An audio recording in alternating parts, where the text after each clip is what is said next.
Musical sensation Cameron Cassie has gone bananas. She's turned the stage into a scene from Jumanji. And if you don't stop talking, I'll turn you into a scene from The Walking Dead. Yep, That's me, crazy old Cameron. But I wasn't always like this. There was a time when I was the most patient, quietest person around. Want to know what happened? Then stick around. And yeah, like and subscribe to MSA. I grew up in a big family. And by big, I mean I was the oldest one among 10 siblings. You don't believe me? Okay, team, let's go. This is Lana, this is Rose. These are my twin brothers, Brad and Pitt. My twin sister, Hala and Lala. Another sister, Ava, and that's Thanos. Don't ask me why. My parents are huge Avengers fans, and they thought this might be a good idea. Of course it's not. You forgot about me. Again. Just like you forgot me in that park last year. I didn't forget you, Liam. You pooped your pants, so I asked you to stay where you were while I looked for an extra pair of diapers. You were the one who ran behind the squirrel. She was cute. And why didn't you just carry an extra pair of diapers? You were 7. You were supposed to be potty trained by then. My parents worked as hospital nurses, so they didn't have a lot of time, and I had to step up and look after the house and my siblings. They also didn't make much money, so whatever little we had was shared between everyone, and because I was the oldest, I was made to sacrifice the most. I didn't mind that, though. My parents were already working hard enough, so I did what I could to help them out. But sometimes, I wish I could just get a little space of my own, where I could play my guitar in peace. It was a rusty old thing, but I loved it. In this world so big, give me a place oh so tiny, with nobody screaming or acting whiny. Ah! What the heck was that, guys? Sorry, Pitt started it. No, I didn't. Brad threw his lunch in my face. I didn't throw it at you. I was just throwing it away. Why? Because it's tasteless. I want pizza. I want pizza too. Did someone say pizza? No one's getting pizza. Go inside and finish your veggies or no TV for a whole week. So, yeah, things weren't peachy at home, but school was worse. Between house chores and studies, I had no time to make friends and grew up to be an introvert, which somehow made me the perfect target for bullies like Bailey. We'd been classmates all our lives, but ever since her family struck it rich, she became this mean, hostile person with a personal vendetta against me. It didn't make sense. She was the lead drummer of the school band, really popular, and even had her own YouTube channel where she did covers of famous songs. So I just never understood why she was so obsessed with me. Like this one time in high school, I was casually singing my favorite songs when Bailey barged in. Hi everyone! So in this episode of Off-Key Talents, we have Cameron Cassie. She thinks she sings well, but she sounds like someone stepping on a squeaky toy. Maybe it's because she's always screaming at her horrible siblings. How many are there again? Can you get that off my face? I'm not comfortable, and I don't care. Anyway, I got what I wanted. You can go back to whiny singing now. You're not gonna post that, are you? Bailey just gave me an evil grin and left. I wanted to scream in her face, but I knew she'd only make my life more difficult, so I kept my head low and went on with my day. But the next morning, I was still in bed when my sister Lana came running into my room and told me that the video Bailey posted had gone viral. What? Why would she post that? That's it. I will bite Bailey's head off and then use her hair to mop floors. What are you talking about? People are loving you. You're famous. Lana shoved her phone in my face, and I was shocked to see that she was right. People were calling me inspiring, adorable, amazing, and all sorts of great things. Within a few hours, it had more than 1 million views, and I was famous. You got pipes, girl. Would love to take you out sometime. You have the most beautiful voice in the world. Will you sign my pizza? Sure. Bailey sat in a corner, looking totally humiliated, and it was the best day of my life. I was debating whether to thank her or kill her for posting my video without asking me, when suddenly my phone rang. It was some lady who told me that Tucker Wayne, owner of one of the biggest talent agencies in the world, wanted to see me. Apparently, he was assembling an all-girls band and wanted me as the lead singer. The money was great, and he'd even sent me a first-class ticket to New York for the same night. I was pretty excited, but my parents weren't happy. Who's gonna look after the house? Maybe we could hire some help? Don't be ridiculous, Cameron. We don't have that kind of money. Millions of people go to New York every day because they think they can change their lives. What makes you think you're any different? You'll only become disappointed. And what if I'm successful? This opportunity could change our lives. Fine, do what you want, but don't come sulking back to me when you fail at this stupid music thing. I was hurt that my parents didn't support me, but I knew this was my one chance to turn things around. So I packed my bags and left for New York that night. When I arrived, a limo whisked me away to the most most stunning building I'd ever seen. Mr. Tucker greeted me warmly and gave me a tour of the studio. The first day of recording was an absolute blast. Everything seemed to be falling into place until a few days later, I was chilling in my hotel room when the door flung open and Bailey walked in. Ah! Bailey? What are you doing here? Your drummer had to drop out because of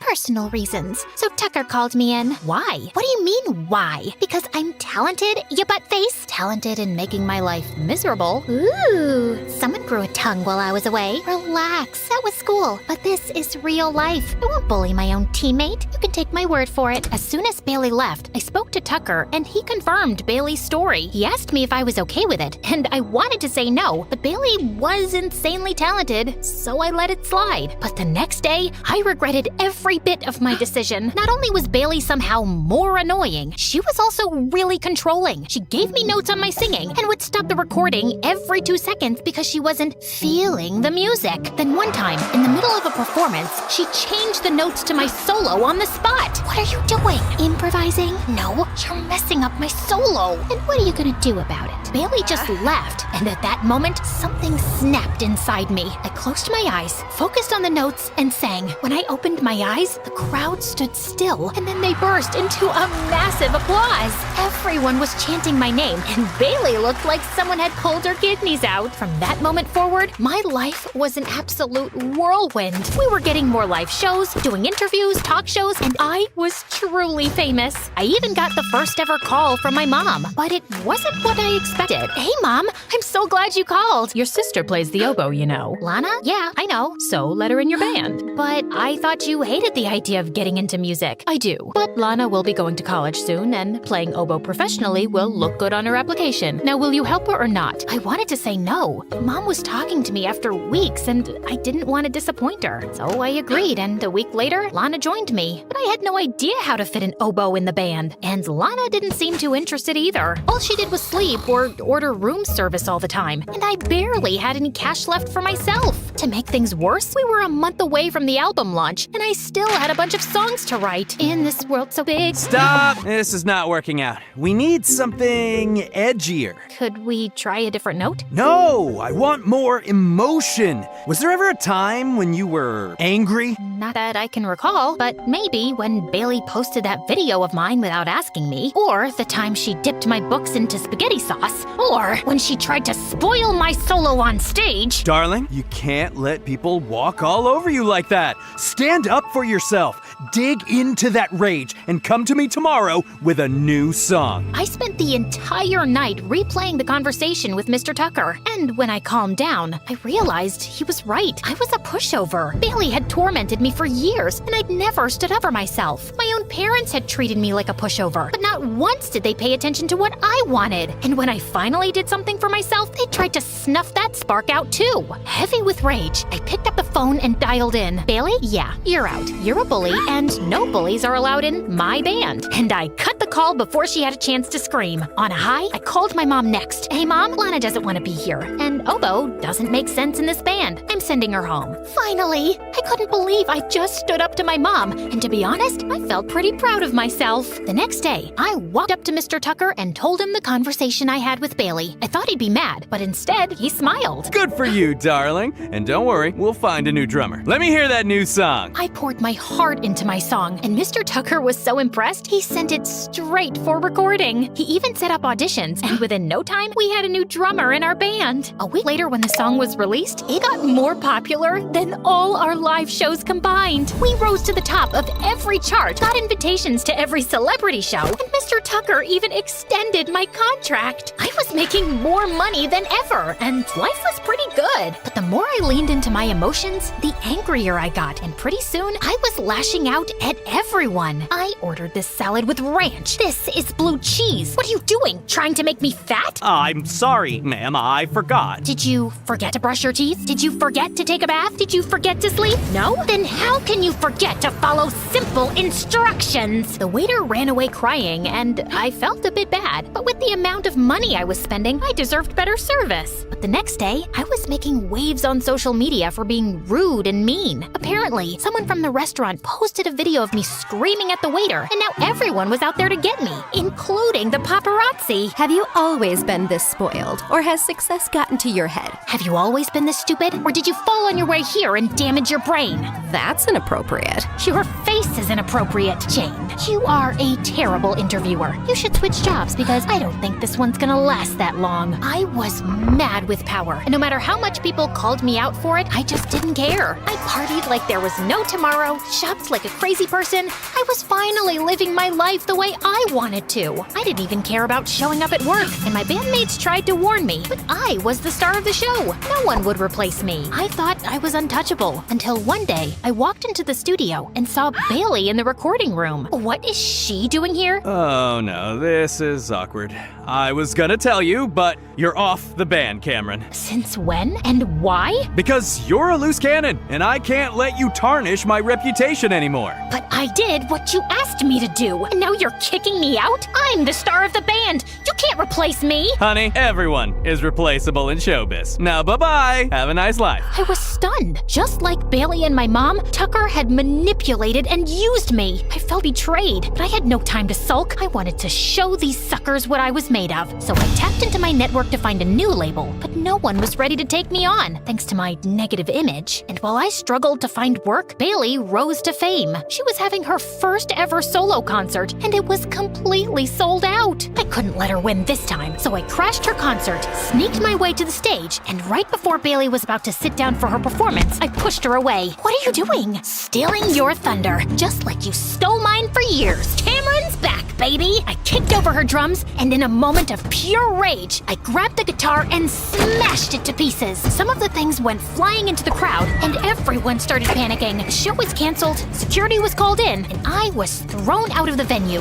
Tucker even threw me out of the hotel, and thanks to my crazy party expenses, I couldn't afford another place. Eventually, I had to move back home, but I was so messed up in the head, I hardly ever came out of my room. All day, I would watch TV and see Bailey's rise to fame, and it only made me realize the things I'd lost. Then one day, I was sitting in my room when Mom walked in. You know you can't stay cooped up in here all day, right? I don't know what else to do. It's not like anyone needs me anymore. That's not true, Cameron. I was angry at you for moving out and then sending Lana back home. Then I realized that we'd been really tough on you. You were just a teenager, and you deserved to have a life of your own. So you're not angry at me now? Of course not, sweetie. We love you. We always will. My mom hugged me tight, and I felt better than I had in days. With my family by my side, I slowly started picking up my life again. I got back to music and even joined my old high school again. I had to repeat a year, but that was okay. At least I had something to look forward to. One day, while playing in the backyard, one of my sisters recorded a video of me and posted it on YouTube. It went viral again. People were amazed by my transformation and started requesting my old songs. So I played them. Soon, I started getting calls from agencies. One of them asked me if I could perform my singles at their show. The pay was good, the venue was close to home, so I agreed. As I got ready backstage, someone tapped on my shoulder. Mr. Tucker. Great to see you, kid. You've been doing well. Ever thought about coming back? Aren't you working with Bailey now? Yes, but she's boring. You're so much better. I will double your pay if you want. Think about it. As tempting as it was, there was one thing I'd learned in my time in New York. Never let anyone walk over you. So I immediately called Bailey and gave her a rundown of what had happened.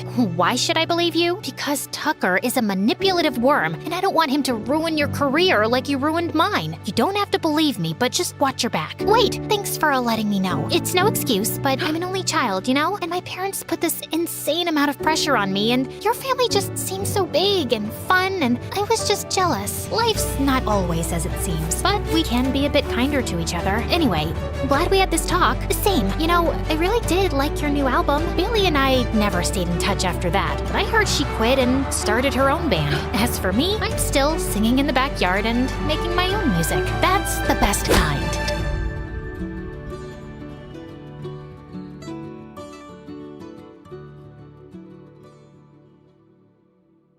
Stay calm, my dad said as I stuck my hand into the pool water. Before I could respond, he pushed me straight into the water, and it was the deep end. I struggled as he held on to me and kept telling me not to panic. All the while, it felt like he was trying to drown me. "You're a natural," he said as we got out of the pool. It seemed like an eternity since I'd gone in. "We'll get you that scholarship. Just you wait." I could only nod after the shock had faded away. I had to do this. What I really wanted was to get into a great university. University students had so much freedom. They were studying things that actually mattered and having the best parties too. But whenever I thought about it, I got pretty sad. I knew there was no way I was getting into one with my grades. I just wasn't smart enough. Academically speaking, at least. I figured that if my grades weren't up to scratch, excelling at sports could be my ticket to getting into university. Every day, I would take the bus to my dad's club. We did a lot of training and drills. I even made a new friend there, Mindy. Mindy had her sights set on the swim team, so we had a lot to talk about. She was also a pretty good swimmer and a faster learner than me. We started sharing everything with each other, and I even told her some of the tips my dad had taught me. Then, she told me something that would change my life. One day after training, I asked Mindy why she wanted to be on the team so badly. She told me about a swimming event that was held every year at the club. Only members of the team could take part in it. "There's a cash prize and everything," she said. Then she lowered her voice before continuing. "And the rumor is, recruiters from universities secretly come and watch it." "Like a secret talent hunt?" I asked, amazed. Mindy nodded. "And if they like what they see, they might just offer you a scholarship." That was my dream. I knew right away that this was going to be my shot at the life I wanted. But there was one big problem. There wasn't room for both of us. Mindy told me that they would only take the winner. She said that it was her dream to go to university with her scholarship because her family couldn't afford the fees otherwise. I didn't tell her that it was my dream too. It didn't seem like the right time. I went home and told my dad about it. He nodded and said he already knew, and that's exactly what he was preparing me for. "But first," he said, "a little warm-up. I've signed you up for the charity swim fest." It was my 14th birthday when the charity event took place. My mom and dad were in the stands cheering louder than anyone else's parents. Clearly, everybody else knew this was just for fun, but my parents didn't get that memo. I tightened my goggles and took my place in my lane as the announcer instructed everyone. I waited for the gunshot and dived right in as soon as it fired. My mind began to daydream as I hit the water. I dreamt that I was at the club event instead and that I was swimming for a scholarship. I kicked my legs as hard as I could, and I could almost hear the crowd cheering for me with each stroke. Before I knew it, I had completed all the laps and won the competition by a whole 9 seconds. I was out of breath and struggling to climb out of the pool. But as soon as I did, my parents were there to hug and congratulate me. I looked around to see a cheering and clapping crowd, but there were fewer people than in my head. I made eye contact with a woman in a suit who was sitting at the far end. She was just staring at me. Weird, I thought. I dried off and was called to the stage to receive a medal. I noticed my dad had tears in his eyes as it was hung around my neck. The very next day, I started to focus on entering the grand event at the club. I needed to be a member of the club's swimming team first for that to happen, though. I showered and walked to the pool. There was a woman standing there waiting for me in a suit, and I recognized her from the crowd at the charity swim. Does she only have one suit? I thought to myself as I walked over to her. "So, autograph?" I asked her with a laugh. "Actually, I was hoping you would swim for us," she replied politely. "What?" I stopped, confused. "You see," she went on, "I'm from an agency, and we are considering masters in training young athletes like yourself." The woman handed me a professional-looking business card. "I saw you swim a few days ago, and I have quite the eye for talent. We would like you to be our new face." I was so excited. I was going to be famous, too. "You won't be swimming against people for charity, though," the woman added. "The people at this club are really good at what they do. We will get you on the best nutrition plans, get you the best training, and make sure a talent like yours is where it deserves to be, at the very top." There was something magical about her voice. My mind wandered and I thought about winning the scholarship again. The crowd in my head was about to start chanting my name when I heard the door swing open and my dad walked in. "Ah, there you are. I was looking." He stopped when he saw I was talking to the woman. I tucked the card into my hair. Dad, this is..." "I know who this is," he interrupted me. "You're the one with those fancy agencies, aren't you?" He turned to the woman. "A pleasure to meet the man behind this wonderful talent," the woman said. "Whatever you're selling, we don't want it," Dad suddenly declared. I stepped aside as my dad got into an argument with the woman. She was trying to tell him that his methods wouldn't work when I inevitably faced real competition, as I'd never swam many laps in an event before. She was also telling him about the new equipment they had for training muscles to become stronger and more agile in the water. But my dad didn't want to hear any of it. "We're doing fine. I've been at this for a long time, and I never needed any fancy tech," he said. "Well, why don't we let the girl decide?" the woman replied, calm as ever. They both looked at me, and I didn't know what to say. Could the woman really get me that scholarship? I thought. I looked into my dad's eyes and knew that there was no way he would let me do it. "My dad got me this far, so I'm going to stick with him," I said slowly. My dad's eyes shined and he smiled as the woman walked away without another word. After training that day, I sent Mindy a message explaining everything. He wouldn't even listen to what she had to say. Like, hello, it's not the 70s anymore. Maybe he just doesn't know how the new gadgets work, you know?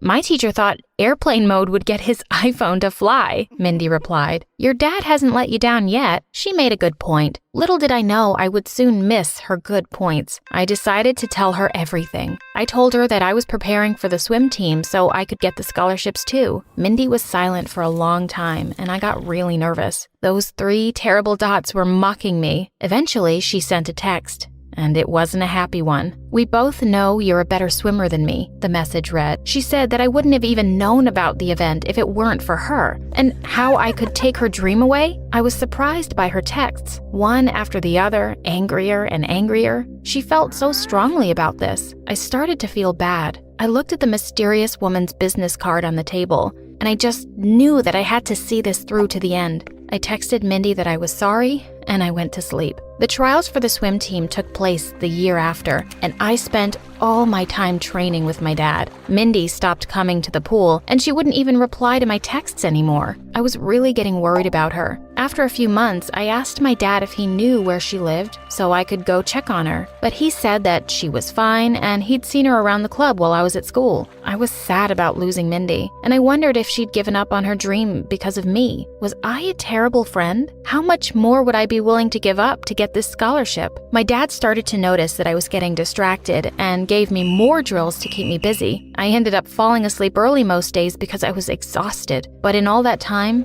I never forgot about Mindy. When I was 15, I was ready to take the swimming test for the team. I was pumped. I could feel the energy running through my veins as I took my place at the pool. I looked at the other contestants and saw Mindy at the far end. I was surprised but really happy to see her. She made it. What I saw next, though, made me want to pinch myself. Behind Mindy, sitting comfortably in a chair, was the woman from the agency. Next to her were 2 muscular women carrying bags and bottles filled with what looked like an energy drink. The woman looked the same as ever and smiled at me briefly. My dad saw what I was looking at and reminded me to focus. "Oh, they're messing with the wrong family," he said. I took a deep breath and tried to get my thoughts away from Mindy and her multiple trainers. I readied myself and dived in the very second I heard the whistle. There was no daydreaming now. I knew I couldn't afford to lose. I had trained too hard to have it end here. I put all my energy into every lap and every turn, counting each lap as I went. The second I finished the race, I pulled myself out of the pool and sat on the side, breathing heavily. My dad walked over with a towel. "Don't worry, you still made it." Don't worry?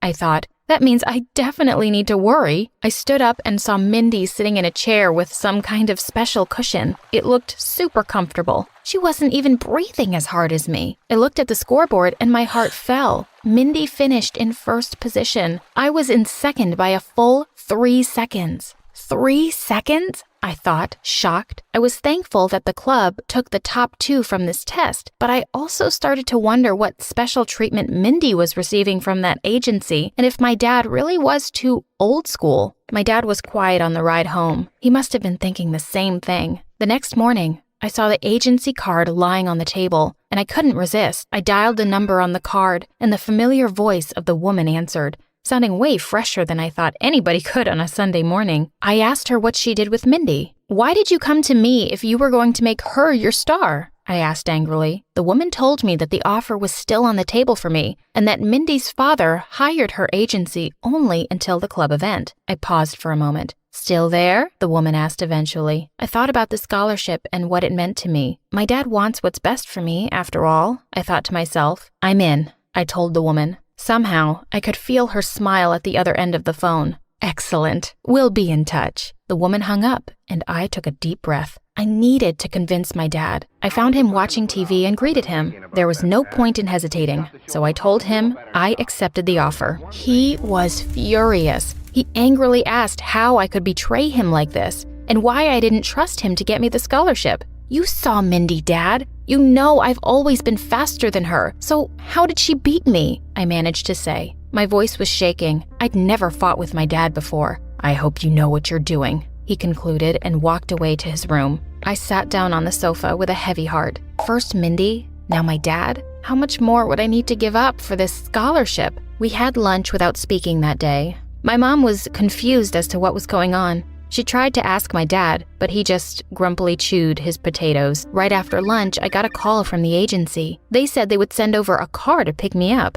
I asked my dad if he wanted to come with me, but he told me to sit down and listen to him. He told me that the agency was a fraud and that they would use illicit performance-enhancing drinks to make athletes fitter. I was horrified. That would explain Mindy's outstanding performance, I thought. I decided to give Mindy a call and tell her these weren't the type of people we wanted to mess around with. Of course, she didn't believe me. She thought I was trying to put her down and increase my chances of winning the competition. I was extremely sad at her response because I was only trying to be honest with her. I decided that my dad was indeed the best trainer for me. After all, we'd been training together for so long. A whole year passed and the day of the race arrived. My chance at my dream university. I walked to the pool and saw Mindy there. She looked at me and smirked. Before taking my place, I looked at my dad and said, "No matter if I win or lose, you'll always be my hero and I'll always love you." I got into my position at the pool. It was time. The gunshot rang out and I blazed through the first round. There was a feeling of deja vu as I finished my laps and landed first place. The crowd erupted with cheering. I climbed out of the pool feeling depleted but accomplished. I looked at Mindy and could see she was surprised at coming in second place. I was given a couple of hours to rest before the next round, and it was a very welcome rest time, which came with a drink from my trainer. The bell rang and I got back into place.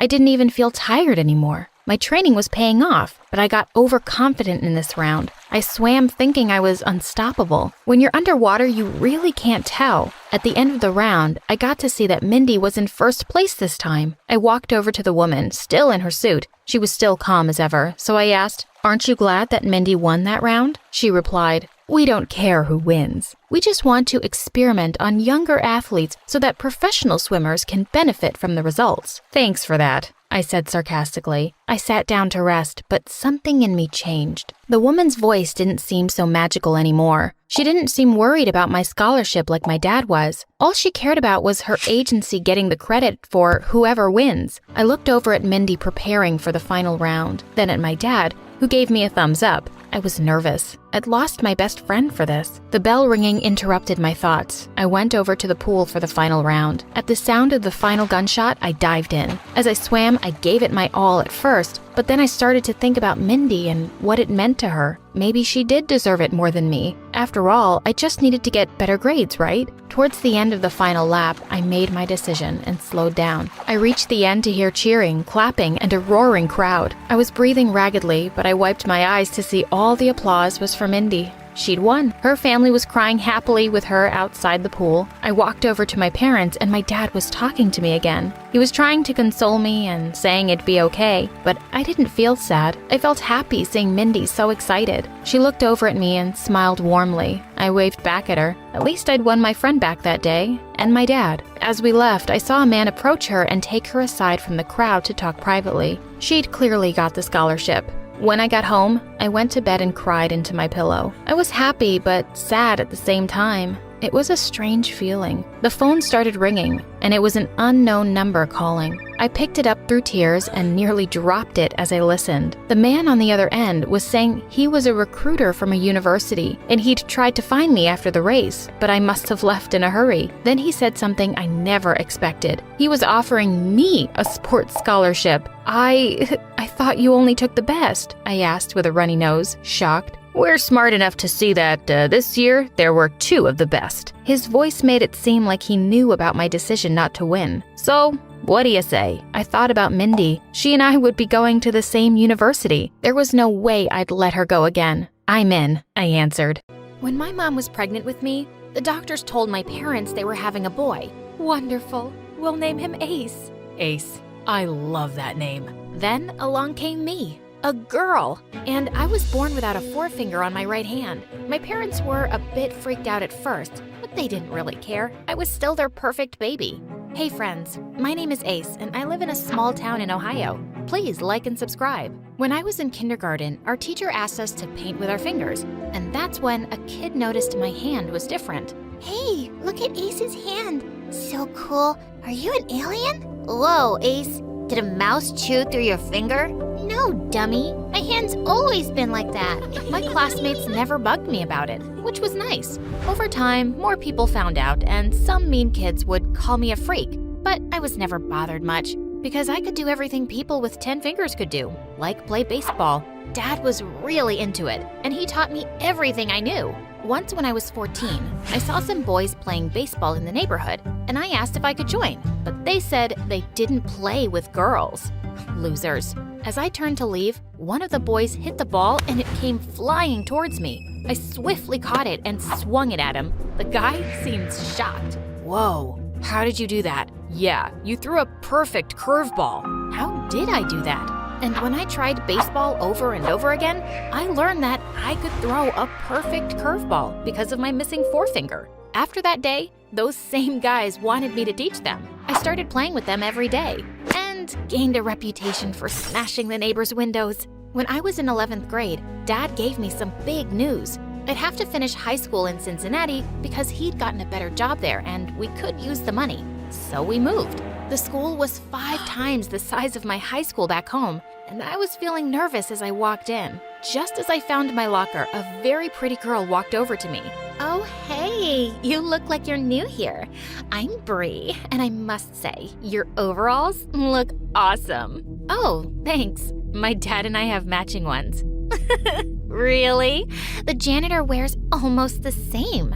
Is your dad the janitor? Wait, was she making fun of me? Before I could reply, a boy with flaming red hair came running down the corridor and crashed straight into Bree, knocking her to the ground. Oliver, you moron, get off of me. You were in my way, and now you've made me lose it. Lose what? The rarest butterfly. I was following it, and now it's gone. What kind of guy chases butterflies? You are such a loser. Stop being so mean to me, Bree, or I swear I'm gonna fall in love with you. She shoved him aside and stormed off. He grinned at me. I see you've met the school queen bee. More like school witch. Haha, yeah, that's Bree. So beautiful, but so cruel. Everyone's kinda scared of her, but not me. Me neither. Soon after, I found out Oliver and I were in the same class. He was a great guy, and we started hanging out together. And I discovered that he loved 2 things, magic tricks and baseball. He was always trying out silly magic tricks on me that made me laugh. And when he insisted I join the school's baseball team, I got to see how good he was. And also really competitive. One day in the cafeteria, Oliver was showing me a new card trick when Bree and her minions came by. You guys make the perfect weirdo couple. Miss Nine Fingers and Mr. Tomato Head. Having a bad day again, babe? I'll give you a hug if you don't mind the weird smell of my t-shirt. Ew. And I'd never be the babe of someone like you. Do you even have any life plans, Oliver? Or are you just gonna be some homeless street magician? Hey, I make plans every day. Like feed your goldfish, put on pants, annoy Bree. Why are you so worried about my future anyway? Do you see yourself in it? In your dreams, loser. And with that, she grabbed a bottle of mustard and dumped the whole thing on his head. Ketchup and mustard go together. And before I knew it, I'd flown out of my seat and attacked Bree. She screamed like a banshee when I sat on her and pulled her hair. Don't mess with my friend again.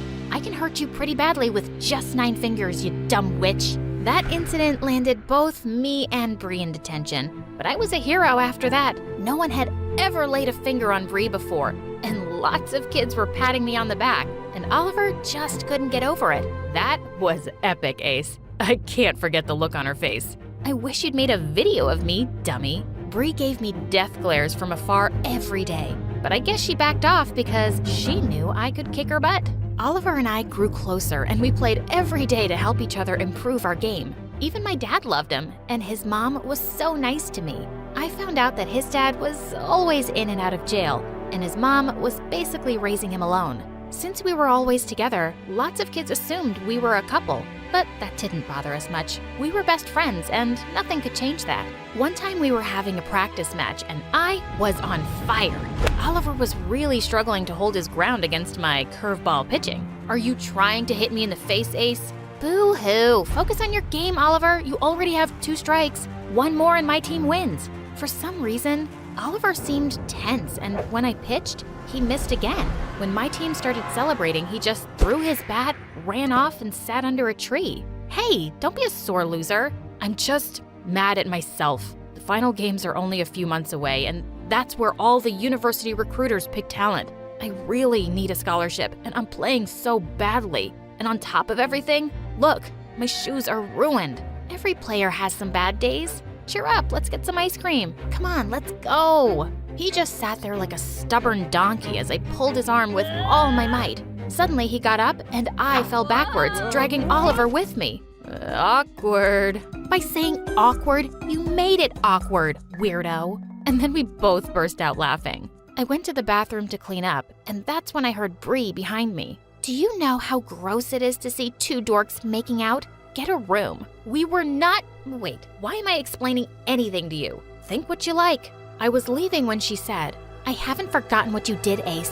I'm gonna get you when you least expect it. Oh, I'm so scared.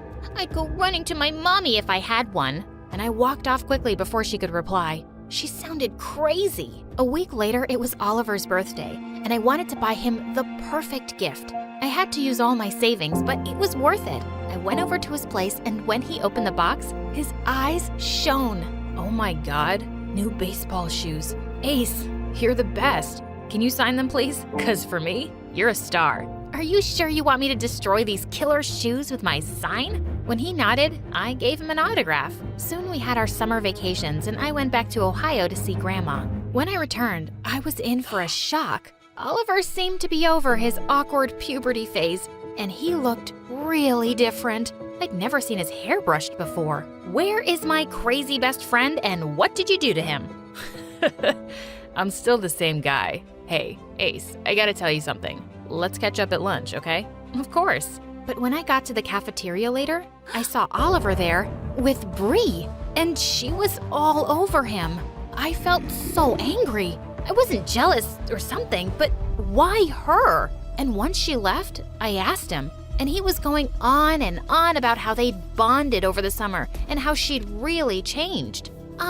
Nobody. She was calling you a loser only months ago. Well, I was acting like a loser. Come on, Ace, I'm kind of into her. I want to give this a chance. All right, if it makes you happy. But I wasn't happy. Why was he calling himself a loser suddenly? Some weeks later, the baseball finals started. Our school's team was doing well, and Oliver and I were the breakout stars. But only one of us could get selected for the prestigious sports scholarship at the best Ivy League university. As we prepared to go onto the field for the last match, Oliver shook my hand. May the best man or woman win. Couldn't have said it better myself. I played hard and totally nailed the game. But when the scholarship winner was announced, it turned out to be Oliver. He even got a huge cash prize. I quickly got over my disappointment, and I was so happy for him.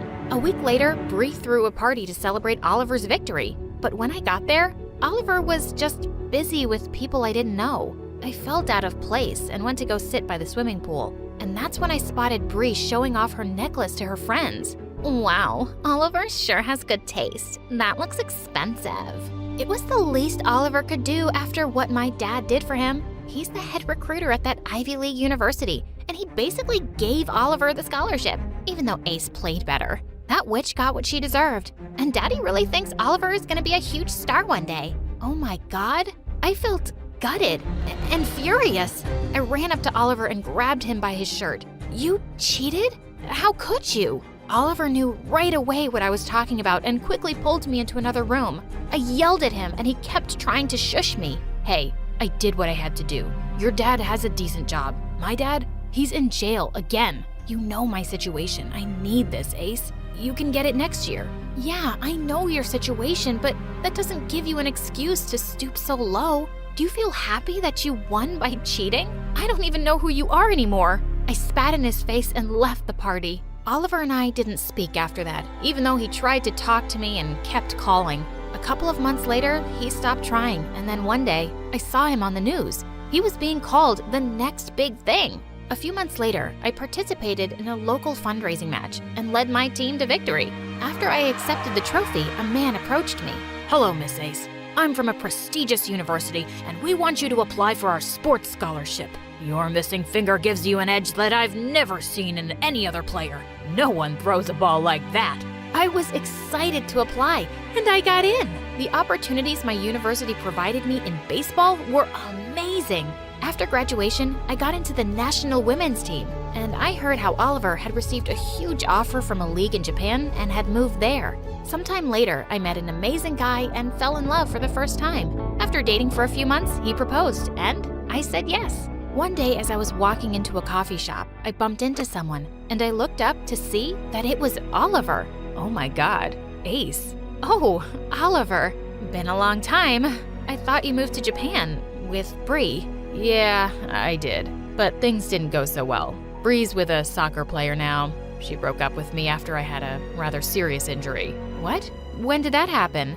And then Oliver told me how he had an injury that left him paralyzed for a year. He had to work really hard to get back on his feet, and he was finally playing again. Oh my God. I'm so sorry, Oliver. Just then, my eyes fell on his shoes. You still have these? Why? I have a game later today, and these are my good luck charm. Look, Ace, I'm so sorry for what I did. I was selfish, I was a jerk, and I was desperate. I'm not making any excuses for my behavior, though. Please forgive me. I've really missed you.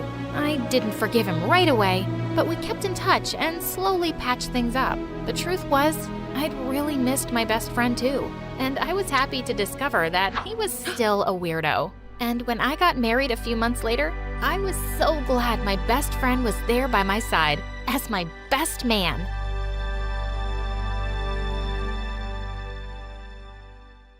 That's it. Today's the day I'm asking Liam out. I don't care what happens next. Liam was my crush since middle school, and I couldn't just sit around anymore. I had to do something about my feelings. He was one of the cutest guys and was really popular with the teachers. He had loads of friends. Wait, I haven't introduced myself. My name is Emily. Growing up, I was really shy and never really had any friends. I was awkward and clumsy and no good at any sports. But the only thing that I loved was technology. I was fascinated by machines. That day, with my best outfit on, I built up my courage, and when I noticed he was alone by his locker, I walked over to him. "Hi, Liam," I said with a shy voice. I watched him raise an eyebrow and look at me before closing his locker. "And you are?" he asked. "Emily. We've been in the same class since middle school." "Oh," he said. "What can I help you with?" I stuttered. I wanted to ask you if maybe you wanted to go out for dinner or a movie or something." His eyes widened, and not in a good way. "Oh, well," he looked around nervously. I can't. I am very busy.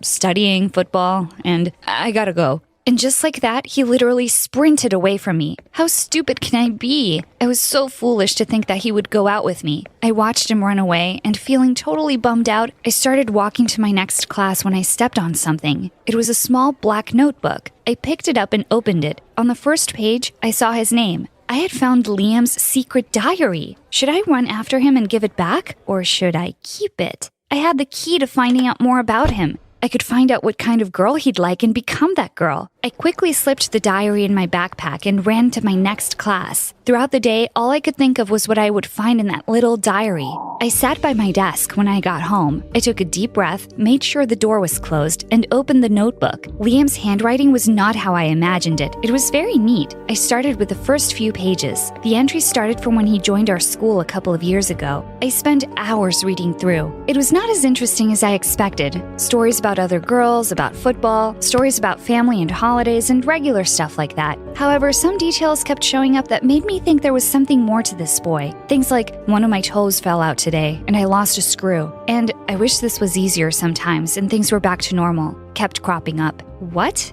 It was all very confusing. I couldn't stop thinking about it for the next few days. Some of the things Liam had said about parts and screws just made me so curious, and I was coming up with all sorts of crazy theories. I needed answers to figure out Liam's big secret, and to get those, I had a spy on him. On Saturday evening, I decided to go to his house. Luckily, he lived in the same neighborhood. He was having a party that night, so I knew the house was empty except for him. Loud music was blaring from a room on the second floor, so I knew where to look. I found a gardener's ladder at the back of the house and set it up under Liam's room. I climbed up and looked through the window. There he was, standing by a mirror, unscrewing something on his left ankle. To my shock, his ankle just snapped out of place. He fixed it, walked over to his closet, and opened it. It was the craziest thing I had ever seen. There was a whole collection of lower body metal parts. Liam was a robot, at least partly. It was truly shocking. Liam's secret was bigger than I thought. I suddenly felt the ladder wobble under my weight, and before I could do anything, everything just spun out of control, and I found myself crashing onto the grass below. I cried out in pain. I looked up and saw Liam staring down at me, absolutely furious. He moved away from the window, and within seconds was storming towards me. "You are such a creep. What are you doing here?" "Liam, I have your diary." I took out his notebook from my pocket. He snatched it, looking shocked and angry. "You had my diary and you read it, and now you're spying on me? Stay away from me." "Liam, I know your secret now," I said, "and honestly, I think it's pretty cool. I won't tell anyone, I swear." "Get out of my house now," Liam yelled. Defeated, I turned around and left as fast as I could. When I went to school the next day, there was a commotion. Around me, people were whispering, and what they said shocked me. "They say his legs are made of metal," a girl whispered. "Do you think it's true? They look human to me." I was really confused and shocked. Liam's secret was out. "You!" His voice was angry and deep, almost vicious. "You told everyone." My eyes widened. I tried to explain and tell him that I didn't say anything. He walked furiously towards me and said, "You don't know what you did. I hate you." He blew out and left the school. I tried to contact him. I sent many messages apologizing.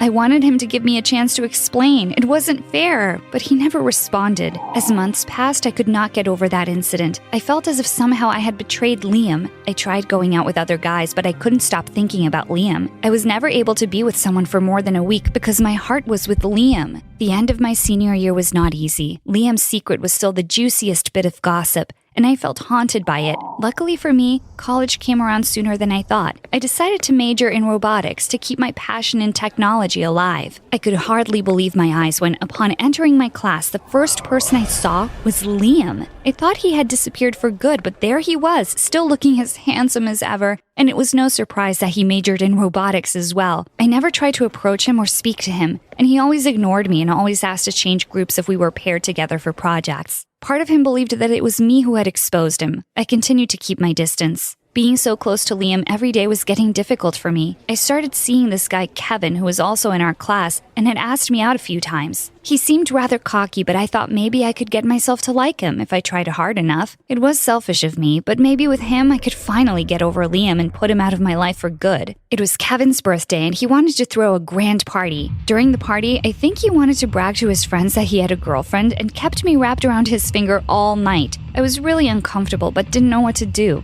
I had enough. We were all dancing and he forcefully tried to kiss me. "What the hell do you think you are doing?" I yelled, pushing him away, and suddenly all eyes were on us. Kevin stared me down and I knew his look. It said, "You are embarrassing me." He let out a fake laugh and wrapped his arm around my shoulder, pulling me towards him roughly. "What, am I not allowed to kiss my girlfriend?" he asked, and his friends laughed with him. "Leave her alone, Kevin." I turned around in surprise to see Liam standing behind us. "What's your problem, dude? You're the one who kept asking me to ask Emily out." I was really confused when I heard that. Why would Liam do that? I saw him looking at me apologetically. Then he turned to Kevin. That's before I knew you were such a prick. Now let go of her. You're clearly making her uncomfortable. Kevin stepped towards Liam angrily as if to punch him. But before he could do anything, Liam gave him a big shove into the pool behind him. Everyone gasped. I stood there in shock for a few seconds and then ran out of the party. Emily, Liam called out to me when we were outside. What was all that about you asking Kevin to ask me out? I said to him angrily. I'm really sorry. I knew he was a bit of a jerk and I just wanted to get back at you for high school. I didn't know he would behave like this, though. It wasn't even me who let your secret out in high school, I cried out with tears pouring down my cheeks. He looked at me for the first time as if he believed me. It doesn't matter anymore. It's such a long time ago. I want to forget about that chapter in my life. I shouldn't have been so petty, Emily. I'm very sorry about Kevin, and I would really like to start over with you. I gave him a small smile, relieved that maybe he finally believed me and secretly happy that he wanted to even talk to me again. I had never stopped having feelings for him. It was difficult to face Kevin and the entire class after the party. However, I was more distracted by Liam and his sudden interest in me. I would find him staring at me during science class. I would find small notes with jokes on my desk from him. And when I read them, I realized he was looking at me, waiting for a smile or a laugh. Every football match, I would see his eyes raking the bleachers looking for me, especially with a big smile after every touchdown. Sometimes he would go out of his way to walk me to class and sometimes get me coffee before school. As months passed, Liam and I got really close. We eventually realized we were in love with each other and finally started dating. Liam was a box full of secrets, someone who just wanted to live a normal life like any guy his age. And I suppose I made him feel normal. We were the perfect couple. But just as things were going smoothly, his legs malfunctioned. It was the middle of the night, and the wires that connected his ankles to the rest of the body sparked, which soon turned into a mess. He woke up screaming. His brain could not understand what was happening. He couldn't feel anything or touch anything, and his limbs were out of control. I knew I could not take him to the hospital. He didn't want his secret out in the open. I had no other choice but to fix him myself. I tried to remember how to connect all the wires correctly. It was a difficult task, especially since I was trying to keep him in a calm state at the same time. To my surprise, Liam's wiring was familiar to me. It was simple, very similar to one of the computers. Finally, after a few hours, I managed to fix the issue. Suddenly, Liam broke down, sobbing like a little kid. Are you still in pain, Liam? I asked, feeling really worried. No, I'm not, thanks to you, Emily. I think I'm finally ready to tell you why I am this way. He told me that one day when he was 13, he snuck out of the house in his parents' car and took his little brother along with him for a ride. They ended up in a terrible car accident. He underwent many surgeries, but the doctors could not save his legs. That's why he had the metal ones. His little brother, however, had passed away. He felt so terribly guilty. It was all his fault. His parents forgave him completely because he was just a little kid himself. They all moved to a new town to try to get a fresh start and leave that terrible memory behind. But Liam had never been able to get rid of the shame. He wanted to keep his past a secret, and that's why he never wanted anyone to know about the accident or his legs. When his secret came out in school, he just had to leave. I wanted to know my crush's secrets all those years ago, but I never imagined anything so tragic. I could understand now why he had reacted the way he did back in high school. I comforted him and hugged him to sleep. His secret was safe with me. One morning, I rolled over in bed to find Liam wasn't there. I went downstairs and looked around. Suddenly, I noticed a folded paper on the table with my name on it. I opened it up and felt a wave of shock going through me as I read it. I am going away for good. You're better off without someone like me. I will never be normal. I hope you find someone who really deserves you, Liam. How could this be happening? We had been so happy these past few days. We finally knew everything about each other. I tore up the note in despair. I had to find him and bring him back. For the next few weeks, I looked for him everywhere. I went absolutely crazy because I was madly in love with him. Liam was my life. I went to his parents' house. They had heard nothing from him in a while. I went to all of our friends. I went to every place we had ever hung out at. I was starting to lose my mind. I was wandering about the city at night like a madwoman, hoping desperately that I would bump into him in some dark alley, but it was no use. It was as if he had disappeared into thin air, leaving me completely heartbroken. One day I woke up to find a note rolled up in a newspaper on the doorstep. It was from Liam. Emily, stop looking for me and just move on with your life. I want you to be happy.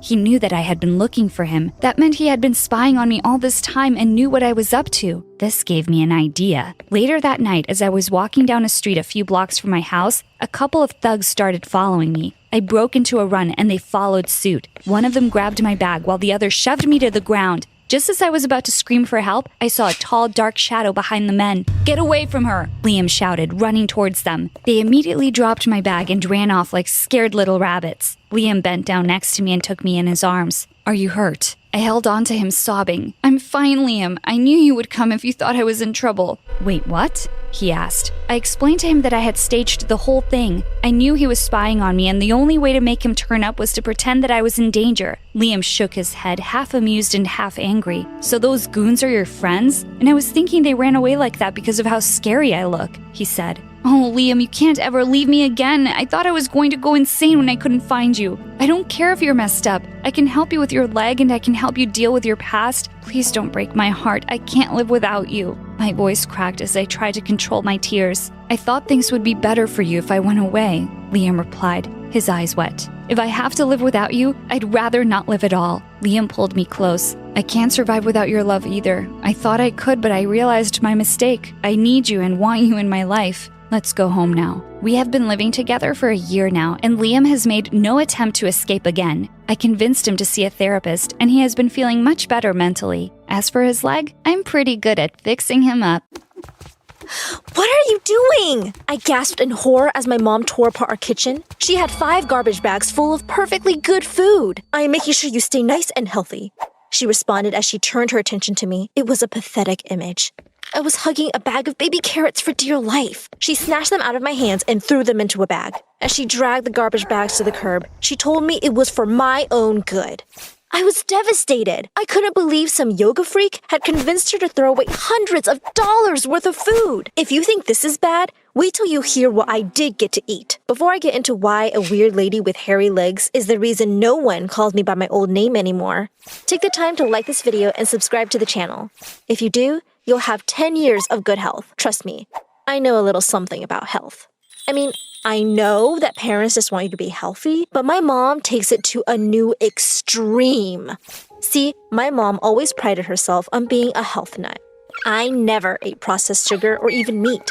I grew up on all organic and vegan foods. I remember this one time she tried to throw a birthday party for me, and she made a cake out of tofu, salad dressing, and carrots. One of the kids literally threw up. Things didn't get any better as I got older either. One time, she packed me an organic lunch, and it smelled so bad, they evacuated the class. The principal thought it was a gas leak. It was actually just my smelly cabbage casserole. But her fitness obsession wasn't the only freaky thing about her. You would not believe the crazy things she did to stay up with the latest trends. She literally embarrassed herself and me on national television. I didn't legally change my name for no reason. She went through phases faster than a middle school girl. One day, she'd be dressed all preppy and sporty. The next, she was going out looking like a goth. One time, when I was 6, I went to a friend's place for a sleepover. And when I came home, I didn't recognize my own mom. I cried so hard because I thought my mom had left me. I used to think that her worst phase was the time her friend convinced her to join a cult. She actually shaved her head and painted her skin green. But boy, was I wrong. That wasn't a patch on what I'm going to tell you next. The worst thing was that the person behind my misery wasn't a creep with green skin.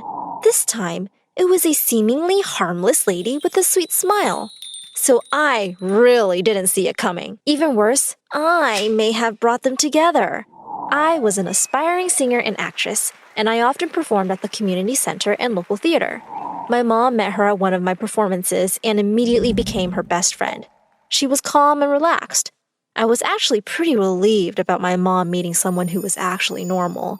So I encouraged Mom to invite her over to dinner one night. Oh, how I cursed my stars for that moment. Because when her friend came over, Mom put out a nice spread of salads using vegetables from her own garden. She was certain she'd impress her friend, but her yogi friend stuck up her nose and gagged with disgust. "I thought you were healthy," she sneered. I practically choked on the bean sprout I popped in my mouth. She went on to list all the dangers of food and talked about how the government can track you through carrots and that there are magic spells in nuts. My mom nearly died of embarrassment. I burst out laughing. I thought she was kidding at first. I asked her if she didn't eat food, then what did she eat? Apparently, she had been waiting for someone to ask because she whipped out a suitcase full of tablets. She explained that she was the CEO of a special company that sold the only safe things to eat on the market. I told her she was insane. But guess who bought it all? Yep, my mom. Seriously? I know you're friends and all, but $1,000? I asked.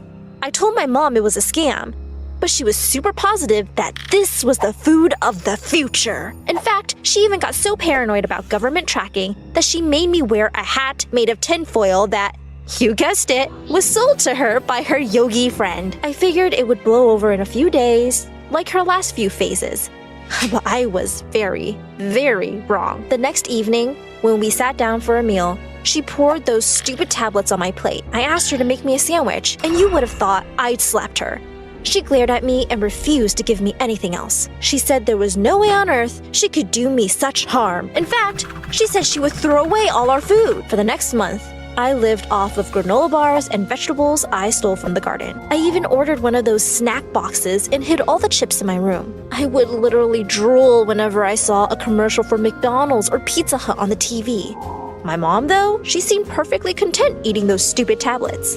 One day, I'd had enough and decided to have a real meal. One of my biggest crushes, Bruce, had asked me out on a date the day before, and I texted him that I was ready to be picked up immediately. I let my mom know I was going out and ran out the door before she could say anything. I hopped in his car and told him I wanted to go anywhere. I was starving. My phone was blowing up with tons of warnings about staying away from food and how I forgot my special hat. It was so annoying that I shut off my phone so she wouldn't wreck my evening. But to be honest, I managed to ruin my day all by myself. He kept trying to make deep conversation and connect with me. Unfortunately, my body had a mind of its own. See, every time it was my turn to talk, my stomach would growl. I tried shifting in my seat to make it look like it was just the chair squeaking, but it was obvious that sound was coming from me. I just hoped he didn't think I was farting on our first date. I was so embarrassed. And to make matters worse, he seemed embarrassed for me. He was going to take me to the movies, but when he saw how much my stomach was growling, he asked if I wanted some real food. I never nodded so hard in my life. He took me to a pizza place all my classmates hung out at. Due to my mom's obsession with healthy food, I'd never eaten pizza before, and I couldn't be more excited. I mean, I didn't know if I was more excited to see Bruce or the pizza he took me out for. By the time our food came out, I was drooling. I literally had a puddle on my new top. It was actually pretty embarrassing when Bruce asked me if I'd spilled water on my shirt. But my evening was about to get even worse. Just as I was about to bite into the juiciest slice of pizza I'd ever seen, someone slapped it out of my hand. I almost cried as I watched the pizza fall to the floor. I whipped around and saw that my mom was there, and she was furious. I wanted to scream. Then, to make matters worse, she started shouting at me. She went on this long rant about how crazy and idiotic I was to eat food after I'd heard about the spells in the tracker. She kept trying to hand me the stupid metal hat, which ruined my hair and made me look like an insane robot. "Who is this crazy lady?" Bruce asked. "I would be her mother, young man," she shouted back.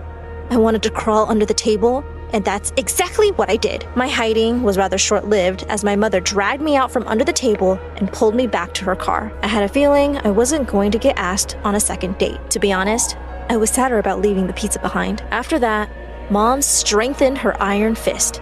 As I ran out of snacks, I grew hungrier by the day. This was bad news all around. See, if I get too hungry, I get hangry. I get mad and moody and snap at everything. I just wanted to eat real food. My mom saw I was upset and decided to surprise me with the news that I'd been called back for an audition I was particularly hyped about. I was glad, but at this point, I'd be happier if I got an apple. What I wouldn't do for a nice, juicy apple. To my utter disgust, my mom even brought her stupid yogi friend to watch in the audience. My mom said it was for support, but I could see her friend was looking to sell her dumb products to anyone she ran into.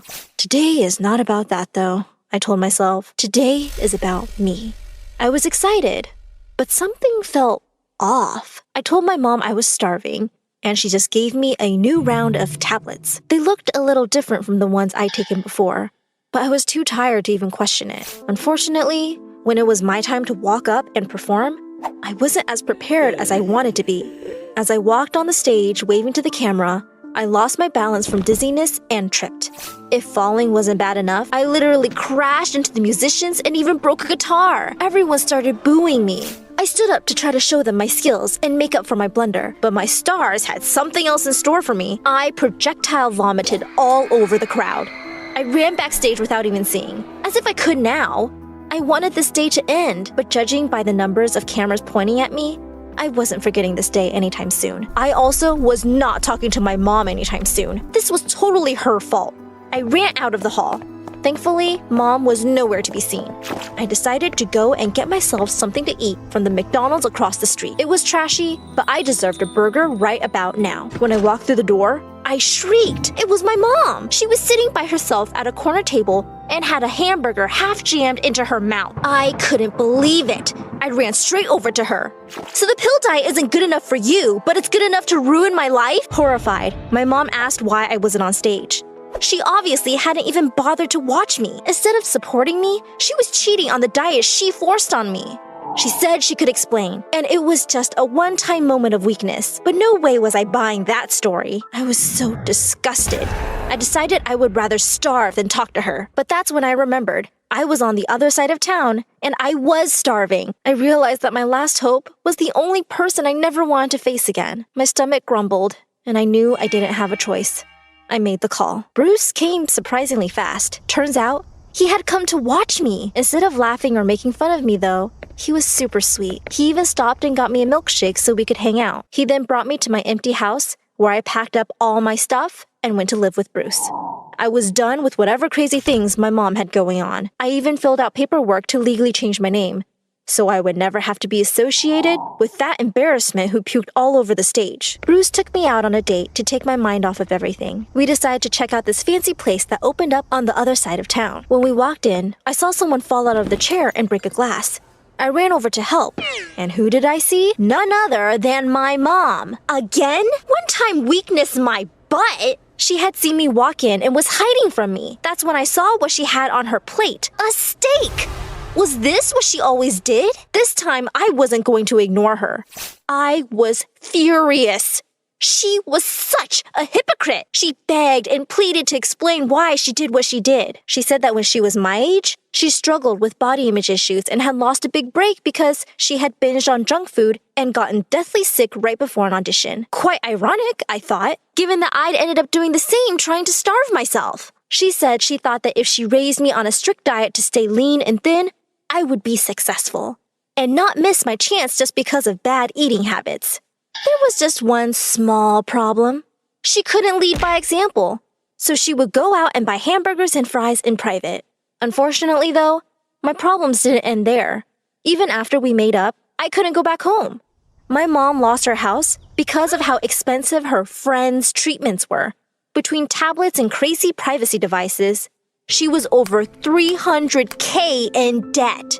I nearly fainted when she said that. Sure, we weren't poor, but we weren't that well off to just throw away hundreds of thousands of dollars like that. I demanded that my mom go and confront her yogi friend immediately because we were getting our money back. This was actually the first time my mom was going to visit her home. I imagined the smelly hippie living in a trailer park or a tent in someone's backyard. This lady was living like a queen. She had a huge mansion covered with gold statues and a giant fountain. When we knocked on the door, a butler answered. We asked if it was the right place, and he said it certainly was. Only problem was that just a few hours ago, the police had taken her away. The police? We were in shock. We drove down to the station and joined a large group of people out front. When we asked what the big crowd was for, it turned out they were all also looking for the lady. That yogi lady scammed hundreds of people out of millions of dollars. Sometimes she was a nun selling magical holy water that she scooped out of the sewers. Other times she was a hippie that sold dog pills as supplements. Hearing that I had spent months eating nothing but dog pills made me almost projectile vomit on the crowd. If nothing else, this story has a bit of a happy ending. See, we ended up getting $2 million in our settlement case against her. It was more than enough for my mom to get a new house and me to start my career as an actress. I'm grown up and moved out now, but I do meet my mom for a weekly dinner. She still tries to be healthy, but in a good way. I like to say that she learned her lesson about being gullible, but But she just asked me and my now boyfriend to come to some mysterious spa that will change my life forever. Wish me luck.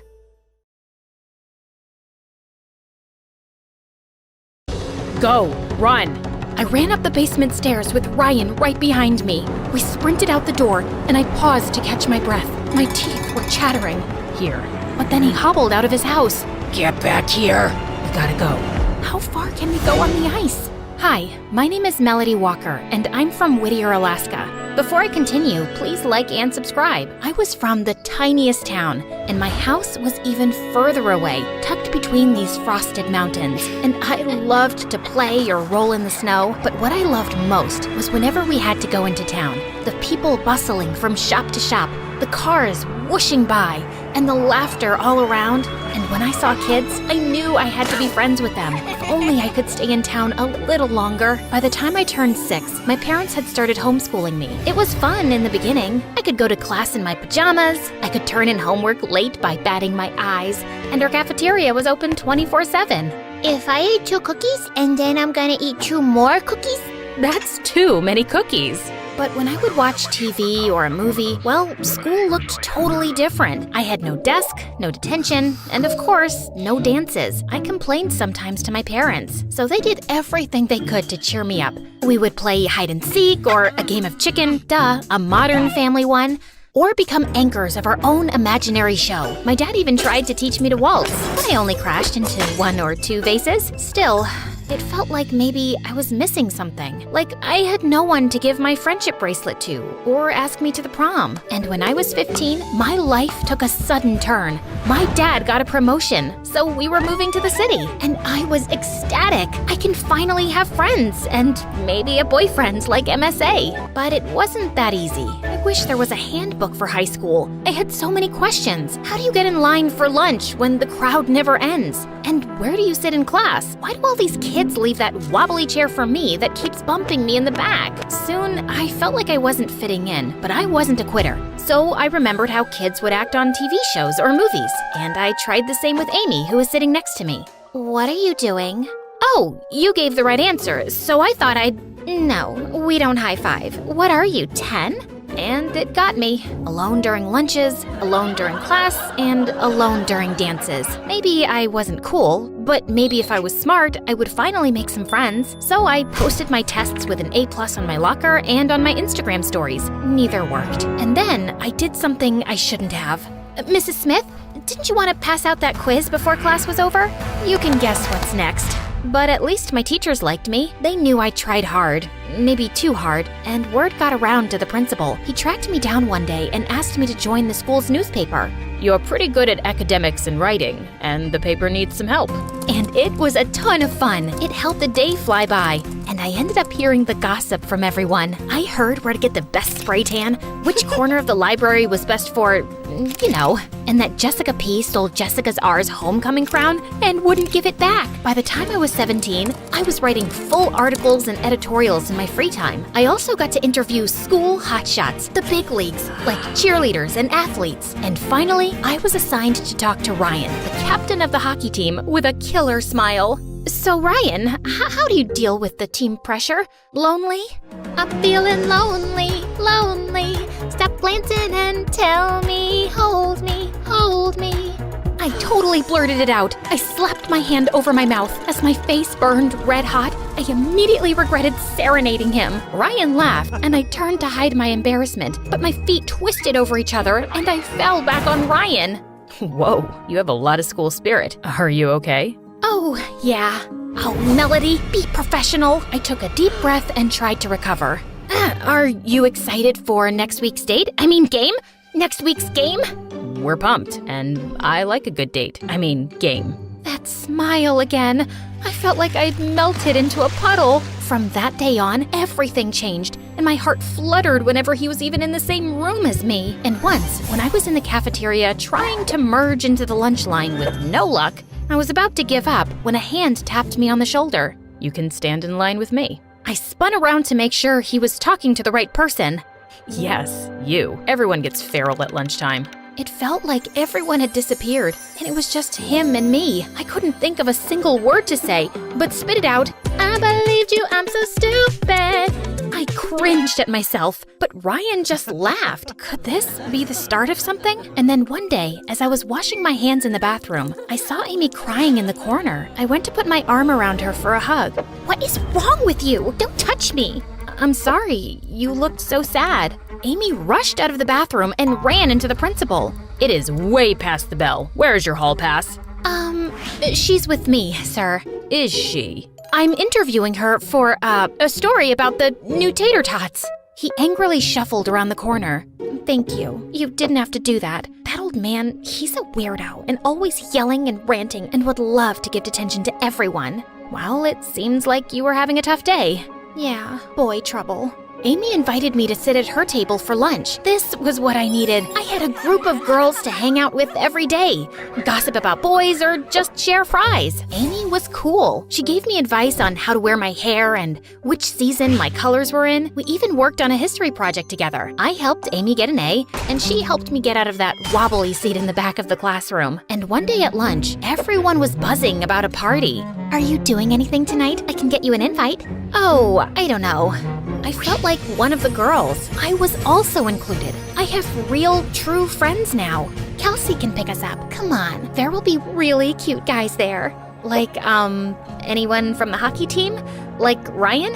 Of course, he wouldn't miss it. My first real party, and I had nothing to wear. I dug through my clothes like I had made mountains of rejected outfits until I found the perfect one. As snow lightly fell, Amy's friend Kelsey pulled up with Amy in her car with her two other friends, Allie and Emma. We drove to the house on the very top of a hill. The music was bumping and we could hear laughter. In the cafe, Amy and her friends pulled me into the dancing. Even though I couldn't dance to save my life, I felt at ease in my little friend circle. After a while, I cut my way out of dancing to look around for Ryan, but he was nowhere, so I joined others around the pool table. Do you play? It was Ryan. I nervously choked on my words. Do I play pool? Do you? No, I don't. But I could. That doesn't seem too hard. Did I do this right at all? Yeah, not quite. First of all, you hold the cue stick in the other direction. The other direction! I knew I was missing something. Let me show you. Ryan stood behind me and moved my hands on the cue stick. It's all about angles. He put his arm around my arm and showed me how to shoot. I could feel his breath, and I got goosebumps. As we played, I didn't even notice the other people trickle out. I looked at my phone and gasped. I gotta go. My parents are gonna freak out. I've never been out this late. Do you need a ride? It looks like the storm picked up. Whoa, a ride? With Ryan? And just then, my imagination went wild in my head. I could see us sitting in the car, our hands brushing against each other as we tuned the radio. I might even say, oops, I'm sorry, just to make it happen again. And when it was time for me to leave, Ryan would come running out of the car and say, Melody, you forgot your phone. I would know that I did it on purpose, but I would pretend to be surprised. Then I would take a step towards my house, and he would grab my hand, spin me around, and kiss me. And just then, Amy popped in.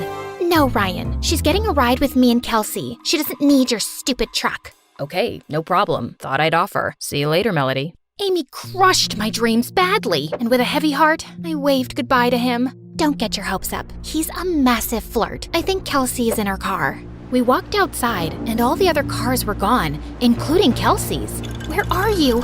I don't have any service. The wind had picked up and was whipping around us. Everyone tried their phones, but with no luck. I shuffled up back to the cafe, but the lights were out. This door's locked. We've got to do something before we turn into icicles. There's another house just down the way. We can go there. It's closer to town, so we'll probably get reception. Probably. The four of us waddled down the street in our dresses, slipping and sliding as the snow whirled around us. We arrived at the front door and knocked. No one's answering. Amy looked under the doormat, and then, under a frog statue, she pulled out a key.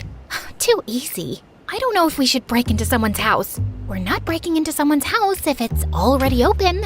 I don't know if the police will agree with us, but my hands are turning blue, so we crept into the house. It was small and creaky and smelled like an old wet towel. Let's see if they have chips. I walked past the mantel and looked at the owner's photos. The face looked familiar, but I couldn't place it. I could hear whimpering noises coming from the basement. You guys, you hear that? I opened the basement door, slowly made my way down, and found crates and crates of puppies. But they looked hungry, and I could feel that I would be their next meal. The basement door slammed shut. I ran up to the door, but it was locked. Amy? Ellie? Emma? Hello? I pushed as hard as I could, but the knob wouldn't budge. I was left alone for hours, out in the rural parts when there wasn't any cell service. I was so scared, but somehow I gathered myself, and I remembered there was one number that could get through. Hello, 911? What's your emergency? I'm locked in a basement, and I can't get out. A door slammed, and I knew the owner of the house must be back. A bad feeling crept into my stomach. Whoever keeps dogs like this in their basement must be dangerous and crazy. I needed to get out of here pronto. What is your address?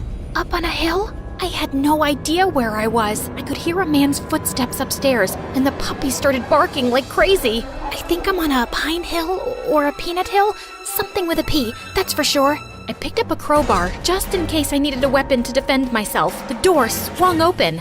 Melody? Ryan, what are you doing here? I was worried about you, and when I didn't reach you, I called Amy. She told me that she left when she'd been waiting for you around here but couldn't find you. So I came here, and then I spotted your scarf. Yeah, but she was here. Anyway, I've been trying to call for help, but I don't even know where I am. Ryan took the phone. Hi, 1430 Pepper Lane. Pepper! I was close. What are all these puppies? Some shady person may definitely be selling them illegally. Another thud exploded upstairs, and a shadow appeared. Principal Crabapple? What are you kids doing here? Breaking and entering is a crime, don't you know? I'm sorry. I got trapped here when I was looking for help. Please let us go. It's all a misunderstanding. And we don't know anything about the puppy mill, and we will never speak about this to anyone. The principal's eyes darted around the room, crazy and frantic. I can't trust you. You won't be getting my secret. He lunged at me, and I threw the crowbar at him, and it landed on his foot. He started hopping like mad. Go, run. I ran up the basement stairs with Ryan right behind me. We sprinted out the door, and I paused to catch my breath. My teeth were chattering. Here. But then he hobbled out of his house. Get back here. We gotta go. How far can we go on the ice? Just then, police cars squealed onto the property. Ryan put his arms around me as the police handcuffed Mr. Crabapple. We're gonna be okay, Melody. Everything was fine, and the police did their investigation. And at school, Amy avoided me like the plague for a week, then finally came to apologize for what happened. You could have gotten me into real trouble by telling the police about me, but you didn't.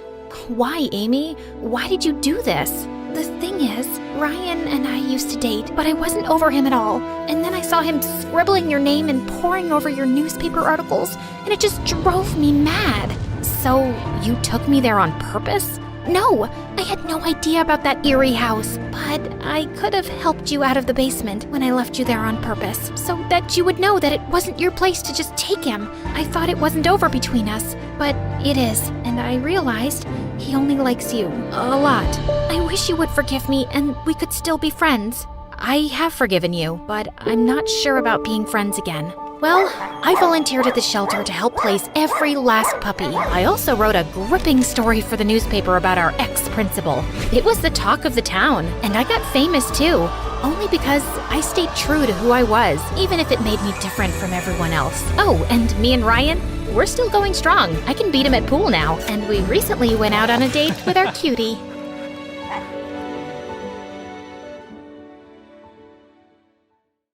Hi, my name is Amy, and this is my crazy story of how I became my parents' rich favorite child after just being a stupid teenager. But before I continue, hit the like button and subscribe for more crazy stories. You idiot, my mom yelled at me. Can't you do anything right? Before I could respond, a voice behind me said, Of course not. I turned around to see Mr. Mason laughing at me. You know, not everyone can be as amazing as you, Nurse Janet. My mom giggled like a silly schoolgirl and asked him why he was here. Mr. Mason looked at her and sighed, I have a heartache. He never stopped flirting with Mom before they could continue with their gross conversation. I said angrily, Leave now. Mom yelled at me to mind my own business. Then she left with him. At home, I found my brother Ben passed out on the couch. He started to wake up as I came in. As soon as he saw me, he shouted, "Make me a sandwich, loser. Make yourself useful." Suddenly, I heard Mom yelling her head off. I rushed out to find her screaming and throwing things at Dad. "You cheater! How dare you bring her into my house!" I saw someone else in the room. The girl, whose name turned out to be Anna, walked over to my mom and said, "How could any man put up with you when you scream like that?" Then, right in front of Mom, she started hugging Dad. "You all right, sweetie?" she asked. Mom was furious. She ran to her room, and 5 minutes later, she was already in a cab with all her suitcases. As she walked out, she said, "That's it. I'm done with you and your kids. I'm going to live with Mason from now on." The very same day, Dad's girlfriend moved in. She started taking over everything and forced me to do all the chores. She said she was training me to become a proper lady. To make matters worse, with Mom gone, there was no one earning anything. Dad didn't want to work, of course. So Dad said I had to take over Mom's nurse job at school. I said, "I'm not a certified nurse, Dad." But he didn't want to listen and threatened to kick me out. For a few weeks, I managed to avoid any major events. If anyone came looking for Mom, I'd help them and say Mom had just stepped out. One day after school, I was in the office when suddenly Paul rushed in. Paul was a senior and also my biggest ever crush. He had a huge cut on his leg. He was crying. He yelled, "Burns!" Then he fainted. When he woke up, though, he took my hand and said, "You're pretty cool for a junior. I was going to be a nurse for the whole year if Paul thought it was cool." But, of course, the principal found out soon enough. He was furious and demanded to know why I had been lying to everyone. He even called my dad, who pretended he had no idea what I was up to, and encouraged my principal to suspend me. Luckily, I begged my way out of it. When I got home and confronted Dad, he said time off from school would be a good idea. There's lots of cleaning and chores at home to do. The next day, I went to school and found the nurse's office open. Was Mom back? I rushed inside, only to be sorely disappointed. There was a new nurse. Her name tag read Susan. But she looked really young, barely a few years older than me. She also wore a very tight uniform. A huge line of guys was already forming outside her office. "Amy," I asked her how she knew me, and she took out something from her bag. I gasped when I saw what it was. My diary! I must have forgotten it here. Then she turned to the boys, who were all making up fake diseases to get her attention. She batted her eyes and said, "Will you all please leave us alone?" Immediately, they disappeared. Susan turned to me and grinned like a maniac. She said I had to come here to work with her every day. She giggled and said, I'm just here for the money. I hate this job. I hate everything." I knew she looked too young to be a nurse. I refused to help her, but she said if I didn't, she would show everyone my diary and tell everyone how sickeningly obsessed I was with Paul. Just then, Paul came in. Of course, he'd heard about the new attractive nurse. She told me to get out of the office and she started flirting with him. The next few weeks were horrible. Susan didn't know anything. If anyone came in, she would just tell me to deal with it or Google the symptoms. I was so scared she would accidentally kill someone. This one time, Mr. Davis came in to get an aspirin. Susan just said, "Oh, I've got the worst headache. Is it okay if Amy helps you out?" And then she accidentally tripped in front of him. He ended up giving her a foot massage. Worst of all, the one person who was always in the office now was Paul. He had completely forgotten I existed. One day, she looked at me and said, "How come you're never invited to any of Paul's parties? They're so cool." My jaw dropped. I looked at him in shock. He was inviting the school nurse to parties? Was that even legal? At the end of the day, I went home so pissed. And to my surprise, Susan was there chatting away with everybody. She was flirting shamelessly with my brother. I rushed in and demanded to know why she was there. And my dad said she was Anna's sister. I was shocked. Susan started laughing and said, "Your dad was the one who told me about the job. I was just having some fun with you." I was furious and I started yelling at her to get out of my house. But of course, Dad started yelling at me and said if I didn't behave, he'd kick me out. The next day, I got to school and was immediately called into the principal's office. He started saying that I had really crossed a line. I asked him what was wrong, and he said, "Your stupid games may have ruined his life forever." Susan suddenly ran into the room crying and said she was so sorry that she had trusted me. I had no idea what she was talking about. She said angrily, "Oh, so you don't know what you've done to poor Paul?" I gasped. "Paul?" He said the nurse told him that I was so mad at Paul because he didn't like me that I had switched his aspirin with some different and way stronger medicine. Now, he couldn't move one of his legs. "You did this, you witch! You hurt my Paul?" As I was shouting, Paul rolled in. He was in a wheelchair. I rushed over to him and he yelled at me to stay away. "I hate you. I never want to see you again." I was heartbroken. I rushed out and ran home. At home, I found Dad's girlfriend on the phone. She saw me come in and started laughing like a hyena. Clearly, her sister had told her what she'd done. That was it. I went to my room, packed my bags, and left. Outside, I took the first bus going out of town. I got off the end of the line and looked for a homeless shelter. With time, I got a job and enrolled in a local high school. Life was okay for a while, but I was always really busy and short of money. One day, as I was leaving my job,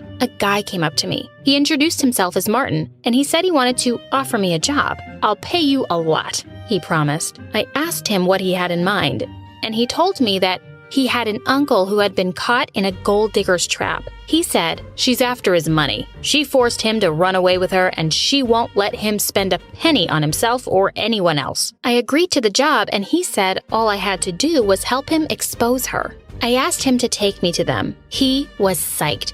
He took me to his uncle's place. I had agreed that I would tell his uncle that I was her daughter and that she had abandoned me. As soon as I saw his uncle, though, I almost passed out. It was Mr. Mason. Just then, my mom walked out too. I couldn't believe my eyes. They were fighting. My mom was saying to him, "I would never cheat on you." They stopped in their tracks as soon as they saw me. "You!" he yelled at me. Mom started screaming at me too. She wanted to know why I was stalking her. "His nephew thinks you're a gold digger and wants you two to break up." Mason screamed at her. "So you're a gold digger and a cheater? I can't believe I ever loved you." Within 10 minutes, he had kicked us both out. Martin hugged me. "Thank you so much," he said, handing me an envelope full of money.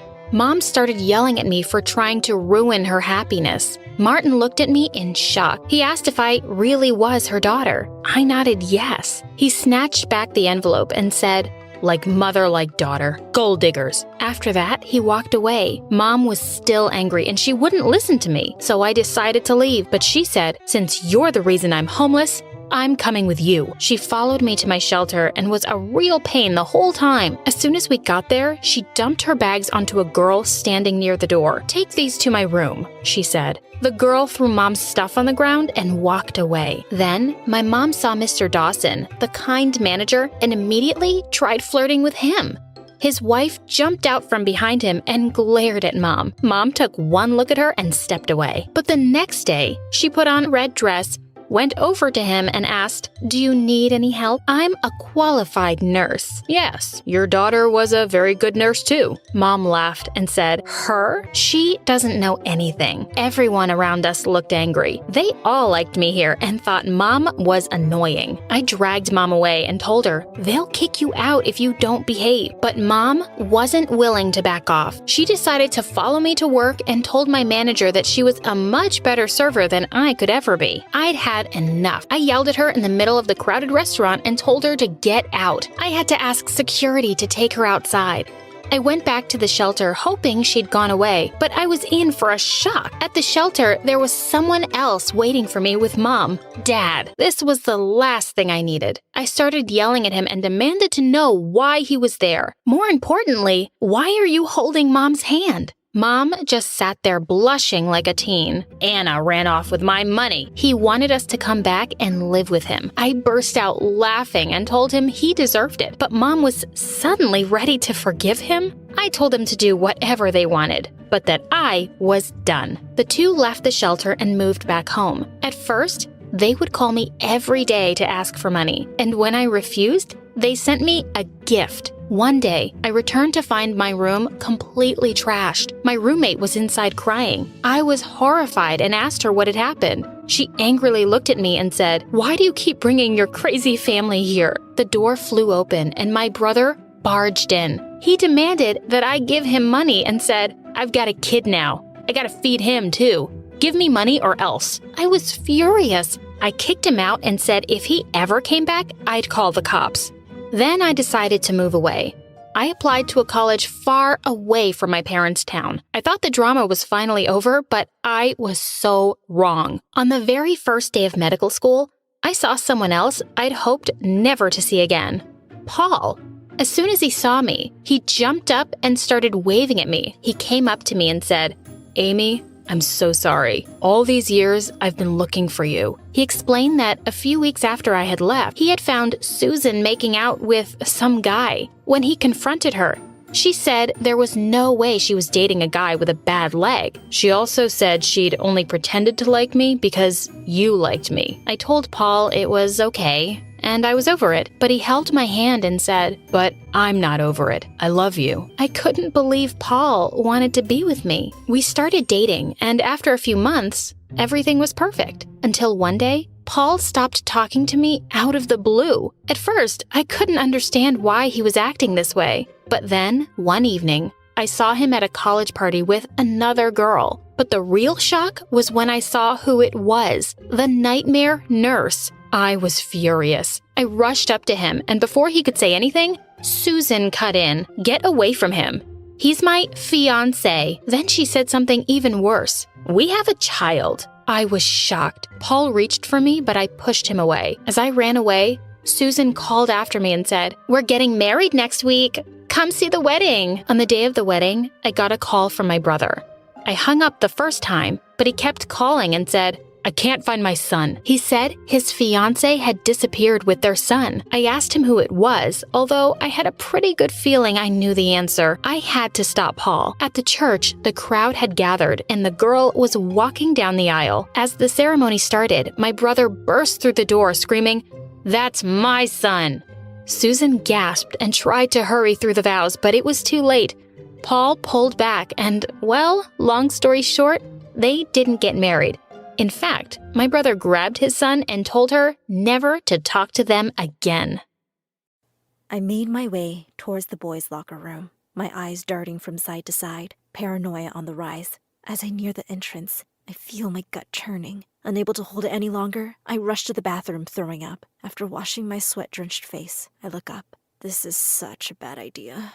I check once again to make sure my disguise is working. The face goatee and stubble still in place. In small steps, I enter the locker room. My eyes move from guy to guy before settling on a single guy. I couldn't help but sigh. He's just so perfect. I shook my dreamy expression off. That's why this is so important. I gaze around and see my friend George looking at me. He nodded. Together, we came up with this plan. For me to disguise as a guy and enter the guys' locker room. George kept insisting that my boyfriend was cheating on me with Giselle, saying that basically every time after gym class, he'd spend a good 5 minutes bragging about how Giselle and I were clueless and how long this had been going on. Now, here I am, in the boys' locker room disguised as a boy.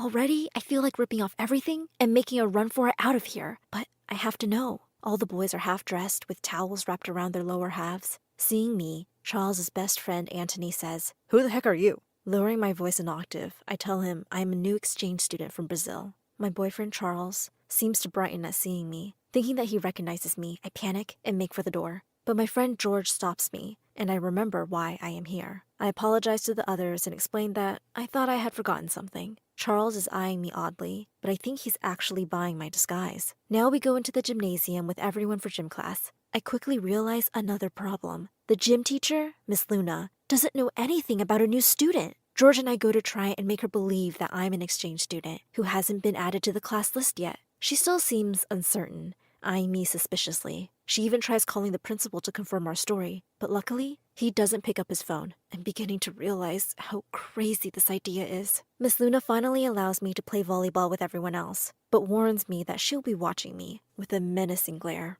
I gulp and go to join the others. Everyone is already in position to play on either side of the net. It's my turn to serve. When I do, the ball goes way off the court. People laugh, and Charles tells me that I serve like an inept girl. I can only gape at him in response. I can't believe what I'm seeing. Charles always seemed like the sweetest man alive, to myself and others. Maybe he just dislikes this new kid? The rest of the game, I try to keep a low profile. I'm actually really good at volleyball, but I'm worried if I show off my skills, my boyfriend will recognize me. He did go to a lot of my volleyball team's games over the past few weeks. I'm determined not to get caught yet. I still have to go into the locker room and find out what Charles has been saying about me to the other guys. Finally, the game is over, and we return to the locker room. Despite my efforts, I wasn't able to fully disguise my volleyball skills. And it's majorly thanks to me that my team won the game. Charles and some of the others are glaring at me with jealousy. Once we are back in the locker room, everyone starts taking off their shirts and changing. I have to keep my eyes to myself to stop myself from admiring all their toned physiques.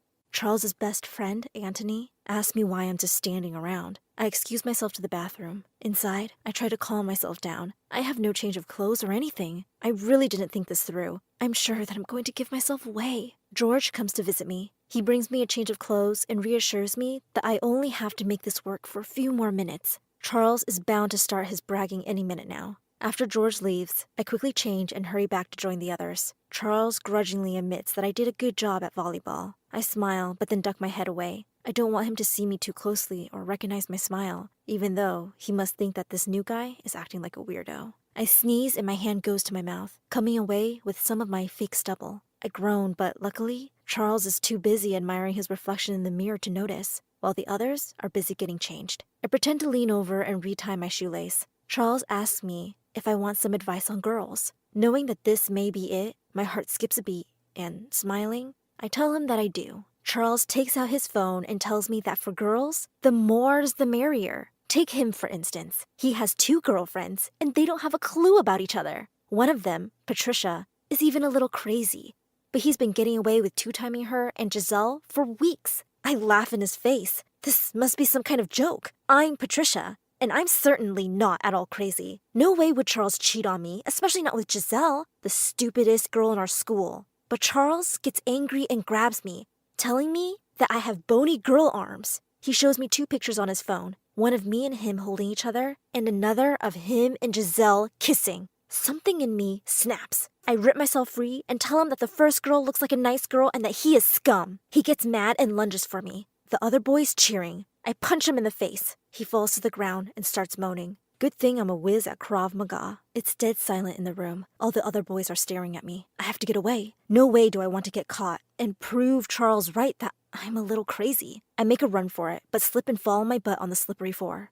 Charles scrambles up and after me, and the other boys move to block my way. This is my worst nightmare. If I get found out, I will never live this down. I try to back away, but there is nowhere to go. Suddenly, George says, "What's that in the shower?" With the boys wheeling around to look in the shower and distracted, I make a run for it. Outside in the school hallway, I run as fast as I can. I pass Giselle and yell to her that Charles is going out with her and me at the same time. She gets confused and asks, "Who are you?" I remember that I'm still disguised as a boy and keep on running. I almost run right into Miss Luna and the principal, who she must have got because she was suspicious of me. They order me to stop and I run in the opposite direction. As I pass the locker room door again, I can see the boys coming out, including Charles and his friends. Seeing me, they start to rush after me. I need to get to the exit and get out of here. The bell rings and students come out of the classrooms and fill the hallways. I groan. There's no way to go fast now. I quickly duck into the nearby classroom, hoping that I won't be seen. Inside, there's a miserable-looking janitor sitting on a chair with a mop in his hand. Seeing me, he stands up.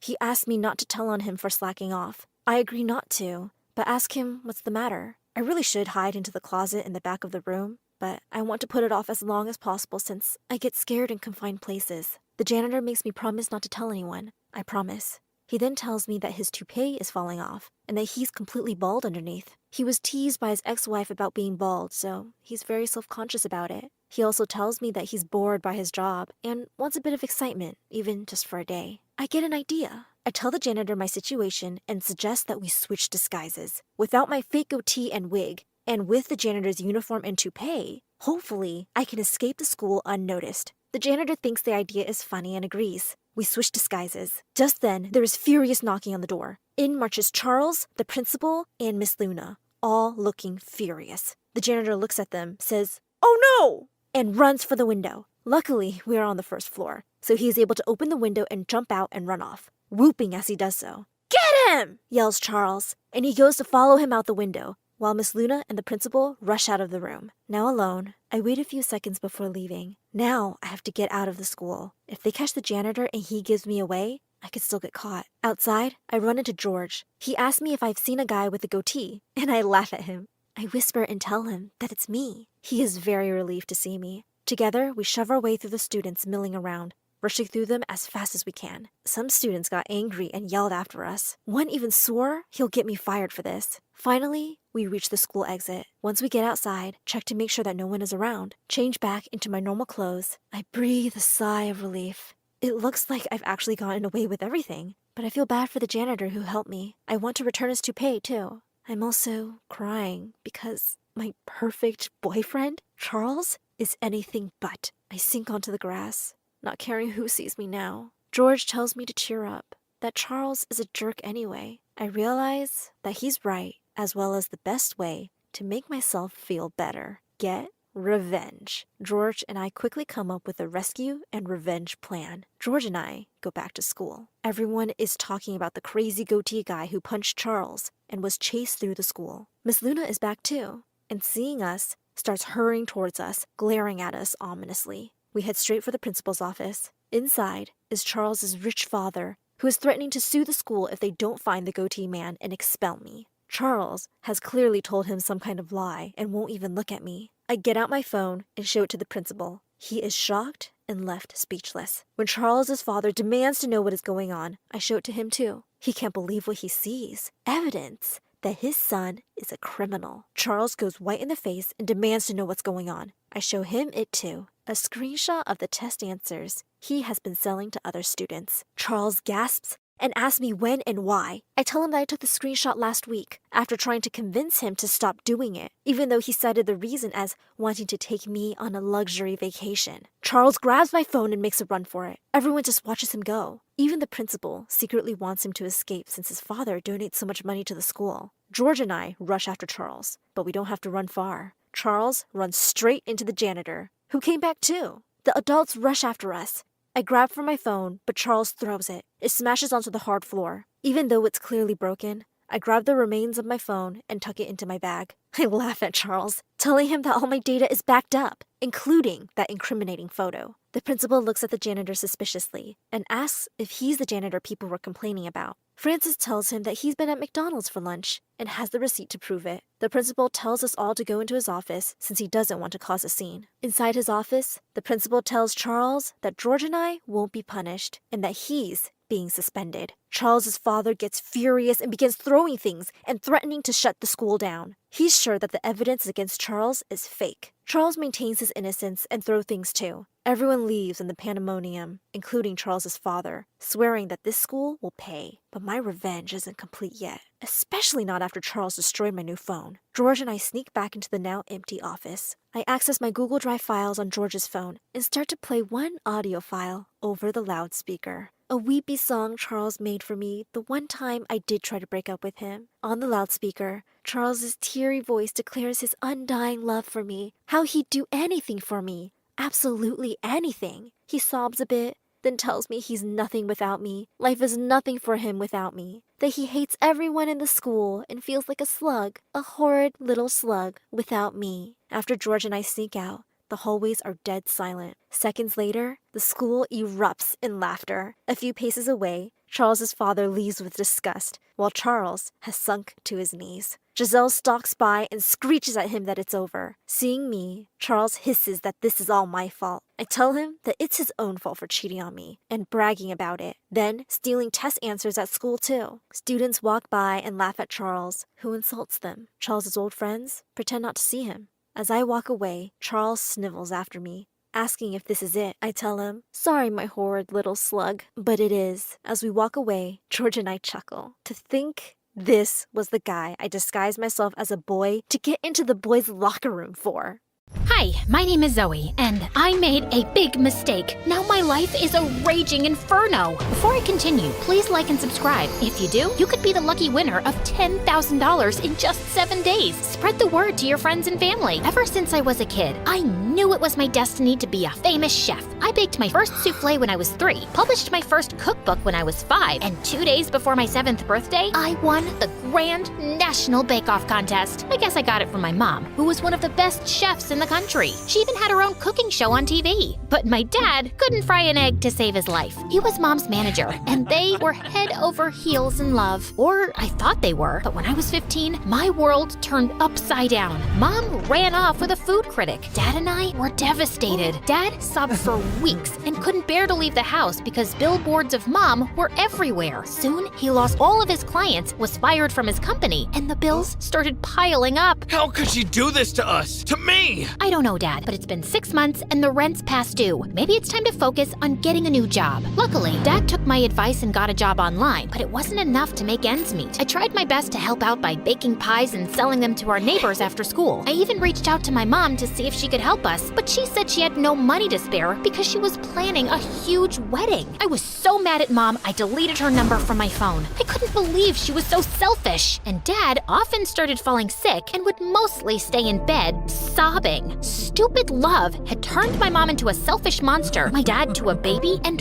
ruined my life. So I decided I'd never fall in love. My plan worked well until my senior year when I had an amazing glow up and inherited my mom's good looks. Suddenly, all the boys started noticing me. Hey, Zoe, wanna go to the movies this weekend? Ugh, I'd never go to the movies with you. When's the last time you showered? You smell like a rotten egg. Zoe, did you want to go to the spring dance with me? Bro, are you kidding? Not if you were the last guy on Earth. Okay, fine. I was mean, but I was protecting my heart. Besides, I was doing them a favor. Relationships are messy, and they bring out the worst in people. After months of insulting just about every boy in school and making a few of them cry, the rest of the kids started avoiding me like the plague. I didn't mind. I hardly had time for friends. I was too focused on my studies. I dreamed of becoming a world-renowned chef, opening a 5-star restaurant, paying off all Dad's medical bills, and buying us a mansion on the beach. In the summer after my senior year, I was accepted into a top culinary school. Look, Dad, I got in! The good news cheered Dad up. He even got out of bed and tried to bake me my favorite cookies. It felt good to see my dad in good spirits, but when I discovered that I didn't get the scholarship to pay for my tuition, my hopes were dashed. Honey, we're going to get you into that school. How? We'll never be able to afford it. That day, Dad put on a suit and went out to look for a new job. A couple weeks later, he landed a position at a new management company. He even pulled some strings to get me an internship at a famous 5-star restaurant that catered to celebrities and socialites. The owner is Miss Gina Tequila. She's discovered some of the most successful chefs in the business. Impress her, and she can make your dreams come true. I was so excited to start on my new adventure, but I was in for a rude awakening. On my first day, the moment I stepped in the door, this boy my age named Hunter shoved a bucket of silverware and a broom in my face. You're late. The dinner rush will be here in 10 minutes. Polish these, then mop the floors. I thought I was supposed to assist in the kitchen. I'm an award-winning chef.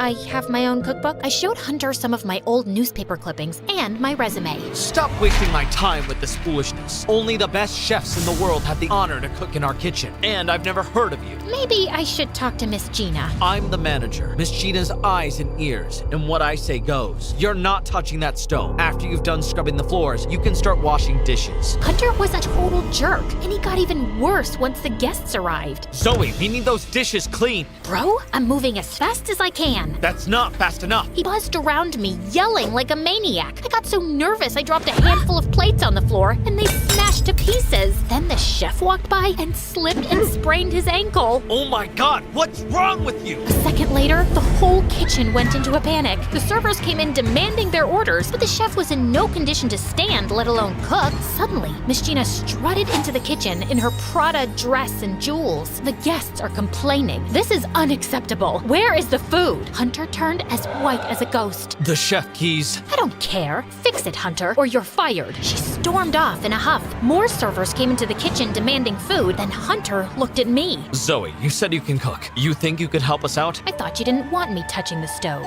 Forget what I said earlier. Please help me. I'll do anything. I'll buy you ice cream. I'll give you a raise. I'll shine your shoes. I'll clean your house for a week. Anything you want. I can't afford to get fired. Deal. I washed my hands, put on an apron, and got to work. I filled all the orders and added my own special twist on each recipe. All the customers loved my cooking, and a few of them even asked to thank me personally. This was delicious. I've never tasted anything so amazing. Miss Gina was so impressed. At the end of the night, she gave me a $500 tip. Just as I was leaving, Hunter ran up to me. Thanks for having my back in there. Sorry if I came off as a jerk. You were worse than a jerk. More like a monster. No, an ogre. An irritating mosquito. You're right. It's just that this job can be a little stressful. Miss Gina wants things to be perfect, and I need this job to take care of my mom. I get it. My dad was sick for a while. I had to take care of him too. How about we go out for that ice cream I promised? I agreed, and Hunter took me to my favorite ice cream shop. We hung out for a couple of hours, and to my surprise, he was a really nice guy. We had a ton of things in common. We liked the same music, movies, and MSA videos. Did you see this on TikTok? No way. I watch MSA on YouTube. TikTok turns your brain into mush. I know, right? We both loved food. Though Hunter wasn't a chef, he dreamed of opening his own restaurant one day. And Hunter's parents had gotten divorced, just like mine. After that, Hunter and I started hanging out, and we were totally just friends. Neither of us had time for a relationship, not to mention love. We both knew how that ended. But the more we hung out with each other, the more I started to think that maybe liking a boy wasn't all that bad. One time, Hunter was walking me home. It was really cold, so he took off his jacket and draped it over my shoulders. I looked up at him, and just as I was about to thank him for being so sweet, something inside me started to tingle. Why are you looking at me like that? Like what? All googly-eyed. Oh wow, you're blushing. Do you have a crush on me? No way! You're not even my type!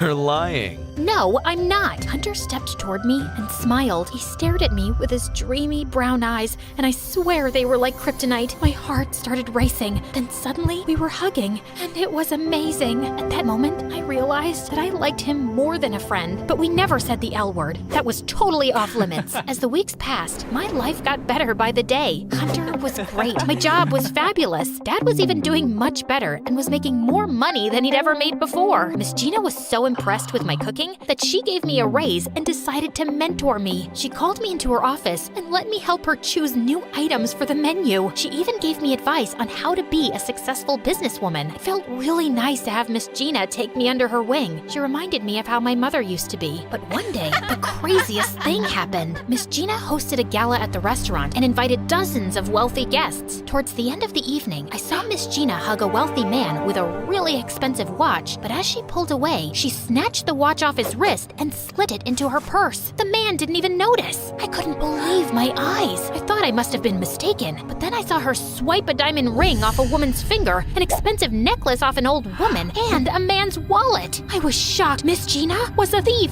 Miss Gina caught me staring at her. She rushed over to me, dragged me into her office, and slammed the door shut behind us. You stole from those people. No, I didn't. Yes, you did. I saw it with my own eyes. Fine, but it's not what you think. I need that money to keep this restaurant afloat, and those rich people have more money than they can ever need. Plus, they've got insurance. They can replace anything I stole. It's a win for everyone. I pawn the jewelry and reinvest it into the restaurant so I can pay all of my employees. If I didn't do this, I wouldn't be able to afford to stay in business. But stealing is wrong. Losing this restaurant is worse. Think about Hunter, the busboy, the servers. They wouldn't be able to pay their bills or take care of their families if this restaurant shuts down. Life's not fair, Zoe. I'm just trying to even the odds. But if you want to report me, then go ahead. I didn't know what to do. I wanted to report Miss Gina, but I couldn't be responsible for Hunter and all the others losing their jobs. I'm glad I can trust you to keep this between the two of us, but can you do me a teeny favor? Don't tell Hunter about our little chat. I doubt he'd understand. After that, things went downhill. I hated keeping Miss Gina's secret, and worst of all, I hated lying to Hunter. It got so unbearable that I started avoiding him. Are you okay? You seem stressed out. It's nothing. Oh, I think I hear a dirty dish calling. I've gotta go. But he could tell something was off. Did I do something to make you upset? No, I'm as cool as a cucumber. No, an ice cube, an iceberg, an igloo. I don't think that's true. I feel like there's something you're not telling me, and it's obvious you're avoiding me. You run away every time you see me, and you never answer my texts. Just then, I spotted Miss Gina watching me like a hawk. Jeez, can a girl just have some space? I have my own life. Maybe you should get one too. That came off way harsher than I meant it to, and I could tell I hurt Hunter's feelings. Fine, I was just trying to be nice. It's not like I'm in love with you or anything. Hunter Hunter marched off, and my heart sank. Forget about him. You should be focusing on your career anyway. Miss Gina appreciated me for keeping her secret so much that she let me handle the accounting for the restaurant and even hired me to cook for a few private functions. With all the extra gigs and the tips, I'd made more than enough to pay the tuition for my first semester at culinary school, and we were only halfway through the summer. Things were going well, but it was bittersweet because I couldn't share the good news with Hunter. Then one day, I came home from the gym and noticed Miss Gina's convertible parked in my driveway. I walked in, and what I saw rocked my world. Miss Gina and Dad were flirting on the couch. Miss Gina, what are you doing here? I thought I'd stop by and surprise you. Miss Gina was telling me how great you've been doing at work. And your dad came up with a wonderful idea. He's going to host a big event at our restaurant. He's inviting all his new clients and his business partners.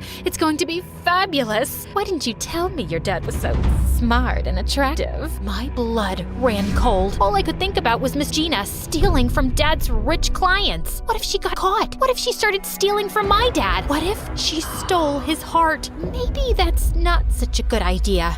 Don't be silly. Oh my, I'm so thirsty. Could you be a dear and get me something to drink? As soon as Dad left the room, Miss G whispered, "Don't you ruin this for me. We've hit the jackpot. I won't help you cheat my dad's clients." Oh, it's too late for that. If I go down, you go down too. Your name's on the accounting statements. And if the police get their hands on those records, you'll be in far more trouble than me. I had a really bad feeling, so I rushed out of there and headed straight to the restaurant. As far as I knew, I did nothing wrong. All I did was keep track of the receipts. But as I looked at the numbers, things weren't adding up. I noticed that Miss Gina had been stealing our clients' credit card information, charging them for bogus items, and depositing the extra money into a secret account. And she'd been doing it under my name. I think once she had me sign some lengthy documents, which I now realize were bank papers. I was so busy and distracted at the time. She was right. If I said anything, I was toast. The night of Dad's event, I was on edge. I didn't know what to do. Dad, his clients, and all his business associates had all showed up, and Miss Gina was grinning from ear to ear. I felt sick to my stomach. I couldn't keep lying for Miss Gina, but if I said anything, my whole world could shatter to pieces. As I was cooking, I must not have been paying attention, because out of nowhere, flames went up from the stove, and I saw my life flash before my eyes. Hunter darted toward me and pulled me away from the stove. Suddenly, the kitchen erupted into flames. The fire alarm blared, and everyone ran outside. Miss Gina marched up to me screaming like a banshee. "You did this on purpose. You're trying to ruin me." "No, it was an accident. I swear." "Liar." Then something inside me broke. I couldn't let Miss Gina control me anymore. So I told the truth. "You're right. I am a liar, but not anymore." I told the police all about Miss Gina's stealing and how she tried to blame it all on me. The police conducted an extensive investigation and learned that Miss Gina had done this before. She was wanted in 5 states for running the same scheme but under different names. My record was cleared of any wrongdoing, and Miss Gina was sent to jail. Why didn't you tell me what was going on? You didn't have to go through this alone. I didn't want you to get hurt. So you broke my heart instead? Yeah, that wasn't the smartest thing to do. Maybe we can start over, but this time, no more lies. Nothing but the truth. I think we can give that a try.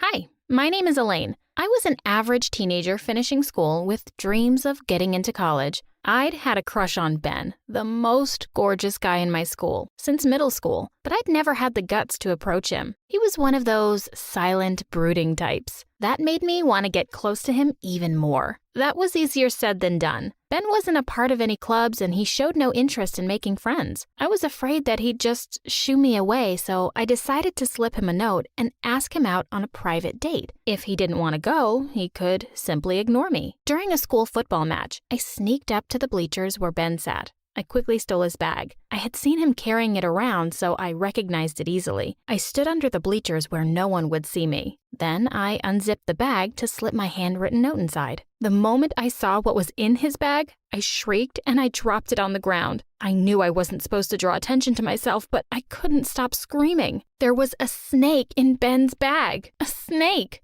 I turned to run away and slammed into someone who was standing behind me. "What are you doing?" he demanded angrily. "Is that my bag?" I couldn't breathe.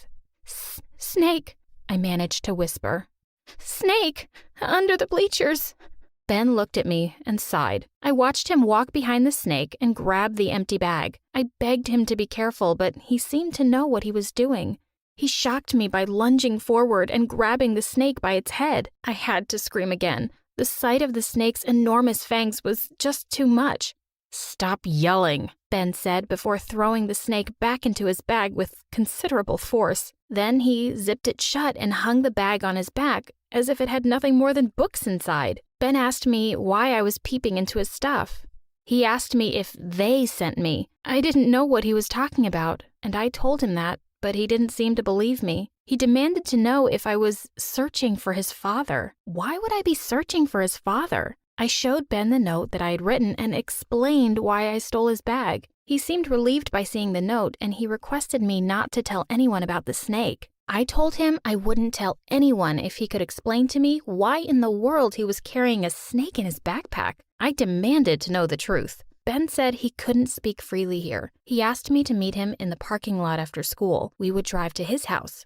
With that, he left me standing there in awe. Had I just gotten the weirdest date ever with Ben? I met Ben in the parking lot after school, and he drove us to his house, which was only a few blocks away from my own. I asked him why we couldn't simply talk outside, but he told me to hold my questions till we were in a secure location. I was getting a bit nervous, but the fact that I was so close to my own house made me feel better. We reached his house and entered the mansion. It was gloomier and older than ours. I asked him where his parents were. He told me his mother passed away when he was young. His father spent all his time in his lab in the basement. Ben took me up to his room and shut the door behind him. Ben told me his room was soundproof, and he was sure it wasn't being bugged. We were alone. I couldn't hold my curiosity anymore. I let all my questions spill out at once. Ben told me that his father was working on an important secret mission. He'd asked Ben's help in this mission, which involved catching some poisonous snakes that lurked around this side of the city. I was horrified to learn that the snake was poisonous. I could have really died. I asked Ben why he was doing something so dangerous for his dad. What mission could be worth this? He refused to tell me. He said he couldn't trust me yet. Ben took the snake in his bag and placed him in a tank in another room. There were a few more snakes in that tank. They were the snakes he'd caught that week. The rest were housed permanently in his dad's lab. Ben said he didn't mind catching them so much.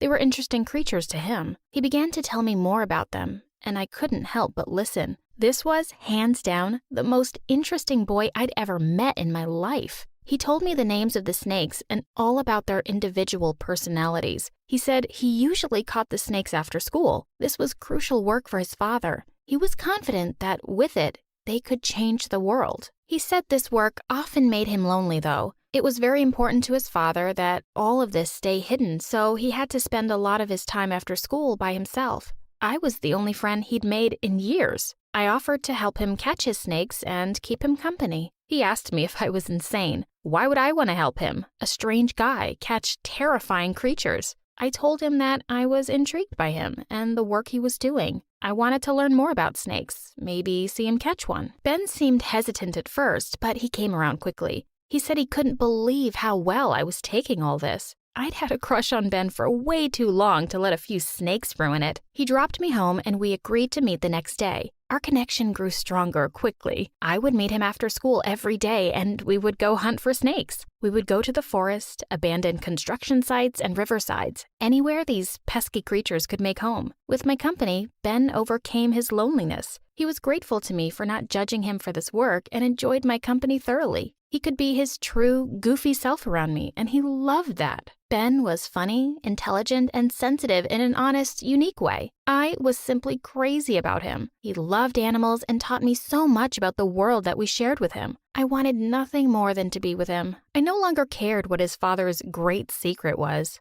but Ben did. One day, he sat me down in his room, looking incredibly serious. He said that over our time together, he had begun to have feelings for me. He said he'd never met anyone that he could be his true self with until now. I nearly swooned with joy. I told him that I too had feelings for him. Ben didn't look as excited as me, though. He said that being involved with him was dangerous, that if I really wanted to be around him, I had a right to know the truth about his father. The whole truth. He trusted that even if I chose to leave, I wouldn't betray his trust. He began to speak, but was interrupted by sounds of heavy footsteps. "Who is this young lady?" came a voice. Ben and I turned to see a man.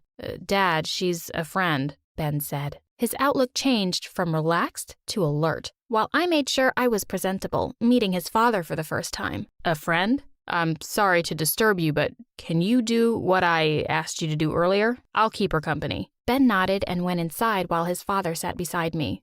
I am so happy to see him making friends, he said. I nodded my head and smiled. Yeah, he has been so lonely since his mother passed away. His dad looked so sad. I wanted to tell him that I'd never leave Ben, but maybe it wasn't the time. Oh, he never mentioned his mom. What happened? I asked. She died because she couldn't get treatment in time. Now I devote myself to make sure that the same never happens again, no matter what I have to do, he said, and he got up, wiping tears off of his eyes. It's late. You should go home. I took the hint and got up. That's when Ben came back. He walked me home but kept silent. So I did the talking. Your father is a great man, I said. Your home is here, Ben said. Before I could say something, he pulled me into a hug. It was blissful until I felt him slip something into my hand. Open it when you're alone, he whispered. Before I could open it, he rushed away. Once I was in my room, I opened the note. Ben finally told me the whole story. His father was collecting these snakes in order to manufacture antidotes for their venom.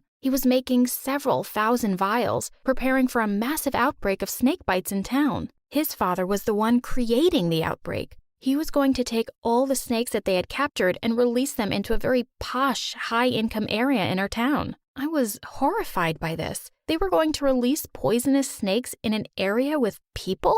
That was terrible. Ben explained that these snakes already existed throughout the town. The rich people here had cleared their own area of them and left the snakes to bite the poor people. One of these venomous snakes had been the cause of his mother's death all those years ago. The hospitals owned by the rich refused to manufacture antidotes because they were cheap compared to the extensive treatment they provided for snake bites. The same treatment had failed on Ben's mother and she died, leaving his family broken forever. Moments after I finished reading the note, I learned that my parents were planning a weekend at a resort in a posh area of the town, a part that could be flooded by poisonous snakes any day now. I tried to convince my parents to change their plan, but they'd already made their reservations. There was no way I was going to put them at risk, so I had to come clean. My parents were furious. Boys, vigilantes, poisonous snakes, these were all the things I was supposed to avoid. They called the cops immediately, in spite of me begging them to wait. They alerted them about the plan Ben's father had made. The cops arrived within minutes and forced me to tell them the whole truth. They immediately took off to Ben's house, but the entire mansion was empty. No snakes were found in the building, nor did they find Ben or his father. I couldn't believe this. Where were they? I found a note on their front porch which said, "I know what you did, Elaine.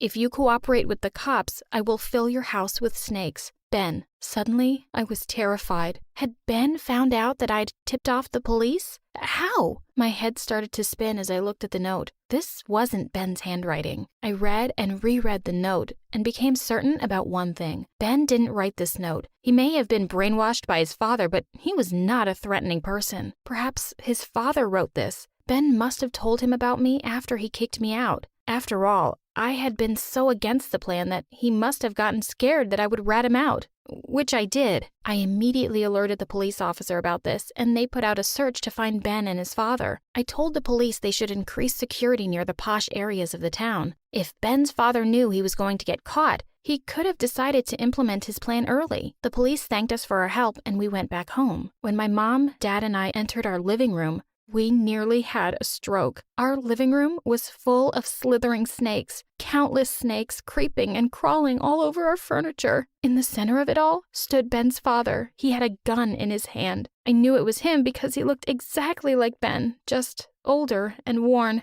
and angry. He accused me of ruining his life and lives of thousands of other people that his antidote would have saved. He said I seduced his son to derail his plan, and he would get back at me for that. I called him sick and twisted for manipulating his son. I demanded to know where Ben was. He laughed at me. He told me Ben would never choose to be with me. He was dedicated to him, his father, and the plan they'd made for this town. Didn't he care that he was ruining Ben's life? He would land up in jail or worse if this thing got out of control. My questions didn't affect him. He said we all had to do bad things for the greater good. We all had to make sacrifices. He was ready to do his duty. Suddenly, the door of our house busted open and police officers filtered into our home like ants. Ben's father tried to run out of the house, but the police had surrounded our house and they restrained him within seconds. We ran out of our snake-ridden house. I yelled at Ben's father to tell me where Ben was, but I didn't need to. Ben was standing right behind me. I turned around when he called my name. My heart was racing in my chest. Ben was here. I raced up to him and hugged him tightly. How did he get here? What was going on? Ben revealed that after my fight with him, he'd gone to meet his father. He was worried that I would reveal their plan, and he felt like he had a right to let his dad know. When his father declared that he would hunt me down and silence me, Ben got frightened. For the first time, he could see the cruel hardness in his father's eyes. This was a man who would do anything to get what he wanted, no matter the price. Ben tried to stop his father from coming after me, but he wouldn't listen to reason. He was convinced his son had been deluded by childish feelings. He told Ben he was implementing his plan early and asked him to load the snakes into his truck. He was going to release the snakes and avenge his wife's death. He had gone mad with grief, Ben realized. He just didn't see it before. Any effort to stop him was useless. There was only one thing left for Ben to do.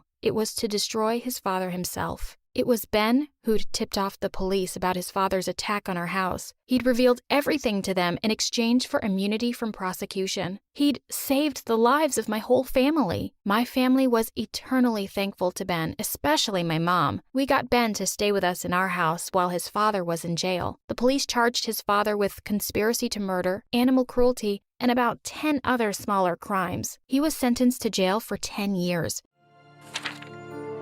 Hi, I'm Rochelle from Iowa. Please like and subscribe. I was just a baby when Mom and Dad divorced, and growing up, my mom was pretty much my whole world. We did everything together, walking our dogs, swimming, and reading on rainy days. Once Mom took me to the playground and kids were playing hopscotch. I wanted to join them, but I didn't know how. So I started crying until Mom picked me up and started jumping and playing. Some kids laughed, some stared, and some begged their moms to hold them. The moms didn't like that and glared at us, but Mom didn't care. She jumped harder, and we fell badly on the ground. I got bruises on my face, and Mom broke her leg. Some moms came running to help us, and I swear some of them were laughing. Mean witches. I wanted to punch them, but I was too little. And yeah, Mom and I were inseparable. And as a kid, I was really shy and had a hard time making friends. I would just sit on the sidelines watching other children play. But whenever someone tried to talk to me, I'd just freeze. Do you want to play kickball with us, Rochelle? Just forget it. I did well in school, but every year I got a little more lonely. By the time I was 8, everyone treated me like I was invisible. Some teachers didn't even know my name. Once our math teacher was absent, so the other class's teacher came to fill in her place for the day. She was old and grumpy, and she smelled like Home Depot. When she saw me, she said, "Oh my God, did someone bring their sister to school again? For the 1000th time, don't bring your relatives to school they don't attend. This is not a BTS concert. Give me your mom's number. I'm calling her to pick you up right now." I swear I don't get paid enough to do this. But I'm the school... Excuse me? Then some of my classmates interfered and told her that I attended this school. She wasn't convinced until I swore on my grandma's grave. And then she checked the class list and left me alone. Duh, I'd been going to the same school since kindergarten. The only people who knew I existed were the mean kids who loved to pick on me. I never understood why, but I guess it was because I was an easy target and wouldn't fight them back. They'd be stealing my lunch, calling me a ghost and whatnot. I don't understand what I did wrong. They're always giggling when they see me. Is it my hair? Mom, do I smell? Wait, is it my big nose? No, duckling. You are perfect. Sometimes kids are just mean. Don't give up though. In time, they'll see the real you. This went on for 5 years, but when I turned 13, I swore it would end. I needed to find a way to make friends and get the other kids to leave me alone. If they didn't like who I was, I'd just have to change. I talked my mom into taking me on a shopping spree. I changed my whole style. New shoes, a new jacket, even clip-on earrings because I didn't have my ears pierced. My mom wouldn't let me dye my hair, so I got a new haircut instead. But when I went to school the next day, well, you could say the outcome was disappointing. Ew, who are you supposed to be? Who, me? This is just how I dress. Well, stop it. You look like a weirdo. And just like that, my confidence was shattered.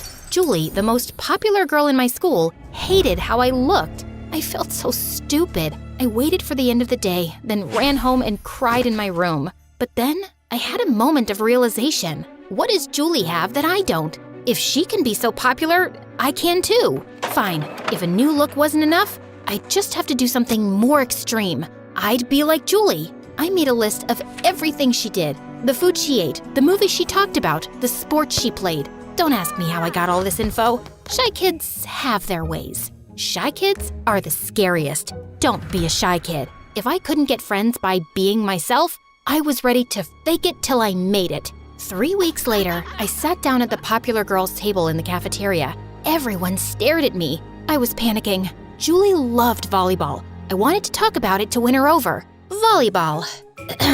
Volley, according to the Oxford Dictionary, means a lot of bullets, stones, etc. that are fired or thrown at the same time. Ball. Well, it's kind of the same thing, but not a bullet or a stone or etc. and not thrown at the same time.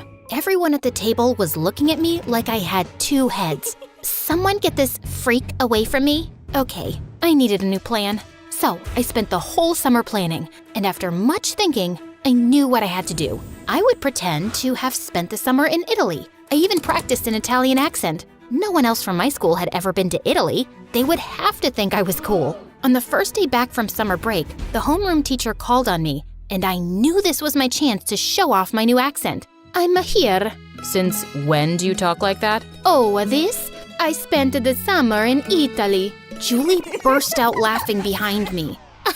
No, you didn't, you little liar. Brittany saw you in the library.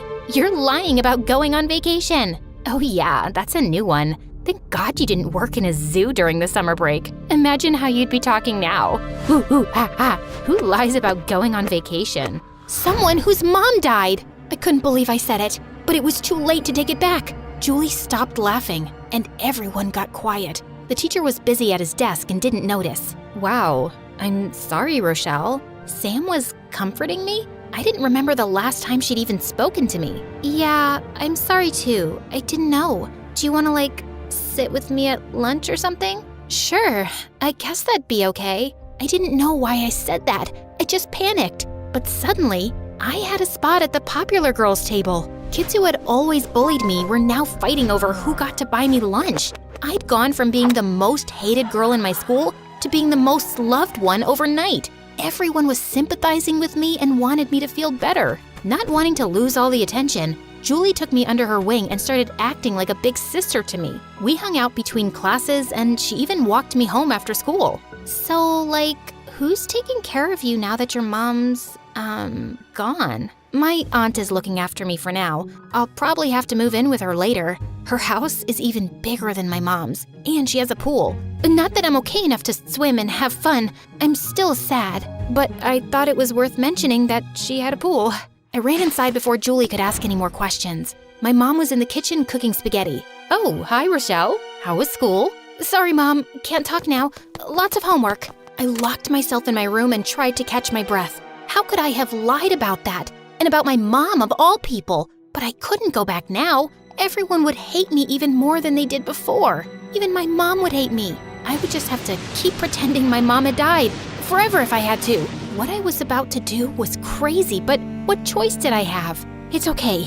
It'll be worth it. The next day, everyone at school was nice to me. Kids gave me their snacks and even offered to do my homework for me. All I had to do was walk around looking gloomy, and they did the rest. Teachers at my school were always super busy, so none of them even noticed what was going on. So what happened? I mean, how did she pass away? Was she sick or something? The whole table got quiet. Julie elbowed Sam, but you could tell she wanted to know too. Luckily, I was prepared. I handed Sam something I'd made on my computer the night before. It was a fake obituary with an old picture of my mom and everything. I had just copied one from a newspaper and changed a couple of things. All the kids leaned closer to read it. Sudden illness? That's awful, Rochelle. Really awful. I can't imagine my mom dying. How are you keeping it together? Well, having friends like you helps a lot. Everyone gave me a group hug, but all I could think about was how bad lying felt. I had never meant for things to get so out of hand, but now I was trapped. Maybe if I just lied well enough, everything would work out okay. That night at dinner, I was bursting to tell Mom everything, but I couldn't. I got invited to go roller skating with Julie and her friends. Oh, Duckling, that's wonderful. Do you want me to drop you off at her house or… No! Rochelle, is everything all right? Everything's fine. I just feel like walking. What's been going on with you? You've been acting strange recently, hiding things and having outbursts. I'm worried about you. I'm okay, really. I'd love to meet some of your new friends. You will, Mom. Just not yet. The better things got at school, the worse they got at home. Pretending my mom abandoned me was stressful, especially since I had to face her at home after. I started yelling at the littlest things, storming off, and even throwing stuff. I knew I was acting crazy, but I couldn't stop. 2 weeks passed, and still no one had found out. It was getting harder and harder to keep track of all my lies. The popular kids table was starting to feel like a prison. How come you never invite us over to your house? It was always just me and my mom there. I'm just not ready to have anyone else in it. But your aunt's there, right? Oh, right. Yeah, I'm close with my aunt. I call her Tito. Her name is Time, poor thing. Mom is luckier. Was luckier. Her name's Date. But yeah, I'm trying to adapt to the new situation. I can't believe they still make you go to school and do homework. You should, get a year off or something.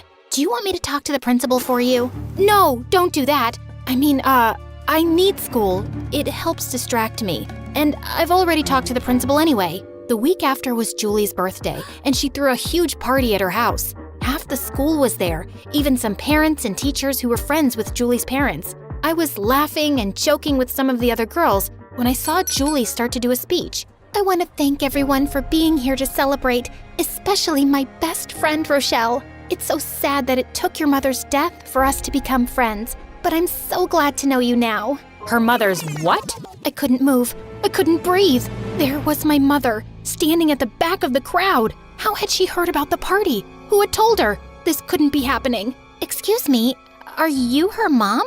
Yes. Rochelle, do you want to explain what's going on? Oh, wow. That's very MSA. Everyone stared at me. I wanted to disappear. People were talking, but all I heard was buzzing. Julie was saying something and pointing at me. Then my mother grabbed me by the arm and led me out of the party. She didn't say anything until we were driving back to our house. You need to explain yourself. I broke down. Everything that had happened swept over me at once, and I told my mother everything. I'm so sorry, Mom. I don't know why I lied. I didn't mean to hurt you. I'm so sorry. My mother was quiet for a long time, just driving. When she finally looked at me, there were tears in her eyes. It breaks my heart that you were in so much pain and couldn't tell me. You're my daughter, and I only want what's best for you. I wish I had known that you were so lonely. I know you didn't mean for all this to happen. Now, you have to fix things. I didn't sleep at all that night. I was so scared to see Julie and everyone else at school. But when I got there, no one teased me. The only people who talked to me at all were my teachers. Everyone else ignored me, just like I was 8 years old again. I was sitting alone at my old lunch table when Julie joined me. None of the other popular girls followed. You don't have to pretend to like me anymore. I was never pretending, Rochelle. I do like you. I tried to tell you at the party, but your mom dragged you away before I could. Why would you even talk to me after what I did? I lied to you. I faked about my mom leaving me, even though she's the best mom in the world. I'm crazy. You aren't crazy. You're lonely. And the cure for loneliness is a friend. A real one this time. You'll stop being popular if you hang out with me. There are more important things than popularity. You really want to be my friend? Yeah, I do.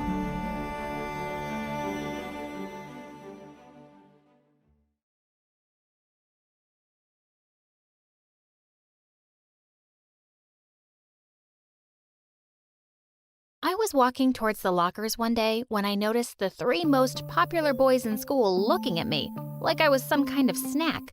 It was the first time in 2 years they'd noticed me. Then they were suddenly smiling at me. What's going on? I got so nervous, I crashed straight into an open locker door and my books fell to the floor.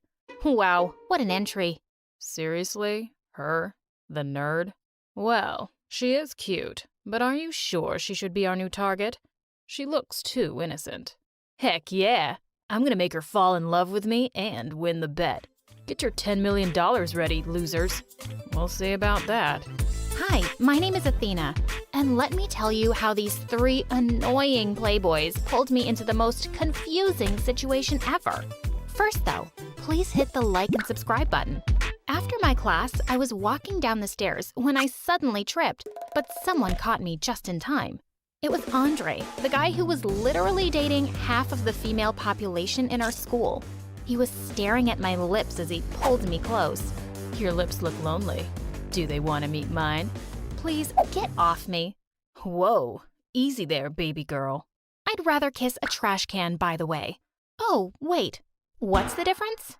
I smiled at seeing the shocked look on his face. Walking away, I almost tripped over a random calculator someone had left on the floor. I dropped my books, and before I could pick them up, someone was doing it for me. You should watch your step next time, princess. For a second, I was stunned to see Tanner, the guy with the biggest Instagram following. He was grinning at me, and boy, he looked like a prince. Would you mind taking a picture of me for my Insta? He pushed his phone and started posing like he was God's gift to women. I didn't know how to react, so I put his phone down on the floor and awkwardly walked away to find an empty classroom. As I walked in, I was surprised to see someone sleeping in there. I shook his shoulder to wake him up, only to gasp when I realized it was Lucas, the handsome sleepyhead. What are you doing here? This is my place. Oh, sorry. I didn't see your name on the door. I ignored his sarcasm and was about to head out before he spoke again. We can share this room, if you want. Suddenly, the teacher came in and thought we'd been making out in there or something. She kicked us out, and it was so embarrassing, even more than all the tripping over. I had to avoid these heartbreakers. They were called the triple threat for a reason, and I hated guys like them. After my classes were finished, I found the 3 of them outside waiting for someone. They all smiled at me. Uh-oh. Hey, baby girl. I think you're an engine, because my car won't start without you. Come on, princess. Let's get out of here. I'll give you a ride home. Lucas just gave me a nod and signaled for me to get in. What in the world was happening? I hurriedly walked out of the gate to avoid them. When I entered the cafeteria the next day, I was greeted with milkshakes, coffees, burgers, and nuggets. It was the boys again. I turned them all down and chose to sit on a table alone as I ate. I heard some girls behind me talking about me. Seriously? Why are they after that lame junior? It must be a prank. There's no way they'd notice her otherwise. She's ugly. I turned to look at the girls and said, I really want to punch all you girls right now. But, you know, I'm busy dealing with attractive boys drooling over me now. Ciao. But I was furious. I had to know if I was really the target of a stupid prank. A few days later, as I was passing by the boys' locker room, I noticed that the door was slightly open. I saw the trio inside. I hid behind a locker to listen. God, what is that smell? Do boys even shower? Give me 2 days, and she'll be following me around like a puppy. I don't think so. She's kinda challenging. Nah, she's just playing hard to get, Tanner. You guys should learn from me. I couldn't believe it. These players had put a bet on me. I'd show them. They'd pick the wrong girl to mess with. I was gonna make them pay. Let the games begin. The drama club I was in had a show the next day, and my role was a stupid tree. The scene had a windy day, so when I started swaying my arms, someone gave a standing ovation from the audience. Woo! Best actress ever. That's my girl. What was he doing? After the show, he came over and gave me a bouquet of flowers and a gigantic teddy bear. Babe, you know what? There's something wrong with my phone. It doesn't have your number in it. He wouldn't leave until I put my number in his phone. The next day, while I was walking to school, I noticed a familiar sports car following me. Hop in, princess.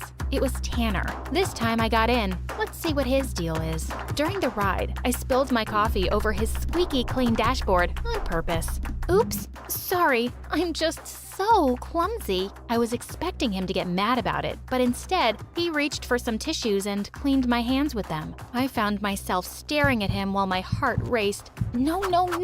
It was all just an act. Get a grip, Athena. When we reached school, he helped me get out of the car. Right. Slow down. Geez, I'm not blind. Seems like it sometimes. I glared at him. Is there something you want to say? He just flashed a big smile and turned to fix his hair in the car window. So annoying. I walked off to class. Halfway through the lesson, when the teacher had her back to us, someone from the table next to me whispered, "Psst." I looked up to see that it was Andre. Why'd you come here with Tanner? You know guys like him are jerks who will just break your heart. You know I'm totally serious about you. Then he kissed my hand. Oh, please. How serious are you? There's no number to express. Then prove it to me. Sure, baby girl, but how? I'll tell you about it at lunch. I can't wait. I swear, I'll do anything for you. Just then the teacher kicked him out of the class for making all these noises. Everyone giggled, but he didn't look the least bit embarrassed. He winked and walked off. Lunchtime came and he was already waiting. I wanted to ruin his reputation,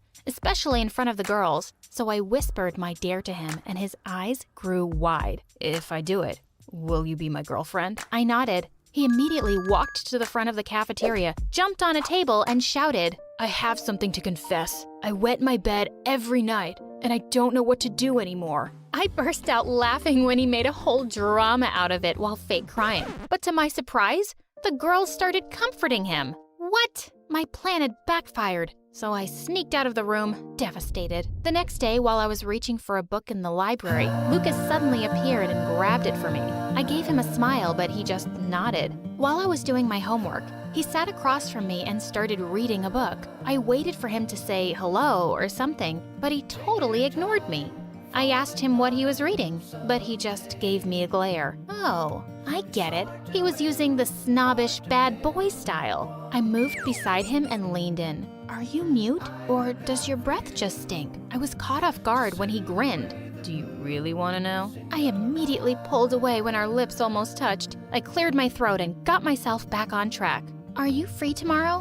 I just need someone to go somewhere with me. Yeah, sure, whatever. Later that night, I did a little research on Lucas and grinned when I read a comment about him having a phobia of heights in one of his Instagram posts. He was surprised when I brought him to an amusement park the next day. I forced him to try all the rides, and I was laughing my butt off whenever he screamed like a girl. Stop being such a wuss, Lucas. Let's try the pirate ship one more time. Just then, he started throwing up, and I couldn't stop laughing. I wanted to have more fun, so I acted like I'd sprained my ankle and let him carry me all around the place. Then I asked him to buy me some fries. When he bought them, I said, "Oh shoot, I'm also craving a banana split and a cheeseburger." I could barely stop myself from laughing at his annoyed face. Poor guy later fell asleep on the bench while I ate all the food. All of a sudden, I screamed in his ear. He jolted awake and asked what had happened. I told him that I was just thirsty and I needed some soda. He finally snapped. Buy it yourself, girl. Jeez, you're so annoying. And just like that, Lucas gave up. 1 down, 2 to go. Andre continued pestering me at school while Lucas was nowhere to be found. During lunch, Tanner sat beside me and asked me if I'd like to go on a date with him to the Bahamas. I want to get to know you first before going anywhere alone with you. I don't even know anything about your family. Not a problem. You could join us for dinner tonight. I did a happy dance on the inside. Everything was going according to plan. I told him that I'd come myself, so I just asked his address. That night, I borrowed my friend's hyperactive cats and brought them with me. Tanner looked so happy as he opened the door. My mom's out, so no one can babysit them. I put the basket down and the cats started running everywhere, scratching paintings and knocking over expensive vases. Sorry, they get their clumsiness from their mama. He looked totally unaffected. Your kittens are adorable. Like you. Come on, dinner's ready. And they're all waiting for you. His parents looked so sophisticated, and I was surprised to see that he had 4 little sisters. They all flocked around me like it was their first time seeing a girl. I started fake crying when dinner was served. What's wrong? I don't eat chicken. Poor little creatures. His mom asked me, "Oh, are you vegetarian?" "No, only for chickens. Chicken saved my life one time when I was crossing the road." Tanner immediately told the cook to change my food, and when we started eating, my cat suddenly jumped on the table and turned everything into a disaster. The look of horror on the faces of the Tanner family was epic. Sorry. I was shocked when his mom took the cats and started petting them. Unbelievable. It's fine. They're just asking for some love. I then placed my feet on the table and let out the loudest burp. Thanks for the splendid meal. Anything for you. Darn, he was such a good actor. After dinner, his mom showed me their family albums, and I couldn't help but notice how cute baby Tanner was. As I watched him play with his sisters, I realized that he wasn't really a self-absorbed jerk after all. While heading out that night, I tripped over something as usual and dropped my glasses. Tanner picked them up from me and looked at my bare face lovingly. Wow, your beauty is so unreal, so perfect. I realized that he was actually talking to me. I felt my heart beating faster. He looked so sincere, and it made me feel like I was the most beautiful girl in the world. Apparently, my efforts to get rid of him hadn't worked tonight, but why was I smiling? The next day, Andre sneaked in through my window. Why are you here? There's a party nearby. Come on. I told him that parties weren't my thing, and besides, I didn't have anything to wear. Say no more, baby girl. Come with me. I needed to mess with him more, so I went with him to the mall. He bought me a cute red dress and gave me a makeover. Wow, you look like someone I know. Who? My next girlfriend. Oh, please. I went to the party with Andre, and everyone was shocked upon seeing me. They thought I was a totally different person. While dancing with Andre, I couldn't help but notice Tanner and Lucas looking at me from across the room. A girl walked up to Tanner and started dancing with him. For some reason, the sight made my blood boil. I excused myself to the toilet, and when I came back, Andre was now dancing sweetly with another girl. Of course, he was a player, so I wasn't surprised. Lucas followed me when I went outside to the garden. I'm sorry about what happened the other day, Athena. I was so stupid for doing such a horrible thing to a pretty girl like you. Oh, wow. From a jerk to a Romeo. He really wanted to win that bet. I really like you, and I hope you feel the same way. He looked so genuine that I almost got carried away. I was about to say something, but then someone snatched me away from him. Tanner, what's your problem, dude? That's it. We need to stop this. I won't let you play with her feelings. What are you talking about? I really like her. And pigs can fly, Lucas. Before they could punch each other, Andre came over to stop them, and I just stood between them, looking like a confused little kitten. Cut it out, you idiots. She's mine. Stay out of this, loser. You're hopeless. She was about to say yes to me. Excuse me? I don't even like you. Shut up. You know what? Take the Dawn money. Here's 10 million for each of you. Just leave her alone. Best decision ever, Tanner. I was shocked. Did he just give away $20 million? Just like that? Tanner then grabbed my hand and said, "Get out of here, Athena. You don't deserve to be treated like this. Stop pretending like you really care, Tanner." Tanner looked so furious. Cut it out. I've known about the bet all this time, and I've been playing all of you idiots. You all lose. They were all shocked at my revelation. Andre and Lucas grabbed the bags from Tanner and ran away, while Tanner just stood there, shocked. I'm sorry for everything, Athena. Goodbye. My heart sank as I watched him walk away. My wish was finally granted. The jerks had finally stopped bothering me, and I should have been happy and relieved, right? But I wasn't. The next day, my mom came running to me with shocking news. Someone called Tanner had put $10 million into our account. We're rich. Wait, what? What was he doing? I ran to the school to talk to him, but he wasn't there. For 2 weeks, there was no sign of Tanner. Then one day, he finally showed up with a gorgeous blonde. She was all over him. After school, I found them kissing behind the bleachers. I tore him away and asked him about the money, but he walked away saying, "I don't know what you're talking about. Go away." As he walked away, I knew he was lying, so that night I went to his house. His mom told me to wait in his room. As I looked around, I saw something that shocked me. My lost anklet. It was placed carefully on his desk. Just then the door opened and Tanner came in. He looked shocked to see me and the anklet in my hand. "Explain this." For a minute, he looked like he was going to deny everything, but to my surprise, he came forward and held my hand. "I'm sorry I agreed to that stupid bet. I'm sorry that I hurt you. I don't want to do that anymore. I tried to forget you and what I did to you. That's why I was with that girl. Athena, I love you. I always have since the day I first spoke to you and found your anklet. Can you forgive me? Yes, Tanner, I forgive you. He looked at me expectantly. Oh, that's it? I said I love you. Do you, love me? Oh, yes, that too. He rolled his eyes at me and said, I can't believe I fell in love with you. Kinda late for that. Just shut up and kiss me now. Every moment tonight, they led me to you. Every single time you look at me.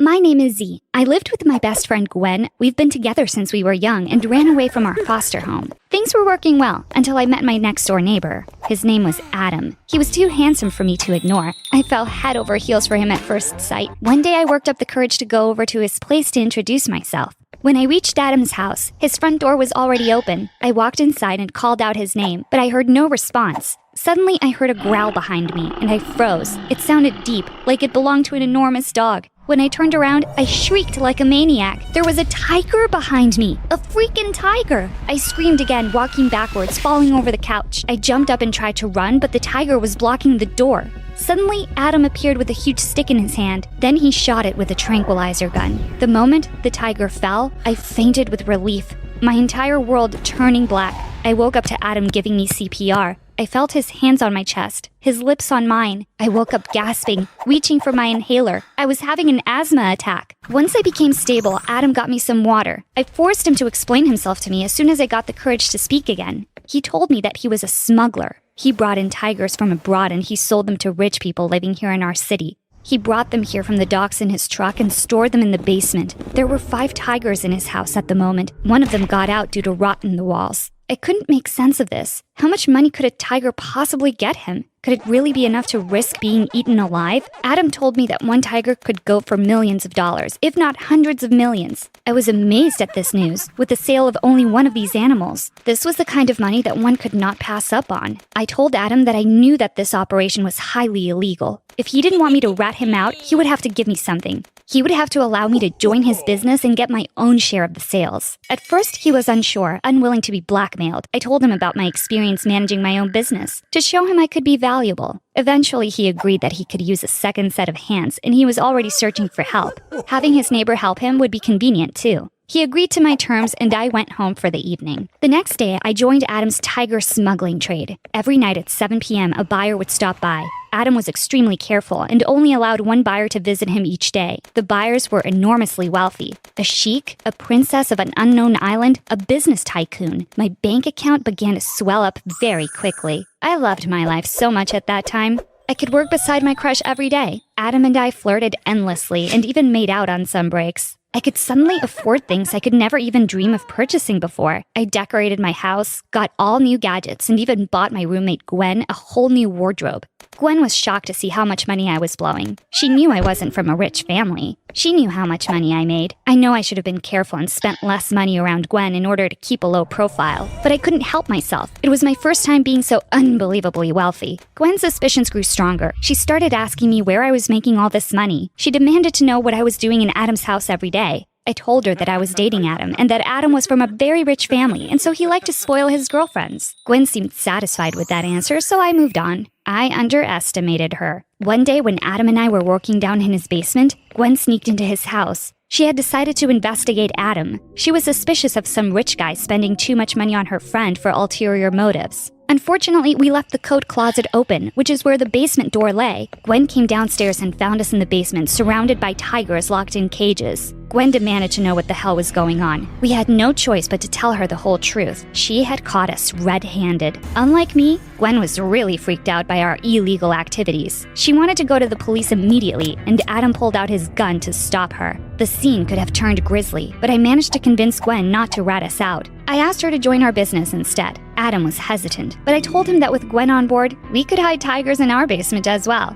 One buyer could come to each house per day as planned, but our profits would double. Adam fell in love with the idea then. Gwen was convinced when she heard of the spectacular amount of money she'd receive. Business went smooth and steady for weeks after that day. Adam began to transfer twice as many tigers a week from the docks to the houses. He was the only one allowed to do that. He maintained that only he knew how to handle the tigers and keep them calm. Gwen wanted to go check out the docks, but Adam refused. saying he didn't want to spook out his dealer. The dealer only worked with him. I was fine with that, but Gwen was not. She thought it was weird that Adam wouldn't take us to see the dogs where the tigers were brought in. She also thought it was strange that Adam agreed to split his profits with us instead of silencing us with a one-time payment or with his gun. I promised her that Adam was not a killer. Gwen wasn't convinced. She suggested that perhaps the tigers cost a lot more than Adam was saying. Perhaps he was making a secret profit without our knowledge, using our labor to make extra money from us. Gwen and I waited for a day when Adam was out, and we sneaked into his house. I knew that Adam wasn't cheating us, but I had no issues with confirming the price of these tigers online. We needed pictures of them to make sure we got the right quote. We reached the basement and began to click photos quickly. One of the tigers was acting strange. It seemed to be puking. It was crouching weirdly and gagging, but nothing was coming out.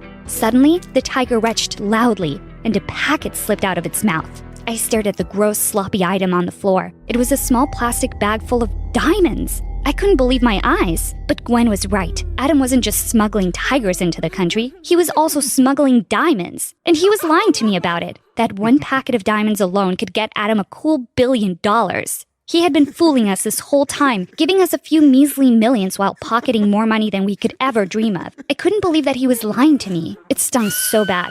Here I was thinking that we were becoming partners in work and life, but he was just using me. I knew we had to do something to take control of the situation. Gwen wanted to back out. She said she didn't want to mess with some dangerous diamond smuggler. She said that these are the kinds of people that shot others for money. I didn't want to give up. I couldn't. I was going to have my revenge on Adam for his betrayal. I told Gwen that I had a plan with which we could keep the business and get rid of Adam. When she asked me what I was planning, I responded simply, we had to set all of Adam's tigers loose, right on the street. Gwen called me crazy. Those tigers could hurt anyone, old people, children. We couldn't be responsible for that kind of loss. I told her she could go back to our house and take a picture of one of the tigers leaving. She could use that picture to warn the neighborhood. Animal control would arrive soon enough. The animals would be gone, and so would Adam. We could take over his old clients with the tigers in our house. No one would be hurt, and we would win. Gwen was uncertain, but I was sure. I had spent too long waiting for my crush to make me feel important. Gwen and I went to the basement. We sanitized the entire place, removing all our fingerprints from the surfaces we touched for months. Then we left the room and used the remotes to open up the tiger cages one by one. We let out all 5 tigers in Adam's apartment and raced out the back door. We snuck into our house through the yard, making sure to avoid the neighborhood cameras at all times. We called the police and animal control, both of which showed up in no time. The tigers were apprehended and caged before the end of the day. No one was injured, though many people were dearly frightened.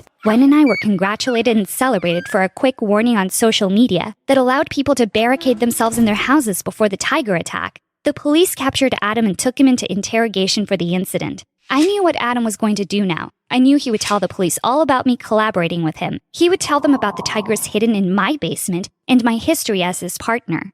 As I predicted, the police showed up to my house later that night. They came in full force with a search warrant in hand. Gwen and I let them in. Just as we planned, they searched the entire house and found nothing. They went with us into the basement and saw nothing other than old laundry. They were confused, as Adam's testimony had sounded really solid, but I assured them that Gwen and I were upstanding, moral citizens who would never partake in something so strictly illegal. I told them that Adam had a crush on me for a very long time, and he was angry that I had not only rejected his advances, but it was my tip online that got him caught. The police had no choice but to believe me. After all, they had no evidence to say otherwise. Before the police arrived at my house, Gwen and I had moved the tigers we had hidden. We were rich now. We were not the same broke girls without resources from a few months ago. We had connections. We moved the tigers to a farm nearby and sanitized the entire basement so no chemical evidence of their existence could be found. I had stolen Adam's phone and contacted all his clients as their new source. Then I used his phone's location history to find his dealer. This way, we took over Adam's business while he sat in federal prison. Expensive tigers hiding priceless diamonds. Gwen and I had never held a more powerful job.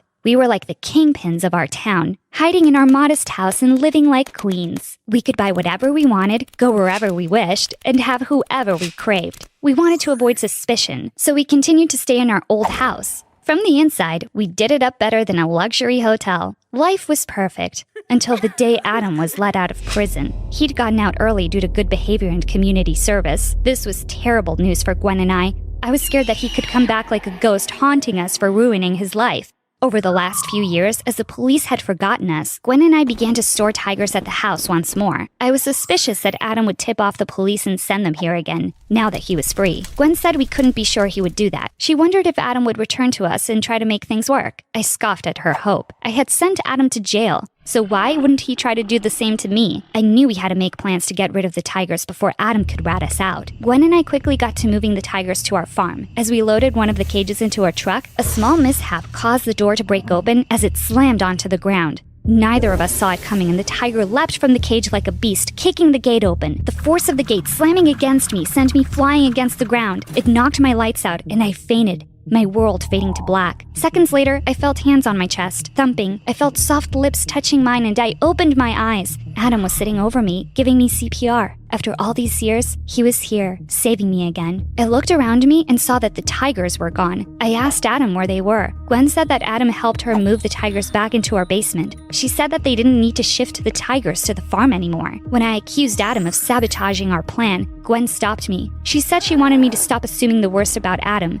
that he was a better person than I had imagined, and he was here to bury the hatchet. Maybe we could move on from the years of ugliness and work together again, Gwen suggested. What the hell was she talking about? I was completely confused. Why was Gwen being so partial to Adam? Why were they both exchanging looks with each other? What was going on? Gwen walked over to Adam and took his hand in hers. Then she told me her secret. She and Adam had been writing letters to each other while he was in prison. She said they had fallen in love with each other. Gwen had been uncertain about whether Adam would come back for her after prison. He had proven himself, however. He was here and not for revenge. He wanted to be with her, and she wanted to be with him, in work and in life. I had never been more shocked in my life, and I have been through some really shocking things. I felt utterly betrayed. Gwen knew that I'd had a crush on Adam for the longest time. She also knew how Adam had lied to us about the diamonds. She said she didn't care, that Adam had explained all of it. She said it was normal for Adam or anyone else to not want to share their profits with strangers right away. She said that it was I who was wrong for getting Adam thrown in jail instead of talking to him about it. I couldn't believe Gwen was really taking the side of this strange criminal over her best friend. Gwen assured me that everything would be fine, that the three of us would work together again just like old times. It wasn't going to be like old times. I knew that. Gwen and Adam started their own life. They soon got married, and Gwen even got pregnant. She literally stole my boyfriend and shacked up with him. I no longer fit into their life nor their business. I decided to separate myself from them, and I embezzled money into some more illegal projects. The moment I began to make a sizable profit with these projects, I quit the smuggling business. I no longer wanted to look at Gwen and Adam and know that I was alone. Even though I quit, I couldn't get them out of my head. The jealousy was driving me insane. Why did Gwen get to have the life that I wanted, that I deserved?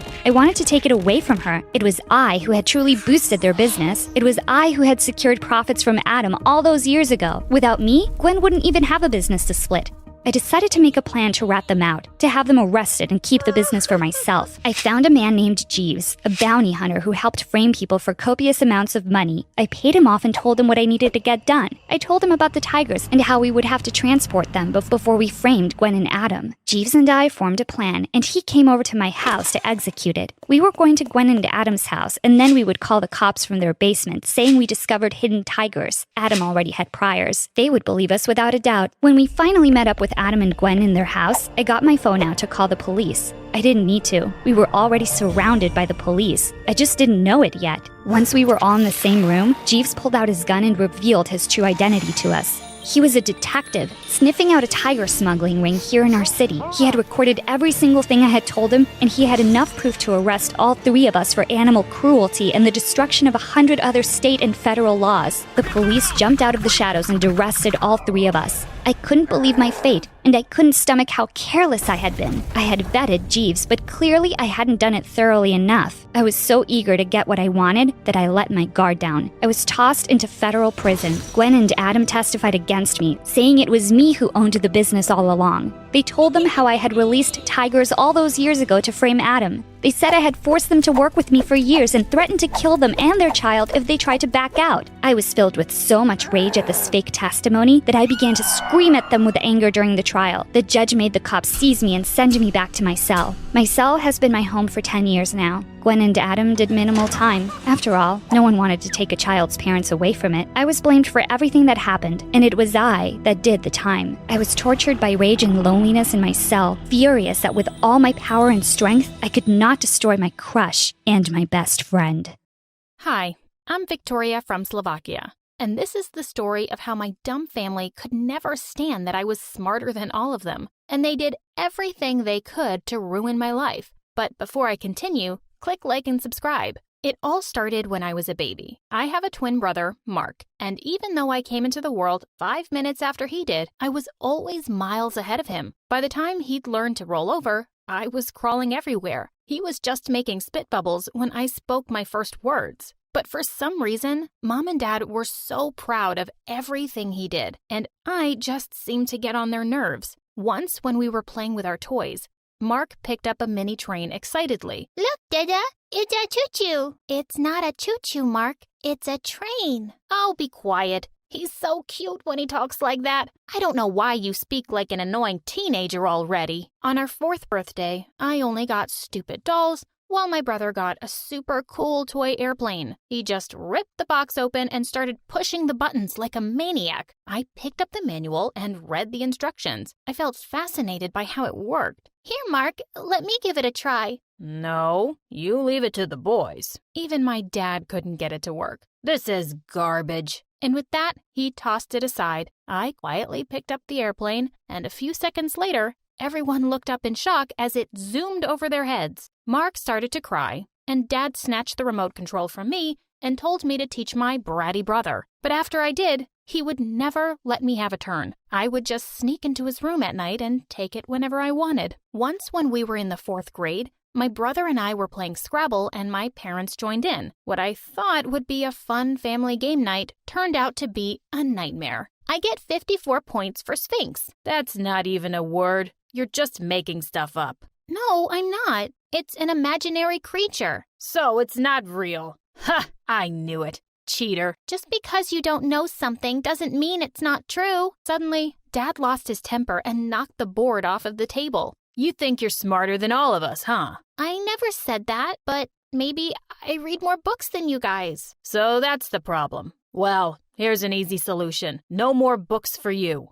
To my horror, he marched straight up to my room, took away all my books, and put them in his safe. If they thought that was going to stop me from reading, they were so wrong. I'd sneak books into my school bag from the library and read them at night when everyone was asleep. When I was in the 10th grade, I was going upstairs one day when a book fell out of my bag. Before I could pick it up, Mark was already flipping through the pages. This isn't one of our course books. Mom, Dad, look what Victoria has. And seconds later, I had my parents breathing down my neck. Why are you reading this book? What does it have to do with you? I just really like reading about machines and how they work. I even fixed the kitchen clock that hasn't been working since forever. That was you? Why didn't you tell me, idiot? I've been terrified thinking it's some ghost messing with the time. I didn't send you to school to be some mechanic, and this kind of stuff is for boys. And with that, he ripped the book in half. Dad, that's a library book. Well, oops. And you better come and watch TV with us. You have to start acting like you're part of this family. They forced me to watch dumb shows with them all evening, when all I wanted to do was go work on my secret project. You see, about a month ago, I'd entered the science fair, and I'd been secretly working on an amazing robot arm. On the day of the fair, I woke up extra early, snuck out of the house with my project, and put it in my locker. When the science teacher called me to set up my table at the fair, I couldn't help grinning at Mark's surprised face. As the judges and other students gathered around my table, I announced, "This solar-powered robot arm can play catch with you,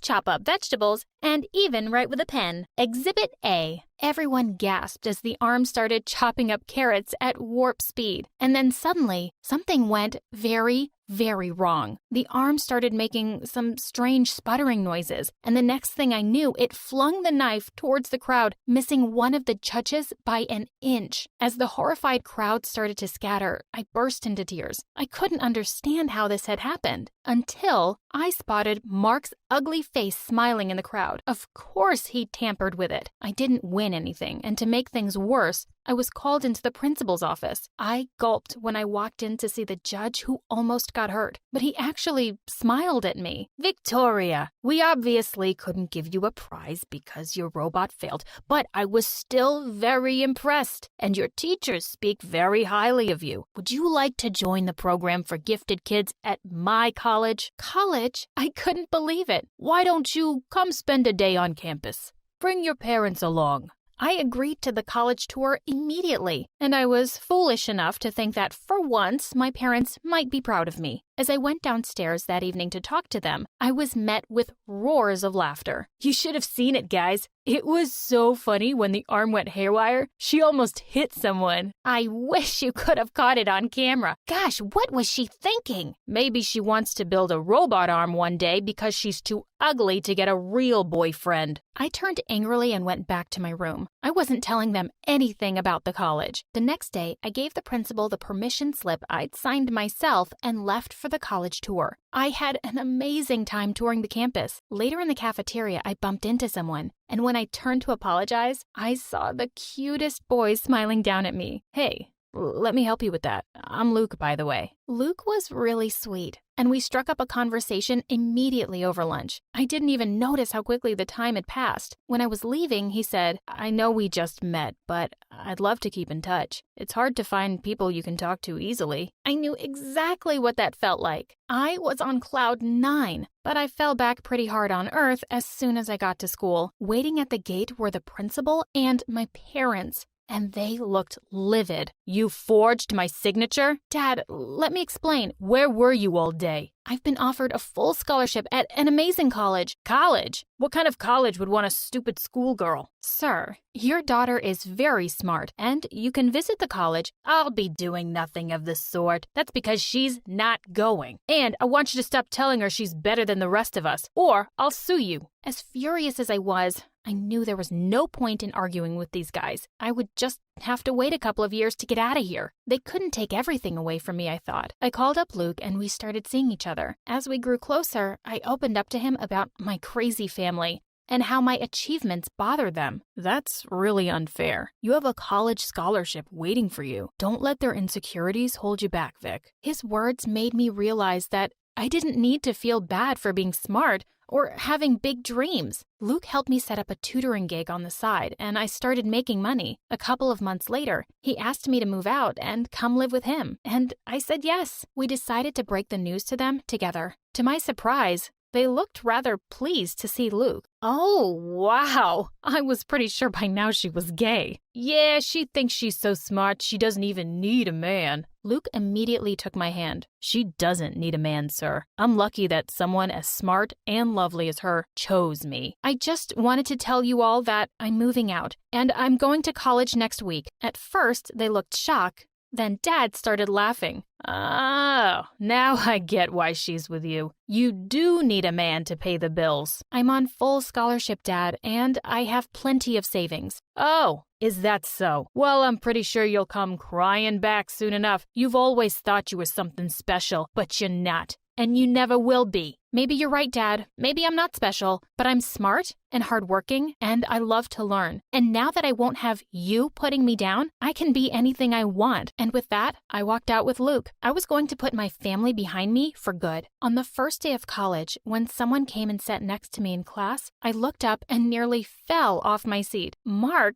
what are you doing here? Oh, I go to this college now. Dad pulled some strings to get me in here. He says that if you're smart enough to go to college, so am I. Just seeing Mark every day was ruining my college experience, but I knew I didn't have to worry about it for too long. He was nowhere near smart enough to keep up with college studies, and after flunking for 2 semesters straight, he finally left. I graduated college with honors, and on the same day, Luke proposed to me. I called Mom a few days later to invite my family to the wedding. Oh, did you say the date is May 15th? Oh, sorry, no, we can't make it. Marky is getting married on the same day. What? To whom? Oh, I don't know yet, but we'll be very busy. So good luck with your wedding. I couldn't believe she just decided to have Mark's wedding on the same day as mine. The moment I told her the news, Mom is horrible. My wedding day was the happiest day of my life, and it was probably because my family wasn't there. A week later, I had a job interview at my dream company, and I was really nervous. As I paced the hallway, I was shocked to see Dad come out of the office. What are you doing here? Same as you. I'm here for the job interview. But you're not an engineer. So what? I'm a good actor. Just then, the door opened again, and I was called in for my turn. As I walked in, Dad yelled behind me. I raised her, and I can tell you, she's not very smart. She won't be any good for this job.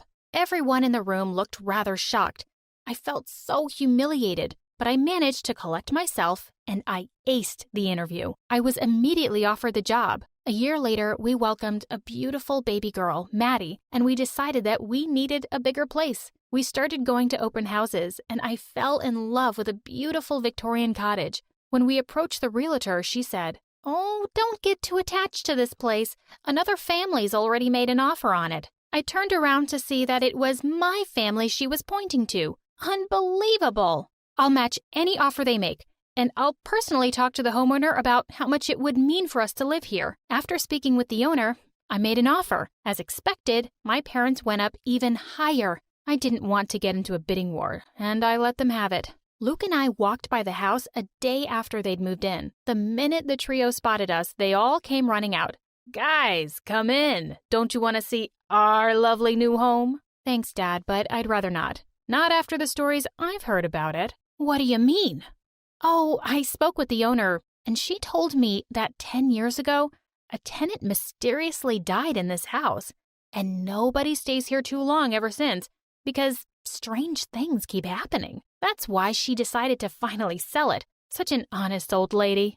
And with that, we walked away. My family was truly terrified of one thing. It was ghosts. Luke and I found another lovely home as far away from them as possible. And we're raising Maddie there to do anything she wants, from playing in the dirt to making dollhouses. And nothing would make me happier if she's smarter than me.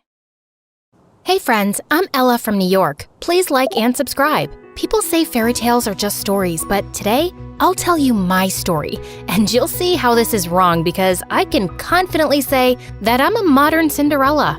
I'm an only child, and my parents loved me so much and cared a lot about my musical talent, which they noticed when I was only 6. I played the piano, wrote songs, and sang too. She's gonna be a famous star one day. She sounds like an angel. Believe me when I tell you, I love music. I spend all my time singing and playing or listening to music. When I was 10, I even wrote my first song. Sadly, everything changed when I turned 13 and Mom and Dad divorced. Mom left us and we were devastated. But after 2 years, my dad met someone new. I didn't like the idea at first, but I didn't say anything because I wanted to see him happy again. One day, he told me that he had invited this woman and her 2 daughters over for dinner. "You're gonna like the girls, I promise. They're so nice, and they're your age as well. You can finally have the sisters you always wanted." When they finally came over, my soon-to-be stepmom Lindsay and her 2 daughters, Anna and Joanna,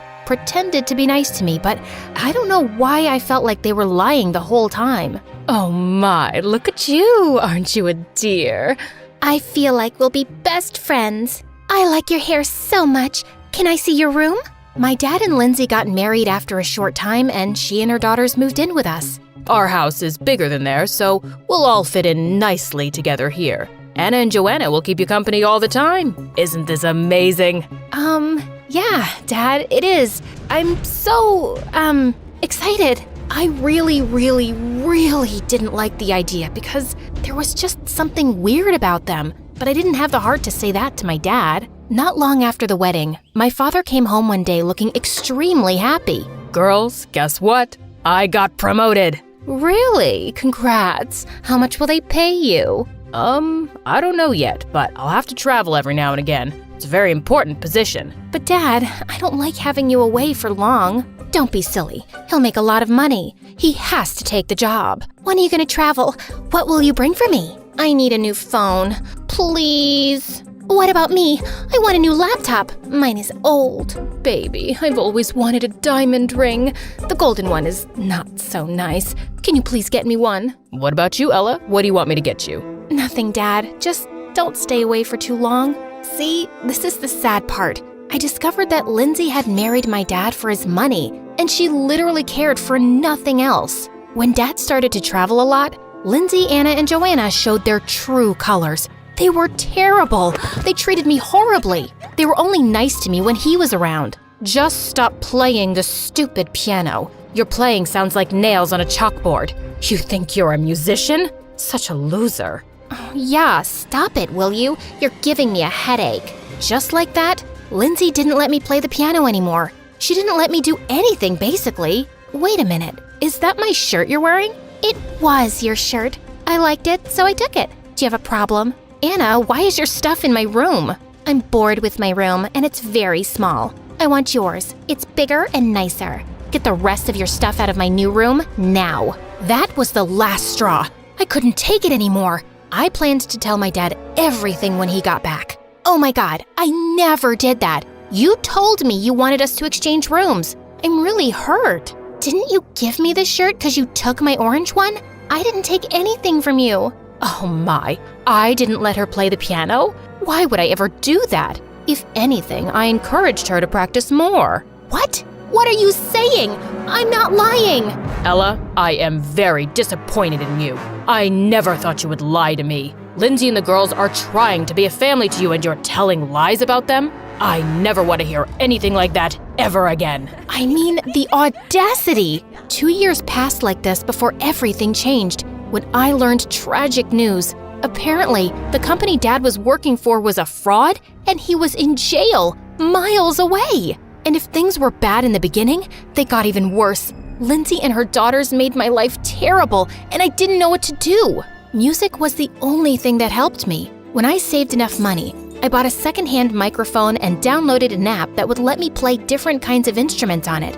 I kept writing songs and music and recording them on my laptop and listening to them because I couldn't live without music. Wait a second, why don't I upload one of my songs online? Of course, I can't use my real name or picture because God knows what would happen if Lindsay or one of her daughters found out. But the idea isn't so terrible, is it? It's better than being this far away from music. After only 2 days, it had 100,000 views. In the comments section, I could see that people loved the lyrics and the music despite the low quality of the video. So I started to post more and more songs. Soon, everyone at school was talking about my songs. That made me happy and sad at the same time because I couldn't tell them that it was me. Have you listened to this new song by this mystery girl? Let me tell you, it's amazing. Not yet, but I have to check it out now. I adore her songs. If only we could know who she really is. I literally know all her songs by heart. But things didn't stay good for long for me. Joanna recognized my voice and playing somehow and told Lindsay, "What do you think you're doing? Playing smart and thinking I won't know?" I don't understand how someone like you got this number of views and likes. She won't anymore. Give me this laptop now. I'm going to delete those stupid videos. If you do one more thing like this, you won't like what happens. Please, don't. Please. Wait a minute, Mom. What if we could use her fame? We could make a lot of money if we let her write and record those silly songs of hers, and I'll pretend that I'm the one who's actually making them. The camera loves my face anyways. What? You want to steal my music? Are you crazy? Oh, that's a brilliant idea, darling. And you, Ella, have no say in this at all. You either do what we say, or you can say goodbye to your dad forever. I'll make sure he can't get out of that jail and stays there forever. I won't hire a lawyer or anything to save his butt. Got it? This family was crazy. They were heartless. Lindsay bought better equipment and forced me to use it to record my music and songs. Later, Joanna would shoot videos of herself pretending to sing and play the piano, but it was actually my voice, my music, and my lyrics. The number of views and likes on the video was crazy. She was becoming the new social media sensation, and she was making an insane amount of money. At school, everyone wanted to be her friend because she was the popular girl now. Joanna, please come to my party this weekend. It would be a blast having you there. Sign my shirt, Joanna. Please, please, please. Can I get a selfie with you? Please, say yes. Meanwhile, I wasn't allowed to go anywhere other than school. It felt like I was in prison. Lindsay, Anna, and Joanna were watching me all the time because they were worried I'd reveal their secret. But I didn't because I was afraid they'd leave Dad in jail forever. But things changed once more one afternoon. Ella, you better listen to what I'm gonna tell you carefully. There is a huge musical competition that's happening soon, and if I mean you, created the best song, I can win a record deal with an important record label. And how are you planning on recording an album exactly? Are you planning on dragging me behind you to the studio, letting everybody know your truth? That's none of your business. My mom will think of something. Start working on that song now. I had no choice but to write a song on the required theme and record it. Now, I need to shoot a video for this song, but it needs to be perfect because I have to win this competition. Guess what happened then? She won. She and Lindsay were over the moon, quite literally. Mom, I just got a call from the record label. They want you and me to go tomorrow and sign the contract for the album. That's perfect, honey. You'll be a star. Hey, Ella, you're coming with us tomorrow. What? Me? Why would you want me to go with you? What if they asked us some stupid question about music and singing? You'll be there to help Joanna answer. Understood? Wasn't it enough that they were stealing my music and money? They also wanted me to watch them doing it? When we got there, Liam, the CEO himself, welcomed us. Welcome to our company. It's been a pleasure meeting such a young and promising talent as you, Joanna. For how long have you been playing the piano and singing? Oh, since she was 10.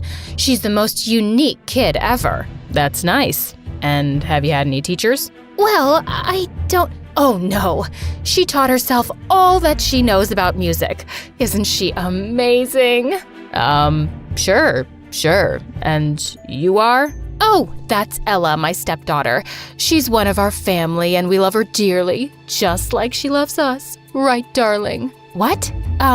Yeah, sure. Nice to meet you, Ella. I feel like you're surprised I'm the CEO because I'm young. I hear that a lot. But the truth is, this company belongs to my dad, and he only trusts me to run things around here. I was sitting there silently, not saying much. This Liam was very nice, and to me especially. He kept trying to include me in the conversation, but Lindsay didn't like it. Ella, dear, be a dear and bring me my shawl from the car, could you? I'm cold. Sure. I understood that she wanted me out of the room because she wanted his full attention to be on Joanna. So I left the room and started walking aimlessly around the corridors of the company. Wow, look how many musical instruments are in this room. What is that? A huge piano? It wouldn't hurt if I played it for a minute, will it? I hadn't played a real piano for years because Lindsay sold mine. I miss this so much. I closed my eyes and started to play and sing my heart out. I didn't even feel the time passing.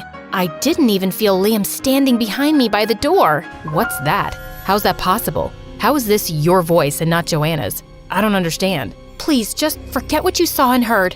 Wait here. After a couple of minutes, he came back with Lindsay and Joanna, who looked really scared when she saw me near a piano. Why don't you play us that song that won you the competition before we sign the deal? It's only fair that I hear you play live. What? Mom? Let's leave that to another day. I'm afraid Joanna's not ready today. She's recovering from a bad cold. I insist. It's actually part of the contract's conditions. Believe me when I say, at that moment, I wouldn't want to be Joanna for anything in the world. She sat at the piano, tried to stroke the keys, but of course, she couldn't play. She tried to sing in a low voice, but it was very clear that her voice wasn't even good. She was about to cry. Ella, why don't you give it a try? I was terrified for a second, but I told myself, come on, have some courage. Liam knows the truth now. I played and sang the song perfectly. Ella, we would be honored to sign a deal with you. What? What do you mean with her? It's my daughter who won the competition, not this girl. Your daughter can't sing, ma'am. I know the truth now, so no need for more lies. What do you say, Ella? Sure. I'd be crazy to say no.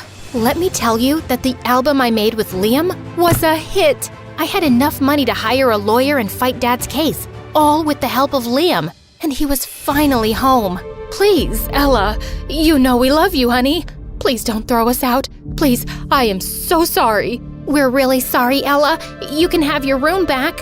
It was just a misunderstanding. Please. It's too late now. The whole world knows the truth. Now, please leave because I have to prepare for my first live concert. The concert was amazing. Thousands of people came. I was living the dream. Liam was even waiting for me backstage with a bouquet of flowers. Oh, thank you so much. I love them. You're the best, you know. You saved me from my evil stepmother, exactly like a fairy tale. And because I did that, don't I deserve a date? Just to be authentic to the story. You do. Let's go get some ice cream. And a kiss? Yeah, and a kiss. And that's how I wrapped up my story. I got rid of the evil stepmother and her daughters. I became a superstar, I got the Prince Charming, and I had the happily ever after that everyone wishes for. So, after all that, Can you deny that I'm a modern Cinderella?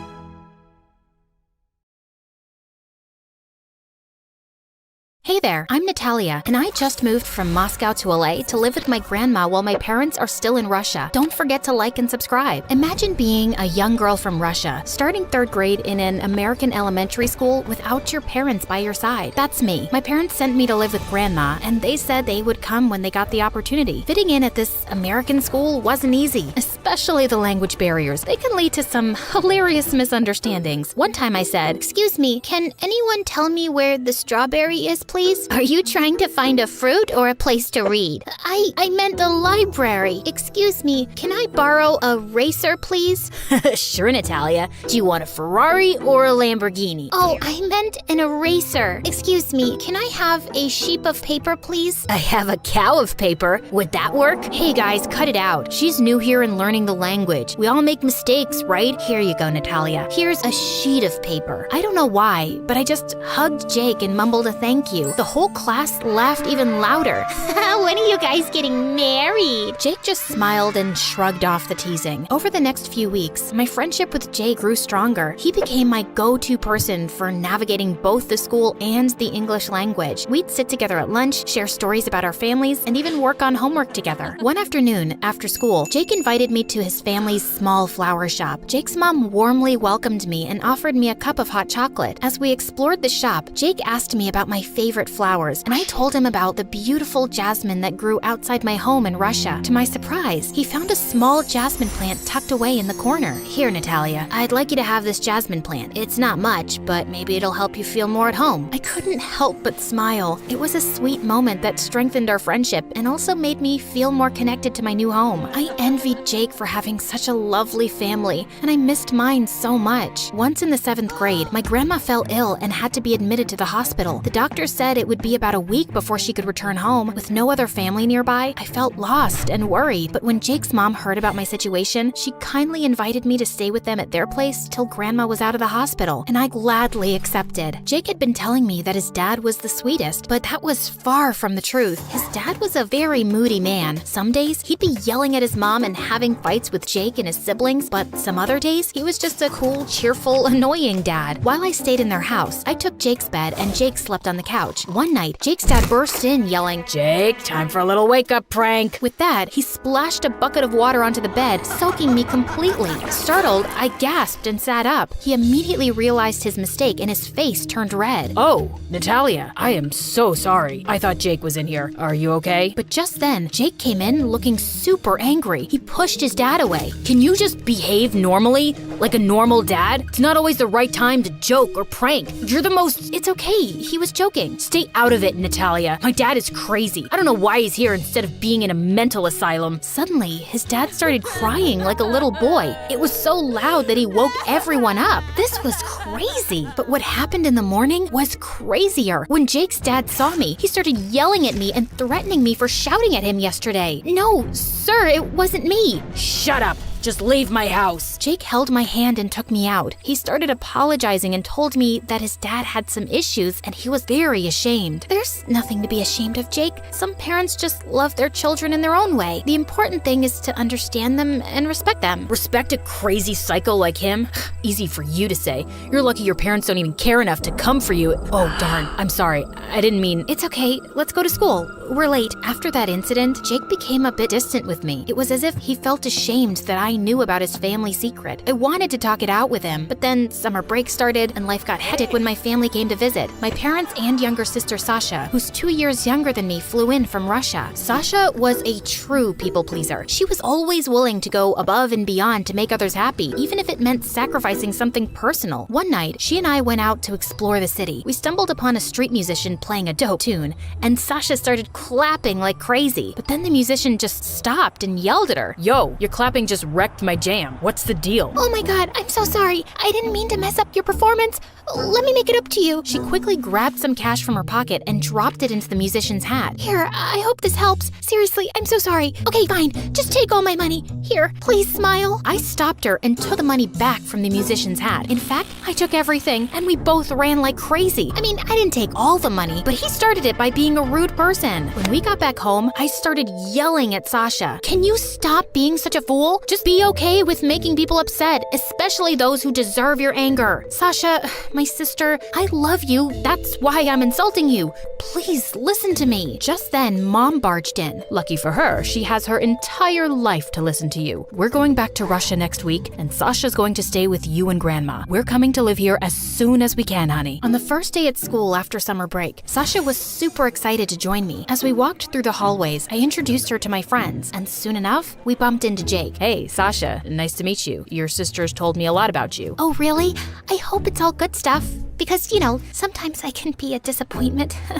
And I'm not saying this because I'm nervous or anything, but I mean, in general, I am a disappointment. Just then, the principal walked in, tripping on her own shoelace and accidentally dropping a stack of papers. Sasha immediately rushed to help her. Oh, looks like school's off to a flying start, huh? The principal laughed at her joke, and everyone around joined in. I liked that side of Sasha. She's kind and always rushes to help. I could see in Jake's eyes that he was also impressed. Maybe also because Sasha was prettier and taller than me. Maybe now he'd like her and something romantic would happen between them. That didn't bother me, right? Jake is only my friend. I think you need to go stop your sister. She's giving away all her school supplies to some girls. Oh God. Things between me and Jake started to go back to normal, and the three of us spent a lot of time together. And Jake even started coming more often to our home. He almost felt like a family member. One day, Grandma fell ill again, and we were very worried about her. To make us feel better, Jake offered to stay next to Grandma all night, especially since Sasha and I had exams the next day and needed to sleep well. I think maybe he'd also take any chance to spend time away from his dad. During the night, I heard some loud noises. I woke up and didn't find Sasha next to me. I rushed downstairs to find a group of shady-looking boys about to leave the house with Sasha, who seemed unsure and anxious. Sasha, what are you doing? Hearing my scream, Jake dashed downstairs. Hey, let her go. Jake threw a punch at one of the boys, making him stumble back. Get out of here and don't come back. The boys realized they were no match for Jake and scrambled out of the house. I turned to Sasha, feeling confused and shaken. Sasha, what just happened? Why were those guys here? Please don't be mad. They said they needed me to help them with their science project, and they were scared that someone would see them and tell the teacher. That's why they wanted to work at night. I just couldn't say no. Are you stupid? God knows what they wanted from you at this late hour. This is not about pleasing people. This is just pure stupidity, Sasha. She started crying, and Jake patted her back and winked at me to stop. Hey, Sasha is smart, and I'm sure she won't do this again. Oh,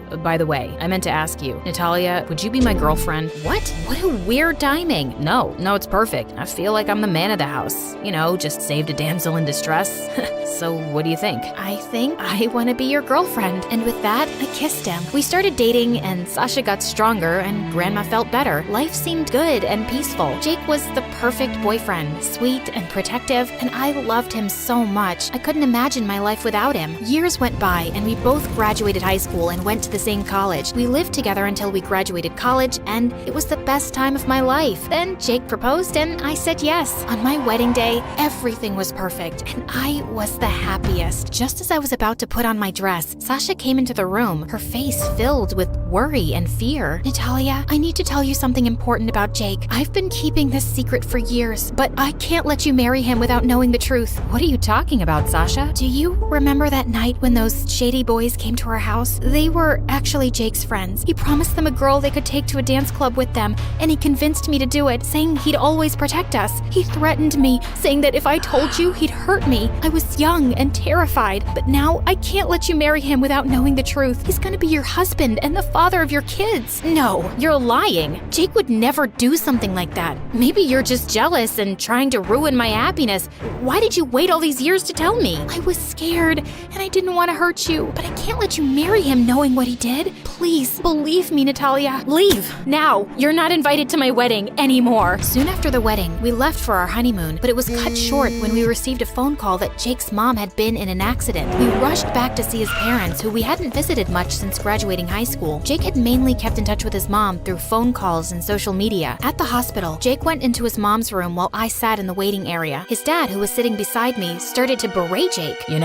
My son is a heartless jerk. You never should have trusted him. You made a mistake marrying him. Just then, Jake walked in and heard his dad's words. Shut up, Dad. You have no right to talk about me like that. I'm ashamed shame that you're my son. You never stood by my side. You were born a jerk, and I bet you're cheating on your wife. Jake couldn't take it anymore. He grabbed my hand and we left the waiting room together. I could see the pain in his eyes, and I chose to believe in the man I knew and loved, pushing away any doubts starting to creep in. A week later, we both returned to work. Jake left the house earlier than me, accidentally leaving his personal laptop open. On an impulse, I started going through his social media and stumbled upon his Instagram account, where I discovered he was chatting with several girls. Some of them were even sending him their pictures, to which he responded with compliments like gorgeous. I couldn't believe my eyes, and anger surged through me. But the next moment, I felt a strange sense of relief. Despite everything, he had chosen me in the end. I began rationalizing his behavior, thinking maybe he'd grown bored of being with just one woman for so many years, and that somehow made it acceptable. I started to blame myself, thinking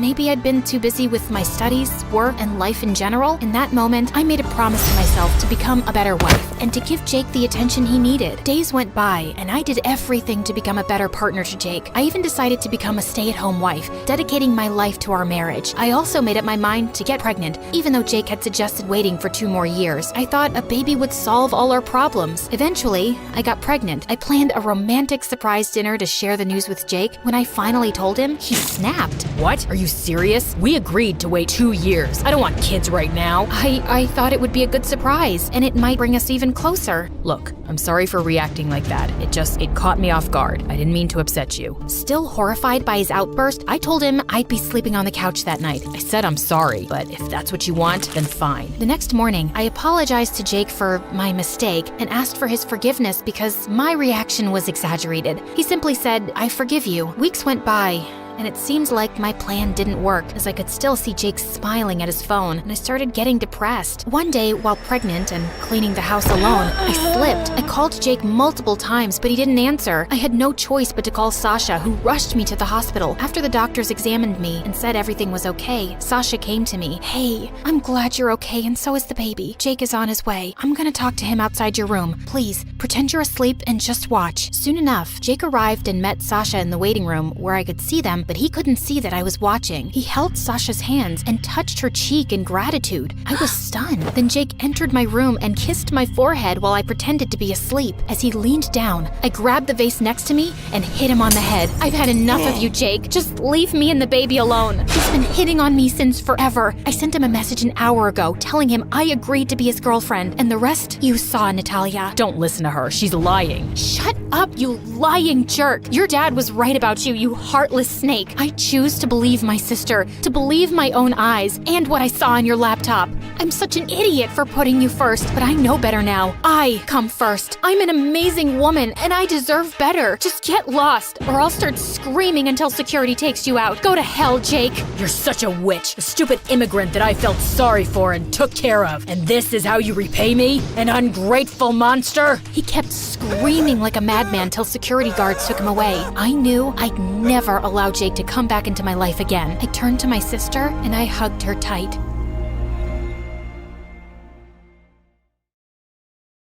Hi everyone, I'm Meredith, and I can't trust anyone. But I have a good reason for that. Want to know more? Like and subscribe to MSA. My dad was the most special person in my life. He made me homemade milkshakes and taught me how to throw a kick and a punch when I was only 6 years old. He always said that I should know how to take care of myself, and I thought he could do no wrong. Except a day after my 11th birthday, I woke up to Mom crying. "What's wrong?" "Your dad left." "Like, left to get some milk?" "No, he left us, Mare. Look at this note. He'd been stressed for weeks at his job, and I thought he'd be okay, but I guess he wasn't. I tried calling him too, but he left his cell phone at home." "What? Dad can't leave me just like that. He tells me everything. I'm sure there's some mistake. He must be around the corner." And I darted outside the house and started running around the neighborhood, screaming for Dad, but he really wasn't around. Finally, Mom caught up to me and took me home, and I was a crying mess for days. We tried looking for Dad for weeks, but it was like he'd vanished into thin air. care. I was heartbroken, and since then, I just couldn't trust anyone around me. What made it worse was that Mom started dating soon after, and she had the worst taste in men. This one time, Mom invited her boyfriend over, and he ended up stealing all her jewelry. And another time, she introduced me to this guy who was arrested a week later for robbing a bank. So, yeah, my home life was a mess, but at least I had school. I was a good student who loved writing poetry, and by the time I was 16, I was writing poems for a small publication and also leading the school newspaper. Life was good until this new guy Xander joined my class. At first, he didn't bother me at all and always had this permanent frown plastered on his face. He hardly spoke to anyone in class, and a few times he was rude to the teacher and got sent to detention. Then one day in the gym, I was sitting on the bleachers when this ball came flying out of nowhere and hit me in the head. Ow! Watch it, morons! I could have died! But you didn't. And you're in a gym class. We're supposed to play here, not sit in a corner and sulk over a notebook. Now give me that ball. Apologize first. Bite me. With that, Xander snatched the ball from my hand and left. I was so mad I charged after him to give him a piece of my mind, but instead, I tripped and fell right into Rod's arms. He was my senior and the captain of the football team. Girls tripped over each other to get a glimpse of Rod's handsome face and athletic body, and looking into his green eyes, I could see why. I'm sorry, I just lost my balance. And I think I lost my heart. Are you okay? I'm fine. Sure about that? You could have a concussion.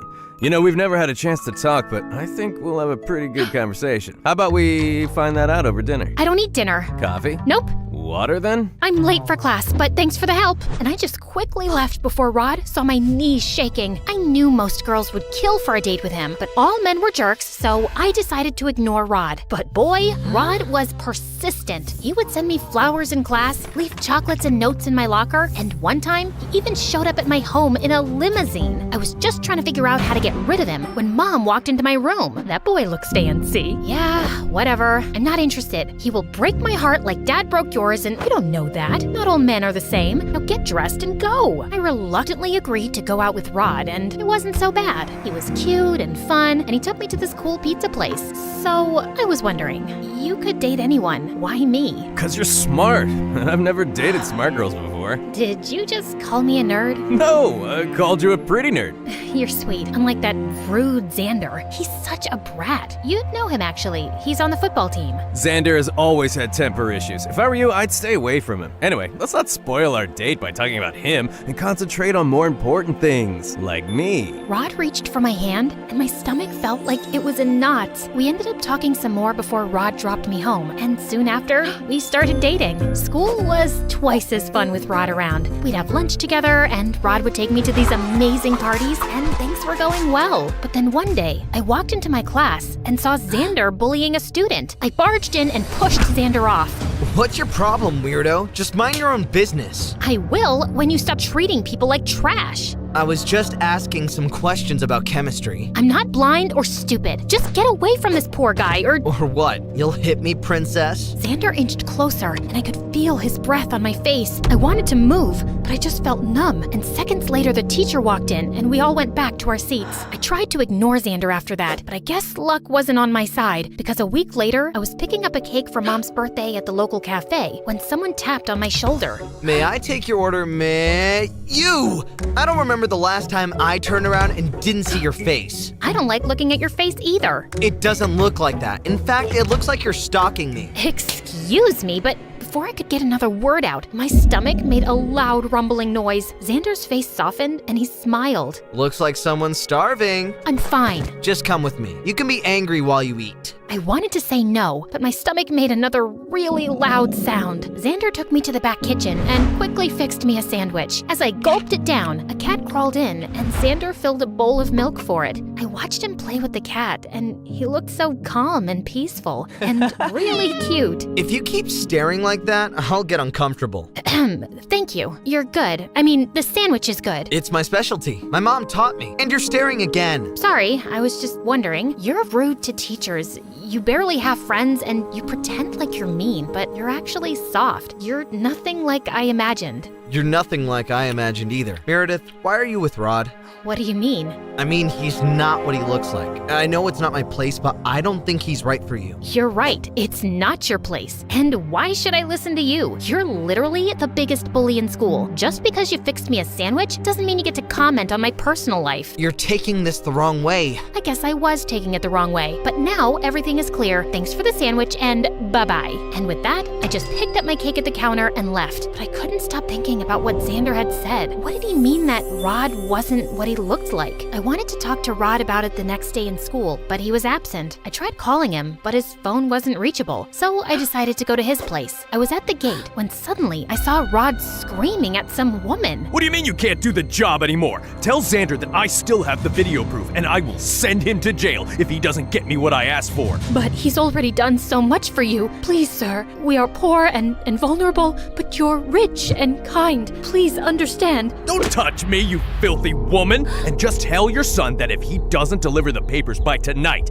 I will show the video to my dad and have him arrested. Rod pushed the poor woman away and she fell on the ground while he simply smirked and left. I rushed to help her up, but before I could ask her anything, she started wailing and ran away. What was happening? Xander's mom knew Rod, and from what I heard, Rod had some video he was using to blackmail Xander. What was this video? And what papers was Xander delivering? I wanted to get to the root of everything, so I waited all evening outside Xander's cafe where he worked and then followed him. To my surprise, he parked his bike outside Rod's house, slowly making his way to a slanted door on the ground. Xander opened the lid of the door and jumped in. I left my bike behind as I made my way to the same basement door and saw Xander throw a huge envelope on Rod's face. These are all the exam papers you wanted. We're done. And one more thing, if you ever touch my mom again, I swear I will bury you alive. Don't be so mad, pretty boy. Also, we're far from done. You still have to write me that essay for my college application. Make sure it's perfect, or you know what I can do, don't you? I've already done everything I can, Rod. Just quit torturing me. It's nothing to what you'll go through in jail. All I need to do is make one phone call and tell the police how you stole from my dad. Rod smirked at Xander in the most evil way before moving closer and spitting in his face. Xander lost it and hit Rod, and the two of them got into a huge fight. I wanted to do something, but before I could, the basement door I was leaning on broke and I dropped to the floor. Thankfully, it wasn't too high, or I would have ended up breaking my bones. Both Xander and Rod looked at me in shock as I got up. Meredith! Oh my god, are you okay? I'm fine. Step away from her, she's my girlfriend! What are you going to do, spit in my face again? You bet I will. Rod tried hitting Xander again, but this time I got in the way and pushed him away. Don't hurt him! Why are you so worried about this worm? You like him, don't you?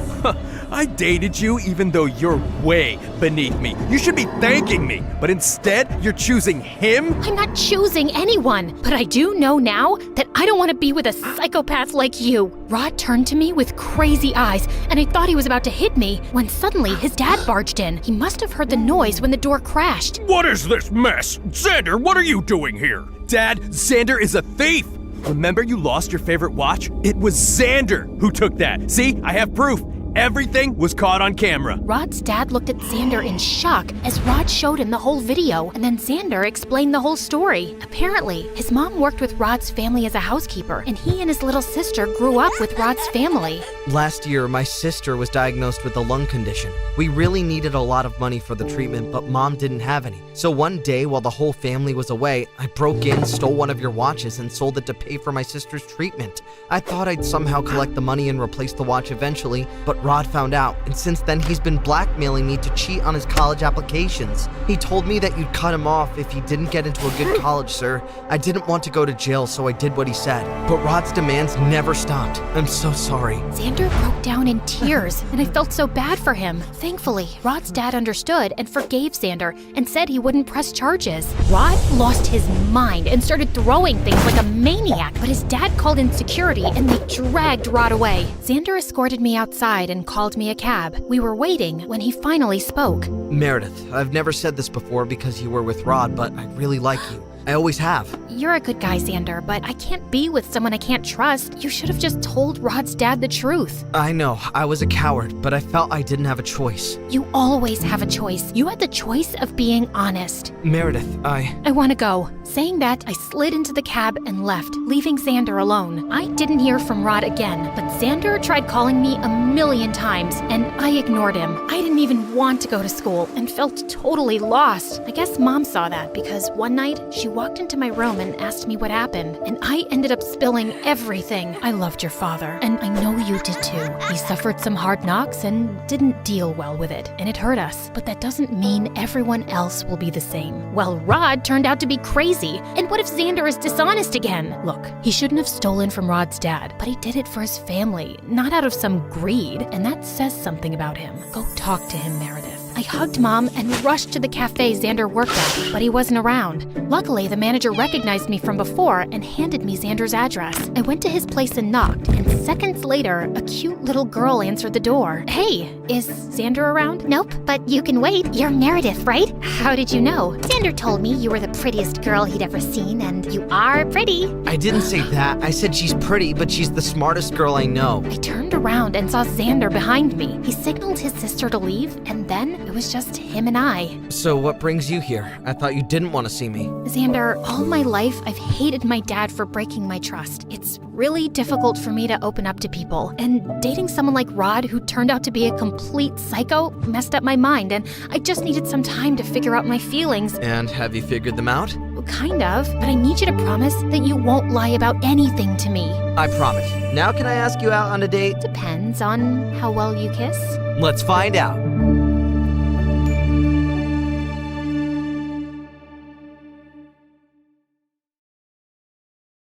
Hi, my name is Owena, which means sunrise in Native American. And this is... You thought this was my sister? She's actually my mom, Sachin. To know more about our story, please like and subscribe. My mom had me when she was in her final year of drama school. Growing up, Dad wasn't around much and eventually left when I was just 4. For me, my mom was everything, and I absolutely adored her. Since my mom was the most gorgeous woman, people used to think we were sisters. She was gorgeous, and I guess I got my good looks from her. One time when I was 7, Mom and I went to the mall and were having lunch in the food court, and a waiter asked for her number. You look like you're in high school. Beat it, kid, or else I'll tell your manager. A mom and a daughter can't have lunch in peace. Terrific. After lunch, as we were roaming around the mall, we spotted a toddler competition being held there, and even though I wasn't exactly a toddler, I still won it without even participating. When the people started taking pictures of me and told my mom how I looked like Moana, Mom was over the moon. I know, right? I'm so gonna make her a star. Mommy, like the stars in the sky or like the ones on my dress? A movie star, sweetie. From there on, Mom focused all her energy into making me a star. In school, I was always in plays, and one time our school was doing the Wizard of Oz play, and my teacher decided to give others a chance to come forward and made me the Wicked Witch instead of Dorothy. But guess what? I aced that role too. Mom was so proud of me, but she wanted me to focus only on my acting career. So she started to homeschool me and hired acting tutors. They'd give me long scripts to memorize, and it would just exhaust me. Mom also wanted me to focus on maintaining an ideal weight, and she wouldn't let me eat any junk food.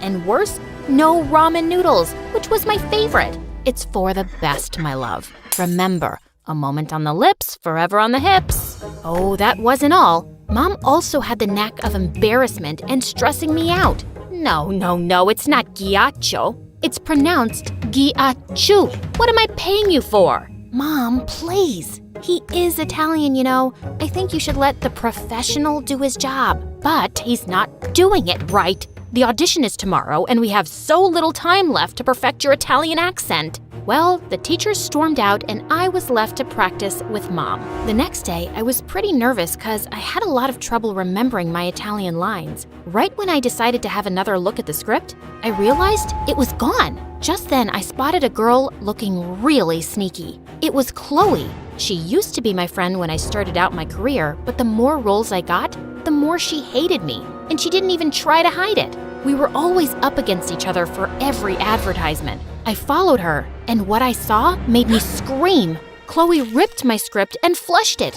What are you doing? So, you're not just bad at acting, you also have bad eyesight. I'm getting rid of it, duh. I want this role. I hate it when my mom keeps comparing me to you. I am better than you. Oh, this witch. I wanted to slap her.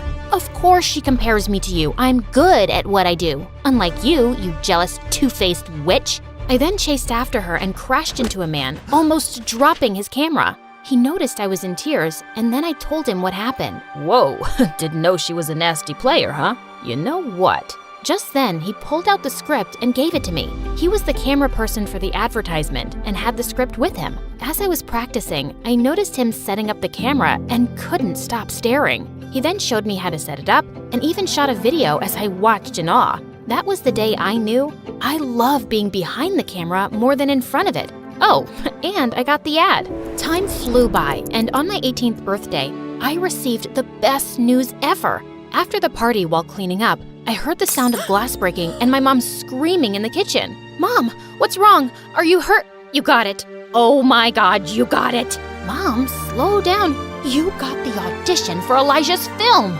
Elijah Miller's film? The one who works for Disney? What? You see, Elijah Miller was the biggest award-winning director. I was a big fan. Not only was he handsome, but he was extremely talented too. I guess it was the first time I felt like I could really be a star. I worked hard, really hard, and seeing me so focused, Mom looked pretty happy. There is no way you aren't getting this role. Mom, I am excited, but don't get my hopes up. Why shouldn't I? Always have your eye on the prize. Got it? A day before the audition, I felt very stressed, so I took my camera and stepped out to get some fresh air. I bought the camera after an audition years ago. I began shooting videos every time I felt overwhelmed with the stress of auditions. But the most I did was make reels and put it up on Instagram under a different account.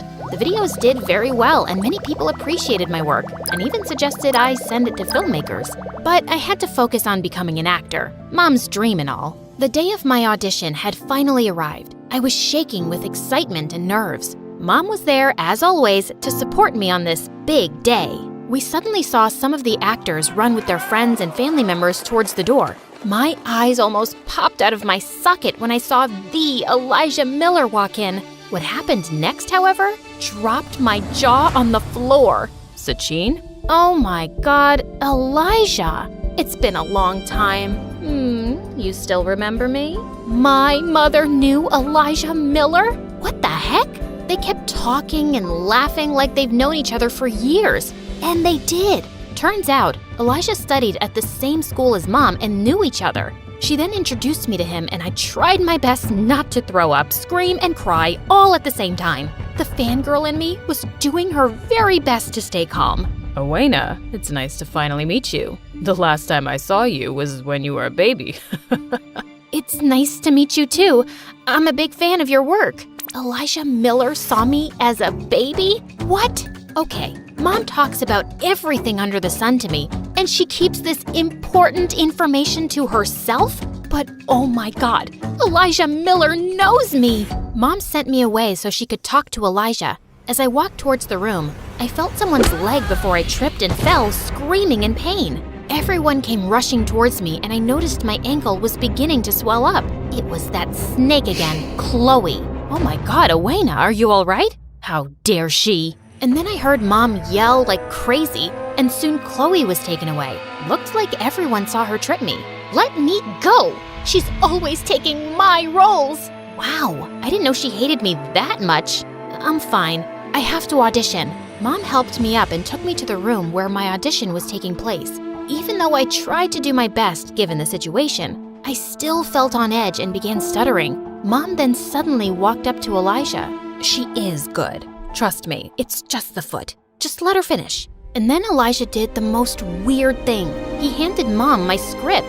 I trust you, Sachin. After all, she is your daughter. Well, the audition went well. Or so I thought. But days had gone by and I stopped waiting by the phone to hear news about my audition. I had almost given up hope. But one day, when Mom and I were watching a movie at home, her phone rang and she went ultrasonic after she cut the call.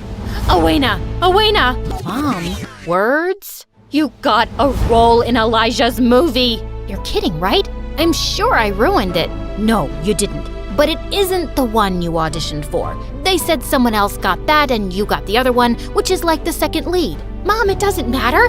I get to act in Elijah's movie. Mom and I were screaming our lungs out when the doorbell rang, and Elijah walked in. What is he doing here? Sorry for showing up unannounced. I just wanted to personally give the good news. We just got the call about Owena being cast in the movie. Oh, yes, congratulations, Owena. But that's not what I'm here for. Sachin, I have decided to cast you for the lead role.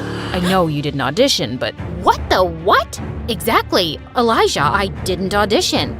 I want you for the role.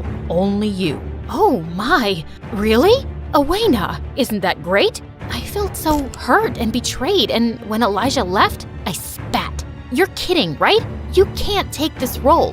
Why not? I can't believe this. I walked away from Mom and ignored her for days. My anger towards this whole situation was just increasing. One day when I stepped out to clear my mind with my camera, I passed by some cute kittens near a restaurant window. I immediately started recording a video of them, and as I was zooming out, I saw Elijah in the frame. He was sitting in the restaurant with my mother.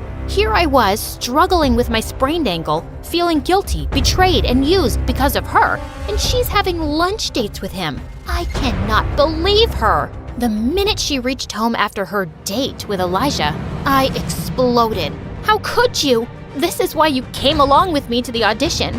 You wanted it all along. You put this big dream over my head for years just to snatch it away? Honey, what are you talking about? There's some misunderstanding. Owena, you know I would never do that. It's always been my dream to see you become a big star. Why would I? Yeah, right. Your dream to see yourself become the star, not me. You are a selfish person. You used me to get this audition, and now you're flirting with Elijah to get this role. The role you prepared me for all these years. You know something? I didn't even want to be an actor. I wanted to do it for you, to make you proud. But, Owena, honey, I thought you liked it. Why didn't you ever tell me you weren't into this? Oh, forget about it. I wish I left with Dad. Maybe then I wouldn't have been used like this. The second the words left my mouth and I saw my mom's face, my heart broke.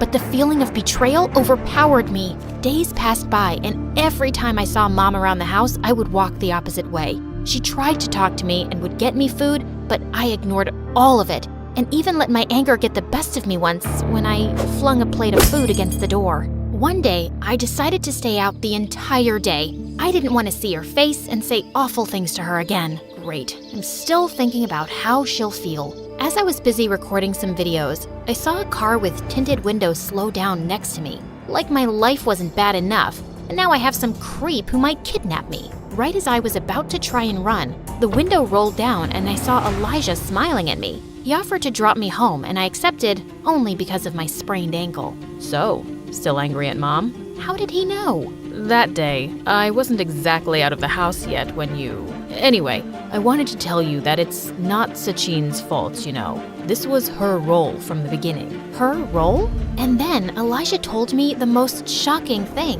He has always had an elephant-sized crush on Mom since school, and he wrote this script with her in mind. He asked Mom several times to act in the film, but she kept denying. And when she agreed, she found out she was having me. I told her that she can do this role after you were old enough as well, but she said being an actor wasn't her dream anymore. You were. But I never stopped trying. I even met her one afternoon to convince her, but she said no. Looks like I'll have to scrap the idea to ever make this movie. I was in a state of shock and felt extremely guilty. As soon as we reached home, I thanked Elijah and rushed inside, straight to Mom, and hugged her. Owena, where have you been? Mom, I am so sorry for saying such awful things. It's fine, honey. You were angry, and I understand. I'm sorry too, but I want to tell you that I didn't take the role. I don't want anything to come between us, ever. But you have to take the role. It's been yours from the beginning. I know. Elijah told me everything. He won't do the movie without you. But honey, I can't. No buts. Now please, let Elijah know before he announces it publicly that the movie is scrapped. Okay, but let's first have this. Mom then gave me a bowl of steaming ramen noodles, and I almost screamed with happiness. The next morning, Mom contacted Elijah to let him know that she would take the role. Elijah even offered me the role of an intern so I would learn more about filmmaking. A few years after the movie, Elijah asked Mom to marry him, and she said yes. And me? I went to film school and got a degree in filmmaking. So you see, it's never too late to achieve your dreams. And if you were thinking my story has ended, well, it has just begun.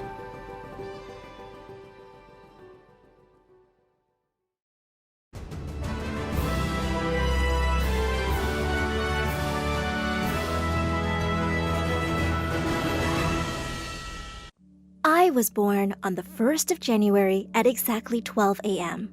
Mom says I was looking directly at her and smiled the first time she held me. I was sitting up by the time I was 4 months, walking when I was only 7 months, and talking by the time I was 10 months old. Growing up, I heard people telling my parents that I was special, but I always felt like I wasn't smart enough. That's why I read a new book every day. By the time I was 10 years old, I'd read everything from Shakespeare to Stephen Hawking. Dad, who was a brilliant scientist, always challenged me to do more. But Mom would take my books away at 10 p.m. sharp and switched off the lights. I'd sometimes read by torchlight after she left. But things got out of hand sometimes. I became obsessed with being the best at everything, which is why, in the 8th grade, I couldn't believe it when I found out I was the runner-up in the science fair. I tried smiling for the camera, but I felt so disappointed in myself that I just burst into tears and ran off the stage. As we walked out of the school, Mom said, "What was that all about? You're still second best, and that's amazing." Dad looked over at her. "There's no such thing as second best. You're either the best or you're not." I was sure Dad was right. Or at least, that's what he says. Yeah, I'm such a loser. Why can't I be smarter? As I sulked in the car on the drive home, Mom pulled over in front of my favorite ice cream place. "Well, I think being second deserves some celebration. Why don't you go get your favorite sundae, honey?" I grinned reluctantly and got out. Just then, I stepped right into an ice cream cone melting on the footpath. I slipped and went flying in the air, landing on the ground with a thud. My head hit the hard concrete and everything went black. Hi, I'm Eleanor, and this is the crazy story of how I went into a coma and woke up a genius. Before I continue, click like and subscribe. As soon as I opened my eyes, Mom hugged me and started crying, while Dad quickly called the doctor. Apparently, I'd been unconscious for 3 days. After examining me, the doctor said I seemed perfectly fine and could go home, but I just felt different. "Honey, is everything okay? You seem a bit lost." "Oh yeah, nothing. I was just thinking about string theory." "String theory?" "Yeah. I was just thinking that if we express the string theory in 11 dimensions, it leads us to Einstein's relativity equations. Isn't that really cool?" Everybody looked at me like I'd gone crazy. The doctor said I was probably babbling because of the blow to my head. "Babbling? What she said makes complete sense. How do you know that, Eleanor?" "Oh, I don't know. I just know." "Mom, can we buy some ice cream on the way back home?" The next day at lunch, as I looked for a place to sit, I found my math teacher and another professor arguing over something. "I'm telling you, I've tried every calculus method in the book. I don't know how to integrate x squared times e to the minus x." Have you tried differentiation under the integral sign?" The two turned to look at me in shock. "That's brilliant! Do you actually know how to use this technique, Eleanor?" "I can give it a try." And with that, I joined their table and started solving the problem. When I was done, the two teachers stared at me with their mouths open. Next thing I knew, my parents were called to the principal's office, and the math teacher was going on and on about how gifted I was. After a series of tests, we found out that I had an IQ of 160, the same as Albert Einstein's. I was immediately bumped up a few grades. Becoming a genius was like turning into a whole new person overnight. I only had to read something once, and I understood it perfectly. Complex physics concepts and math theorems just all started making sense, and I was fascinated by everything I was learning. I could solve all sorts of problems at warp speed, and it felt amazing. One day, the guidance counselor told my parents to apply to a great school for gifted students in Finland. I applied and was accepted within a week on full scholarship. And before I knew it, I was flying over to Finland. My mouth dropped open as the cab drove up to the huge castle-like school building. Waiting at the main entrance was a jolly-looking man who smiled at me as I stepped out. Well, it's nice to finally meet the little genius from Chicago. I'm the principal, Mr. Aaron, and we're very excited to have you here. An IQ of 160? Amazing! He was really kind and welcoming. The next day, as I went to my first class, I noticed the other kids looking at me curiously. But there was one girl who did not look happy to see me.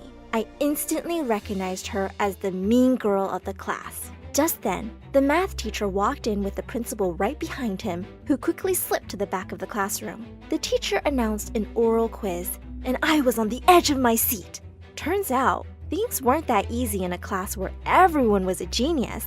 As the questions got harder though, it was clear that my main competitor was the mean girl, Janice. We were both neck to neck with our scores. Well done, girls. Now here's a tough one to break the tie. Give me a number that when divided by the product of its digits, the quotient is 3. And if you were to add 18 to this number, the digits would be inverted. There was a short pause. 24. And we have a winner! As the class broke into applause, I turned back to see the principal beaming at me. But Janice looked like she wanted to eat me alive. Later that day in the cafeteria, I joined some kids from my class and was having a really good time when suddenly Janice came over and slammed down her tray. So, just because you got one more question right, you think you're the smartest girl in the universe now? I didn't even say, well, you're not. And I challenge you to a game of speed chess. Challenge accepted. She instantly set up a chessboard at the lunch table, and before I knew it, we were in the middle of a really intense match, with half the school watching us.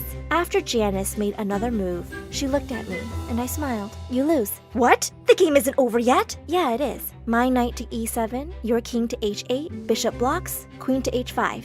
Checkmate. I could see her working out the moves in her head, and then suddenly, she screamed and knocked the board right off the table. As she stormed off angrily, a girl leaned in and whispered, "She's the principal's daughter. I wouldn't mess with her if I were you." A few weeks had gone by, and I was loving everything here, except for the death glares I kept getting from Janice. One evening, I was called into the principal's office. When I got close to the door, I heard voices from inside. "But Daddy, I want to take a shot at it too. I have an IQ of 140. Why do you treat me like I'm dumb?" Because you're not the best. The only place that matters is the #1 spot. Now stop wasting my time and go away. Just then, the door burst open and Janice stormed out, crying. She just looked at me and spat out, "I hate you," and went running down the hallway. When I walked into the office, the principal greeted me with his usual broad smile. "Eleanor, I have an amazing opportunity for you. There's a famous mathematical problem that's gone unsolved for decades. It has $1 million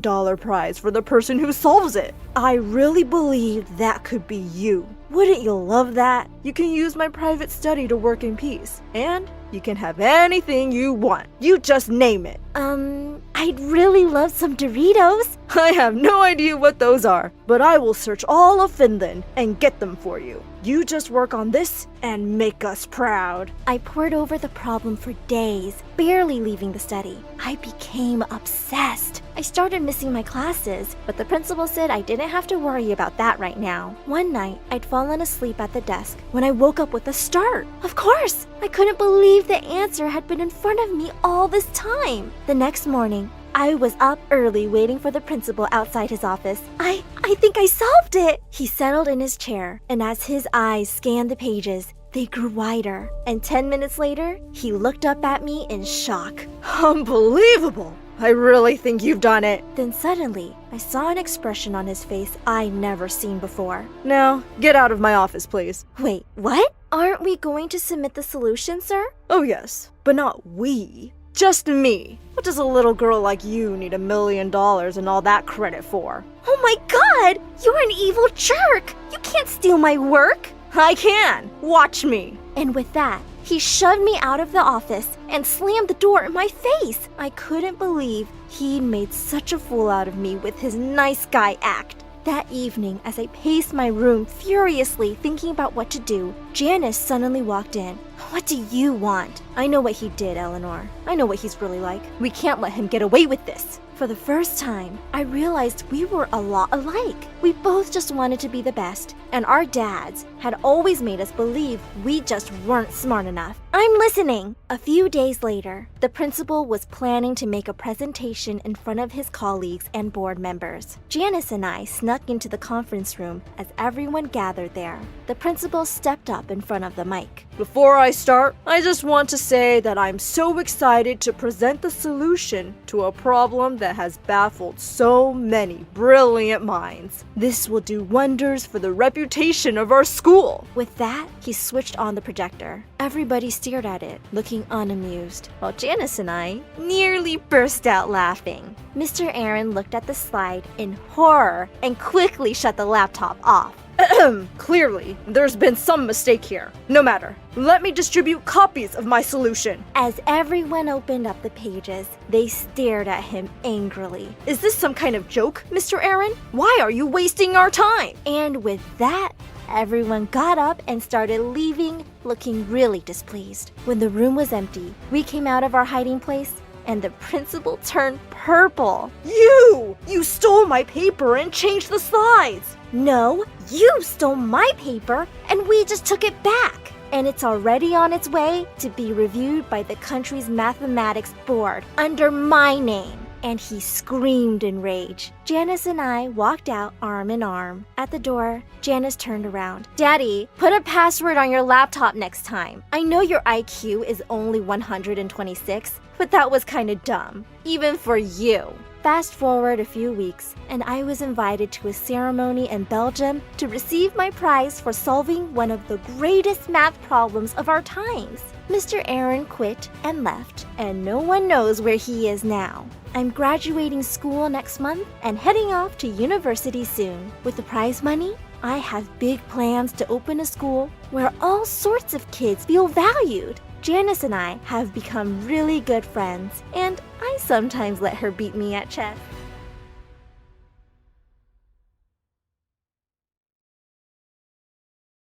Hello, my name is Lily, and I live in a hidden village high up in the mountains. My father was from a long line of wealthy traders who built these castles themselves. They built a huge wall around the town to keep us safe, and the kids were forbidden from going outside. Obviously, that meant we tried to leave all the time. We would dare each other to get past the gates, but there were 100 guards ready to stop us. The others laughed it off, but I was mad. My father went out for trades all the time. Why couldn't I? When I was 10, I sneaked into his bags before a trip, and I jumped out once the carriage left town. Woohoo! I'm outside with you, Papa! He screamed, and his guards almost jumped on me. Father made the carriage turn back, but he made a stop on the way and showed me a dark, chilly forest. This is the outside world, Lily. It's full of horrible monsters and bad people. As the future chiefess of our town, you have to be inside to be safe.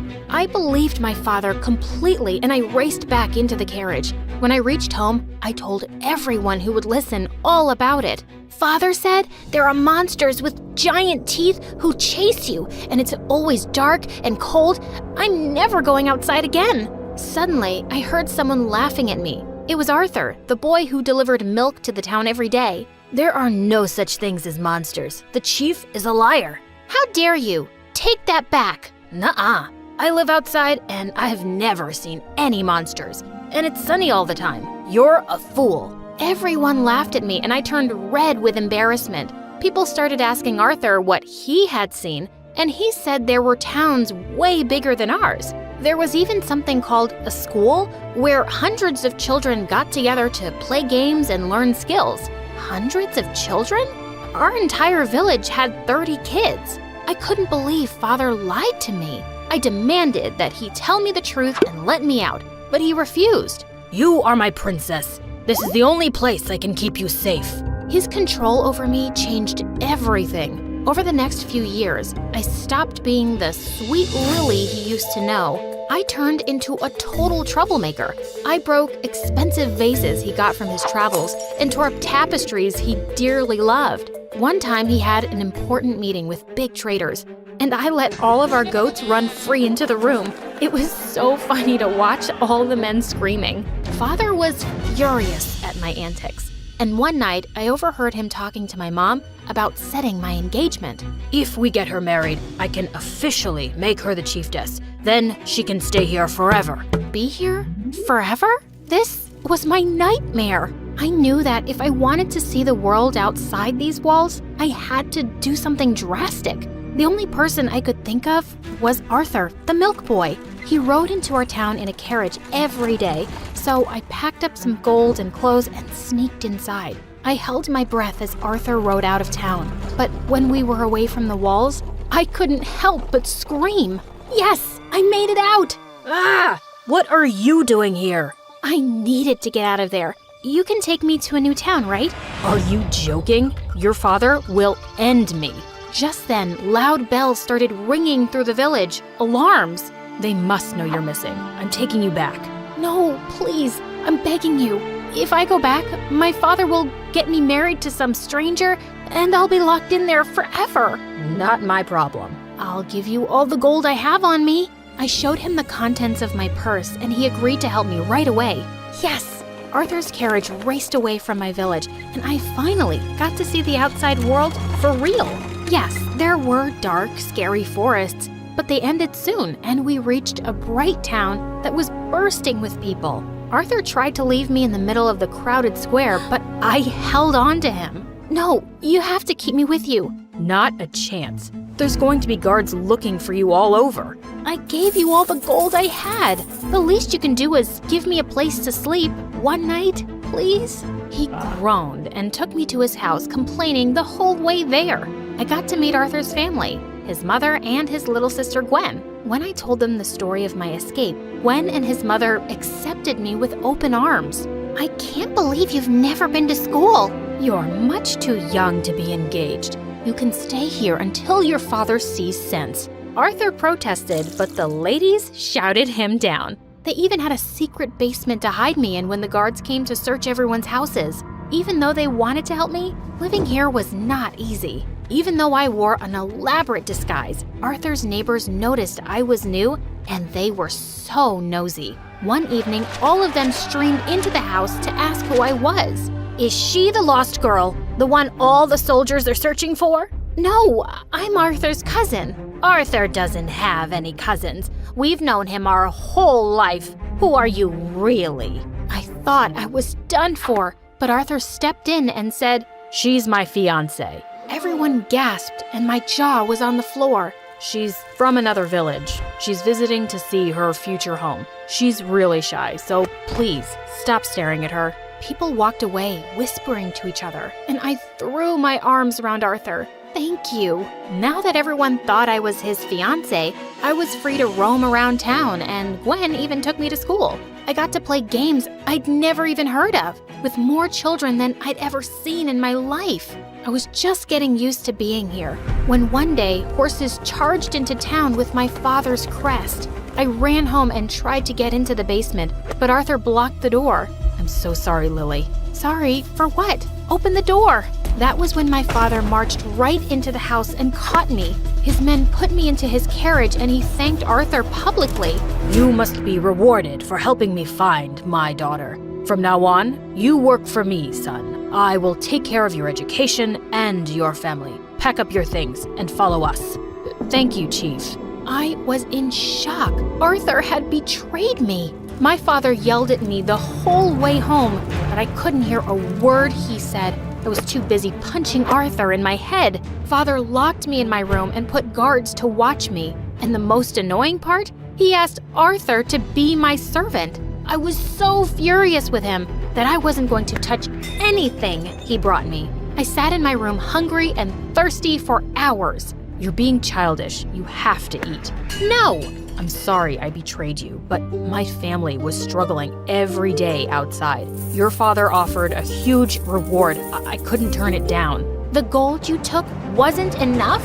Just go away. Because of him, My father was about to marry me off to some weirdo, like the richest boy in my town, who showed up with his creepy smiles. You're the future chiefess, right? You're even more beautiful than they said. I can't wait to win your hand. He gave me a flower and he leaned forward to kiss my cheek.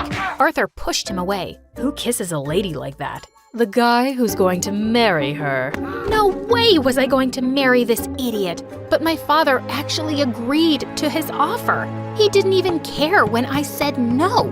He has enough castles to amuse you your whole life, Lily. You'll love it. The day of my wedding was fixed, and I knew I had to run away somehow, but the days kept passing and I could never get around the guards. There was no way out, and suddenly my wedding day was here. An hour before the ceremony, Arthur ran into my chambers. You look incredible.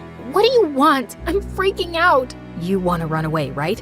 I can help you. I will never trust you. I have a plan. No one will see us. Come on. I had no other option. Arthur pulled a rope and we used it to climb down the walls. The town was empty. Everyone was in church for my wedding. We ran out of there at full speed. Arthur's family was waiting in his carriage too, and they hugged me tight as we rode off into the sunset.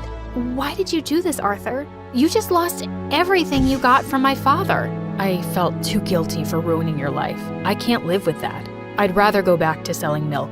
He likes you. Shut up. Arthur rode to a friend's place 2 towns over. I'd hidden there for just 2 days when I started hearing the weirdest news about home. People were saying that a sickness was spreading through my town. Many were ill and some were even dying. Arthur thought this was my father's trick to get me to come back, but I couldn't just ignore this. We found some horses and raced back to my town. My worst fears came true when I got there. Our only lake was covered in algae. The water was toxic, all the fish were dead, and anyone who drank the water became severely ill. Father, I'm here. Lily, you're all right. I thought I'd never see you again. I saw the lake. We have to leave this town. It's not safe here anymore. No, we built this place with our own 2 hands. We can't just leave. We have to fix this. There was no way to fix this. I had to do something. I ran out of the castle and began to rouse the whole town to get out of their houses. All the guards were sick,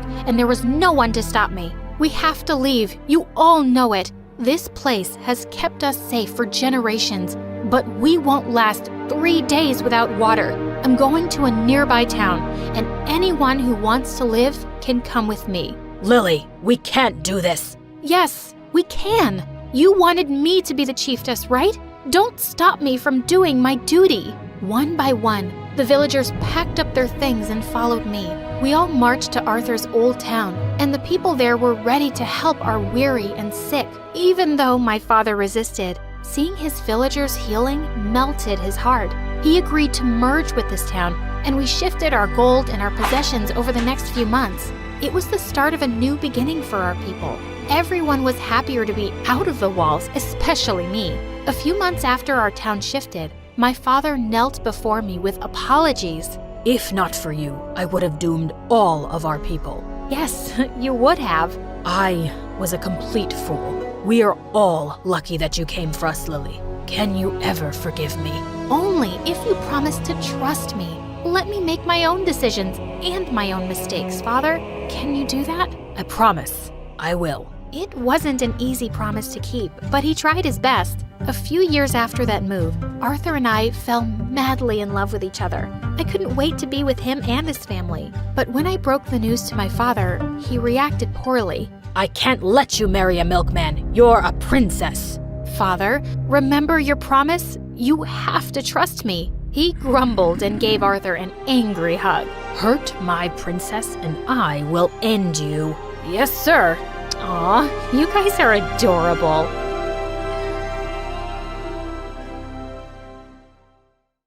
Hey, I'm Claire, and my life's a mix of checkmates and chaos. Smash that like and subscribe button to keep up with my adventures. My mom had me and my older sister Joy while she was quite young. Whenever we went out with her, people often mistook her for our elder sister. She raised us as a single mom since my dad left her for someone else. Mom has always been overprotective of us, and she was extra paranoid when it came to boys. She would always sit Joy and me down and make us chant some words. I am a precious girl. I'm not allowed to date any boy until I'm 30. Mom did everything to ensure we had everything we needed. She often worked 2 or 3 jobs just to afford rent. Joy, only 2 years older than me, was often left in charge of me because we couldn't afford a sitter. One day when I was 7, Mom left me with Joy and I was doing crafts when I accidentally spilled paint all over Joy's dress, her only nice one. I'm ruined! Now I have to go back to wearing my torn hand-me-downs from our cousins. Here, you can wear this pretty one. I cut out a paper dress from a magazine and handed it to Joy, but she was too upset to appreciate it. She would often stare out of the window, watching her friends play while she was stuck at home watching me. The only fun thing I did with her was a game we played together, and they are sponsoring this video. Joy, I found the perfect thing that mixes strategy with style. Dragon City. It's a game where we can create our own dragon empires. And guess what? We can even have dragons that match our personalities. Okay, you have my attention, but can I make my dragons the most glamorous creatures ever? Absolutely!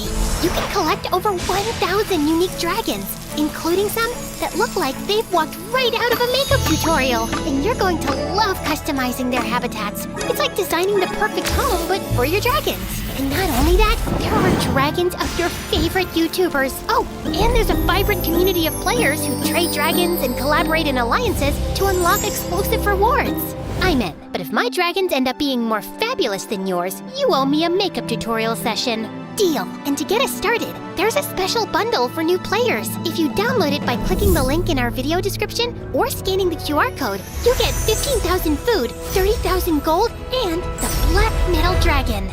One day, Mom had promised Joy that she could go to a sleepover at her friend's house. However, I fell sick. You can't leave your sister here alone. She's unwell, and I can't take her to work with me. You'll have another chance to go. Joy was beyond angry. So, I guess my life is all about raising you now. She tried to stay home and take care of me, but I guess she'd had enough that day. She yelled, "I can't do this anymore," and stormed out to go to her friend's house, leaving me alone. I tried to follow her down the stairs, but I tripped and fell, hurting my leg badly. When Mom came home and saw me crying and hurt, she was furious. Mom grounded Joy, saying she couldn't go out with her friends for a very long time. Joy just got angrier every day. She stopped talking to me and would just glare at me like it was all my fault. I felt really bad and wished I hadn't gotten sick that day. When I was 14, Mom decided to take us along to help her with work. She was working as a cleaner for a rich family. Joy and I were always arguing, so to keep us occupied when we weren't assisting her, Mom bought us a chess set. You two had better learn to play this. Joy had no interest in chess.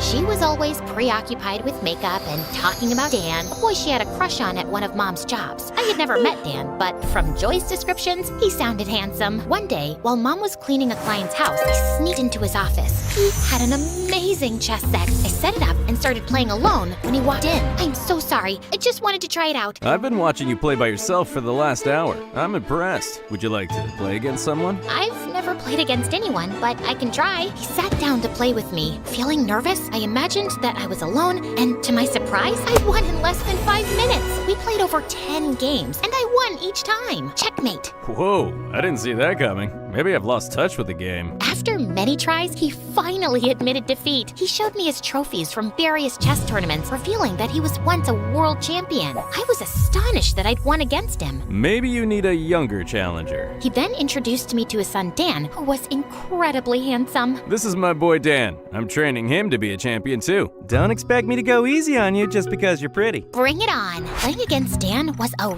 real challenge, but I was beating him. Everything was going well until I noticed him swap a piece on the board. Hey, you've cheated. I saw what you did. Don't blame me for being quick. Just as I was about to win, Mom walked in and was furious. What do you think you're doing playing with a boy? Hey, I was just about to win. But Mom dragged me out of there and banned me from going to work with her again. Despite my attempts to explain my victory over the world champion, she wouldn't listen. What have I always taught you? That I'm a precious girl and I'm not allowed to date boys until I'm 30. It's Joy who's always daydreaming about Dan. I haven't done anything wrong. When we got home, Joy was cold towards me and even threw my chess pieces out the window. What is the matter with you? Why did you have to tell Mom I like Dan? I just panicked. I shouldn't have told her. She was just being hard on me. As I went outside to get my chess pieces, I saw a posh car parking outside our house. It was Dan's dad. He entered our house and handed Mom some papers, then left. When Mom came in, I practically jumped on her. What was that about, Mom? That nice man has decided to sponsor you for a chess tournament in Europe. I was thrilled by the opportunity, but I knew Mom would be hesitant to let me go.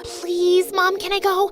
I promise I'll be on my best behavior. I can't have you away from me, and I can't leave my work or we'll be homeless. I was about to protest furiously when Joy stepped in and offered to accompany me. I can take her, Mom. I'll watch over her. Everything will be all right. Please, Mom. Joy can take care of me like she always does. I'll think about it. After researching the tournament and discovering the $100,000 prize, Mom agreed to let us go. You can go, but you must follow everything Joy tells you. We flew to Europe in Dan's dad's private jet, with Dan joining us. Once airborne, Joy imposed a rule. I was forbidden from speaking to Dan. She made it clear she was on the trip to get closer to him. Remember what Mom said. You have to follow everything I say. I was fine with the rule. To me, Dan was a cheater who nearly robbed me of victory. Deal. It won't even bother me. I avoided Dan throughout the trip, but Joy was constantly around him, laughing at his jokes. When we landed, Dan approached me with stories about places he wanted to visit. Listen, I'm here for the tournament. I need to focus. Ooh, scary.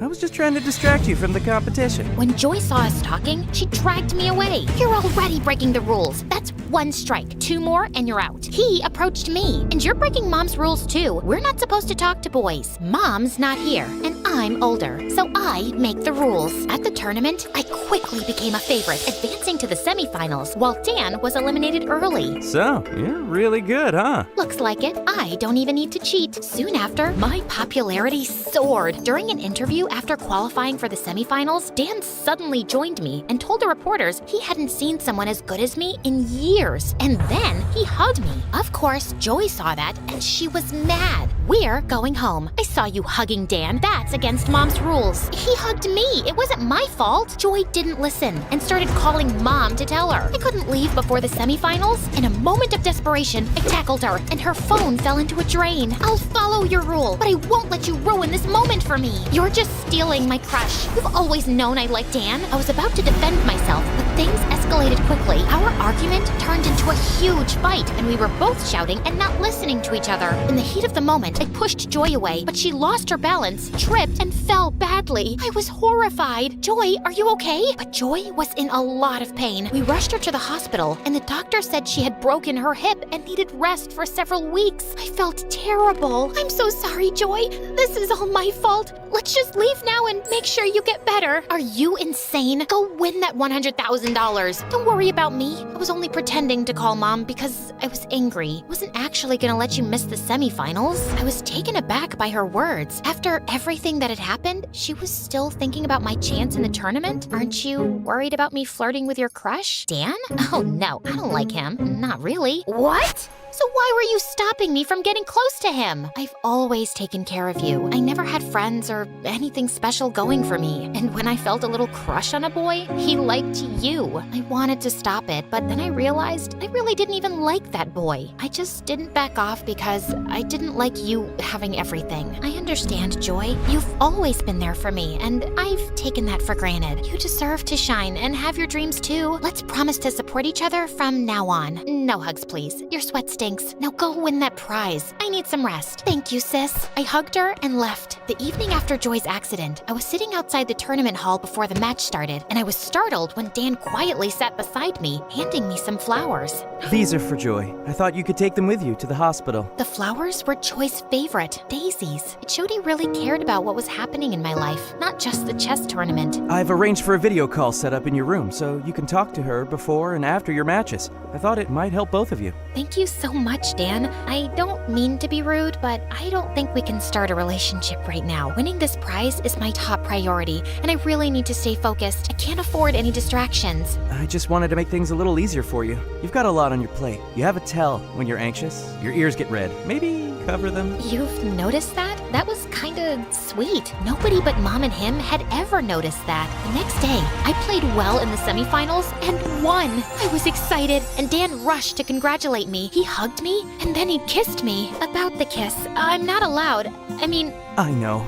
Joy told me about your mom's rule, but I really like you and want to be your boyfriend. I was shocked. Dan wanted to be my boyfriend, but I had to be really sure this was okay with Joy. I needed her blessing first. But later, when I went with Dan to the hospital, Joy's things were gone. We ran to the hotel, and she wasn't there either. That's when Dan's dad found us. Joy had to go home last night. Your mom fell and is in the hospital. Oh my God, I'm going to the airport right now. I need to see Mom. Dan grabbed my arm gently, stopping me. Wait, Claire, we can video chat with her. You can't give up on your dream now. Your mom only hurt her leg while cleaning the kitchen shelves. She'll be okay. You have to win this for her. But they both need me now. Joy isn't in great health herself. I understand you're worried. My dad has already taken care of Joy's hospital bills, and he'll cover your mom's too. No, this is too much. Don't worry, you can pay us back when you win. I felt super focused after talking to Dan. The last game of the chess tournament was really tough, but I played my best. Then I made a big move and I won! Everyone around me started cheering. I was so happy and excited. I saw Dan in the crowd. I ran up to him and gave him a big kiss. Cameras were there and they showed our kiss on TV. When I got back home, Mom and Joy were waiting. Joy was smiling, but Mom looked serious. She was proud of me for winning, but she said, "You're still grounded for having a boyfriend." I guess some things never change.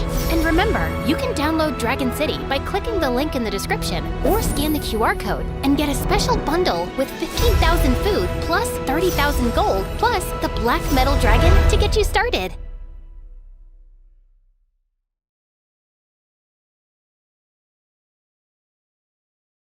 Hi, I'm Princess Leia from Liechtenstein. Before I continue, please hit like and subscribe. The moment my mom gave birth to me, everyone in the village instantly fell in love with me.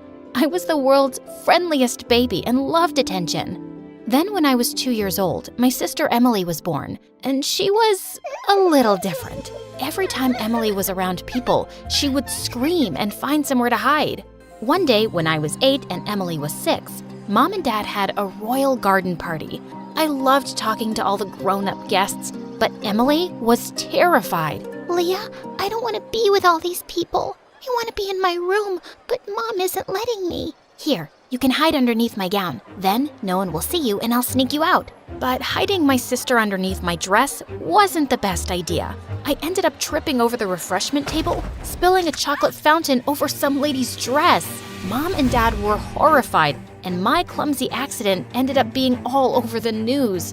But my parents didn't blame me for what happened. They were just worried and confused. Why is Emily so anxious and afraid of everyone? Was it something we did? It just doesn't make any sense. Emily's anxiety only got worse over the years. By the time she was 8, she refused to even leave our bedroom. Everyone in the village still adored me, but they were convinced something was seriously wrong with Emily. I hear she just stares out her window all day. It's a shame she's not more like her sister Leia. Worst of all, Emily wanted me to stay with her in our room all the time. I couldn't even go downstairs for dinner without Emily crying. Please don't leave me. I'm so lonely, and you're the only person that I actually like. It was so hard saying no to her. My parents tried enrolling her in therapy, but nothing seemed to work. And as time passed, I got tired of being cooped up in our room and wanted to go and have a life. One night when I was 16, I took a walk around the castle to get some fresh air. Then suddenly, I looked up and almost had a heart attack. There was a guy trying to climb onto the roof. Hey, what do you think you're doing? Climbing onto the roof? What does it look like? Excuse me, but this happens to be the King and Queen's castle? You better climb down before I tell my parents about this. The guy jumped down from the roof, landing inches away from me. There, I came down. You're welcome. With that, he just walked off, and I felt my blood boil. I just knew he'd been trying to cause trouble. The next day, I came down for breakfast, and I was shocked to see my parents with the guy who climbed the roof. Oh, darling, you're awake. I'd like you to meet Nico. He's the Duke's son and a lovely young man. But I saw him climbing onto the roof of the castle last night. He's dangerous. He was up to no good. No. Nico just likes lying on our roof to watch the stars at night. What? My parents were crazy. What king and queen would let some weirdo climb their castle walls at night and believe such a stupid lie? Fine, be naive and let this intruder do his thing. But when he puts all our lives in danger, don't come crying to me. I was gonna sneak up on Nico and see what he was up to. I would have one of our guards bring me up to the roof with a harness and a rope. But that night, as I rose up to the castle roof, I saw Nico sitting with tears in his eyes. He didn't even look surprised to see me. Nico, are you okay? I came to check on you, but I figured you'd check on me sooner or later, and I haven't been okay for years. What do you mean? I'm not really the Duke's son. I'm adopted. When I was 10 years old, my parents left me, and they never came back. Wow, I didn't know that. My parents were friends with your parents, so they'd take me up here a lot when I was young. My mom and I used to sit here together and watch the stars. Once, she told me if I ever got lost to come up to this spot, and she'd know where to find me. I know she'll never come here, but hanging out at this spot makes me feel closer to her. Your dad's a saint. He was the one who convinced the Duke to adopt me. I just wish I didn't miss my parents so much. I was too stunned to speak. I had totally misjudged him. We ended up talking for hours, and before I knew it, the sun had come up. I should go, but this was really fun. Maybe we can do this again tomorrow night? I'd like that. You're a good listener, Leah. Then one day, something crazy happened. I was having lunch at school when suddenly a few girls came up to me with smirks on their faces. According to one of your maids, your weirdo sister threw a chair at a new maid of yours this morning? We didn't know she was that crazy.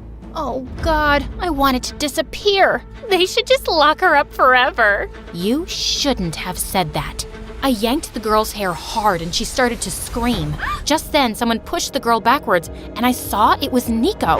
You forgot you're speaking to our future queen, girls. Come on, Leah, let's go for a walk. Nico led me away from the girls, and that's when I asked him how he was in my school. I've been homeschooled my whole life, but my dad decided it was time I start studying with other royals. I was really happy Nico had transferred, but his words made me think of Emily. She had never been able to go to a normal school. All of a sudden, I had tears in my eyes, and I told Nico everything about Emily, how she never came out of her room, how my parents were ashamed of her, and how I always needed to stay with her. What if the girls are right? What if Emily really is crazy and she starts losing her mind? I don't know, but you shouldn't have to sacrifice your life for her. Emily probably just needs someone outside her family to feel safe with. If you want, I'll come over and talk to her. I hugged Nico and immediately agreed. That night, I brought him into our bedroom and Emily started having a panic attack. Hey, it's okay. Nico's a friend. Then suddenly, Emily stood up to really get a look at Nico. And seconds later, she was swooning. I never knew Leah had such handsome friends. You know I'm a princess too, right? Emily started flirting with Nico like crazy. But as the night went on, Nico got her to start opening up about her issues. I get what you're going through. Sometimes I get so depressed, I don't even want to leave my bed. But sometimes being alone makes it worse. How about I introduce you to some of my friends from school? We can start slow. To my shock, Emily agreed. Nico and I started out by taking her for walks in the park, and once in a while introducing her to people. I was so grateful for Nico, and as time passed, we grew really close, and I secretly started having feelings for him. Then one night, the three of us were walking along the pier when suddenly Nico tripped and fell sideways into the lake, hitting his head on a rock. Then he started sinking into the water. I jumped into the lake to get him. When I managed to pull him out, he was unconscious. Luckily, I knew CPR, and within an hour, he started to wake up. He was saved. The next day, I went to visit Nico at his house to see how he was. When I got there, he was lying on the couch and he looked super out of it. Hey, how are you feeling? I just remember that I hit a rock and almost drowned, and that someone special saved my life. You have no idea how much it means to me, Leah. I haven't felt this loved in years. My heart soared. I was just about to lean in and kiss him when Emily came over and Nico took her hand. Emily told me she dove into the water to get me and then did CPR. She's an absolute angel. To my horror, Nico pulled Emily close and kissed her. I felt like I was gonna throw up. I yanked Emily's arm and pulled her into the other room. How could you take credit for saving Nico's life? He's been my best friend for the past year, and you know what? I'm in love with him. Leah, I've been miserable my whole life. I don't know if any guy will want to be with me ever, considering all the issues I have. This could be my once-in-a-lifetime chance at happiness. But I guess that doesn't matter. So go tell Nico the truth and be the village hero. I'll just lock myself away in this bedroom forever. Emily stormed off into the bathroom and slammed the door. I couldn't think straight. I ran out of Nico's palace to clear my head. I wanted to tell Nico the truth so badly, but what if Emily was right? What if this was her one chance at a normal life? In the end, I decided to let Emily take the credit. It probably wouldn't be a big deal. She'd get to be the village hero for once. Plus, it wasn't like she and Nico were gonna get married overnight. I had time to think things over. Except Emily's fame lasted for more than a week. Worst of all, she and Nico were getting close. The two of them even went out together. He comforted her every time she had a panic attack and congratulated her every time she left the castle. God, was he her boyfriend or her babysitter? Then one night, my parents invited Nico over for dinner, and Dad made an announcement that sent me over the edge.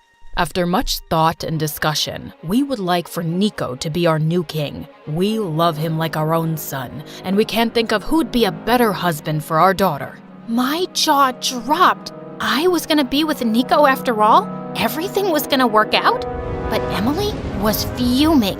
You're just gonna take Nico away from me? Like that? You mean I'm gonna marry Leah? Actually, you're going to marry Emily, and she's going to be the queen instead of Leah. You two make such a beautiful couple, and it was truly a miracle that Emily was able to save your life, even with all her challenges, and that's remarkable. I felt like I'd been punched in the face. That's insane! I'm the eldest daughter. I've been preparing to be queen my whole life. And you know what? I'm the one who saved Nico. I should have never let Emily lie and take the credit for it, and I'm not letting her take my crown or marry Nico either. Before anyone could react, I fled from the table and into my bedroom.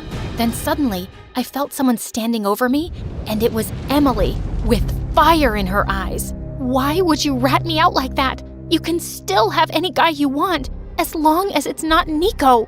I've loved Nico for over a year. Emily, I've sacrificed everything for you. I spent days on end locked in this room so you wouldn't feel scared and alone. Is this the thanks I get? So, you're saying I owe you in some way?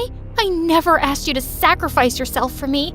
You could have left me for a few hours if it was too much. It's not my fault you don't know how to set boundaries. Sorry, but I'm only responsible for my own happiness. That was it.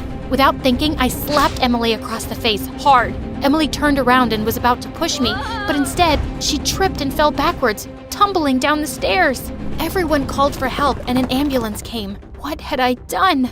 I went with everyone to the hospital, but I wasn't able to see Emily yet. I felt sick to my stomach. Suddenly, I felt someone's hand on my shoulder. It was Nico. Hey, Emily's gonna be okay. She'll be in a cast for a few weeks, but don't worry. I think there's something seriously wrong with me. How could I hurt my sister like that? Maybe because you were fed up with letting her take what's yours? The servants overheard your conversation with Emily, that it was you who saved me and how you let her take the credit. I was totally silent. I hadn't really thought of it that way, but Nico had a point. Also, I need to confess something. I'm in love with you too. I've been in love with you for ages. I thought I loved Emily because she saved my life, but we don't have that connection that you and I have. I want to be with you, Leah, not your sister. Suddenly, Nico leaned in to kiss me. Oh God, I wanted to kiss him so bad, but what about Emily? I couldn't do this to her. I ran away from Nico at that second. I had to talk to Emily. I went out to bring her flowers and then apologized for everything. Actually, I'm the one who owes you an apology. I went way too far by stealing both Nico and your crown from you. I know Nico doesn't see me like that. It's okay, Emily. It's in the past now. Everything is gonna be all right. I'm so glad you're okay. Honestly, me too. I hugged my sister tight. Today, I'm married to Nico as the Queen of Liechtenstein. And Emily is married too, with 3 kids.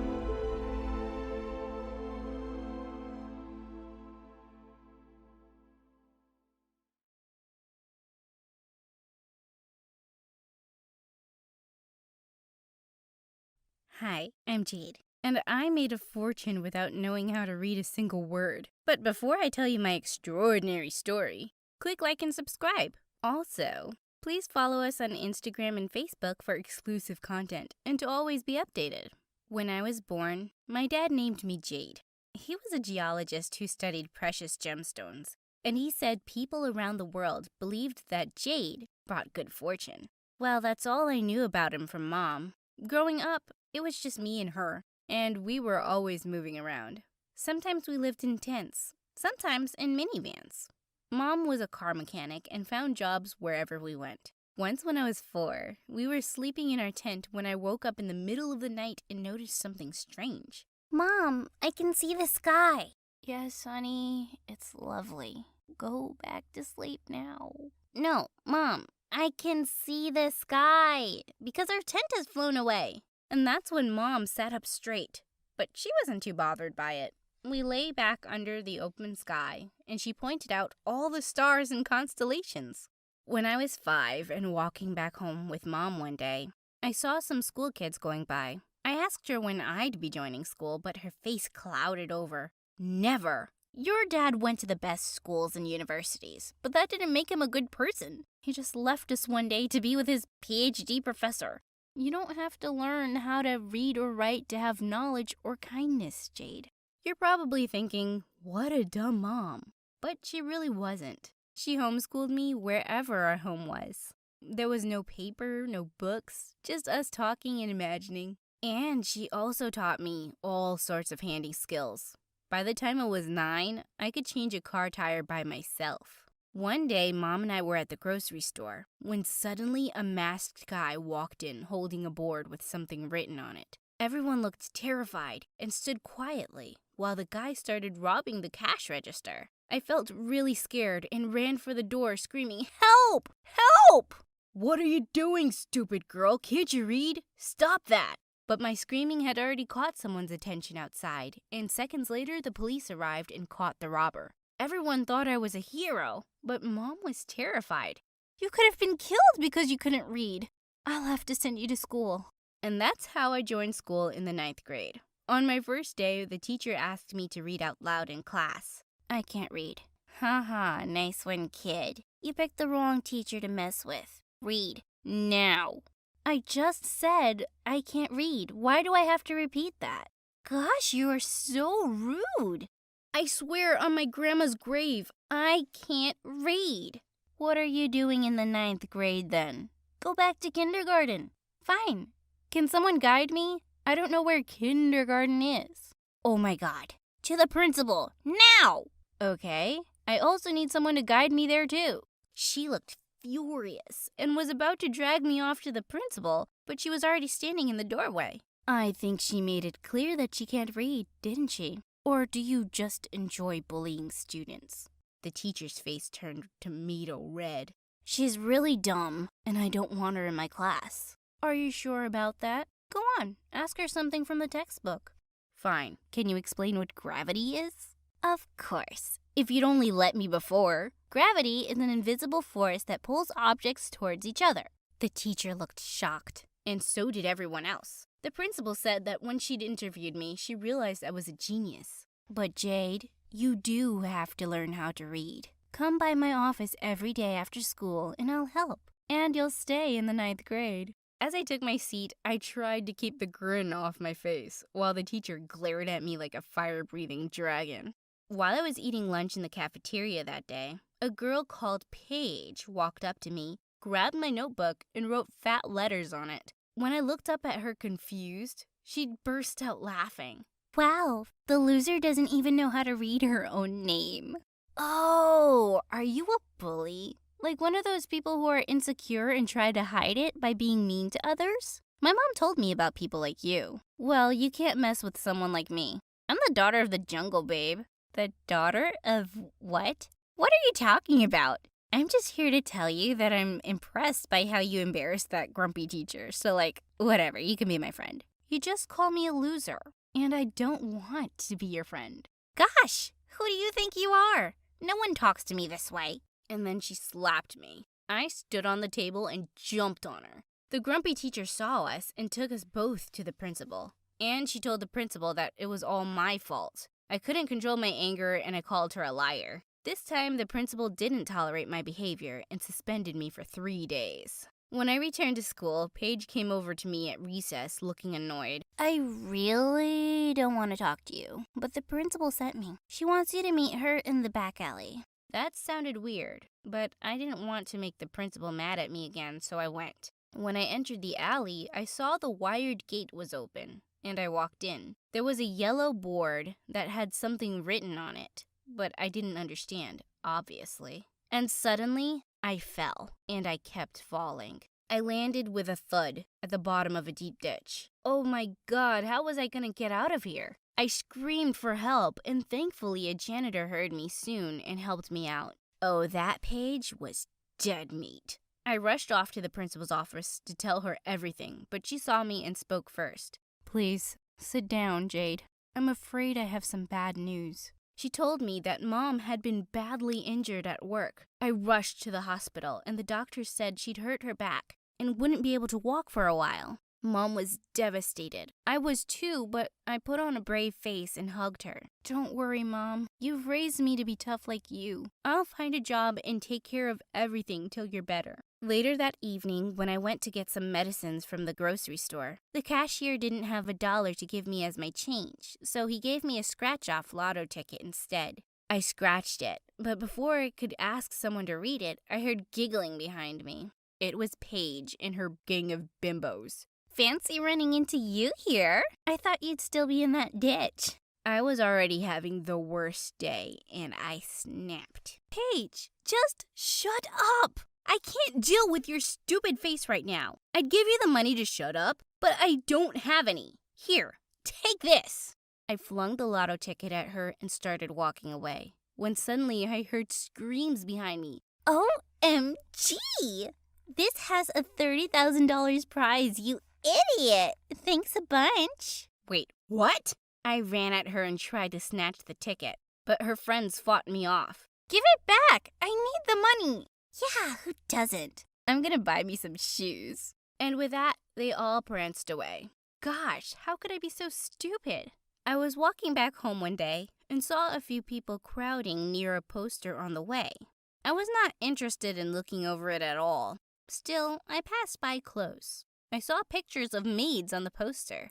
I casually said, "Who wants to buy a maid's costume, by the way? And they're so ugly." Someone from the crowd yelled, "What nonsense are you talking about? We're just looking at this poster for a cleaning job. Are you dumb or blind?" Hey, don't yell at me. I just can't read. That's even worse. I ignored him and quickly noted the number on the poster. I need this job. And just like that, I started working as a maid. After school and my reading lessons with the principal, I'd go clean people's houses. I worked hard, and my clients were really happy with my service. One day, I was given a job to clean up after a party, and when I got to the address, I saw that it was a huge mansion. As I started picking up the trash, I suddenly heard an all too familiar voice. Oh my God, are you a maid? Paige, what does it look like? Leave me alone to do my job, please. I'd rather deal with your trash than talk to you anyway. Okay, Cinderella, I'll leave you alone. I don't know why I was so shocked, really. Of course, you can't read or write, so these are the only kind of jobs you'll get. And she threw a whole bottle of soda on the floor before she marched off. Ugh. After that, she made it her mission to make my life miserable. She told everyone at school that I was a maid, and her friends would dump rubbish on my desk and ask me to clean it up. She wrote "Trash Girl" all over my locker, and she always made an extra mess at home when I had to go there for cleaning. I really wanted to quit, but I needed the money. One evening, I was leaving Paige's place after work, and I'd just stepped off the porch when something landed hard on my head. It almost knocked me down, and I had sand all over my face. I spat it out and rubbed my eyes to see Paige standing on the balcony laughing her head off. Gosh, that was so funny. I wish I'd filmed it. Good night, Trash Girl. I hated her. I was going to pay her back for this. When I was back home, I was dusting off my clothes and my apron when something fell out of its pocket. It was a large, dirty stone. Mom asked me to give it to her, and when she looked at it closely, her eyes went wide. Where did you find this? That horrible Paige threw a bag of sand at me. I guess it fell out of there and went into my apron pocket. Just some garbage. Jade, I don't think this is garbage. I think it's an unpolished pink diamond. Wait, what? I went to a jewelry store the next day and had it checked. The old man behind the counter took forever to examine it. and then turned to me slowly. This is a rare pink diamond from a royal tribe in Sierra Leone. It's a treasure that belongs in a museum. What happened next was crazy. Now I had money to get the best treatment for her, and enough to cover all our expenses for a long time. The story of how a schoolgirl found a rare treasure in the trash spread far and wide, and I was even on the local news. The exciting events of my life had kept me away from school for a few days, but when I returned, of course, Paige was waiting for me. Wow, the trash girl really got lucky. Guess sometimes in life, going through other people's garbage can really pay off. I walked up to her calmly and whispered in her ear, "You know where I found that diamond, Paige? It was in that sandbox you threw at me." Crazy, isn't it? Thanks a bunch. Paige just stared at me with manic eyes, let out an ear-splitting scream, and stormed off. Thankfully, I didn't have to deal with her drama for too long. I moved to another city with Mom where she could get better treatment. I worked really hard on my reading skills and graduated high school at the top of my class. But the best part of graduation day was the surprise Mom had for me. She got up from her wheelchair and walked slowly towards me. I couldn't believe my eyes as I ran to her and hugged her tight. "My physiotherapist says I'll be able to walk completely fine in no time. And it's all because of you, Jade. Your dad was right. You brought good fortune with you. And I wanted to say I'm so sorry I've kept you away from school for so long. It really wasn't fair to you. Please forgive me. Please forgive your mama." "Oh, Mom, please, I do forgive you. We all make mistakes." "No, my mistake is unforgivable. I have forbidden you from reading and writing. Only stupid, insane people do that. Forgive me, please." "Mom, learning to read and write is really important, but you taught me so much too, and I'm grateful for that. Please stop crying. I love you so much." A few months later, Mom recovered completely, and she went back to working as a car mechanic. I'm studying mechanical engineering at university now on full scholarship, and I hope to open a workshop with Mom one day. But the biggest lesson I've learned is that if you have a thirst for knowledge, you can learn new things anytime, anywhere. And the most valuable thing you can ever learn or have is kindness.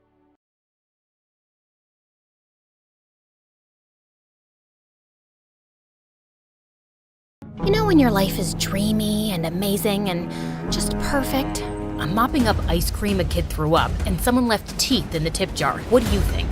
You're lucky you're used to bad things. Would you rather be me, having everything and losing it all? I feel like you want to tell me your story. How long is this gonna take? Not that long. Okay, so it all started 17 years ago when I arrived in this world as a beautiful baby girl. Of course you came as a baby girl. With eyes as blue as cornflowers. Why are you stating the obvious? My mother wrapped me up in a cashmere blanket, which was the perfect shade of lavender. Interestingly, lavender is my favorite color. That's not interesting. Come on, get to the part where your life gets bad. And if you tell me you tripped on a cornflower and broke your lavender shoe... I really liked that shoe, and I tripped on a sunflower. Okay. I swear, you're gonna love how much worse my life gets. Do you guys want to hear the long version or the short one? Fine, the short one then. My name is Olivia, and before I continue, please like and subscribe. My dad was the owner of a tech startup. Don't ask me what the startup is about. I have no idea. I tried finding out many times, but the conversation always goes something like this. Daddy, can you tell me more about your tech startup? Of course, sweetheart. Basically, we're using cutting-edge algorithms to optimize data. What a pretty butterfly on that rose. I need to send my rose pink dress to the dry cleaners. Our platform synergizes complex neural networks with cloud-based infrastructures. But I don't have the right shoes with that dress. Maybe I need new shoes, or maybe I need a new dress. With our blockchain architecture, we're able to establish an ecosystem that... Daddy has wrinkles on his forehead. I should give him night cream on his birthday.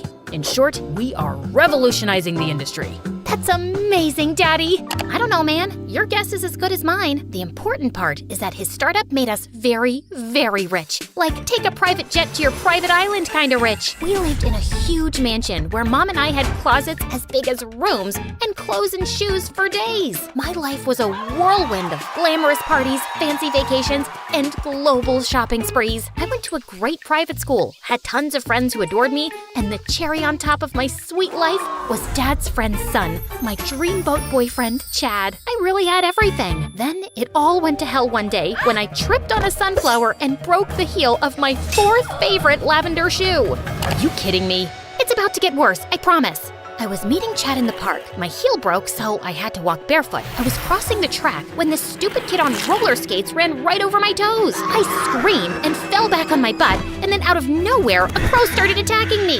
It was the most bizarre day. By the time I reached our usual spot, I was in a foul mood. But suddenly, seeing the golden hour light hitting Chad's perfect face, everything else melted away. I could take all the ups and downs of life with Chad by my side. I think we should break up, Livy. Break up what, babe? Us. We should break up. I've accepted an offer at a university across the country, and I don't think we can make long distance work. I don't understand. Like stars departing at dawn's first light, our destinies ascend separate horizons.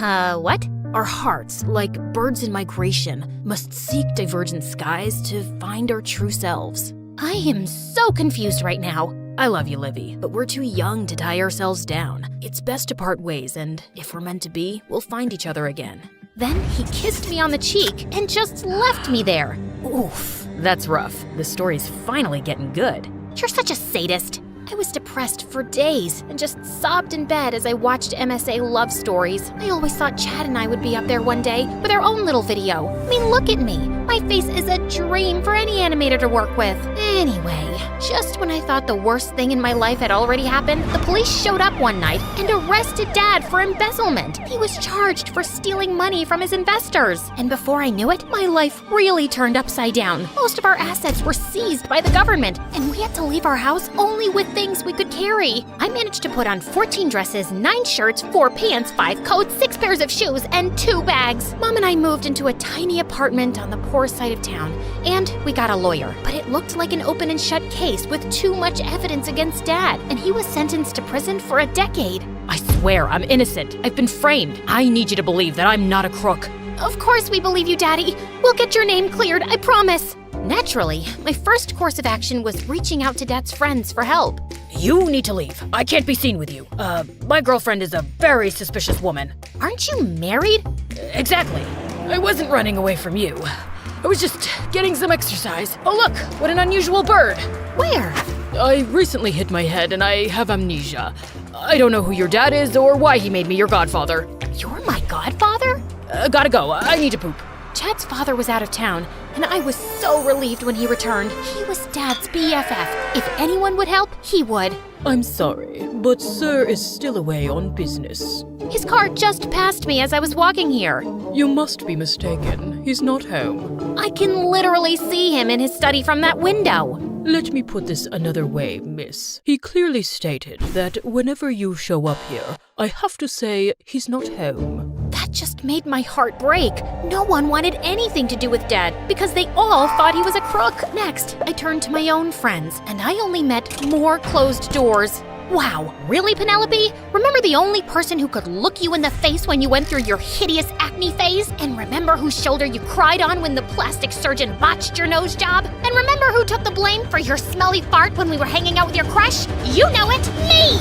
Mom had the same luck with everyone she knew. She soon took up a job in a grocery store and enrolled me in the nearby public school. I thought I might feel better with the distraction, but I was a fish out of water here. The kids smirked at my clothes. They smirked when they asked me if my dad was the rich guy who went to prison, and they smirked as they walked past me at lunch. Mom got her first paycheck soon, and she took me out for a manicure to cheer me up. As I stared down at my perfect lavender nails the next day at school, I felt more positive than I had in weeks. I wouldn't sit alone at lunch anymore. I would get to know these kids, and they'd get to know me, and they'd see how lovable I was, and I went flying forward with my food tray and fell flat on my face. As I got up, feeling hideously embarrassed, I suddenly noticed it. 2 of my nails were chipped. My perfect nails, not so perfect anymore. Who is the idiotic pea-brained buffoon who crashed into me. Oh, come on, we were just playing ball. In the cafeteria? Did the football field catch fire? Did an earthquake split it open? Did a tsunami wash it away? Hey, calm down, weirdo. What's the matter with you? You want to know what's the matter with me? I had a perfect life. I had the perfect parents, and the perfect friends, and the perfect house, and the perfect boyfriend. And if my name wasn't Olivia, it would have been perfection. But then it all started blowing up the day I tripped on a sunflower and broke my lavender shoe. Now I'm here in this stupid school, looking like some hobo with chipped nails. I jumped onto that boy and started pulling his hair and pinching his nose and twisting his ears. It took several people to get me off of him. And then I started crying uncontrollably. I could barely breathe. I think she's having a panic attack. Give her some space, guys. Hey, Olivia, look at me. You're gonna be okay. Just breathe. So yeah, I lost my mind. You helped me calm down and brought me to your workplace. I had to. You were in shock and clinging to my arm like a python. And now you know my whole story. You're probably thinking, look at this whiny rich girl who lost some money and can't handle it. But it's not just that. I never realized before that my entire life was so fragile. I just never saw this coming. Jackson reached over and put his hand on mine. I wasn't thinking that. You've been through a lot, and I'm sorry. Thanks. By the way, how tall are you? 6 feet 4 inches. No wonder I've been feeling so tiny all day. My life still sucked, but it sucked a little less now that I had a friend. Jackson was so different from any of the guys I'd known. He didn't talk about sports cars or the newest smartphones or the best companies to invest in, but he taught me how I could cut out grocery coupons from newspapers, what the cheapest bus route was, and how to ride a bicycle. He even got me a waitressing job at the cafe and covered up for my mistakes. He lived in a tiny, rundown house with his mom and 3 younger sisters, and even though they didn't have much, I was always made to feel welcome. One day at the park, while Jackson was feeding the ducks with his sisters, I accidentally knocked over his backpack and a sketchbook fell out. I opened it to find the most amazing comic drawings. I leafed through the pages and found a sketch of me. And then another, and then another. What do you think you're doing? I'm sorry, it just fell out. Jackson, you're so talented. It's just a silly hobby. It's not silly. Are you gonna apply to an art school? In case you haven't noticed, I'm poor. I have to work right out of high school. But you're too good to not take this seriously. You have to... Can we please not talk about this? Okay. And I didn't make your sketches because I have a crush on you or something. You're just a new, interesting face. Does interesting mean the same as pretty? Not necessarily. So you don't think I'm pretty? You're not pretty. And what is pretty anyway? There's no set standard. Shut up, Jackson. You said Olivia's the prettiest girl you've ever met. No, I didn't. I said Bolivia has the prettiest girls that I've never met. He wrote a poem in his diary about your eyes being blue as cornflowers. And what was the next line, girls? I could stare into those sapphire lakes for hours. My diary? You... see what I mean? I need to earn money to put them all in a mental institution. I couldn't stop laughing as he chased the girls away, and I felt a warm tingle in my toes at the thought that maybe Jackson liked me. A few weeks later, we were sitting in the cafeteria when I got an email alert on my phone, and Jackson noticed my face fall. What's wrong? Oh, it's just that witch Penelope. She's hosting her grand annual Halloween party, and I guess she just forgot to take me off the invite list. Forget I mentioned it. Okay then. So my mom's making her famous shepherd's pie this weekend, and she thinks I don't know what the secret ingredient is. I think I want to go to the party. What? Why? Because I want revenge. Penelope and all these people hurt me, and I want to hurt them back. What would you even do? I don't have it all planned out, but I want to ruin her stupid party because it means a lot to her and her stupid friends, and you should come with me. No, and you shouldn't go either. You'll get in trouble. It's Halloween. We'll be in costumes. No one will recognize us, and we won't be there for too long. And Penelope will have the best food. I'm certain she's stolen my caterer. I don't know. Please, I need this, and I don't want to go alone. All right, the food better be good. On the night of Penelope's Halloween party, Jackson and I took the bus to the rich part of town and walked the last few blocks to Penelope's house. No one's gonna recognize me, right? You're dressed like an evil eggplant. It's very unlikely. You look good as a tree, very tall and leafy. Now you remember the plan, right? Right, make as many things go wrong as possible. Am I forgetting anything? Nope, that's the whole plan. Let's go. Penelope's place was swarming with guests, and no one paid much attention to us as we slipped in. And we got down to our mission right away. We sneaked off all the black and gold balloons and made them fly away. We messed up the fake cobwebs and smashed some carved pumpkins. We locked up the kitchen doors and we threw the keys in the swimming pool. Where did all the balloons go? I ordered 500 of them. People, watch where you're going. You're smashing the pumpkins and walking into the cobwebs. And where are all the waiters? Why is there no food? As Penelope stormed off towards the kitchen, Jackson and I high-fived. Should we go now? Oh no, this was just the warm-up. Penelope always has a surprise celebrity singer perform at her Halloween parties. And I know this time it's Harry Styles. We have to wreck his concert. It'll drive her crazy. No, that's going too far. Someone will catch us. Can you stop being such a scaredy cat? Just tell me if you're in or out. Olivia, I think I'm out. And then he actually left. Fine, I'd finish the job myself. I ran off to the back of the house where I knew all the power supply boards would be. I spotted a toolbox nearby, picked up a plier, and started snipping away at every wire. I wouldn't let this concert happen. I'd ruin the whole party. Everyone would remember it as the worst Halloween ever. Just then, I saw a figure emerge from the shadows. Hey, what do you think you're doing? I flung the pliers to one side and started running for my life across the garden. But my stupid eggplant costume was slowing me down. And suddenly, I found myself being pushed forward and pinned to the ground. When the person chasing me turned me over, I saw that it was Chad? How do you know oh my God, Livy, is that you? Why are you an eggplant? Actually, what are you doing here? I could ask you the same question. My whole life blew up and you couldn't send a text, but you made sure you didn't miss Penelope's party? Listen. Just then, a pretty girl I'd never seen before came running behind us. Babe, are you okay? Who's this creep? I'll call security. No, don't. There's been a misunderstanding. Babe? Is that what she just called you? Who are you, and why are you dressed up like an eggplant? Because Baba Ganoush is my favorite dip. Not that it's any of your business. I pushed Chad away and stormed off, tears pouring down my face. I just made it a few blocks down when I ran into a tree. I'm so sorry. I shouldn't have left you behind. I came back. Now let's go destroy Penelope. No, I'm done. Coming here was a stupid idea. Let's just go home, Jackson. I felt more crushed and betrayed than ever. I was busy sulking in bed the next day when Mom called me saying I had a visitor. I walked out into the lounge to see it was Chad. Mom, why did you let him in? You should hear him out, honey. Mom left the room and Chad hesitantly sat down next to me. Is it okay if I sit here? You're already sitting here. And no, none of this is okay. In fact, this is giving me a fuzzy flashback to when you were sitting down next to me on a park bench. Wait, it's all coming back to me now. Yes, there I am with my bleeding toes and broken shoe. And yep, that's you, walking away after breaking my heart. You have every right to be mad. I was such a fool, Livy. I thought I was doing the right thing. Long-distance relationships are so hard. I just panicked. I know what I did was awful, but I swear, I never stopped thinking about you. Just long enough to meet that blonde twig who called you babe? She was just my date for yesterday. I don't care about your love life, but what I'm really angry about is... I know, your dad. I wanted to reach out to you, but my dad forbade it. He's one of the investors in your dad's company. He feels betrayed by what your father did. Dad is innocent, okay? I expected his friends to believe that. The evidence against him is too strong. You've got to face facts. He committed a crime, but I'm sorry you're also paying the price. I asked around about you after we met yesterday, and I couldn't believe you're living in this neighborhood now. For the first time, the thought crossed my mind that maybe Dad was the one who was wrong, and I burst into tears. Chad hugged me. I'm in town for a few weeks, and I'm gonna try to get Dad and the other investors to go easier on your dad with his prison sentence. You'll really try? I can't promise anything, but I'll try my best, Livy. I walked Chad out of the apartment building, and as I was going back in, Jackson suddenly popped up. So, who was that guy with enough gel in his hair to set all the cheesecakes in America? That was Chad.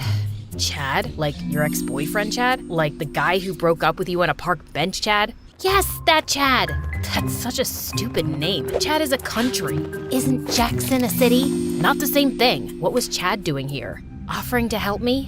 Why would you trust him? Because he's the only shot I've got at helping Dad. Chad started turning up almost every day, and even though I hadn't forgiven him for the way he'd broken up with me, I could see he really regretted it. He was extra attentive. He seemed to remember all my favorite pastries and perfumes, and never came without a gift. And when he'd take me for drives around the city, I almost felt like my old self again. One afternoon as I was leaving school, Jackson caught up with me. Want to go to the park today? Nah, I'm tired. How about you come to my place tomorrow? My annoying sisters miss you. I have a thing.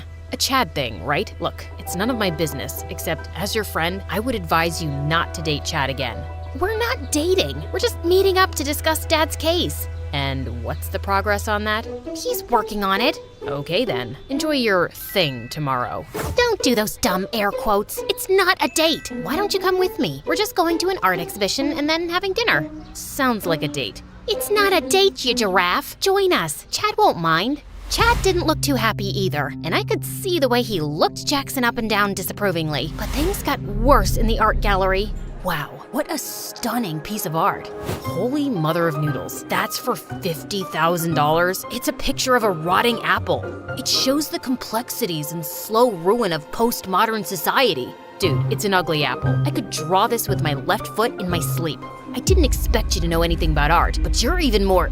Chad, he's an artist too, and he's your guest, so be nice, okay? I thought I'd manage the situation, but it got worse over dinner. Chad had just raised his glass and was about to say something when Jackson exclaimed, "Oh no, Grandma ran away from my aunt's house. She climbed out of a third-story window and fell."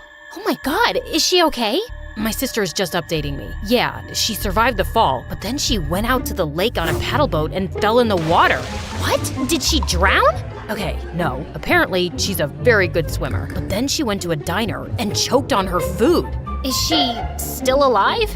Phew, thankfully, yes. Someone in the diner performed the Heimlich maneuver on her, but she's in the hospital for a mild concussion. Can we leave early so I can see her? Of course. You can leave now. I'll call you an Uber. I can stay for the main course. We'll skip dessert. Anyway, before I was interrupted, I was about to make a toast to us, Livy. Friendship, much like the delicate petals of a rare flower, unfurls its beauty only to those who possess the refined senses to savor its exquisite fragrance amidst the mundane garden of existence. That's lovely. I'm sorry. What does that even mean? Excuse me? Why do you think it's cool to say vague nonsense? Friends don't treat friends the way you've treated Olivia in the past. Can't you be honest about anything? Why don't you start with her and tell her you don't actually have any plans to help her? You want honesty? I think you're a worthless piece of trash. Before I knew it, Chad had attacked Jackson, and they were in a full-scale fight, bumping into waiters and falling onto tables. Several people managed to pull them apart, and I dragged Jackson outside. What were you thinking? He attacked me. You provoked him. Look, Olivia, I don't get mad a lot. It's scary for people when I get mad because I look like a tall, angry windmill. So I keep it in and stay calm mostly. But I'm mad right now. How can you even stand that pretentious windbag? Because he belongs to my world. This is the life I had before. You go to stupid exhibitions and talk about trivial things over food and laugh at dumb jokes. And you didn't even give him a chance. You were determined to hate him just because he's a rich guy. Is that what you really think of me? You know what? I'm the problem here. I don't belong in your world. Jackson walked off, and my heart sank. He wouldn't even reply to any of my texts or calls later, and he avoided me in school entirely. A few days later, Chad asked me to come over to his place to have a talk with his dad, and I arrived early. As I walked towards the study, I suddenly heard raised voices, and I stopped outside. That girl is really coming here right now? Chad, what is the matter with you? Look, Dad, when you told me that you and the other investors were making a fake case against her father to get control of his company, I was totally on board. And I broke up with Livy and left because you didn't want me to be associated with her after her dad got a bad reputation. But I didn't realize Livy and her mom would have everything taken away from them. What else did you think was gonna happen, son? I don't know. I just thought the dad would go to jail and we'd be richer. It's not fair. She lives in a dump now. And how are they supposed to afford shampoo and makeup and all the creams and serums they use? Just lie to her and say you're working on getting her dad out of jail sooner so she feels better. And maybe we can give her some money every month. Fine. My son is such a philanthropist. Don't get serious about her again, though. Dad, I'm 18. I'm not serious about anyone. I'm leaving in 2 weeks anyway. I've just been nice to her because she was never very tough, and I feel sorry for her. I stepped away quietly, blood pounding in my head. I felt fury beyond anything I'd ever felt in my life. I texted Chad that I couldn't come over, and I went home and told Mom everything. We stayed up half the night trying to think about how we could get proof of Dad's innocence. We finally fell asleep exhausted, but the next morning, I woke up to Mom's screams. I rushed to the lounge and saw the TV on with the news that Chad's father and all the other investors in Dad's business had been arrested. How? What are they being arrested for? They're saying on the news that some anonymous employee in the company had approached the FBI some time ago, claiming that Chad's father and the other investors framed your dad and are still involved in other illegal activities. So the FBI had bugged the investors' houses and offices. I guess they overheard the conversation between Chad and his father that you heard yesterday too. Dad's lawyer called. He's going to be released tomorrow. Later, I went to Chad's place as it was being sealed by the FBI officers. Livy, it's not what you think. No, only I will talk now. I heard the entire conversation between you and your dad yesterday with my own ears, and I just came to say, I hate you. I despise you with a burning rage of 1,000 suns. I loathe you with the force of 100 typhoons. I wish only bad things to happen to you, and my wish is coming true as we speak. You will lose everything, and you're not even half as tough as me. You will really suffer, and I will dance with joy knowing that. Then I punched his perfect nose and stormed off. Well, actually, I skipped off happily and headed straight for the cafe. I spotted Jackson taking someone's order and ran to him. Jackson, my dad's innocent, and he's getting out of jail tomorrow. Chad's father framed him, and he's been arrested. I punched Chad. I'm gonna get my life back. I'm working right now. My shift ends in a while. I can't wait, okay? I can't stand that you're not talking to me, and I know that it's my own fault. I'm sorry I said you were jealous of Chad because he's rich. You were right about everything. He's an obnoxious jerk, and that apple painting was so ugly. Also, if there's anything I've learned, it's that I don't want all of my old life back. I don't want to have fake conversations or fake friends who turn away at the lowest point of your life. I want people like you. You literally saved me, and I love you for that. Also, you're very tall, which is hotter than you know. Jackson just stared back at me, and then suddenly his sisters burst in with a huge bunch of lavender balloons, a congratulations banner, and a cake. Are we late? Do you know how hard it is to find lavender balloons? I dropped a cake on the way. We can scrape off some of the icing. I told you girls, we're meeting at Olivia's place, not here. We heard the news about your dad, and we were coming over after my shift. Even though you were mad at me, I can't stay mad at you. Look, just let me take this customer's order. Just kiss her, you moron.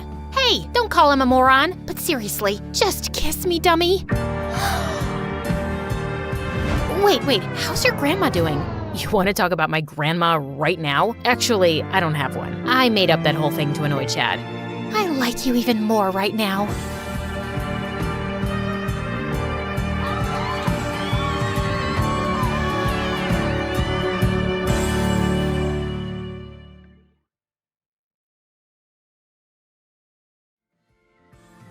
Hi, my name is Charlotte. Please like and subscribe. I was born in Bordeaux, a beautiful city in France. When I was 8 years old, we moved to the USA because my dad got a great job there. The city we moved to was huge, filled with skyscrapers, shops, and opportunities, or so I was told. However, it didn't take long for things to start going downhill. When I began attending school there, my parents enrolled me in a private school for international students. Hi, everyone. My name is Charlotte. I'm 8 years old, and I come from France. I brought some madeleines that my mom made for everyone today. Hi, Charlotte. I'm Laura from Italy. Do you want to hang out later today? Laura and I became very close. We would often take the same bus home, do our homework together, and even attend drawing classes together. Even though Laura didn't speak any French, being with her reminded me a lot of home. I was shy and liked to keep things to myself, while Laura was fun and a bit wild. Someone my mom wouldn't think was classy. Mom really didn't like Laura. She kept trying to make me hang out with kids from rich families that I didn't like. But I ended up making friends with 2 girls just so Mom would stop nagging me. One evening, I forgot to tell Mom I invited Laura over for dinner. Mom was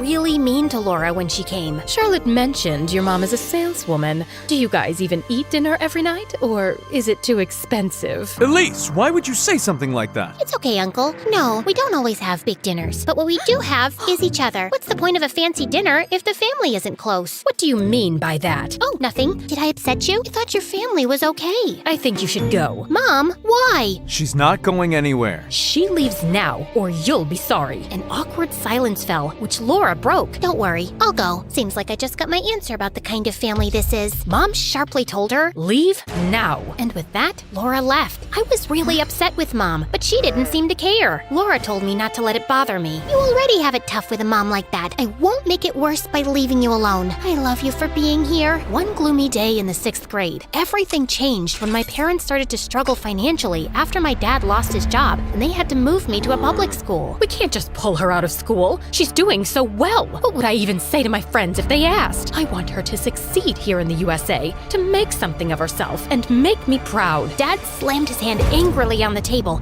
and glared at Mom. At least think clearly for once. You're not seeing the big picture as usual. You don't seem to get that I've lost my job and we're drowning in bills. The only sensible move is to switch her to public school. Yes, Mom was a bit of a difficult person. She was obsessed with maintaining a perfect image. Being perceived as poor was a disaster for her. Her mom was also a strict lady, obsessed with etiquette and rules. She was against my mom's marriage, although my dad was well off. But Mom stood firm and married Dad, so her parents cut her off. Now, us not having much money would make my grandma right, and that made my mom even madder. She made us move to a different city so she could lie and tell her friends that Dad had received a job opportunity far away. I screamed and cried for days. I didn't want to leave our city or be away from Laura. But as usual, Mom ignored my protests. I was heartbroken. Dad, I hate her. Dad hugged me. Hate is a strong word. You know how your mom is. She wants things her way.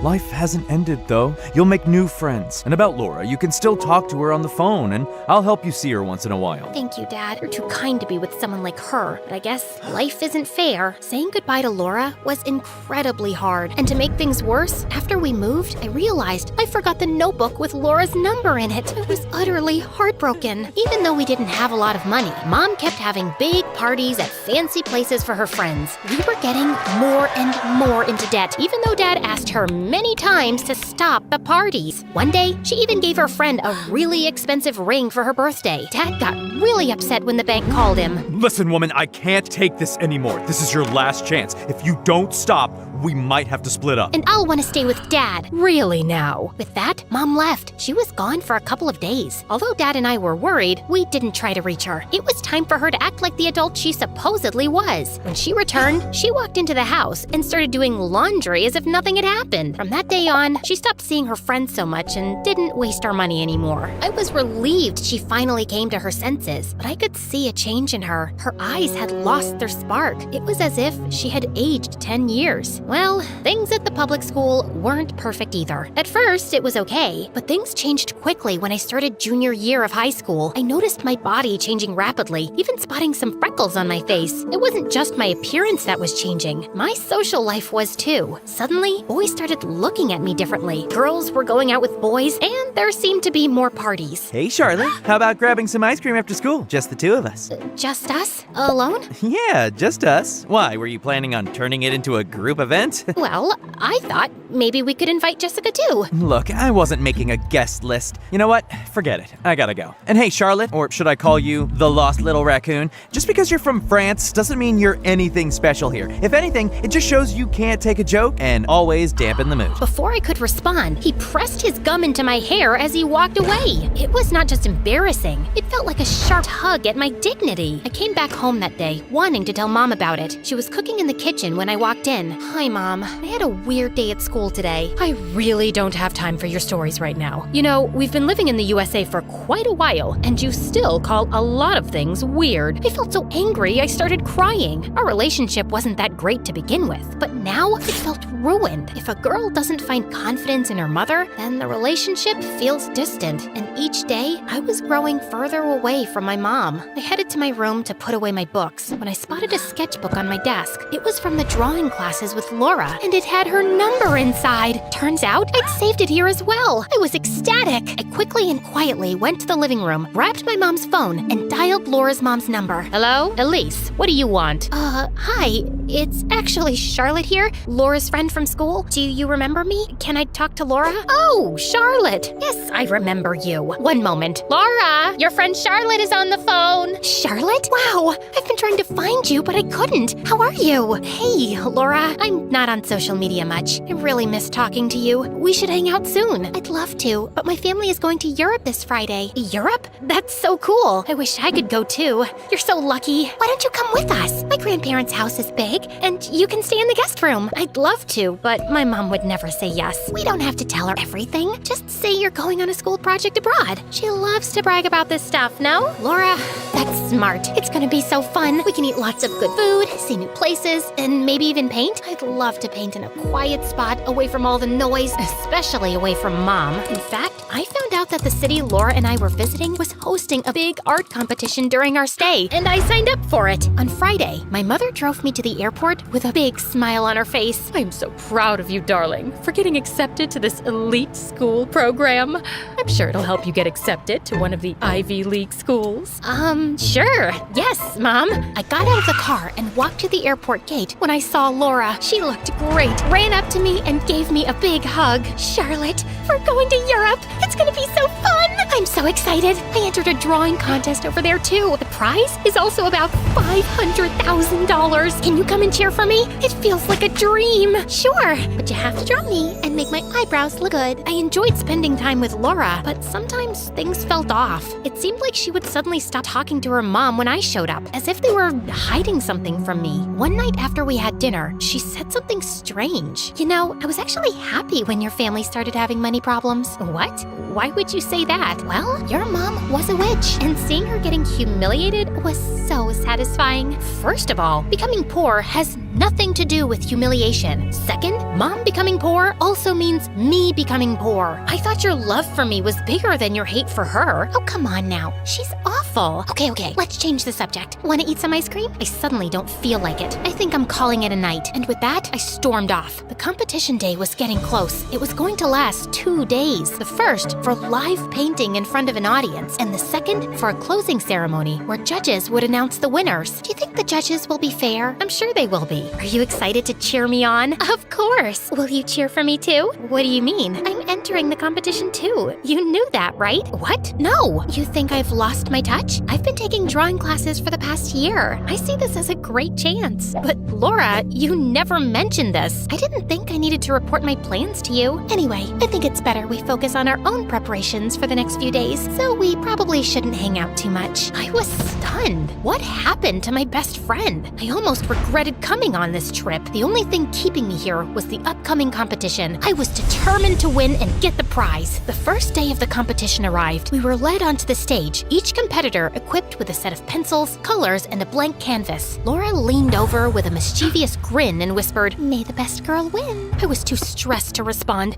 and just focused on getting onto the stage. That's when I saw it. The event was being broadcast live on TV. My heart sank. I thought, oh no, my mom will see this. She'll ground me for life. Not only did I lie to her, but I'm also here with Laura, someone she can't stand. And now Laura, she turned out to be so different from what I thought. This is a nightmare. I wish I could just vanish. But I took a deep breath, pushed down my fear, and began to paint with all my heart, pouring every emotion onto the canvas. While sitting comfortably at home, my mom saw my face on the TV screen and yelled, "Pierre, our daughter isn't on a school project. She's on TV with Laura. This is nonsense. She won't get away with this. We're flying to Europe." My parents caught the next flight and arrived on the second day of the competition. Mom tried calling me the whole time, but I was too caught up with the competition and the drama with Laura to answer. On the final day, as I stood on stage with Laura and the other competitors, they started announcing the winners. Laura got second place, and I was on the verge of tears until they announced Charlotte is the winner. Overjoyed, I walked towards the microphone to give a speech, only to see my mom storm into the hall. I was shocked and embarrassed. Yelling in front of everyone, she demanded, "How could you lie to me, Charlotte? You know there will be consequences. And with Laura, of all people?" "Oh, me, of all people? Remember when you burned the book that Charlotte wrote my number in?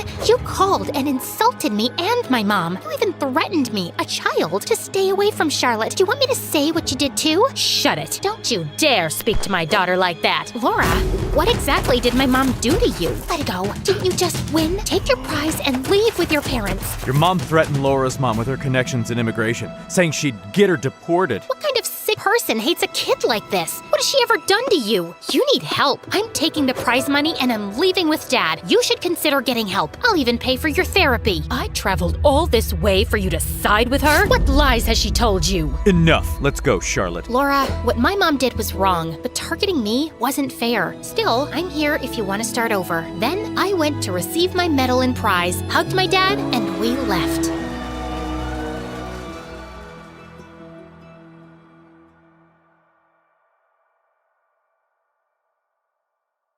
Hi, I'm Alina from Hawaii. Please like and subscribe. Mom, right on the ocean shore, but Dad left before I was born. According to Mom, that's because she was under a love spell that ran in our family. She could only fall in love with people who didn't love her back.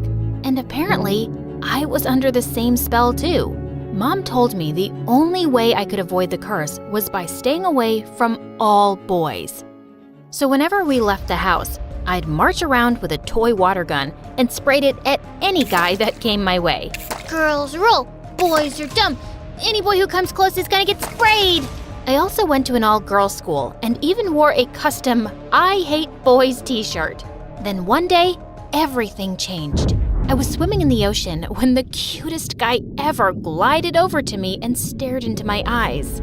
Oh, crud. I swam away as fast as I could and tumbled on the shore, my face full of sand. Stay strong, Alina. Mom prepared you for this.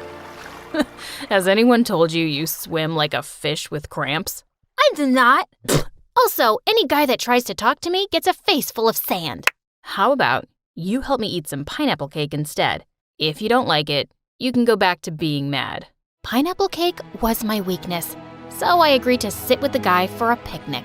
I found out his name was Sage, and we got to know each other a bit.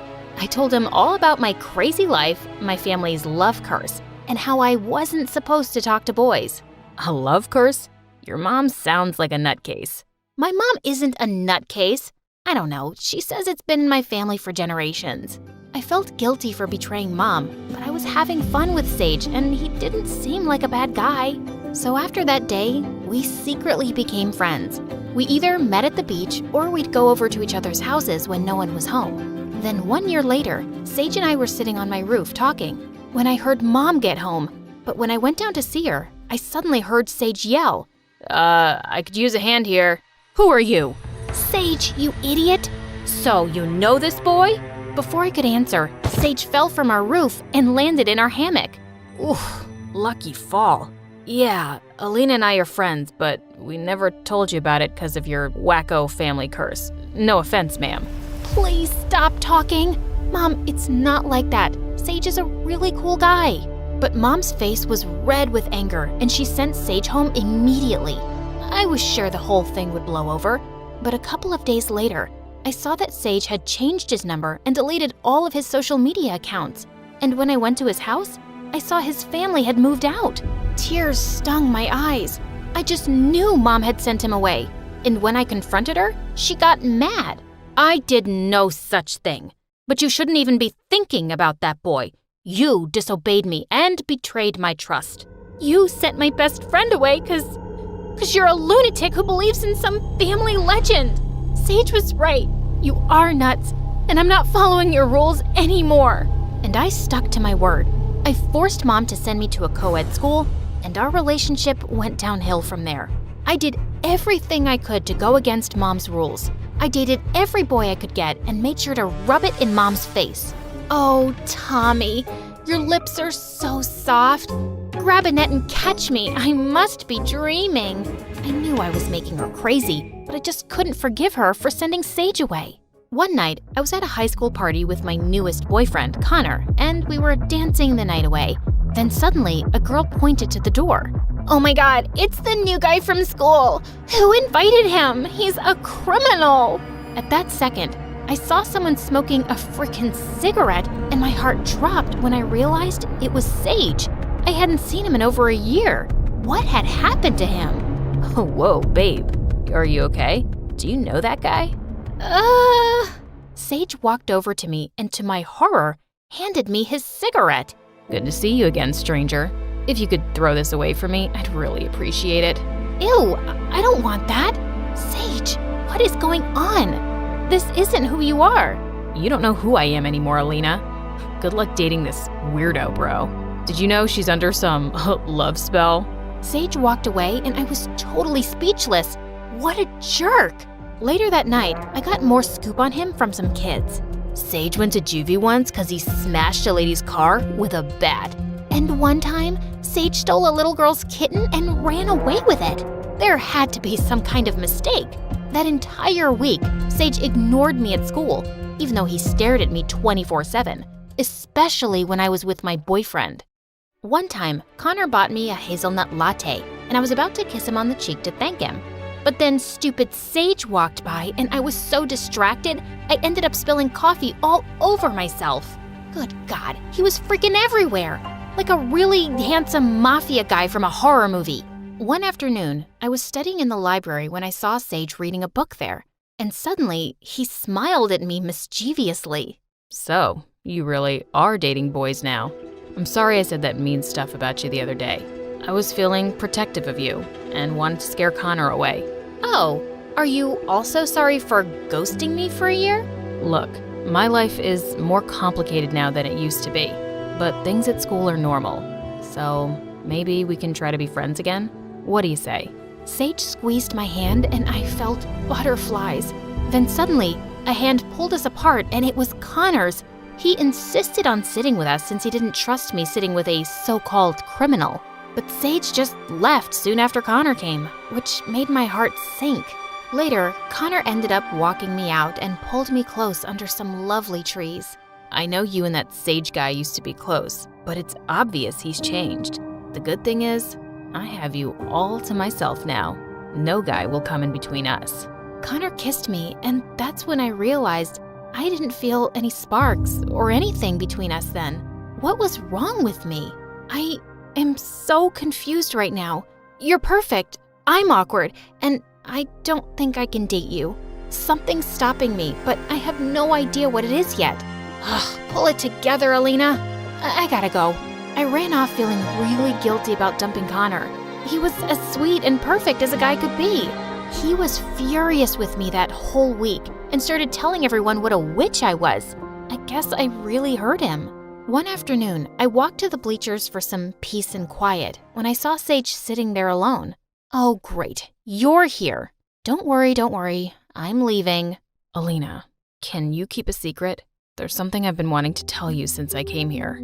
Sage, you can tell me anything. Okay then. I'm not a criminal. All those stories about me are lies. The real criminal is my dad. He got me involved one time in a robbery, and I got caught. That's why I had to leave town, change my number, and delete my accounts and stuff. I'm so sorry I didn't tell you. The whole town is now filled with lies about me. So, you stealing the kitten was a lie? Of course. I helped a kitten down from a frickin' tree. But it was hard having everyone hate me. I got depressed and started doing dumb things like smoke. Don't worry, I'm gonna quit. It felt so good to have my friend back, except for some reason, he didn't feel like just a friend anymore. Without thinking, I pulled Sage close and kissed him. Oh man, I think I like you. And I know I like you. And from that day on, Sage and I were an item.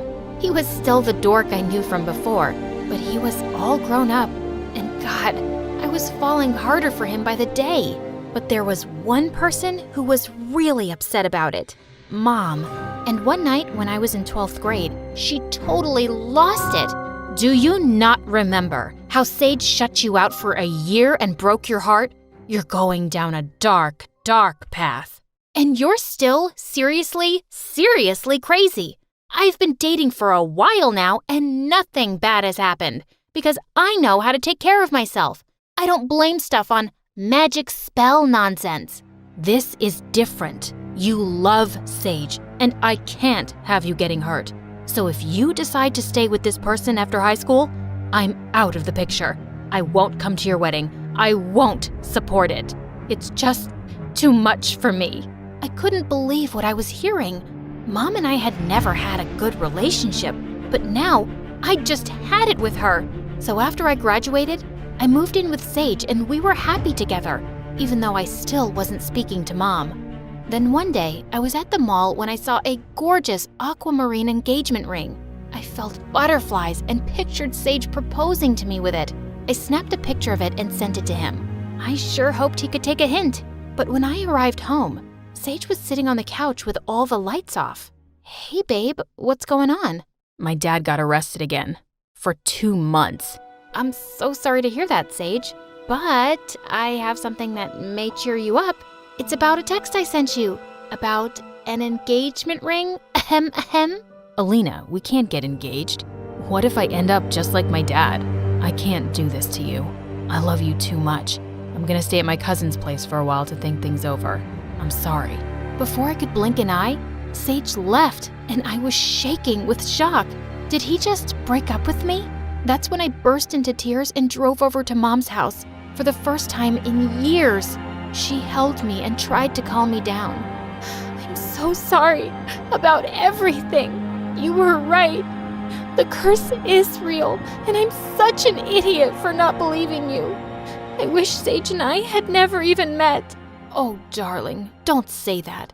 Listen, I'm very happy you came by.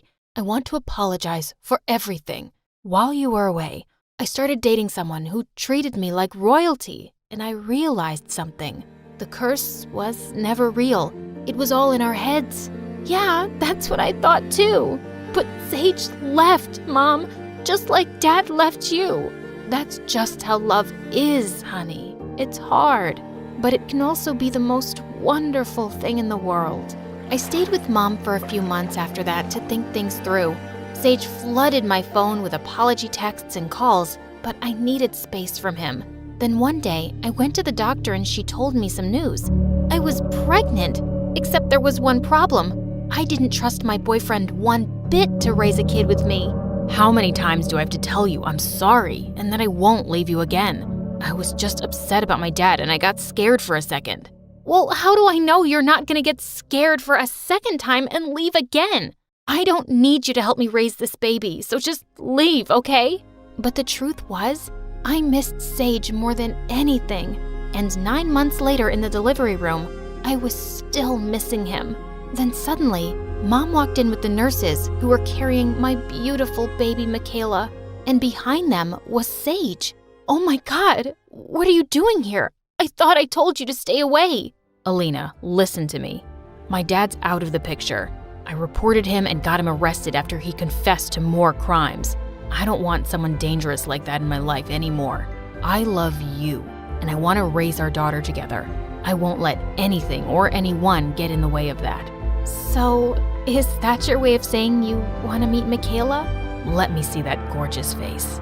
Don't let your broken heart stay broken forever, because life is all about loving and letting yourself be loved.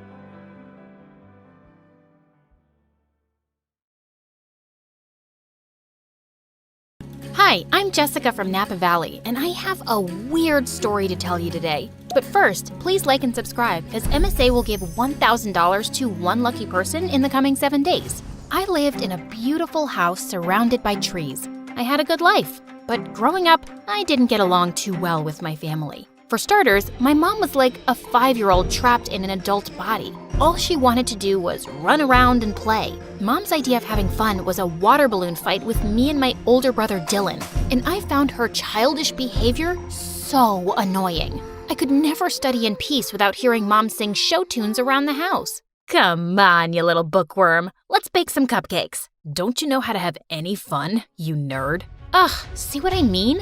But the only person worse than Mom was Dad. He was barely home since he was a fancy businessman who traveled a lot. And when he was home, he treated us like servants. Bring Daddy some juice, will ya? My toes hurt and I can't move. There's not a lot left and we're saving it for tomorrow morning. Oh, so maybe you should be the one who goes on 5-hour flights to earn money for us. I kinda hated being around all of them, so I spent most of my time alone reading and practicing my violin. But when I got to 11th grade, things took a crazy turn. Mom told me one morning that we were taking in an exchange student. She's from Tokyo. She'll go to your school and live with us for 4 months. Isn't that exciting?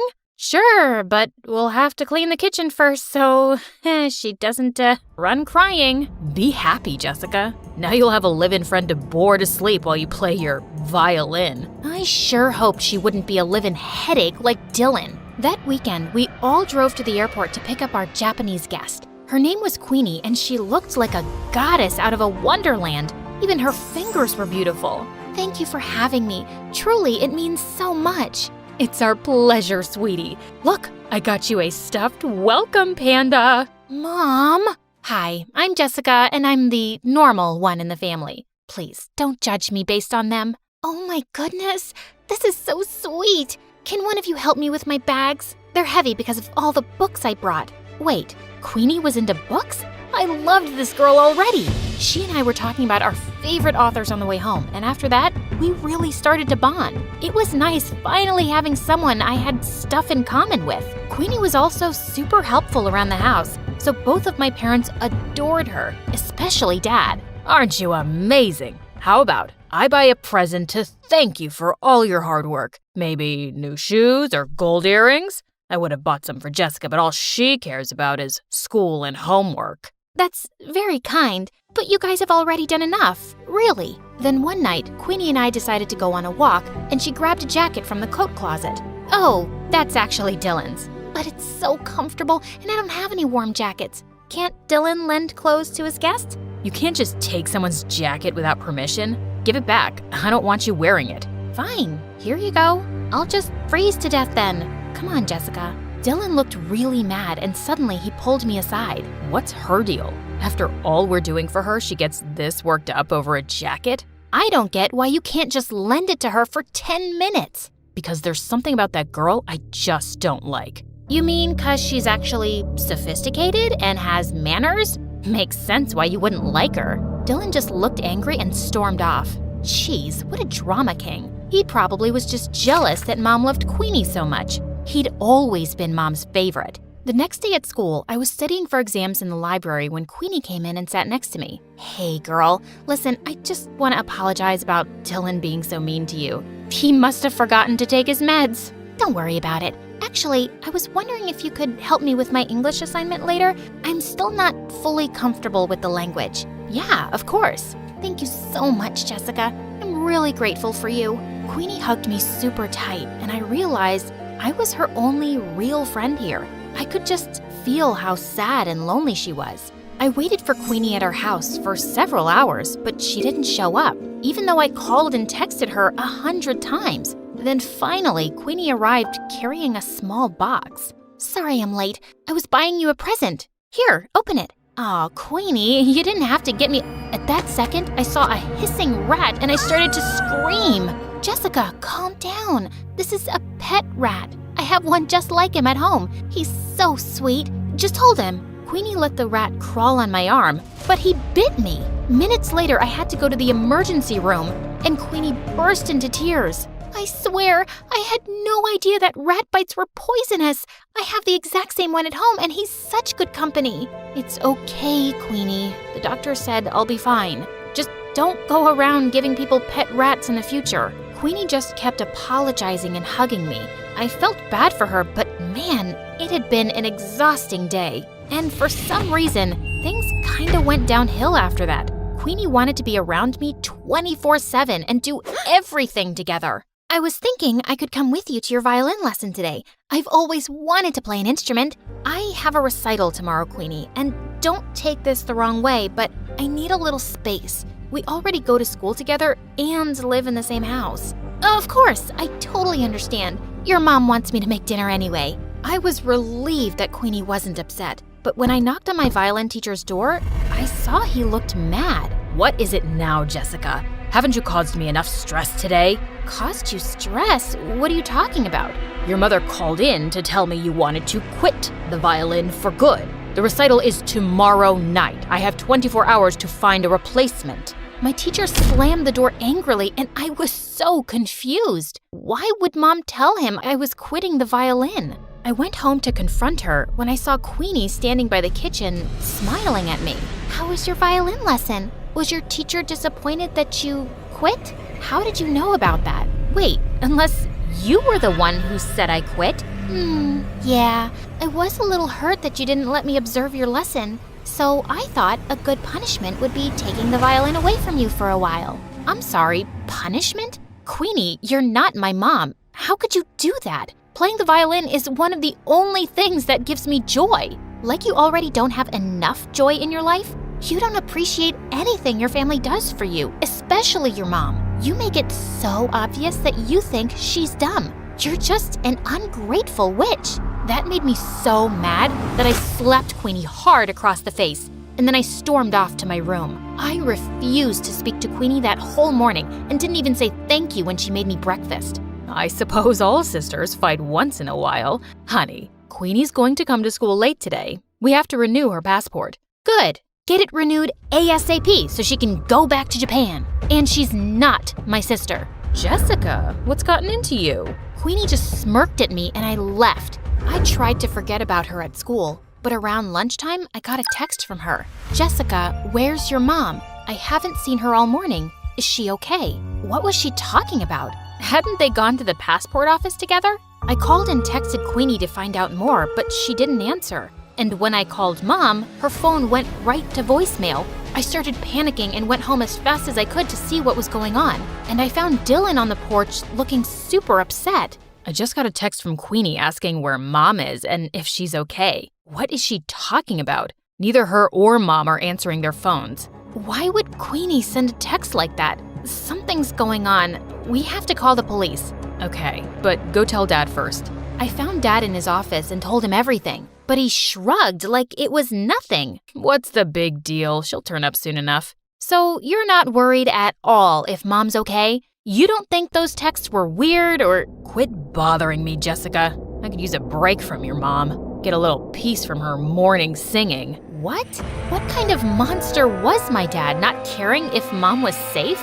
I would have to take matters into my own hands. But just then, I heard yelling coming from Dylan's room, and I opened his door to find Queenie sitting on his bed, while Dylan looked furious. What is going on? Queenie, you've been home this whole time? Do you know how many times we tried calling you? What is going on with our mom? Sorry, that's not a question I can answer. Jessica, this girl's a creep, and I know she had something to do with Mom being missing. Look, Queenie, I know we had a fight yesterday, but we really need your help. Queenie didn't answer me. She just walked towards the door with her arms crossed. You two won't find your mom anytime soon. I'm making sure of it. You're making sure? Queenie, tell me right now where Mom is, or what? You'll go to the police? You'll accuse a poor, helpless exchange student of making your mom go missing with no proof? I don't see that working out, and I'm not done with you guys yet. In fact, I've just started. With that, Queenie pushed me off of her and walked out of the room. Dylan and I immediately went to the police station and reported everything. They sent out a search team to look for Mom and then did an investigation on Queenie. And to our shock, they discovered Queenie wasn't an exchange student at all. She'd faked her application. She wasn't even from Japan. She lived in LA. So she's just this stranger who came into our lives and made Mom go missing?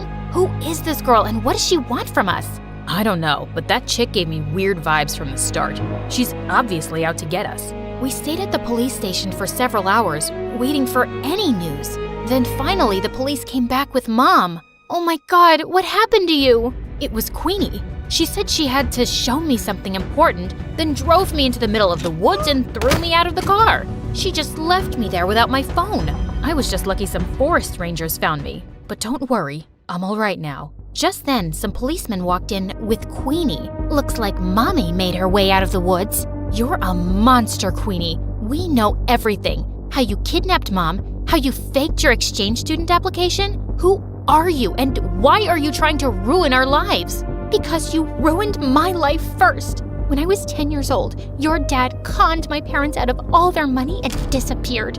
And we ended up having to live on the streets. My mom had a mental breakdown. Your dad is a criminal, and I finally tracked him down because I wanted him and his perfect family to suffer the way I did. I was speechless. I knew Dad had been a jerk, but he was a crook too? Queenie was admitted into juvie, but we insisted that the police look into her family's case. And 2 days later, the police came to us with some news. It turned out that Dad was part of a group of con men that had been going around in disguise all over the country for years, scamming people. And as soon as Dad got home, they arrested him. He kicked and screamed and shouted at us to do something, but we didn't. A part of me almost felt relieved to see him go.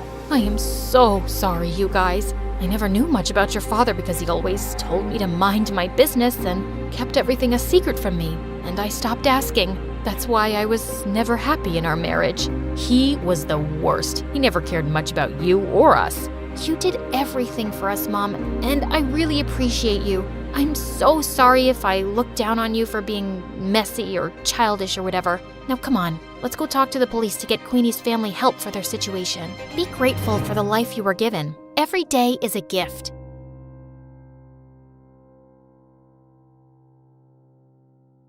Hi, for a limited time, get up to 60% off our exclusive official merch. Don't miss out. Grab your favorites now. Visit our Amazon page through the link below and score these deals before they're gone. Okay, so I married young. Nothing wrong with that, right? I was in love, but Prince Charming was more like Prince Boring. And who knew humiliating my stepsisters and stepmom would be the start of my troubles? I was a fool to think it would be a happily ever after. Hi, I'm Cinderella, and I'm from Germany. Growing up was tough. I was stuck cleaning all day while my spoiled stepsisters, who thought they were big-time influencers with their 10 followers, attended glitzy events. They bossed me around like mean girls, and my stepmom never defended me. Jenny took my book again. What do you need with a book? You have floors to scrub. Jenny needs it to wedge her window open. You know how her hair gets frizzy in the humidity. I couldn't figure out why my stepmom treated me like this. She was supposed to have loved my dad, and he would have never wanted her to act this way toward me. I put up with it for ages, until things got interesting. My stepsisters were practically fainting over a massive palace party. Prince Charming was on the hunt for true love, and every girl, including me and my stepsisters, was head over heels for him. At least my hair isn't frizzy like yours. I wish I had blue eyes, though, like Cinderella. Do you think he'll notice my wart?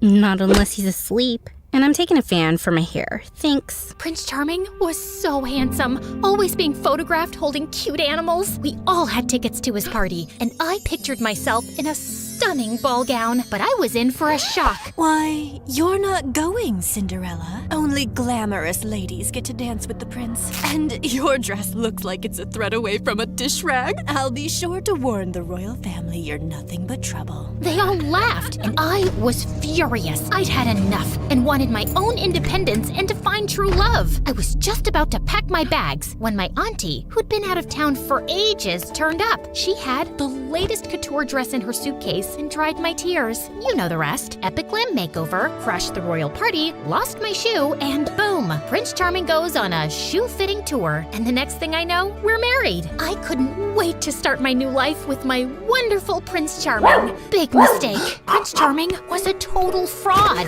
More like Prince Alarming. Take our first royal engagement.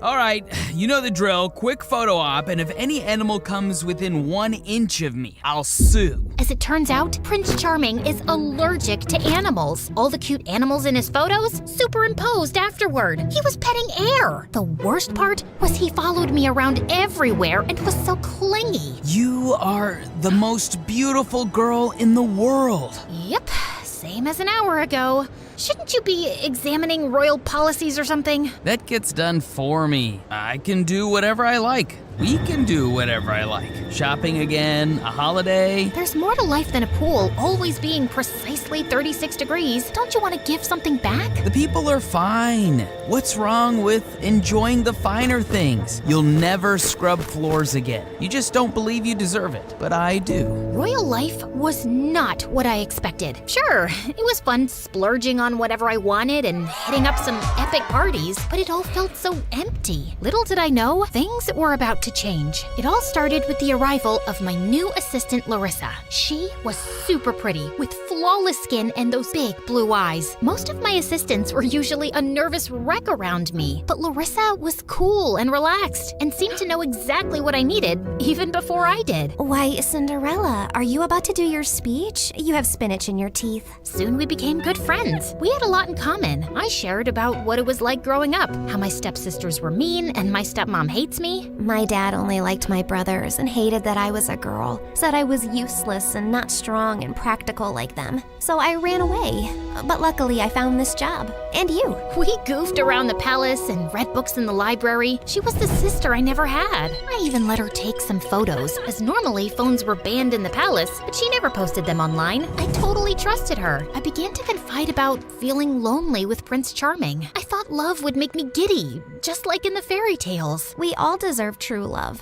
Maybe you just weren't meant to marry the prince. Then one day, Larissa showed me a photo she'd taken of Prince Charming with another girl. He was holding her arms, and she was wearing this enormous hat and her face hidden. I'm sorry, but it's better to know the truth, right? My heart dropped fast as I confronted him. No, she was just a super fan. Security escorted her off and I gave her an autograph. I love you. I'm not sure I believe you. I thought you'd have compassion and integrity. You're not even charming. Maybe Larissa is right, and we shouldn't be together. No, I'm your true love. I'll show you. Make it up to you. You do realize you'll have to get out of your gaming chair to do that, but soon everything went crazy. The next day, every newspaper and social media site exploded with an article by Larissa Appleton, an undercover journalist who set me up. The witch! She became a huge TikTok star overnight. The article totally trashed me, making it look like I married Prince Charming for his money and to get my own reality TV show. And worse, how I couldn't stand Prince Charming anymore or royal life. The royals were in an uproar, and protests erupted outside the palace, calling me an unfit future queen. His parents were humiliated and immediately banished me. To my surprise, Prince Charming came with me in solidarity. You're crazy.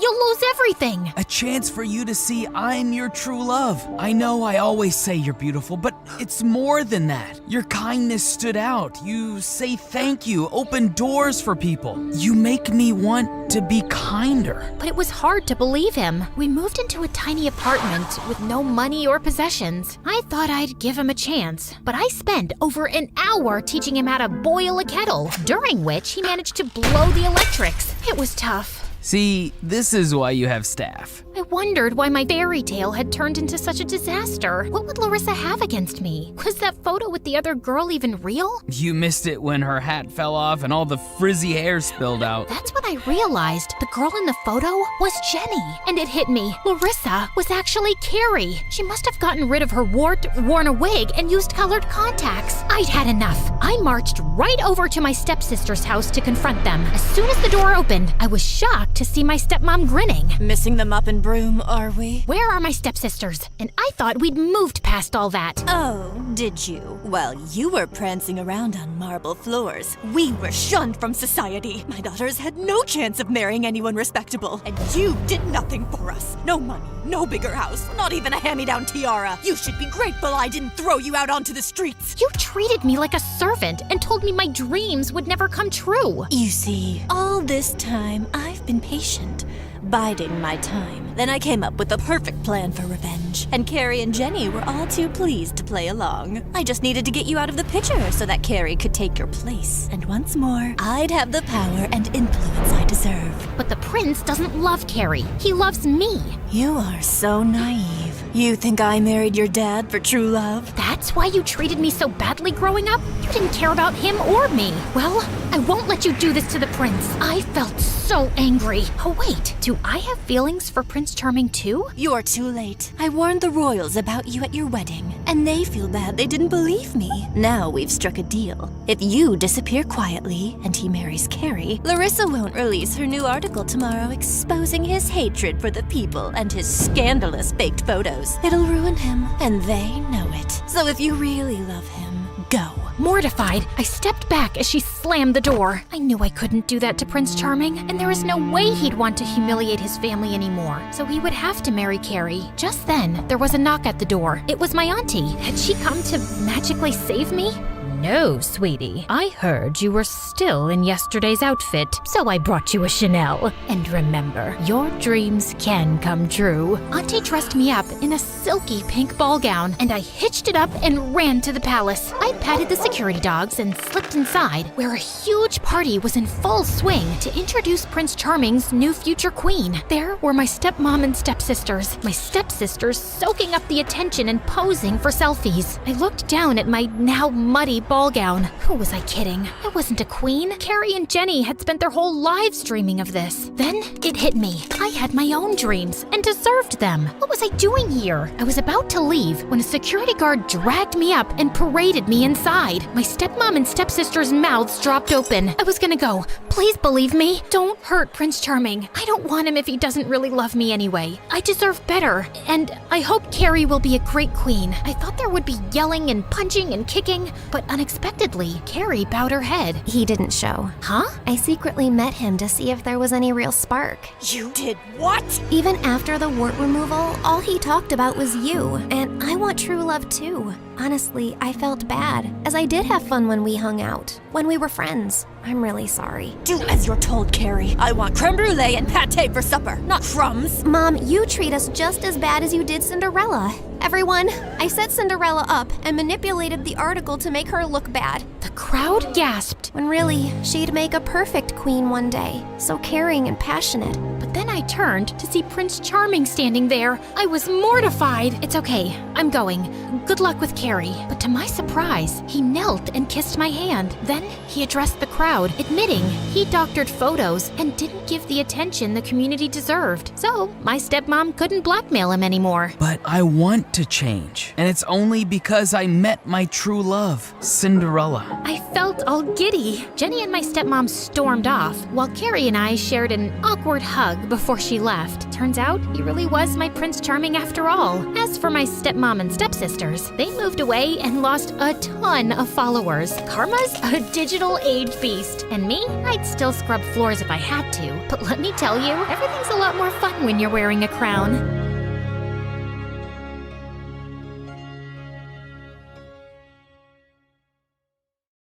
Hi, I'm Agnes from Bellevue. Please like and subscribe. My mom was a maid at a big mansion, and we both lived in a small room there. It wasn't bad, but I always wondered what the other big rooms were like. Once when I was 4, I sneaked upstairs for the first time and walked into a fancy bedroom. There was a giant bed, and whoa, it was so soft and bouncy. I climbed up on it and jumped like crazy. Suddenly, someone came out of the restroom and shouted, "You!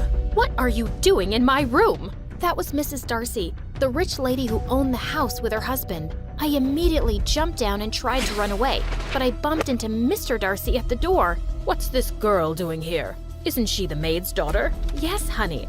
I don't know why she's here. Let me check if she's stolen something." No, nothing. But can I take this bed?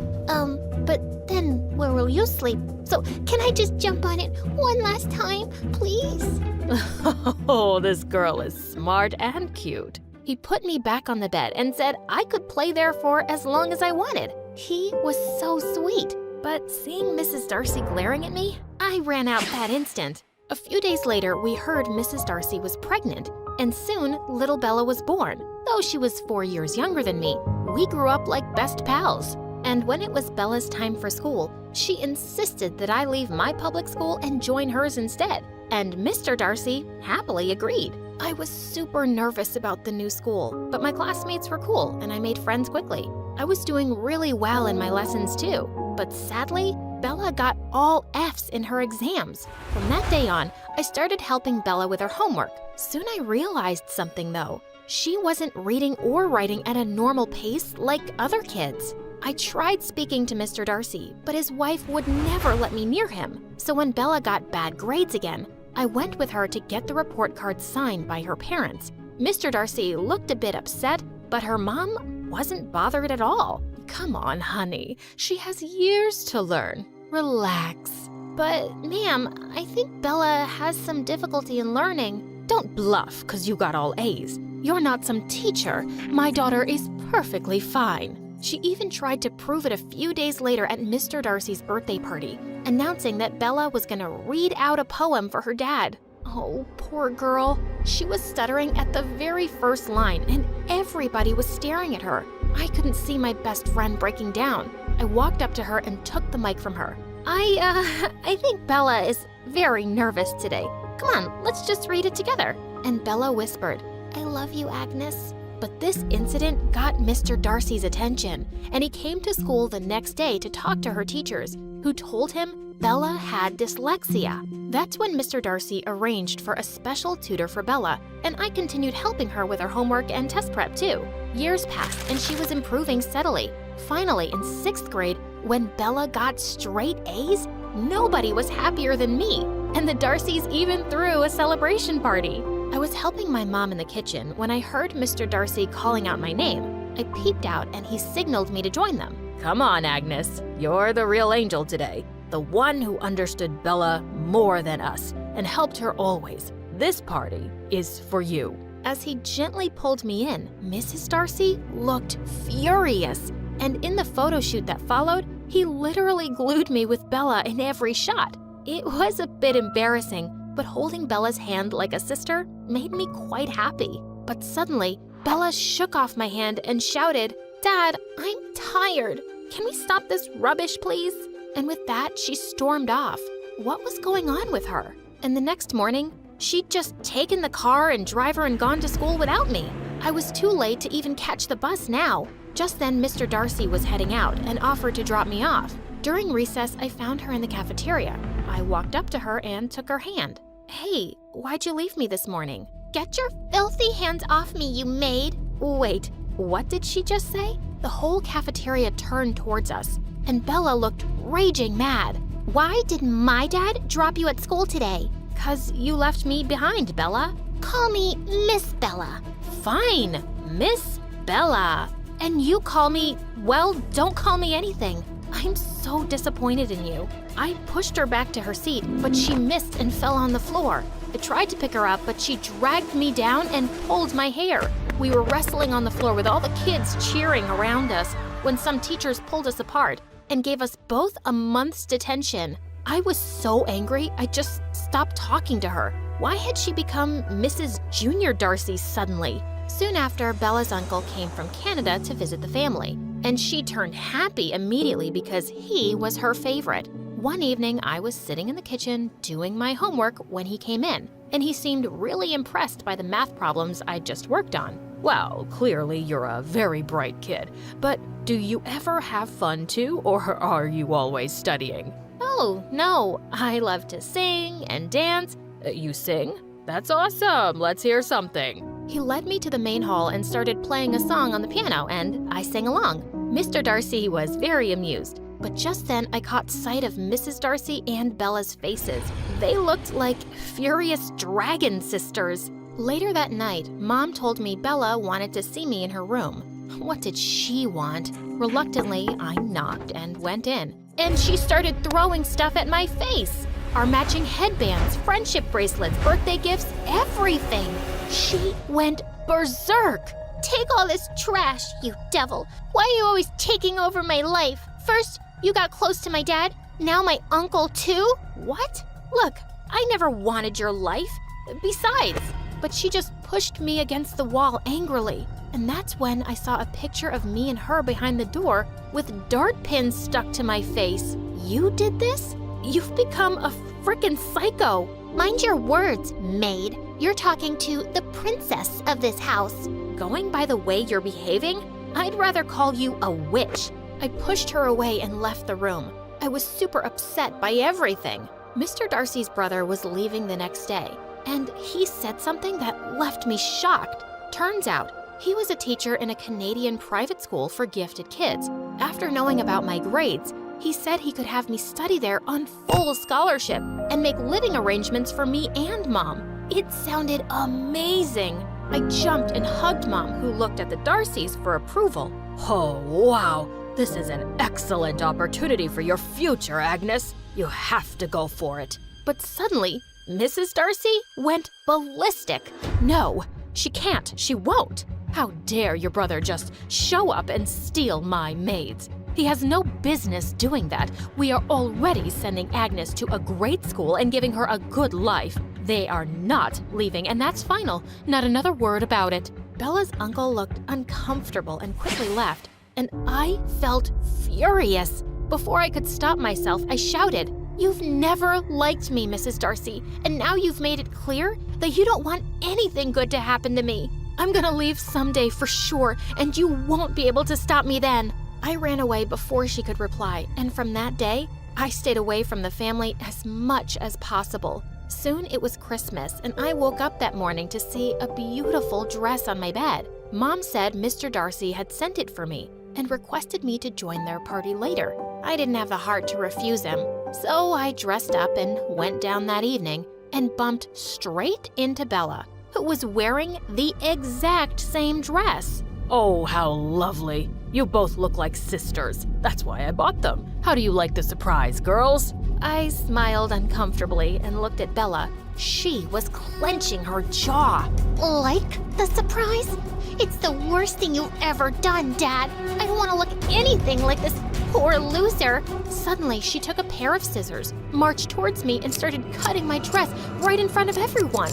Oh my God! Mr. Darcy stepped forward, but Mrs. Darcy got to Bella first and snatched the scissors from her. Have you completely lost your mind, Bella? You could have hurt her. Oh, now you're on her side too, Mom? Of course you are. I'm not surprised. I hate you all. And with that, she stormed off to her room. What was frickin' wrong with her? She'd ruined the party for everyone. A few days later, we had the annual Parents' Day, and I was gonna sing a song. Right in the middle of my performance, the sound system got messed up and my mic stopped working. Just then, a voice started coming through the speakers. Hi everyone, meet Agnes the Thief. She steals moms, dads, and sometimes the lives of rich people. Holy heavens, it was Bella. I ran backstage and caught her red-handed. I jumped on her and started hitting her with the mic. When the teachers arrived on the scene, we were both suspended and sent home. I can't believe you did this, Bella. I didn't raise you this way. Yes, you're getting out of control. I'm thinking we should send you to boarding school. Yeah, that's great. Send me away, because you have your perfect daughter Agnes by your side, don't you? Oh, come on, Mom. Why don't you tell Dad the truth now? Wait, what was she talking about? I looked at Mrs. Darcy, who turned white as a ghost. What do you mean, Bella? You are my perfect daughter.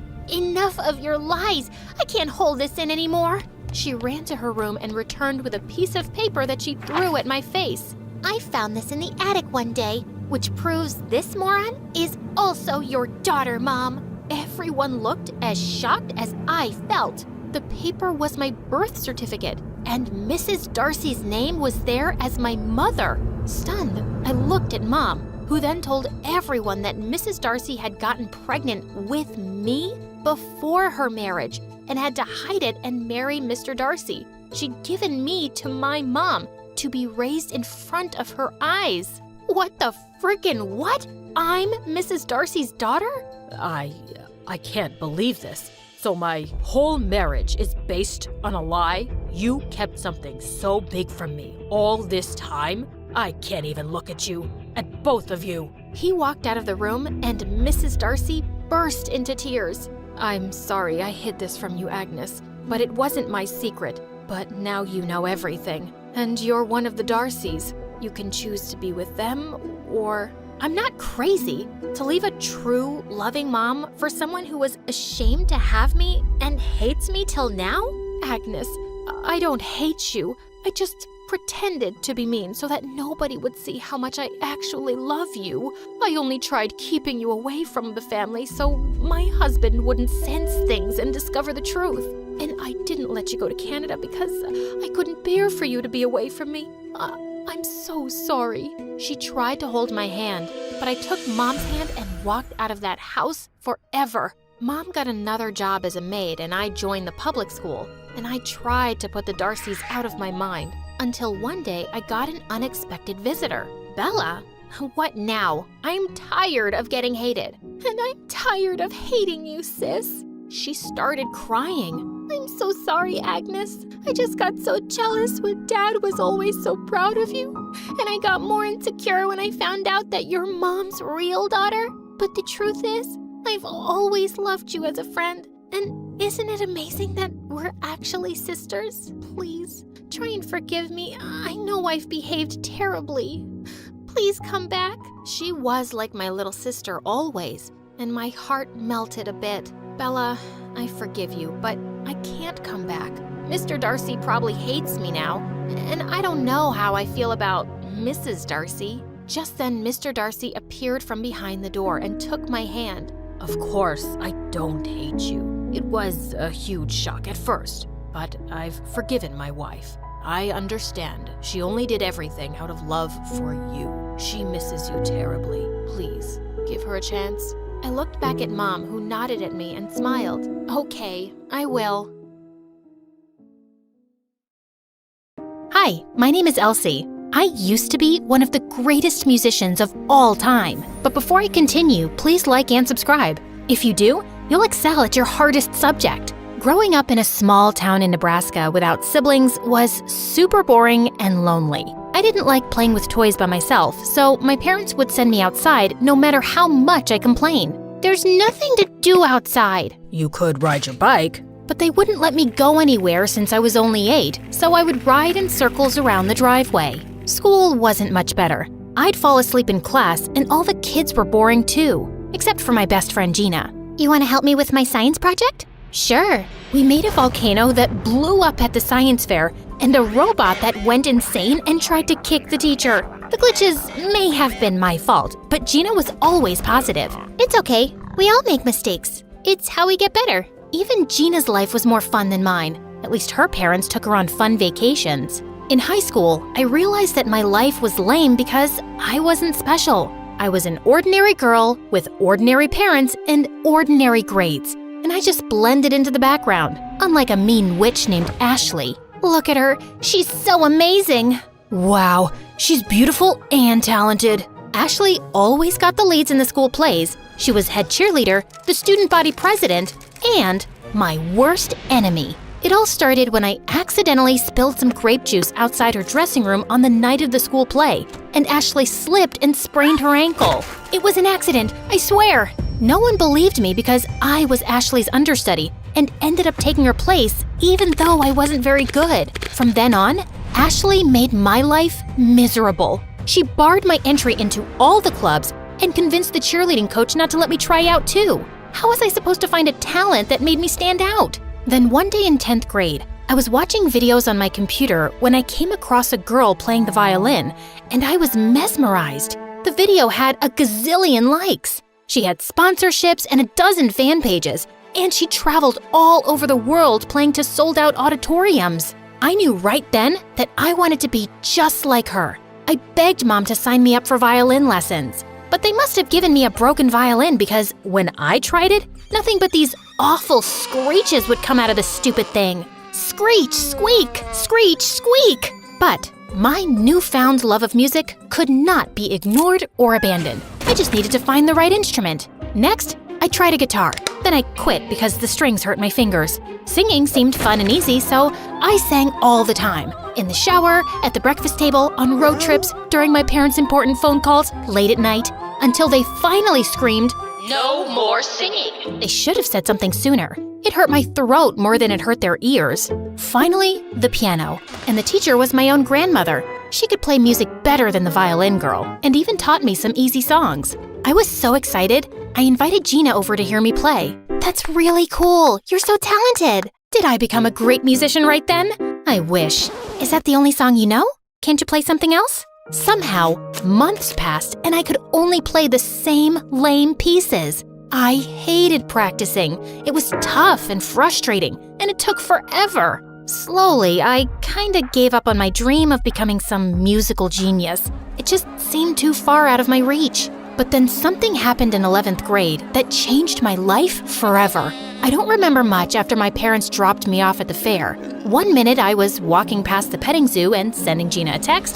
Then suddenly I heard a loud shriek. Eehaw! Then an angry donkey kicked me in the head and sent me flying into the side of a circus tent. I woke up in the hospital. My ears were ringing. Strange sounds and colors were going through my head. It's like I was seeing music? The doctor said I was fine and released me from the hospital, but on the way back home, I begged my parents to stop at Grandma's house. Oh dear, what happened? I ran to Grandma's piano, sat down, and started to play, and I was amazing! I could play any piece of music with perfect ease. I could even make up new music on the fly. It was all so clear and effortless. My goodness, Where has she been practicing? Why, she sounds even better than me on my best day. Grandma entered me into a local piano competition, and I blew everyone's mind. I won first prize. People ran up to me to get my autograph, and I was even on the news. Ashley was so jealous. An agent came to my house and asked my parents if he could represent me. And soon, I was playing gigs in so many cities. I was so busy, I missed Gina's birthday. So sorry, my schedule's been packed. I'm a superstar, you know. Oops, that's my agent. I'll call you back later, okay? Many successful concerts later, I was ready for a break. Zach, the most popular boy in school that I'd been crushing on since the 6th grade, invited everyone in class to his pool party. And I was so there. And I asked Gina if she wanted to tag along. We were supposed to go to the Science Museum today, remember? The Science Museum is boring. Can't we go another day? But today's the last day to see the electron microscope lab. I convinced Gina to skip the lame science exhibit and join me. Sitting on deck chairs, I shared my adventure with all the popular kids. My life definitely wasn't boring anymore, but Gina didn't seem impressed. In fact, her bad attitude was messing up the vibe. We should have gone to the Science Museum. I'd rather watch paint dry than see Ashley and her friends prance around in bathing suits. It's a pool party. You're supposed to wear a bathing suit. There's no one even in the pool. This is such a stupid waste of time. Gina, that's rude. Why are you trying to spoil things for me? I can't believe you're being so selfish. I'm selfish? First, you forget my birthday, and then you make me miss the exhibit for this ridiculous party so you can impress all these kids that you don't even know. You've changed, and I don't like it. I haven't changed. You're just jealous. It's okay. Everyone can't be as awesome as I am. Well, you can be awesome by yourself. I'm leaving. I didn't like falling out with Gina, but it seemed like she just couldn't be happy for me. I was a shining star. I was living my best life. Maybe I just needed new friends to match. Then, Zach was suddenly standing right next to me. Hey, aren't you that girl who's so good at piano that she's already on tour? Something like that. That's so cool. And you're playing in the talent show next week, right? Yeah. I hadn't heard about it, but it sounded like kiddie stuff compared to what I'd been doing. Sweet. I can't wait to hear you play. See you around, Elsie. Zach walked away, and all the girls couldn't stop drooling over his perfectly sculpted muscles. I got up off my towel and dove into the pool, but it must have been the shallow end because the next thing I knew, I woke up back on my deck chair looking into Zach's handsome face. She's awake. Elsie, are you okay? Ow, my head.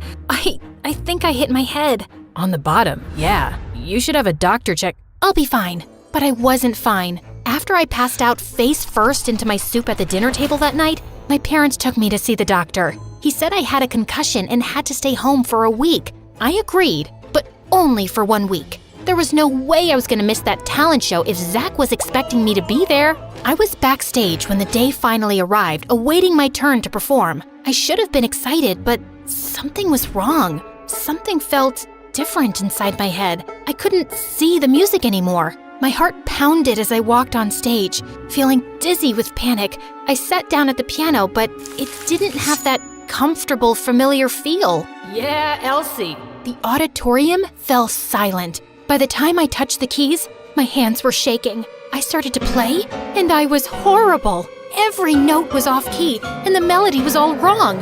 Zach and his parents covered their ears, a baby started crying, and a few dogs ran up to the windows and howled. Then everyone laughed. I jumped up and ran out, crying. It was over. Whatever gifts the mule had given me disappeared when I'd struck my head on the bottom of the pool. It was so unfair. I had everything I'd wanted, only to have it taken away at the worst possible time. Gina called me a few times and sent text messages to see if I was okay, but I didn't answer. I was so ashamed. I had no idea how to explain my story, and I had no desire to show my face at school. That winter, Grandma sold her house and everything she owned when she moved into a nursing home. But the one thing she insisted on keeping in the family was her old piano. When it was delivered to our house, I hated looking at it. It just reminded me of everything I'd lost. One day, I was sitting on the porch when Gina came up to me. "Are you okay?" "No, my life is over. I'll never play piano again, and no one will ever like me, and I'll live a boring life forever, and I was a jerk to my best friend." "Well, you were a real jerk to me, but the rest of the stuff just isn't true. There's no reason you can't play piano again. Maybe you just need to practice. Over the next few days, I couldn't get Gina's words out of my head. Maybe you just need to practice. I remembered that Grandma had told me the same thing. So I pulled out my old music books and sat at the piano and gave it a try. And it turns out, practicing isn't so bad. In fact, it wasn't long before I realized it becomes easier as you go. Plus, with Grandma teaching me over video chat, I actually understood what I was doing and why. I continued taking lessons from Grandma through the rest of high school. Gina and I started hanging out again. I even saved up my allowance to get us tickets to travel to the electron microscope lab that was 2 states away. Gina was right all along. My life wasn't over, it was just different. Now, you might be wondering, whatever happened to Zach? At first, I thought he was avoiding me after the talent show disaster. But then come to find out, he'd left town, and no one really knew why. I eventually stopped asking about Zach. I was too busy with school and piano for boys anyway. By the 12th grade, I was finally ready to play piano in front of an audience. You should enter the talent show. I don't know. Come on, you can do it. I think you could even win. Gina kept insisting, so I decided to sign up. The line was huge. Ashley and the other cheerleaders were in front of me. If we do the same routine from regionals, we'll blow the roof off this place. And that trophy is ours. I edged my way through the group, wrote my name at the bottom of the list, and the word piano beside it. Since when do you have talent, Elsie? Since I started practicing music. Then why do I seem to remember your spectacular failure last year? Didn't that bump on the head, turn you stupid or whatever? No, look at the dummy. She can't even speak. Get ready to lose, loser. You don't stand a chance against us. I stayed up all night practicing. On the night of the competition, I waited backstage for my turn. The moment Ashley and the cheerleaders took the stage, they were incredible. Even though I would play Beethoven, my little piano piece didn't stand a chance. And right before my performance, the power went out. Great. I took a deep breath and stepped on stage. Cell phone flashlights and displays blinked on throughout the audience, like a brilliant star field. I sat at the piano. There was just enough light to see the keys. I played the famous Beethoven piece to oohs and ahs and a standing ovation that led to winning the talent competition. I'd done it, not from a freak accident, but for real. Oh, and there was even a nice bonus. I ran into Zach in the lobby afterward. You were amazing. Thanks, but where have you been all this time? China, exchange student program. I wanted to keep in touch, but everything happened so fast and it was my only chance. I couldn't even look you up on social media because the government restrictions kept me totally off grid. Really glad to be back though. Me too. Can I ask you something? Sure. Do you give lessons? Only if you practice. Shall we say Wednesday after school? It's a date.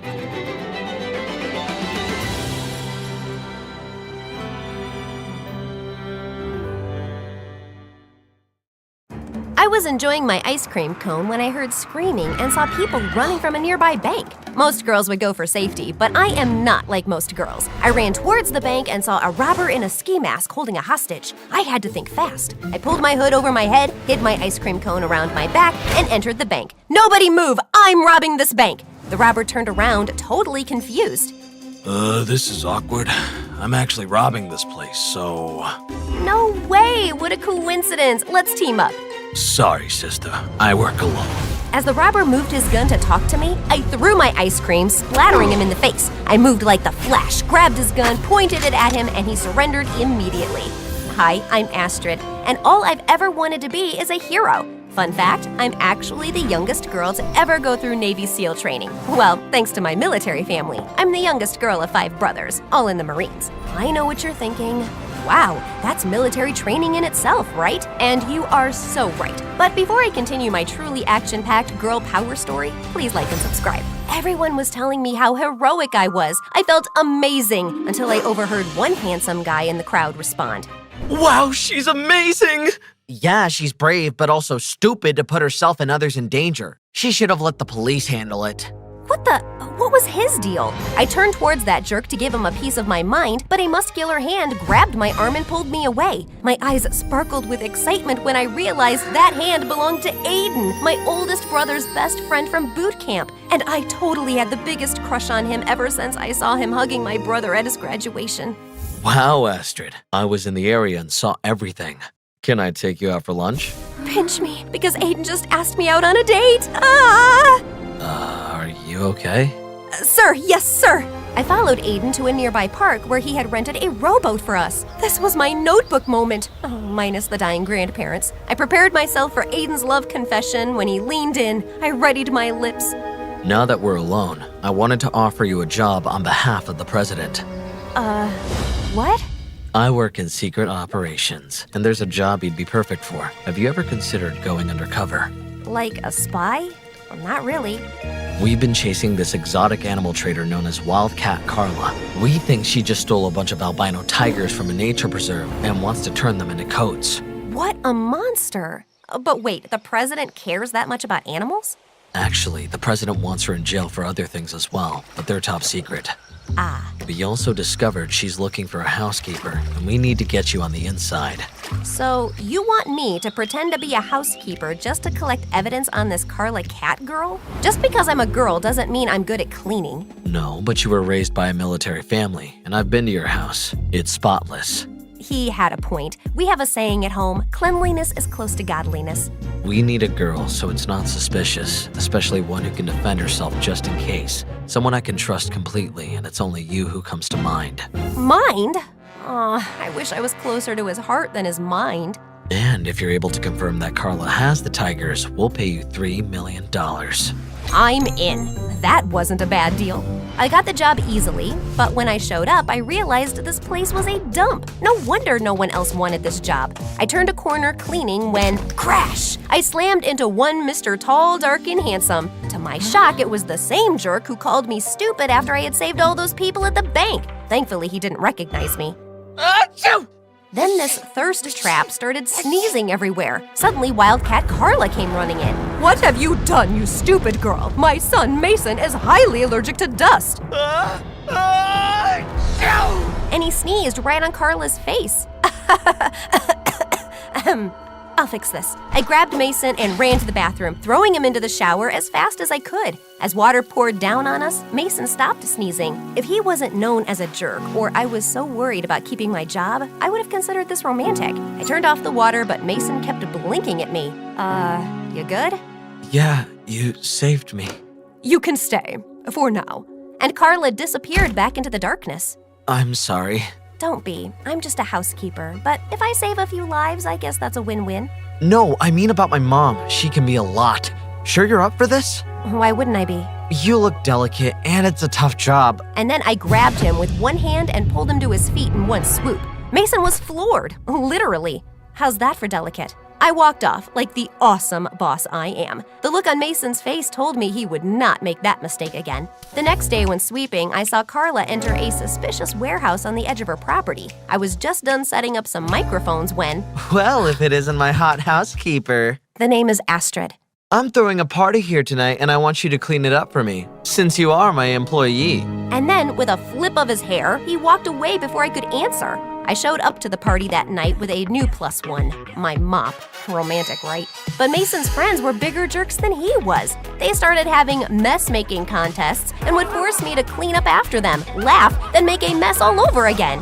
You better stop unless you want me to kick all of your butts. Before I could even wind up my fist, Mason snapped his fingers and security escorted those losers out. She is my housekeeper, not yours! Hello? I don't need you to fight my battles for me. I can clean up after myself. But as I stepped forward to give it to him, I slipped on a spilled drink and clumsily fell into Mason's arms. My face instantly flushed. Looks like you need to be a better housekeeper. Want to dance? But before I could reject him, this pretty girl pulled Mason away and started dancing with him. Ew, don't dance with the help, dance with me. My stomach clenched. What a rude and privileged girl. But also, oh no, was this jealousy I was feeling? Stop it, Astrid, don't get attached. Suddenly, this muscular dude came up to the two of them and pulled Mason away. That's my girlfriend, jerk! He threw a punch at Mason. Out of instinct, I jumped in, blocked it, then flipped the bully onto a nearby table, shattering it. Mason looked at me like I was Wonder Woman. How did you do that? My parents taught me karate straight out of the womb. It wasn't a total lie. That was incredible! I want you to teach me how to fight, just like that, starting tomorrow. Wait, what? That night, I called Aiden and told him everything. Astrid, you can't get involved with Mason. His mother's a criminal. I'm not getting involved. I want you, dummy. Actually, that's not a bad idea. You should get Mason to fall in love with you. Maybe then he'll tell you his mother's secrets. I don't want to be his girlfriend. He's called me stupid when I saved everyone at the bank. You're undercover, Astrid. This is your chance to get him back, make him fall in love with you, and then show him who's really stupid. I guess he had a point. The next morning, Mason burst into my room as excited as a schoolgirl.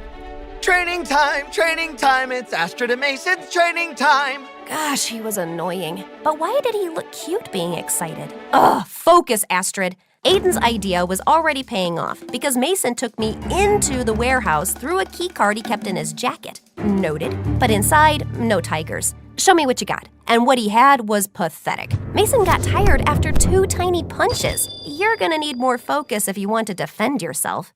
Yeah, I know. Mom tried to teach me how to fight once. I got 1 punch in and she spent 3 hours telling me everything I did wrong for 1 punch. She was right, I should just give up. No, Mason, you have what it takes. Just, you have to believe in yourself. You got this. He got back up, more confident than before. Sure, he wasn't perfect by the end of the day, but he had thrown some solid hits. He even hugged me. Thank you for believing in me. Anytime? Hey, my mom wants you to come with me to her zoo tomorrow. I'm in. This was the first big lead I had in weeks. But when we pulled up, a protesting group of animal lovers blocked the entrance. They had signs accusing Mason's mom of animal cruelty. Mason instantly turned the car around. He didn't speak for the whole drive back. He seemed embarrassed. We got back into Mason's and he looked really sad, so I grabbed his hand and my heart fluttered a bit. Is everything okay? I have to be honest with you, Astrid. My mom didn't actually order you to come to the zoo with me. I like you, and I was worried you'd say no. You're the strongest, most beautiful girl I've ever met. Aw, thanks. My mom's been accused of some bad stuff. None of it is true, but I understand if you don't want to be with me. Mason, I work for your mom, and I don't want her to get the wrong idea. I had to wrap this mission up as soon as possible. I knew Aiden said I could hurt him, but that doesn't mean I should. Besides, I actually started to like him. That night, when Mason was asleep, I snuck into his room and stole his key card from his jacket. I entered the warehouse, but a hand grabbed me and turned me around. It was Mason! Astrid, how did you get my key card? You gave me this. What? When? I panicked, grabbed his shirt, and kissed him as hard as I could. Mason, I changed my mind. I am madly in love with you. I knew it. I guess I had distracted him well because he only said, I have a surprise for you tomorrow. The next day, I was shocked to see a helicopter waiting for us. Mason flew us up to have the most romantic dinner of my life on top of a frozen mountain. I had the chef make you one of everything, since I wasn't sure what was your favorite. He held out a rose like the absolute gentleman I realized he was. I really have to pee. I called Aiden, but he was totally aloof. For all we know, those tigers could be coats by now due to your puppy love routine. I'm just doing what you told me to do. Well, do it better. You're running out of time. The next morning, I woke up with a horrible cold, probably from the snow, and Mason was sitting on the edge of my bed staring at me like I was an art exhibit. I should have brought you a coat too. This is all my fault. Let me take care of you. And before I could say anything, Mason sprung into action. Wow, you're really good at this. I love nursing things back to health. Did you know I always wanted to be a vet? No way. Way? I love animals so much. Their cute little faces, they're the best. I would never do anything to hurt them. You can still be a vet if you want. You don't understand. After my dad left us, there was only Mom, so I couldn't say no to her. And she wanted me to follow her footsteps in her business. And what kind of business is that? If I show you, will you promise to keep it a secret? I nodded. This was my chance. And Mason pulled me out of bed. He took me inside the warehouse and used his key card to open the secret door behind a punching mat. Whoa! Shh! Mom can't know I took you here. We walked down some secret steps into a huge pen where I was confronted with all the tigers. I instantly took a pic and hit send to Aiden. Gotcha. Hey, you can't do that! Sorry, just instinct. Well, just don't send them to anyone. My mom is protecting these endangered animals from being experimented on. Are you sure?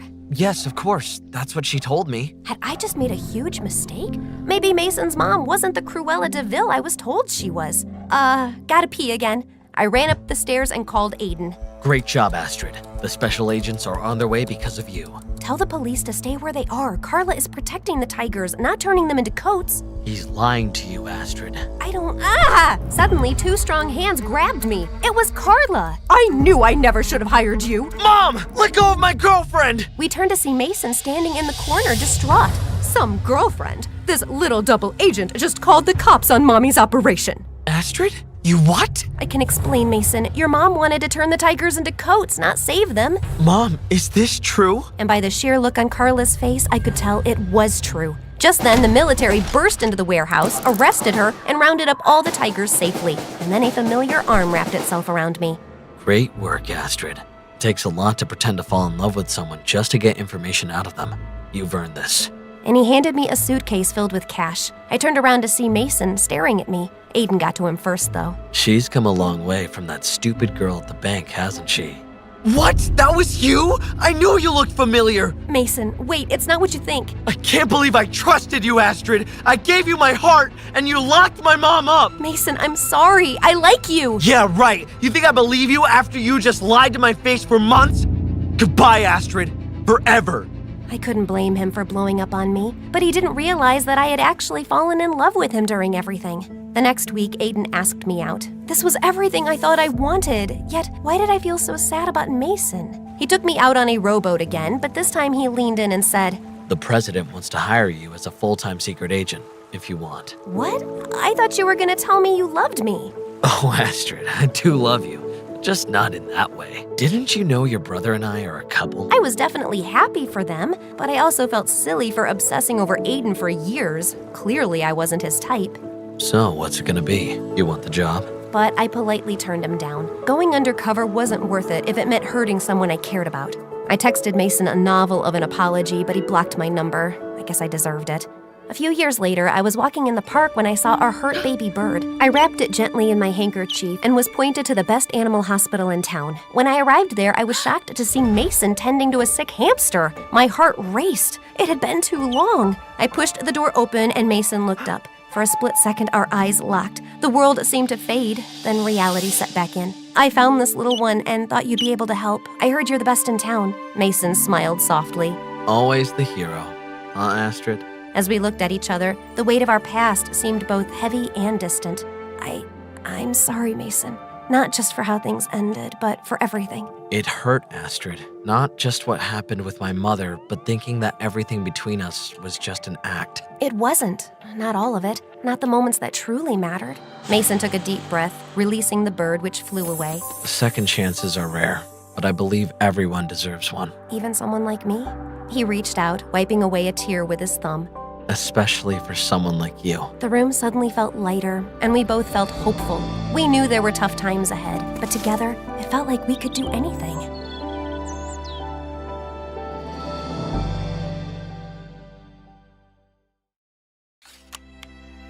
Hi, I'm Ariana from New York. Please like and subscribe. When I opened my eyes to this world, the first person I saw was my dad. And since that moment, I adored him and he loved me like crazy. He gave me everything a girl could dream of. I loved my mom too, but she was a little harder to like. She had a serious problem. She wanted everything clean. I mean, really clean. Like when I was 4, Dad smudged a piece of birthday cake all over my face, and Mom went ballistic. Oh God, she's all dirty now. I'll have to bathe her all over again. Why'd you do that, John? Oh, come on, it's her birthday. We're just having fun. Mom and Dad would always argue because she was such a clean freak. She took the fun out of everything we did. Once in 2nd grade, my school had a mother-daughter bake-off event, and Mom wore plastic gloves the whole time, and she was so picky about everything. Are you sure you washed the bowl properly? Twice, with hot water? Yes, Mom. I washed it like 10 times already. Now, can we start baking? Because everyone is way ahead of us. But these spoons look like they need to be sanitized. I got so mad that I took the spoon and licked it. There, now it's sanitized. Mom looked like she was about to freak out. I felt bad, so I got a new spoon and washed it well to ease her mind. But Dad and I had so much more in common. We laughed at the same jokes, watched the same movies, and we enjoyed our PlayStation challenges. Beat you again. Ah, how'd you become so good? I learned from the best. Huh, you got that right. But my world turned around in 7th grade when my parents decided to get a divorce. I knew they fought a lot, but I hadn't seen this coming. It broke my heart when he moved out. I still saw him every day, and I was slowly adjusting to this new life when Dad dropped another bombshell on me a few months later. He introduced me to his new girlfriend, Amanda. She looked like she was a college graduate, and she was super pretty. I disliked her instantly. Oh, hi, cutie pie. You're just as adorable as your daddy said. Here, I got you a present. Why was she talking to me like I was 5? Thanks, but it's not my birthday. Oh, I know when your birthday is. But one can give presents at any time, right? I reluctantly pulled out a t-shirt, which was cute, but I just shoved it back in the bag and dropped it on the ground. I don't think we have the same taste. You can return it. Ariana, you need to be nice to Amanda because she's being nice to you. And from that day, Amanda was like a pimple that wouldn't go away. Every time I visited Dad, she was there, trying to act like we were a happy family. She also kept smothering me with gifts and her fake love, just so I would like her. But I hated her because she took my dad away from me. And even worse, Dad married her a year later. I was still struggling to deal with all of this, so I created a YouTube channel called Dads and Daughters. When I showed it to Dad, he loved it. And every day after school, he'd pick me up and we would create cool ideas together for the show. Once in 9th grade, Dad and I were at a restaurant, and when he went to the bathroom, his phone started buzzing. It was Amanda. You know he's at dinner with me. Can't you let us have some time alone? Ariana, please give the phone to your dad. I don't have to explain myself to you. And I don't have to give your message. I hung up and switched off Dad's phone. He didn't notice until the end of dinner that his phone was off, and when he switched it on, he looked shocked at his messages. Oh my God, Amanda fell down the stairs. She's been trying to get in touch with me for 2 hours. And when Amanda told him she'd spoken to me, he was furious. He'd never been angry at me before, and now he was practically shouting. You will apologize to her or I'll cancel our YouTube show. I mean it. I went up to their bedroom where Amanda was sitting up in bed. I'm sorry, Amanda, I guess. I was about to leave when she suddenly grabbed my wrist. You better listen to me clearly, Brett. I'm here to stay whether you like me or not. And if you keep behaving this way, you won't be welcome in our house anymore. It's my dad's house. And mine. Don't mess with me again, Ariana, if you know what's good for you.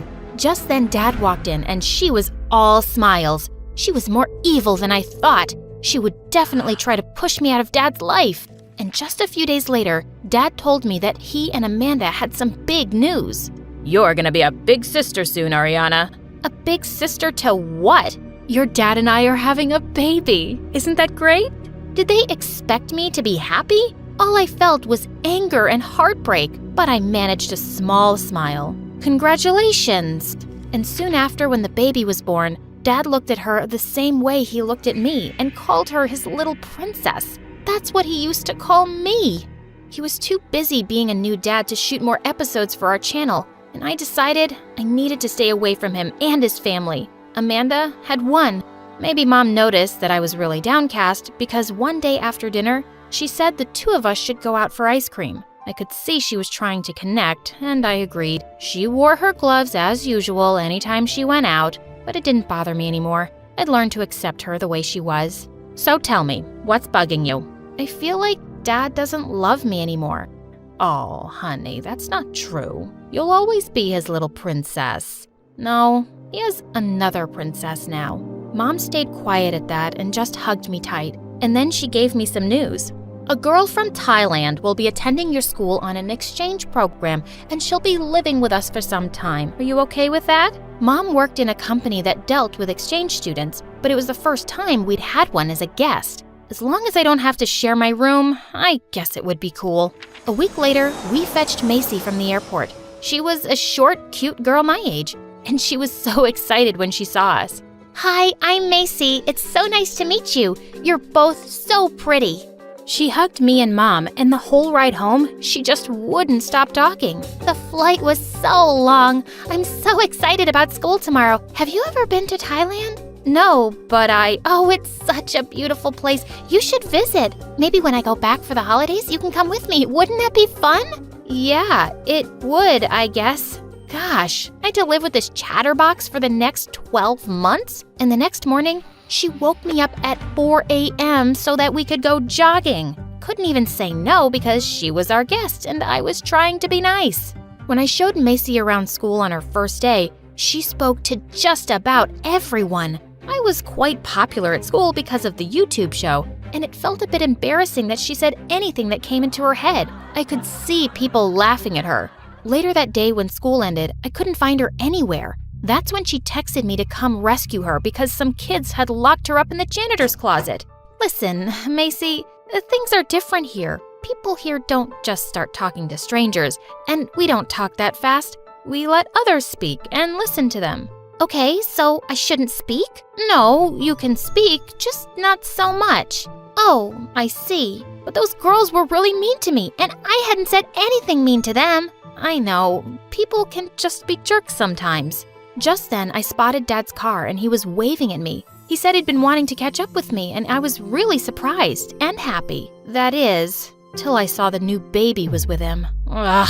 Amanda apparently had an appointment with the doctor, and Dad was taking care of my baby sister, Kara. I introduced him to Macy, and then he took us to the aquarium. Dad picked up Kara from her seat and held her in front of me. Ariana, can you hold her for a moment? What? I don't know how to hold a baby. Don't worry, I can do it. She's so cute. Thank God for Macy. She looked like she was really good with babies. And then Dad put Kara in her stroller. Macy was excitedly taking pictures of everything. And Dad and I just walked quietly through the aquarium. Things had changed between us, and we didn't have much to say to each other anymore. Just then his phone rang. It was Amanda. Our trip was over, and he dropped us home. You don't like your baby sister very much, do you? I never said that. Come on, you didn't even look at her. I'm not blind. I can tell when someone... And suddenly, I just lost my temper. Can't you ever be quiet? I thought we spoke about this earlier. Please, just leave me alone. I just stormed off to my room, and I didn't even go down for supper that night. And the next day, I sneaked off to school without Macy. I wasn't really angry with her, just my situation with Dad. When she arrived at school, she left a note on my desk and then quickly sat down. The note read, "Sorry for talking too much." I looked back at her and she smiled. She was an odd person with a big heart, and I couldn't help smiling back. As we sat down during recess, the same girls who'd locked her the day before walked up to us.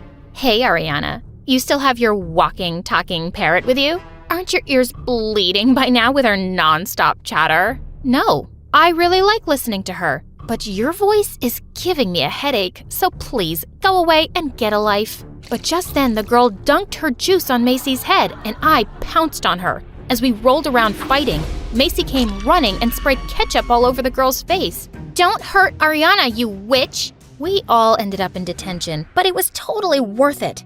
Hey, thanks for standing up for me and saving my butt again. I should have never told you to act differently. Just be yourself, okay?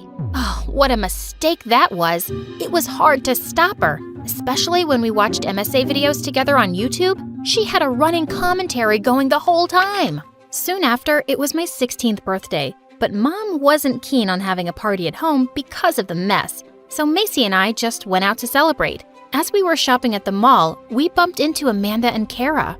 Macy immediately went all gaga over the baby, but I just stood on the side silently. Happy birthday, Ariana. Oh, you must be Ariana's stepmom. It's so nice to finally meet you. I hated the word stepmom. I didn't want her to be anything to me. Come on, Macy, let's go. Wait a second. It's funny that I bumped into you. I just bought you a gift. No thanks. I don't want anything from you. Why are you always like this, Ariana? I've really tried. Can you drop the fake nice act, please? The only thing you've tried to do is steal my dad, and you succeeded. Have you forgotten that you threatened me? Ariana, I was angry with you then. I didn't really mean anything. Before she could finish, I just started walking quickly. I heard Macy calling my name, but I wanted to get away from Amanda. Suddenly, I heard a scream, and I turned to see Macy slip on something and fall to the ground. I rushed over to her, and she was unconscious. Amanda quickly called an ambulance and went to the hospital with me. I was so anxious as I sat there waiting that I just couldn't stop tapping my foot. Amanda sat next to me and took my hand silently, and I felt better. The doctor came soon and said Macy had a minor concussion and that she was okay. When I went to her room, she was sitting up in bed. As I sat next to her, Macy took off the locket she was wearing. I want to tell you something, Ariana. I had a baby sister too, and she was 3 years younger than me. She was my best friend, and then she died 2 years ago. My eyes welled up as I looked at her sister's picture. I carry her around with me everywhere. Love the people around you while you can, so you never have any regrets. I hugged her tight and we both cried. The doctor said she could go home, and I found Amanda was still waiting outside for us. She drove us back home. When we got there, the house was pitch dark. I guess the lights are out. Just as I opened the door, the lights came on and many people yelled, "Surprise!" It was my birthday party, and Dad was there along with my friends from school. Mom, I thought you didn't want to get the house dirty. Don't worry, I'll sanitize the place once the party's over. I hugged Mom and Dad, and then I turned to Amanda. Thank you for being there for me today. And I'm sorry for how I've treated you. I really am. Can I give you your present now? You already did. I picked up my baby sister and hugged her tight.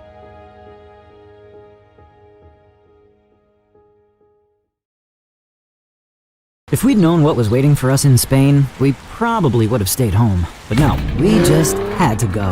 And that's how we ended up being chased by a Mafia boss and meeting the most beautiful girl we'd ever seen along the way. The moment Max, Sam, and I, James, landed in Spain, chaos hit. After a grueling flight, our luggage had vanished somewhere between here and nowhere. Guys, where's the rest of our stuff? Maybe they're just delayed? We should check with the airline. After screaming at the airline's customer service for hours, the reality set in. Our luggage was lost. They told us they've been dealing with a lot of theft at the airport lately. What a lame excuse. How are we supposed to enjoy the trip? We each had only a backpack with some money in our passports. Well, this sucks. Who needs clean clothes anyway? We're in Spain! Let's hit the city! We can deal with this later. Well, Max is right. We're already here. I mean, how bad can it get? It got bad really fast. Like some unknown force didn't want us to enjoy the trip, because the moment we got to the sidewalk, 3 guys dashed by, snatching Sam's backpack right off his shoulders. Without thinking, we ran after them. The thieves were fast, running through the crowded streets like they knew every inch of the city. Max was ahead, shouting directions. Left! They went left! Sam and I struggled to keep up. Just when we thought we were gaining on them, the thieves pulled off some insane parkour moves and vanished. Are you kidding me? They're like ninjas. Max managed to jump over a wall, but Sam and I couldn't go any further. Darn, I know I'm not athletic, but I'd never felt so useless in my life. This is not how I pictured our first day in Madrid. They're gone! Those thieves were pros! Well, this sucks even more. Now what? We're not going to let a couple of thieves ruin this. We'll figure it out. First, let's find some food and hit the streets. Wait! Not all of them are gone! Look there! We turned and spotted a pair of legs sticking out from a dark alley. The rest of the body was hidden in shadow. We walked slowly, carefully. It might be a trap. What if they're trying to lure us in? Lure us in for what? I don't know. Maybe they'll drag us in and make us rob a bank or something. You've been watching too many movies. Shh! I think they're hurt. We got closer. Max bent down and pulled off the thief's mask and froze. It was a girl. The most beautiful girl I'd ever seen. Guys, who hurt her? Who did this to her? She stole our money, so what? She doesn't deserve this. Hey, can you hear us? Are you all right? She didn't move, just stared at us, shaking a little, like she was too scared to breathe. Maybe she's the shy kind. You guys go get drinks or something. You must get some rest. I'll stay here and talk to her. Oh, sure. Maybe we'll play the violin too while you charm her. Do you think we're idiots? Just then, the girl started coughing hard. I pulled out a tissue, but Max snatched it from me and gently cleaned her mouth. She tried to speak, but her voice was barely a whisper. It was like she wanted to talk, but couldn't. She might be faking it. But after 10 whole minutes of struggling to understand her, we realized something. She wasn't faking. She was mute. Who cares? Let's just call the police on her. She froze, then started crying. A second later, she clasped her hands together, begging without saying a word. She reached into her hoodie pocket, pulled out a pen and a small notebook, and scribbled something down in Spanish. No Spanish. No, nope, none, nada. Speak for yourself. Sí, señorita. Sergio Ramos. ¿Me o qué? Tortilla. Yeah. She gave him a look. You know, the one that says, "You're the dumbest creature I've ever met. Me, James. You?" She flipped the page and scribbled something. It was a drawing, and we stared at it, trying to make sense of what it meant. Poop? No, idiot, it's gold. Maybe her name means gold in Spanish? The girl just face-palmed herself. Looks like a pile of rice. Paella, maybe? She's hungry. Let's grab food. Wait, what should we call her? We can call her Elsa. The girl looked at me and smiled. She liked it. We couldn't leave her there. I don't know why, but it felt wrong. So we bought some food by the roadside that tasted like stale bread, but that was the best our little money could get. As night fell, the city seemed to come alive in a whole new way. We stumbled upon a lively club and squeezed our way through a crowd to get in. This place is insane! Let's have some fun. Before I could blink, Max was already on the dance floor, pulling out all the moves, hoping to impress the girls, but only made a fool of himself when he tripped and fell horribly. Then he got up and continued like nothing happened. We were having fun, except Sam was too shy. He stayed close to Max and me and avoided contact with all the girls. Max pulled me aside and we made a plan to help Sam talk to one of the girls, maybe even get his first kiss. You see, when Sam was in 2nd grade, he offered a girl some flowers and got wildly rejected. Ever since, he's not been able to talk to a girl. Well, tonight, we were going to make sure that changed. We tried to convince Elsa to dance with him and give him a kiss. Max tried to explain it to her, and even pouted his mouth close to hers. She immediately recoiled and slapped him. Then she hid behind me, like she wanted me to protect her. "It's okay, ma'am. He meant no harm." Oh, wow. We're calling her ma'am now? The thief? Maybe she was with them against her will. We don't know. Max gave her a sharp look. "Look, let's just focus on helping Sam right now." Max, being his smooth-talking self, managed to chat up a girl who seemed way out of his league. Turns out, she was the daughter of the club owner. She was so beautiful, like a supermodel sent by the gods. Him? No way. Just then, Elsa appeared behind her. The girl walked off with a dramatic hair flip, and we immediately noticed something in Elsa's hand. She had the girl's phone. What the heck, man? Wait, where's my phone? She turned around, just in time to see Max snatching the phone from Elsa's hand. Aw, how sweet. Spain is full of these smug little street thieves like her. Thanks for saving my phone, babe. Wanna dance? I will, but after you dance with Sam. Fine, I'll do it because you're a chivalrous guy. American and chivalrous. Can't resist this. She agreed to approach Sam and dance with him, and even kiss him on the cheek just for fun. We were all standing by the bar when she came by, and before Sam knew what was happening, Max, Elsa, and I bolted. Hey, handsome. Wanna dance? Don't be shy. I'll show you some moves. Before he could blink, she pulled him to the dance floor and started dancing. Sam was struggling to keep up, but she did her best to guide him. We made sure to take enough pictures. We were making history. "Hey, Elsa, why did you take her phone?"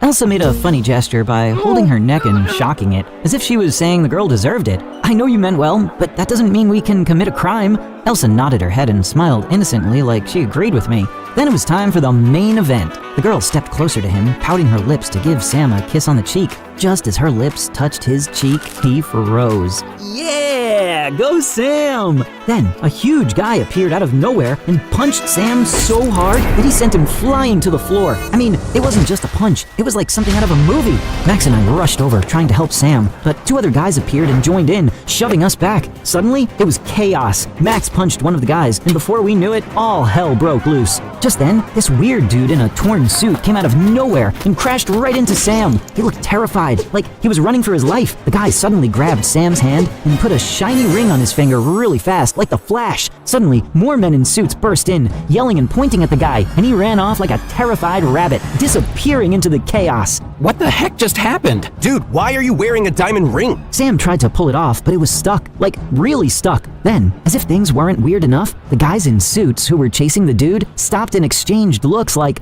"What do we do now?" And I kid you not, they decided the best plan was to kidnap Sam. Before we could react, they grabbed him, threw him over their shoulders like a sack of potatoes, and carried him out of the club. We ran after them, but 2 more guys in black suits suddenly blocked our path. I tried to shield Elsa before they totally knocked us out cold at the same time. The next day, I woke up to the sound of a speeding car. I sat up and looked around, trying to piece together. It looked like some dusty old storage garage, dark, quiet, and full of rusted junk piled in the corners. Max was lying beside me, snoring like a pig. "Elsa, you okay?" Ugh, you ask about Elsa before you ask about me? Where the heck are we? Better question, what the heck happened? Oh no, Sam! Where's Sam? Oh, this is really bad, man. And I don't have my wallet. Same, my pockets are empty. What the heck did we do last night? I checked my pockets and found something in my jeans. Max, I've got something. Looks like some kind of ticket. I probably probably got it off one of those black suits yesterday.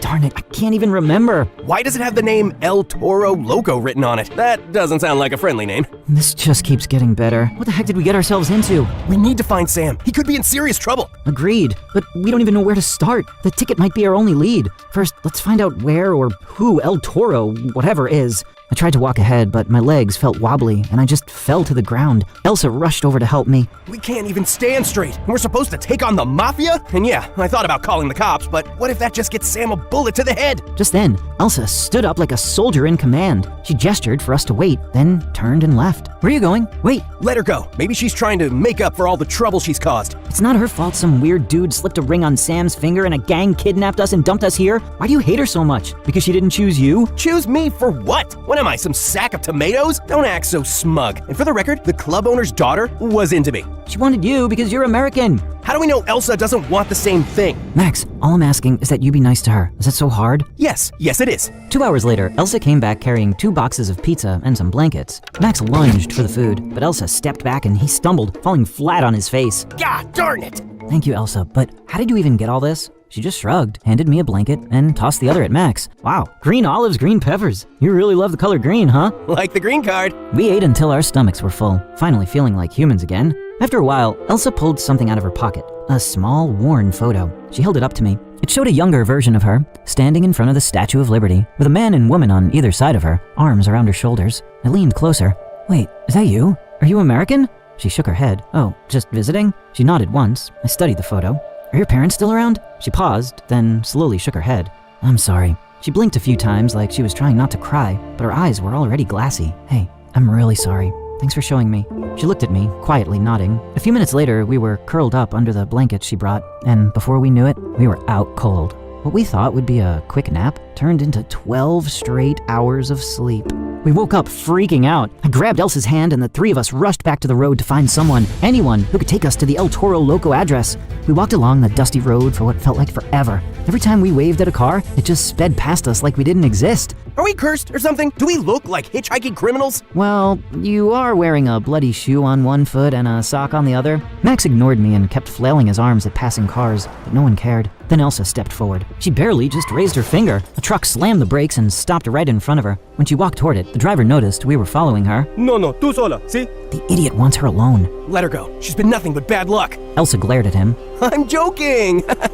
Can you please convince him to give us a ride? I pulled out the ticket and handed it to Elsa. She showed it to the driver. Pamplona, sí, yo voy allá, súbanse atrás. He gestured to the back of the truck, which was filled with sheep and goats. Max and I exchanged a glance, both of us holding our noses at the smell. He wanted Elsa to sit next to him. I was hesitant, but Elsa gave me an assuring look and held up her knuckle ring, like she was saying, I've got this. I gave her a nodding smile and climbed into the back of the truck. And what if she punches him while he's driving? We all die. Just get in, man. The animals were noisy, and the bumpy ride made it even worse. By the time we reached our destination, we were thirsty, hungry, and covered in a mixture of sweat and animal odor. The truck screeched to a halt in front of a giant, dusty ranch estate, and guards, all dressed in black, stood at the main gate. This is it, El Toro Loco's place. We're probably about to die. Play it cool. We smell like goat pee. I don't think cool's on the table. We approached the guards, and I pulled out the crumpled ticket we'd been given. We've got this. It's legit. We're here for a friend, Sam. He's short, nervous, and may or may not be married to a cursed ring. What's the code? No one gave us a code, just this ticket. No code, no entry. We have unauthorized visitors.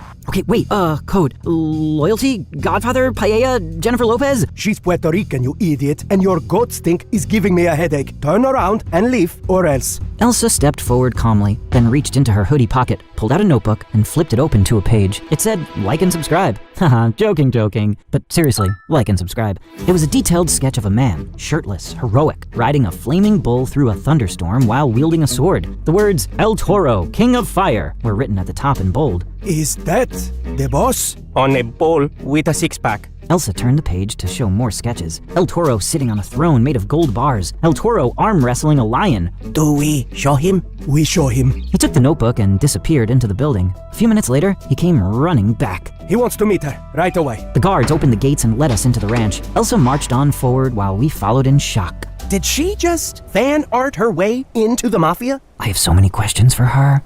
We were taken to a room filled with rough-looking gangsters, and at the center was El Toro Loco. He was enormous, bald, had a mustache like 2 overcooked churros and a huge belly. He was holding Elsa's notebook and giggling. Mira esto! Look at me! I am a god on this bull. I want to frame it. No, better. I want it on a cape. Yeah, no, totally. You look very mythological, sir. Majestic even, at your peak masculinity. El Toro leaned back and laughed, slapping his thigh, which jiggled for a full 5 seconds. See, this girl is true artist. Many paint me, but no one get my essence. So glad you love it. So, we're here about a teeny tiny matter involving Sam. Ah, you must be his friend. He's here, but he make big trouble. He stole from me diamond ring, and he kissed my precious daughter. This very bad. Wait, what? We didn't know. No excuse. Now, he put ring on finger. It must come out. Either he remove or we cut finger. Your choice. The look on El Toro's face told us he wasn't joking. What happened to the cape? The cape is happening. Okay, a deal for you. Maybe I go easy on you if you give me this talented bonita. Good deal. No way. Don't touch Elsa, and don't go easy on us. Max, what's wrong with you, man? I was just saying. Just then, Sam was brought into the room, looking like he'd seen 2 ghosts. Sam, we're getting you out of this. You just need to, well, you know. Dude, I've tried. This can't be happening. I think it's a cursed ring. This whole trip is cursed. I should have listened to Mom. She always said you two are walking disasters. She said that? I thought she liked us. She was pretending. So she's a hypocrite. Wow, and she goes to church every Sunday. Yeah, and she's always lecturing us to be better Christians. She once told me not to play Call of Duty because it's violent and God would torture me the same way I'm torturing those bots. Can we please stop talking about my mom and just get this stupid thing off? God! El Toro stood and snapped his fingers. One of the guards handed him a small plastic tub, which he tossed toward us. Butter, you'll need it. We caught it, confused. Butter? Cool. Now we can butter our way out of this nightmare. What are we supposed to do with this? You find out enough soon. You mean soon enough? Sure, fix my English. More importante. You're right, sir. He's stupid. We'll just take this butter. Don't want you to kill people with greasy hands. They might slip away. Get it? Slip? Okay, sorry. I make jokes when I'm nervous. He gave us a crooked grin and pointed toward the hallway. Bathroom. You have 15 minutes. It led us to a small bathroom, and by that point, Sam was seriously freaking out. The ring was still stuck on his finger, and he was yanking on it like his life depended on it, because, well, it did. Come on, Sam! You've gotta get that thing off! Sam pulled the ring until his face turned red. It didn't budge. Max and I were pacing around trying to think of anything that might help. Try soap! Maybe that'll loosen it up. Sam tried rubbing his finger with soap and twisting the ring, but it was no use. It was like the ring had a mind of its own and wasn't going anywhere. This is the worst day of my life. Don't say that yet. Let's try cold water. Maybe it'll shrink your finger. Or butter. I mean, he gave us that thing for a reason, and it might just work. We slapped the butter on his finger and pulled hard, but the ring was still there. By now, we were sweating. Sam's face was redder than a tomato. The clock was ticking, and I could practically hear the Mafia boss sharpening his knife in the next room. Just then, Elsa grabbed my waist, and from her gestures, we understood. She wanted to help pull the ring off Sam's finger. All right, this is it. One last try. On 3, we pull. Max grabbed Sam's hand, and Elsa and I grabbed Max around the waist like a human chain. 1, 2, 3! We pulled with everything we had. Sam's face turned every shade of red, his veins popping like he was lifting a car. Max was straining so hard, and I held him like my life depended on it, pulling with all my strength. Come on! Almost there! We could feel the ring start to move just a tiny bit, so we went harder, gritting our teeth like we were in some epic battle. Finally, with a loud pop, the ring flew off Sam's finger, and all 3 of us crashed to the floor. Did we do it? We did it! We actually did it! Then, Max's face twisted into something like anger mixed with a wild idea. You know what? We've had nothing but bad luck since we got here. I say we take this ring and get the heck out of Spain. This is the only good thing we've gotten so far. Are you serious? Dead serious. Let's make a run for it. I seriously have a bad feeling about this. Trust me, we can do this if you just follow my lead. We could hear footsteps outside. Max looked at me and I knew he was serious. We nodded to each other and quietly hid behind the bathroom door. The guards opened the door but found it empty. Then we burst out from behind the door, knocking the guards off their feet and bolting out of the bathroom like maniacs. Go, go, go! The guards were shouting and soon the whole place was full of black suits. We ran through the halls, desperately searching for an exit. Finally, we found a side door leading to a parking area. There! Let's Let's steal a car! We picked the nearest one, an old but decent-looking sedan. Max jumped in, struggling with the wires. Elsa pushed him aside and managed to turn the engine on. We drove out of the parking lot just as more guards appeared, shouting and waving their guns at us. We need to be at the airport within an hour, or we're done! Just when we thought we were in the clear, the Mafia boss and his men came charging after us in black SUVs, shooting at us like it was a damn action movie. I told you I had a bad feeling about this! Not now! We were driving through traffic, dodging bullets and praying we didn't crash. But then, out of nowhere, the police showed up, probably because of all the gunfire. The police cars started chasing the Mafia SUVs, thinking they were the main threat. Thank you, Spanish police! The Mafia turned their attention to the cops, exchanging gunfire, which gave us just enough time to escape. But Max, being Max, felt the need to stick his head out the window and curse at them. Burn in hell, you sons of witches! And just like that, he leaned out a little too far, lost his grip, and tumbled right out of the car. He fell! Someone's gonna hit him! He'll die! He's probably dying already! Elsa didn't wait. She spun the wheel like a stunt driver and tore down the road in the opposite direction. Cars were honking like crazy, but she weaved through them like she'd done this before. Oh, sweet baby Jesus, take the wheel and forgive my sins! In seconds, Elsa got us back to where Max was lying in the middle of the street. I swung the passenger door open, and with Sam's help, we yanked him back inside. Elsa, you saved me! Are you gonna say sorry now, or...? Okay, fine, sorry. She's cool, she's awesome, she's James Bond, whatever! Drive, get us to the airport! We took the nearest exit, speeding toward the airport like our lives depended on it, because they did. We reached the airport, ditched the car in a no-parking zone, and sprinted through the hall like madmen. Travelers were dodging us as we jumped over luggage and pushed past security. But just before we reached the check-in gate, I looked over at Elsa. She was standing quietly beside me, hugging herself, her eyes wide as she took in everything around her. We're never talking about this trip again. Actually, I think I'm staying. Wait, what? Just for a little while. I'll call my dad, sort things out with the embassy. Elsa's got no one here, and honestly, I don't feel done. You're gonna walk back out there with a Mafia boss still loose? Relax, I'm staying in the airport. I'll wait right here till my dad shows up. The embassy's already on high alert thanks to all the gunfire. Wow, look at you, romantic hero vibes. Yeah, but like, quiet romantic. The strong silent kind. That's my title. He's more like shy with good hair. Shut up. We all laughed. Even Elsa smiled. They both turned to leave. I stood there watching them walk off, and then Elsa stepped a little closer, took my hand, and smiled. Despite everything we'd been through, I knew one thing. Spain had more to show me. If you liked this story, watch this next story from my friend who was being bullied at school all the time until he found his inner strength. In every good comic book story, there must be a villain. And in the comic book story of my life, it was Rex. But the trouble with real-life villains is that they don't wear capes or monologue about their evil plans. They just show up every day and make your life a living hell. Rex and I weren't always enemies. There was a time when he was my neighbor, and we grew up playing together. But then one day, my dad won a lottery, got rich, and we moved to the richer part of town. And things just got weird between us. Oh look, the rich guy's here in his big rich car with his tall rich chauffeur. What are you trying to do, huh? Make us all feel like we're losers and you're better than us? That was the beginning of Rex's reign of terror. If there was an opportunity to shove me into a locker, trip me in the hallway, or call me names, he didn't miss it. I wanted to fight back, but that boy was massive. His biceps were like tree trunks, and his scowl could stop a clock. Next to him, I looked like an ant. Everyone was scared of Rex, and since he hated me, no one dared speak to me. I even tried to switch schools,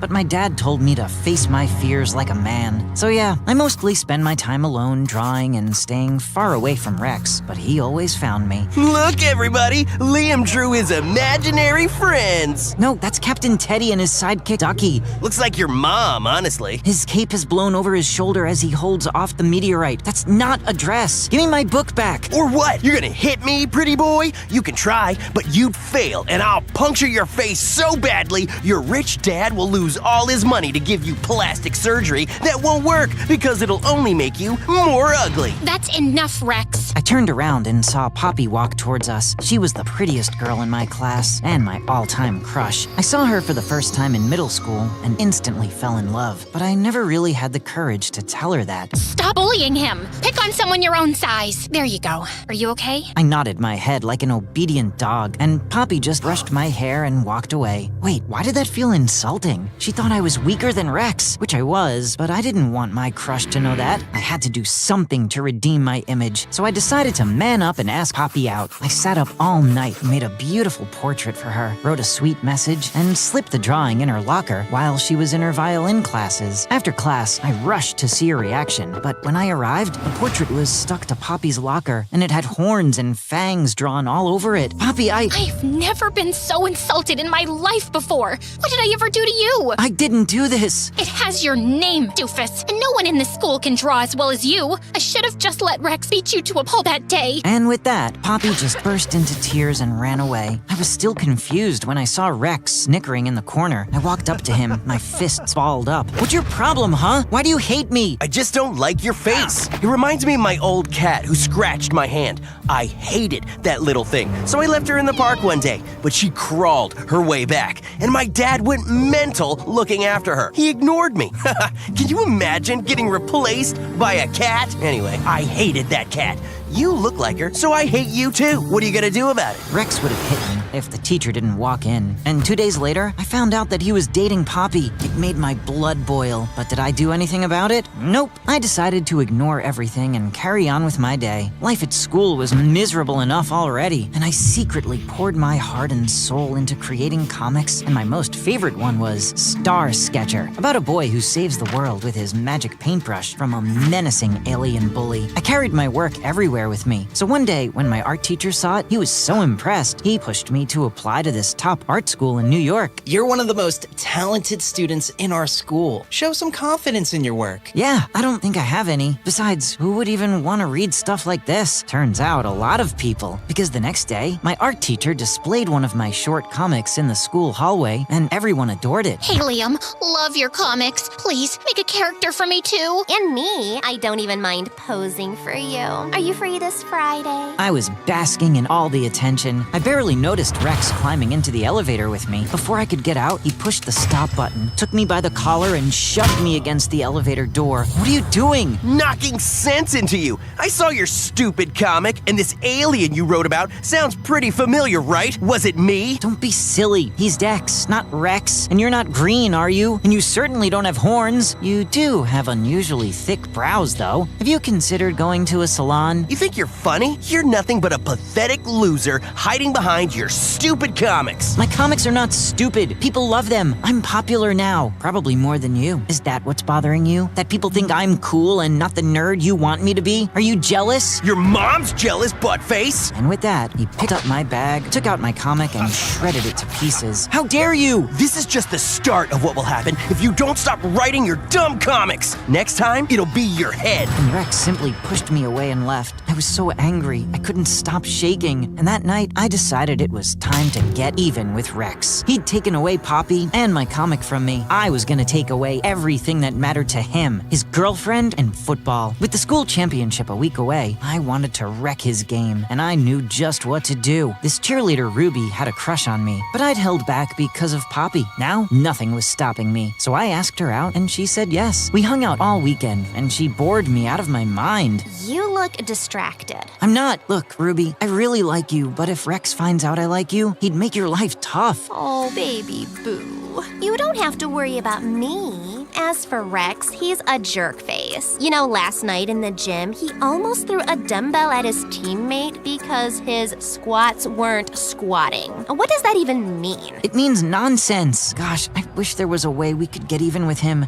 Actually, there might just be. Can you get me into the boys' football locker room before the match? I can try. I know where the coach keeps the keys. What's the plan now? I told Ruby everything, and she seemed impressed. As promised, she sneaked me inside the locker room, and we sprayed itch powder all over Rex's gear. Throughout the game, Rex kept scratching his butt, which really slowed him down. The coach eventually noticed and benched him, and blamed him for losing the match. Your scratchy butt cost us the match. Next time, shower. Next time, coach better. So what if I was benched. What were the rest of these losers doing? Watching me scratch my butt? Get out! Coach benched him for the rest of the season, and Rex was so angry, he lashed out more at the coach and ended up getting suspended for a whole week. This was my chance to get Poppy's attention, but she was still not talking to me. I had to think of a way to get her attention, and one day, I saw her sitting alone in the cafeteria. Oh wow, that's the most appetizing pizza I've ever seen. Do you want it? No, I mean I'd love to, but I just can't. I used to have pizza almost every other night as a kid, and I got so fat, it took forever to shed all that weight. Not that you're gaining any weight eating this. You're not fat at all. You have a great figure. Cherry? No, thank you.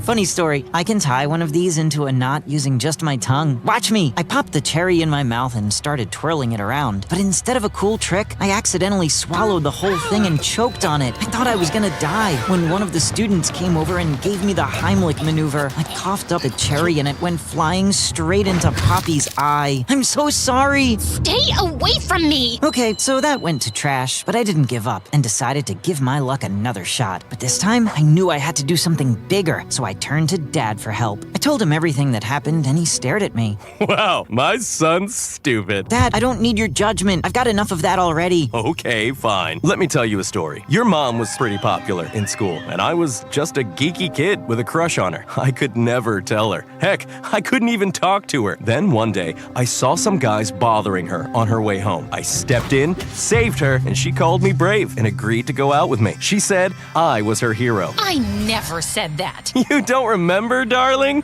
Now teach me that cherry trick, Liam. Some other time. Thanks, Dad. Talking to Dad made me realize I had to be Poppy's hero, but her boyfriend ate dumbbells for breakfast. What could I possibly save her from? So I hired some actors to fake trouble her, and I'd swoop in to save the day. She had violin classes near school, so we planned it for then. But on the big day, I got stuck in traffic and was 10 minutes late. By the time I arrived, the guys were towering over Poppy, and they were not the actors I'd hired. Lose the money or lose your life! Poppy looked terrified. I had to act, so I grabbed a rock and flung it, accidentally hitting Poppy in the leg. Ow! I'm so sorry. One of the guys came at me, but I kicked him in the shin, and he started limping. The other one attacked from behind, but Poppy threw a rock and nailed him in the face. He screamed, and I grabbed Poppy's hand, and we ran for our lives. We finally stopped at a cafe, panting and hiding before those guys caught up to us. Close call. Are you okay? My legs are on fire. But yeah, I'm okay. You should sit down. I'll ask if they have first aid in the cafe. Thankfully they did. And while I was gently cleaning Poppy's wound, I caught her stealing glances at me. I'm sorry. I know I say that a lot, but It's okay.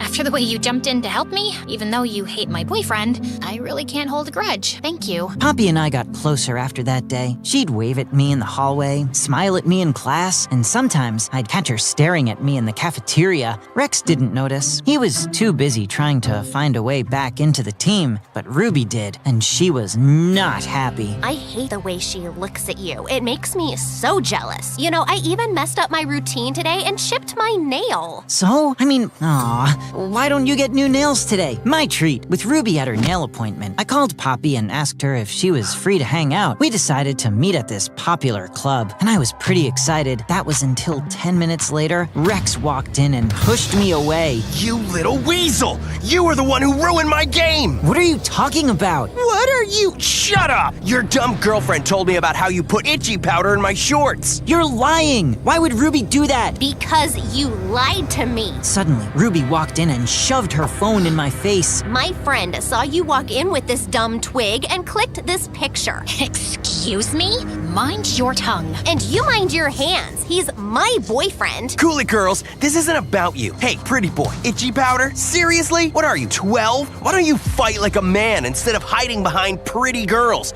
Or are you too scared? Do you still wear diapers? I hope you do, because you're about to pee your pants. Rex threw a punch at me, but thankfully I ducked in time. I picked up a ketchup bottle and sprayed it into his eyes. He got distracted, so I pulled all my strength into one tight punch and smacked him in his jaw. He crashed into a nearby table and was about to charge at me when the manager showed up with the police and got both me and Rex arrested. That looks bad. Not as bad as your face. And stop talking to me. We're in this mess because of you. Me? You ruined my future. You ruined my life. You've bullied me forever, calling me names, making my life hell, insulting my art. You even went after the girl I liked, and don't pretend it was out of love. You're a selfish prick, Rex. Maybe. But what about you? You got rich and forgot about me. The day your dad won the lottery, I came to congratulate you. You didn't even look at me. Do you know how insulted I felt? You hurt my ego. Are you freaking kidding me? My place was packed that night. I might have missed you. You could have talked to me, and we'd have sorted it out. I thought you didn't care. God, I can't believe you bullied me for years over that. Now I'm here, with my right arm injured, not knowing when I'll draw again. And I have my whole portfolio to finish. Not like I'm in a better situation. I'm benched for the rest of the season. Do you have any idea how mad my dad is? He's already threatening to send me to military school if I don't work on my game. And now I'm in this stupid jail. My life is sealed. Your dad was always kind of crazy, right? Nothing's changed, except he's only gotten crazier. We really messed things up. Yeah, we did. I'm sorry. I won't trouble you from now on, and you can ask Poppy out if you want. I don't think I want to. She clearly lied to you when she agreed to go out to the club with me. So, what now? I guess we stay out of each other's way and graduate in peace. I'd like that. Rex and I didn't talk much after that, and within a few hours, Mom bailed the two of us out. It took some time, but my hand recovered, and I decided to wait a year to apply for a better college in Paris. Rex was out of my life, but he left me with a very important lesson. Never let stupid people ruin your life. They are stupid for a reason. I fought back my tears as I desperately tried to stop the love of my life from walking away. My love, please, don't go. I don't think I could live without you. Then prove it to me. Give me one more reason to stay. You can have everything. My heart, my mind, my body, my soul, and most importantly, my lips. The raindrops danced around us as we shared the most passionate kiss ever. And cut. Perfect. That's a wrap. The director had already yelled cut, but Reese kept kissing me. I had to push her away because her breath smelled so bad I almost threw up. It's rotten tuna, isn't it? I told you not to eat something stinky before our kissing scenes. Ignore my calls again, and it's a dead rat next time. You're crazy. Having Reese as my female lead was a total pain in the butt. Our agencies told us to act like lovers to promote our romance film, but she was too clingy to be a fake girlfriend. She was even worse than my obsessed fangirls who had no concept of privacy. After filming, I escaped to my private gym to work out, but just as I stepped out of the shower, a creepy girl suddenly descended from the ceiling. Who are you, and how did you get in here? I was just destined to be here. Finally, I got to see you up close. I couldn't believe you're real. You're just too handsome. It hurts. I immediately alerted my bodyguards, and they caught her in midair as she tried to pounce on me like the hungriest tigress alive. Leon, please. Just one chance. Jeez. Can I ever catch a freaking break? The gym incident quickly made the news, and instead of addressing it, my psycho mom/manager was thrilled. The more obsessed fans you have, the better. It just means you're getting even more popular. I'm expecting more movie offers and brand deals after this. But we should file a harassment case against that girl. And we also need to do something about Reese. We don't have to do anything, sweetheart. Just be grateful for your fame and enjoy it. Then could you at least let me enjoy an ice cream today? You know sweets are strictly out of your diet plan. Your next role is an expert martial artist who hunts robot sharks on land, so you have to bulk up. Girls love abs. I thought we were rejecting that offer. You know I can't do action. I'm a clumsy, scaredy bunny, Mom. That's what stunt doubles are for. Having my controlling mom as my boss and manager was the worst. I just wanted some peace and quiet, but it was impossible with her. Later that day, while we were filming in a park, Reese kept clinging on to me like a leech, even during film breaks. Reese, for the love of God, get off me! But you told me that I can have everything, including your body. That was just a line from our movie. And to make matters worse, a group of jealous fans managed to pass through the barricade and sent our filming set into chaos. Get off him, you ugly, clingy witch! As I escaped to my car, I noticed a guy around my age peacefully playing with a claw machine on the side of the street. It was nothing special, but it was all I ever wanted. To be in my own world, without others minding my business. It was just a brief moment, but it finally drove me to confront my mom. I told her about wanting to take a break from my career, and she thought I had lost my mind. I just want to live my life as me. No more fake girlfriends, fake personalities, and crazy women around me 24/7. I'm tired of it. So please, just give me this. Oh, stop being dramatic. What if you do something stupid and ruin the image that we've built over all these years? As a celebrity, we have this specific image that we project to the public, and mine was the mysterious prince persona that drove the ladies wild. But in reality, I was the complete opposite. It would be cool for Leon to disappear for a while and just be normal. That's it. I just needed to announce to everyone that Leon had gone abroad to take a break and be a completely different person while he was away. Maybe a disguise would do the trick. I tried on a black wig, swapped my blue eyes for green contacts, put on glasses, then wore some weird cheap clothes and boom! What's up, loser? Mom was bawling when she saw me. Oh my goodness, what an ugly creature! Bring back my handsome son! It took me a couple of days to finally calm her down and convince her about my plan. Give me at least a year break or else I will never go back to acting. Ever. Fine. But you have to live somewhere else with no bodyguards, no private chefs, and no driver. Just one maid and a credit card. Oh, that's totally fine with me. And just like that, I started a new chapter in my life as the nerdy loser Noel. On my way to my first day of school, I felt like a lost bunny who had just been let out onto the city streets for the first time. My glasses were constantly fogging up, making it impossible to see clearly. As I carefully walked up the city staircase, I unexpectedly tripped. I mentally prepared myself for a painful fall, but out of nowhere, a hand wrapped around my waist and steadied me. My heart skipped a beat as I looked up and saw the most stunning girl I had ever seen. Watch where you're going, princess. Just as I was about to regain my balance, she suddenly let go of me. I gasped, but she swiftly grabbed my hand and pulled me back with a smirk. Why would you tease me like that? Because you're cute. I was aware that I was cute, but not in this disguise. How dare you make fun of me? Don't you know who I am? Of course. You're a lost rabbit who needs a little guidance. See you around. To my surprise, she suddenly jumped over the railings, and I just found myself chasing after her. When I looked down, she was already sitting on a motorcycle while holding her helmet and smirking up at me. Was she expecting me to follow her? Time seemed to slow down when she put on the helmet, turned on the engine, and pumped it up. So pretty and badass. My heart dropped when she blew me a kiss before speeding away. I blinked. Wait! I bolted down the stairs to catch up, but she was already gone, leaving me flustered and intrigued. Who is that girl? Eventually, I found my way to my school building and into my class. As I walked in, all eyes were on me as if I were the president of the Losers Club. Even the girls were giving me a disgusted look, which was totally new to me, and I wasn't complaining. I headed towards an empty seat, but just as I was about to sit down, some dude suddenly kicked the chair away, sending me crashing to the floor. What the heck, man? My bad. I was just practicing my signature move for my next blockbuster movie. I'm basically the next action star, you know? Oh, I didn't expect a fellow actor to be here, but he didn't look familiar at all. Take it easy on him, Paxton. I didn't even touch the dude. And that was when the entire class erupted in laughter. So this is what bullies are like in real life, huh? It's no different from the movies.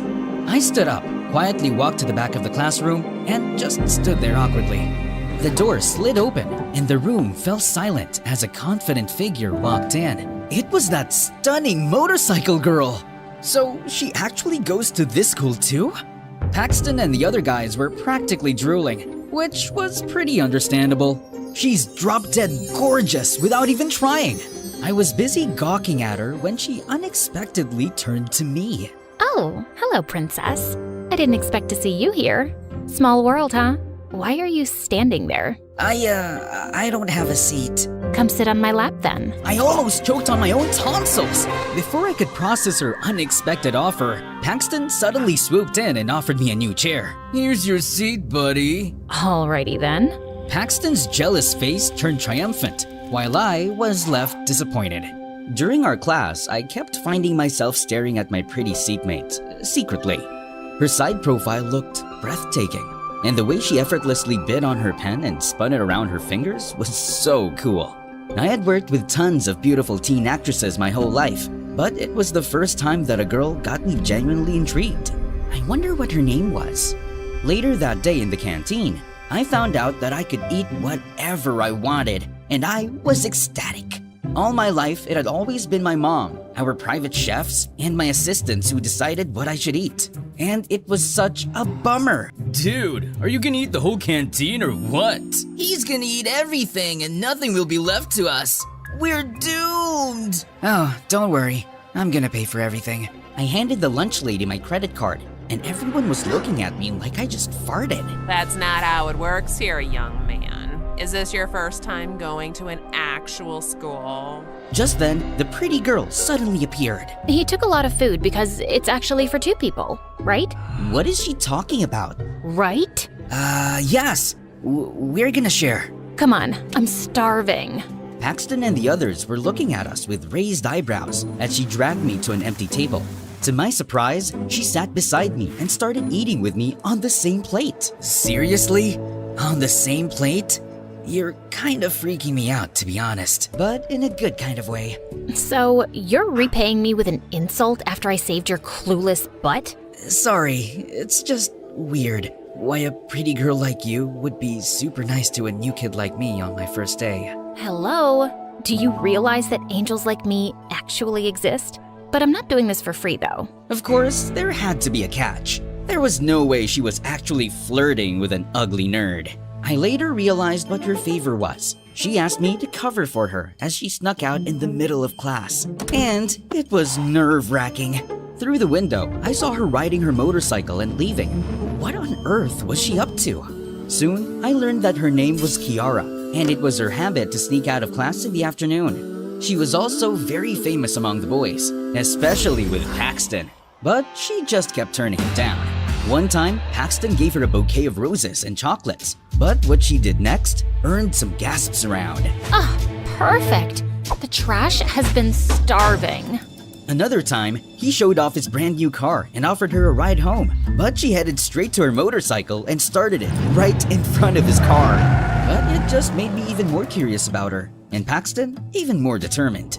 One day, while he and his gang were talking in the hallway, I heard something that caught me off guard. One day, she's gonna crawl to me and beg for my attention once my upcoming film becomes successful. Of course it will, bro. I'm pretty sure you will be more popular than Leon. Wait, what? Leon? Were they talking about me? The next day, Paxton showed off his pictures from the filming set to Kiara, and it was the movie that Reese and I were currently filming. This movie's gonna be out soon, and I'm gonna bless your eyes with immaculate visuals and acting. So your role is a dead person? Yeah, and it's not easy to hold your breath for 2 minutes. Oh, wow. That's amazing. This is Leon's upcoming movie, right? How did you know that? You're stalking me, aren't you? I'm stalking that actor because I hate him. I hope his movie flops. Oh, you bet. Sharing the film set with him was traumatizing. He was a total jerk to everyone. He's dating his co-star Reese, and he was so horrible to her. That's not surprising at all. I heard he's allergic to girls. Maybe he's actually gay. Hearing Kiara talking bad about me made my sight dim. I don't think it's okay to judge someone you don't know. Oh look, we have a fan here. Kiara just raised an eyebrow at me and walked out. Oh no, was she unfriending me for that? Since then, Paxton kept telling fake news about me on set just to get Kiara's attention, and he was succeeding. One time, he asked for iced coffee and complained that it was cold. Oh, so he's a moron, I see.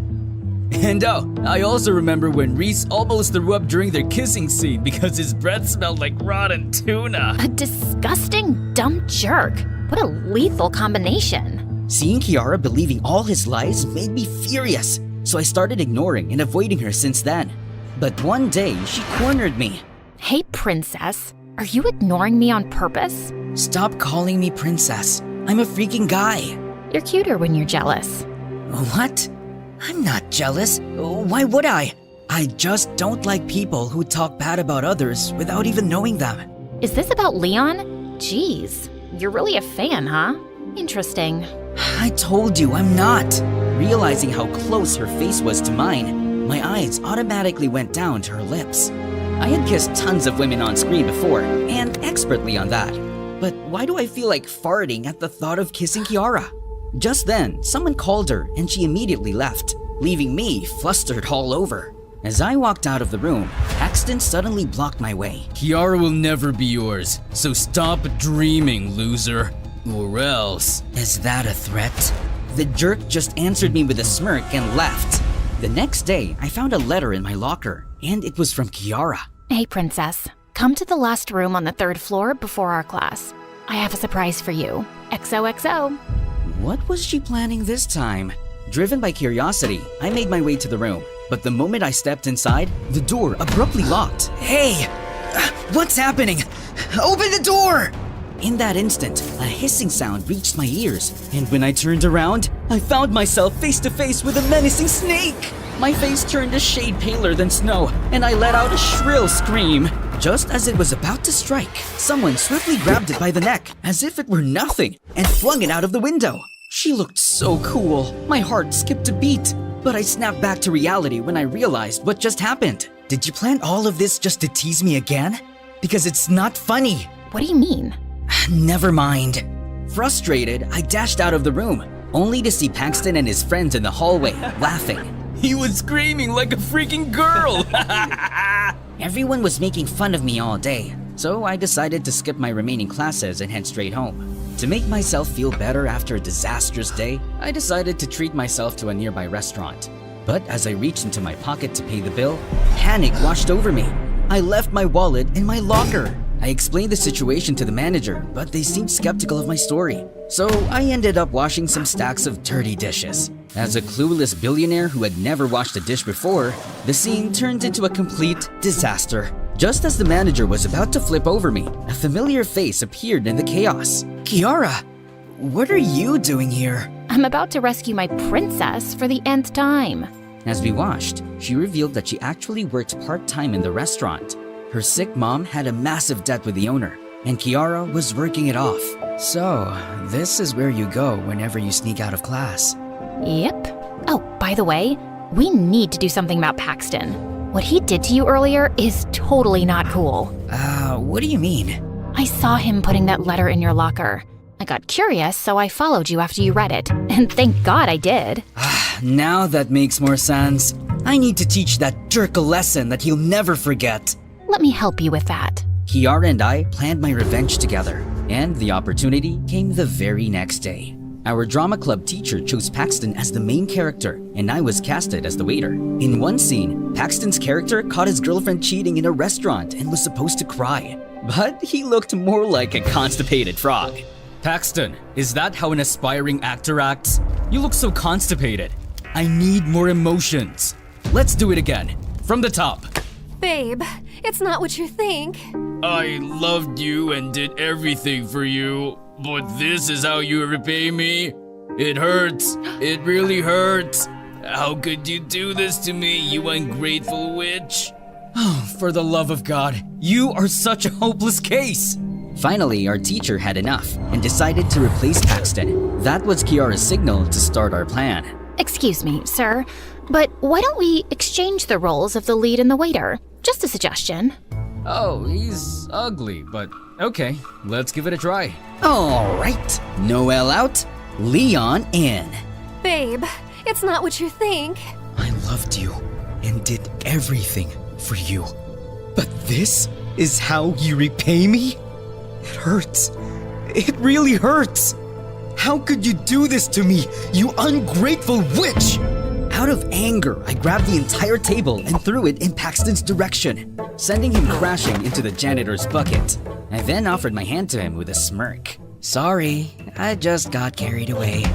You planned this for revenge, didn't you? As he tried to get up, Kiara pushed a button on a remote, and everyone gasped as smelly black paint fell over him. But everyone was too amazed by my acting to care about Paxton, who spent the rest of the day smelling like paint. Hey, best actor. I didn't know you had it in you. Nah, it's nothing. Anyway, did you see the look on Paxton's face? That was epic. I know, right? That scumbag deserves it. Kiara and I became closer over the next few months. We even sneaked out of school together, and I helped her out at the restaurant. Then one day when we were at the mall, she showed me her sketchpad. It was full of awesome motorcycle drawings. She told me about her dreams of becoming a motorcycle designer once she pays off her mom's debts. Looking at her eyes shine as she talked about her dreams made me feel like farting again. Oh! But her mood changed when she saw my face in a clothing store where I was the brand ambassador. To my surprise, she grabbed a pen and doodled on it. The security caught us, so we ended up catching our breaths in the basement. Why do you hate Leon so much? I swear, I'm not a fan of his. I'm just curious. Well, I have a friend who used to be a huge fan of his. One time, she tried to visit him on set to give him a gift that she had prepared for months. She begged for hours, but his assistant said that he couldn't spare even a second to meet his fans. I've also heard stories about him snubbing his fans and even getting them into trouble. It's just awful.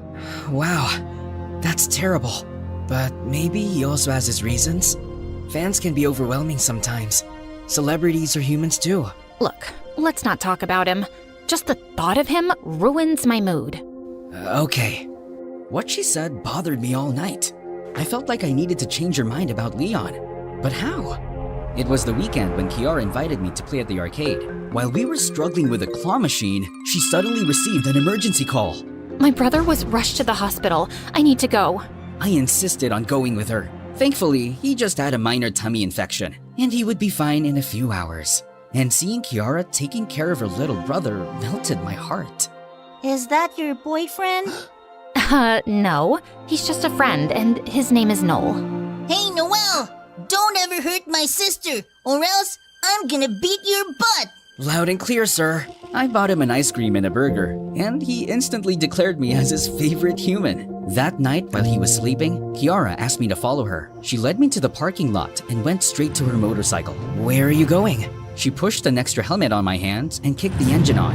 I felt my cheeks burn as she looked back at me. The light of headlights glinted over her helmet, and through her eyes is pure beauty. You're coming with me.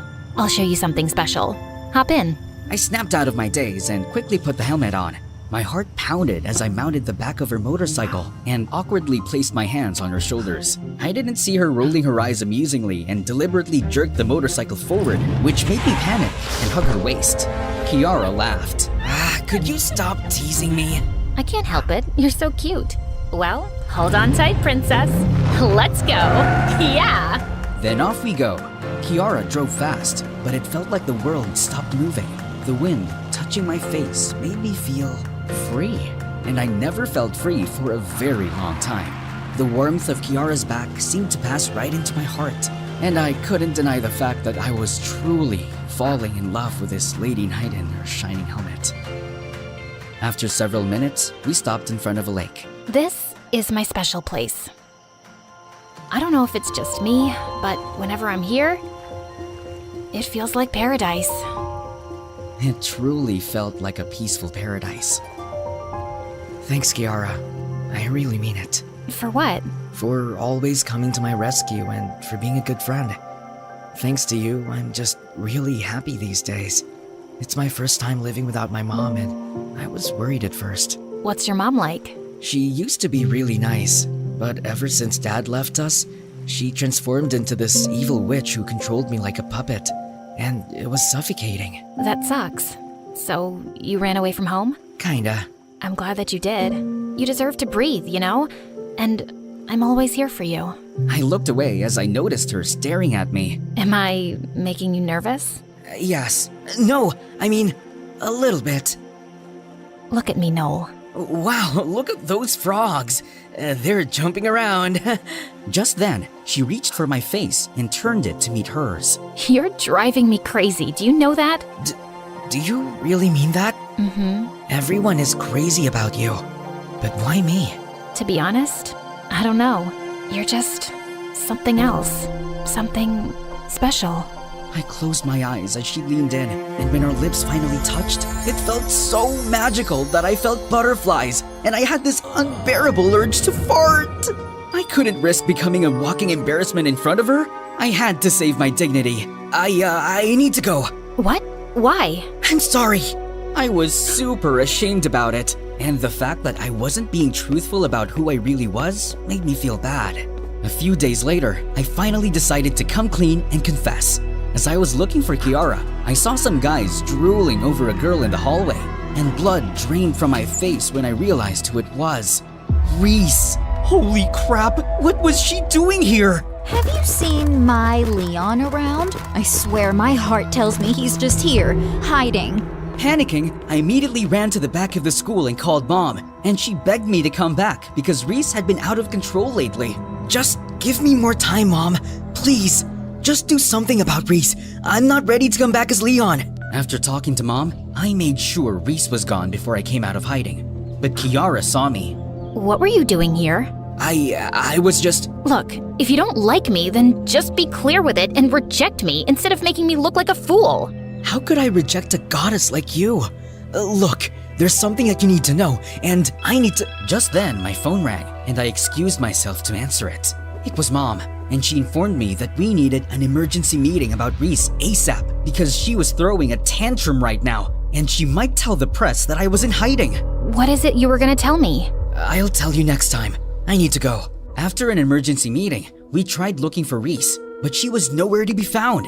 The next day in class, I got the biggest shock of my life when Paxton arrived with her, and there were a lot of reporters with them. Everyone, eyes on here! Reese and I got a little movie to show you. He suddenly played a video of me talking to Mom about Reese yesterday, and everyone was so confused. Just give me more time, Mom. Please. Just do something about Reese. I'm not ready to come back as Leon.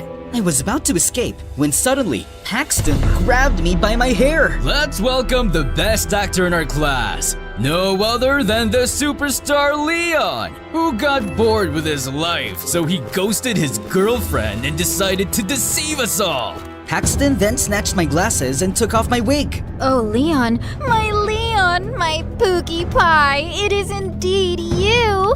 As Reese jumped on me, I met Kiara's eyes across the room, and she looked horrified. No, this couldn't be happening. Just then, the ladies went wild. Before they could devour me alive, I ran out of the school and hailed a cab to go straight home to Mom. We then found out that Reese had arranged a press conference immediately and started spilling everything. Mom and I decided to do a counterattack. It's true that I had enough of the celebrity life, and that is the reason why I decided to take a break. I wanted to be with people who aren't crazy about me. Don't get me wrong, I love my fans, and I'm always grateful. But we celebrities are human too. We also need some peace and privacy. I truly love acting, and I won't quit. But I don't want to live a fake life anymore. I just wanted to be me. Also, Reese and I aren't dating. It's just for the show. I don't like crazy, obsessive girls. Most importantly, I'm in love with someone else. My lady knight in her shining helmet. I hope she feels the same way. Reese went completely bonkers, so I was forced to file a restraining order against her, and our movie was eventually cancelled. But who cares? I only cared about one person right now, but she suddenly vanished on Earth. I asked the restaurant manager for her address, and when I went there, her brother told me that she didn't want to see me. I told you not to make her cry, but what did you do? Now go away! Please, just let me talk to her. Fine, consider this as my payment for the ice cream and burger. He then led me to where she was hiding, inside the fridge. Are you planning to freeze yourself to death here? Do you hate me that much? No, I just feel so ashamed of myself. Ashamed of what? Because it has always been you, you idiot! I hated Leon because the fangirl that I told you about was actually me! What? So you were actually my fan turned hater? Yes. Maybe that's why I was drawn to you the first time I saw you as Noel. Maybe deep inside, I always knew it was you. And then I got to know the real you and fell in love, but I hated myself for not realizing it sooner. I should be the one to apologize for deceiving you. I swear. I have been planning to tell you. I know. I watched your statement earlier, and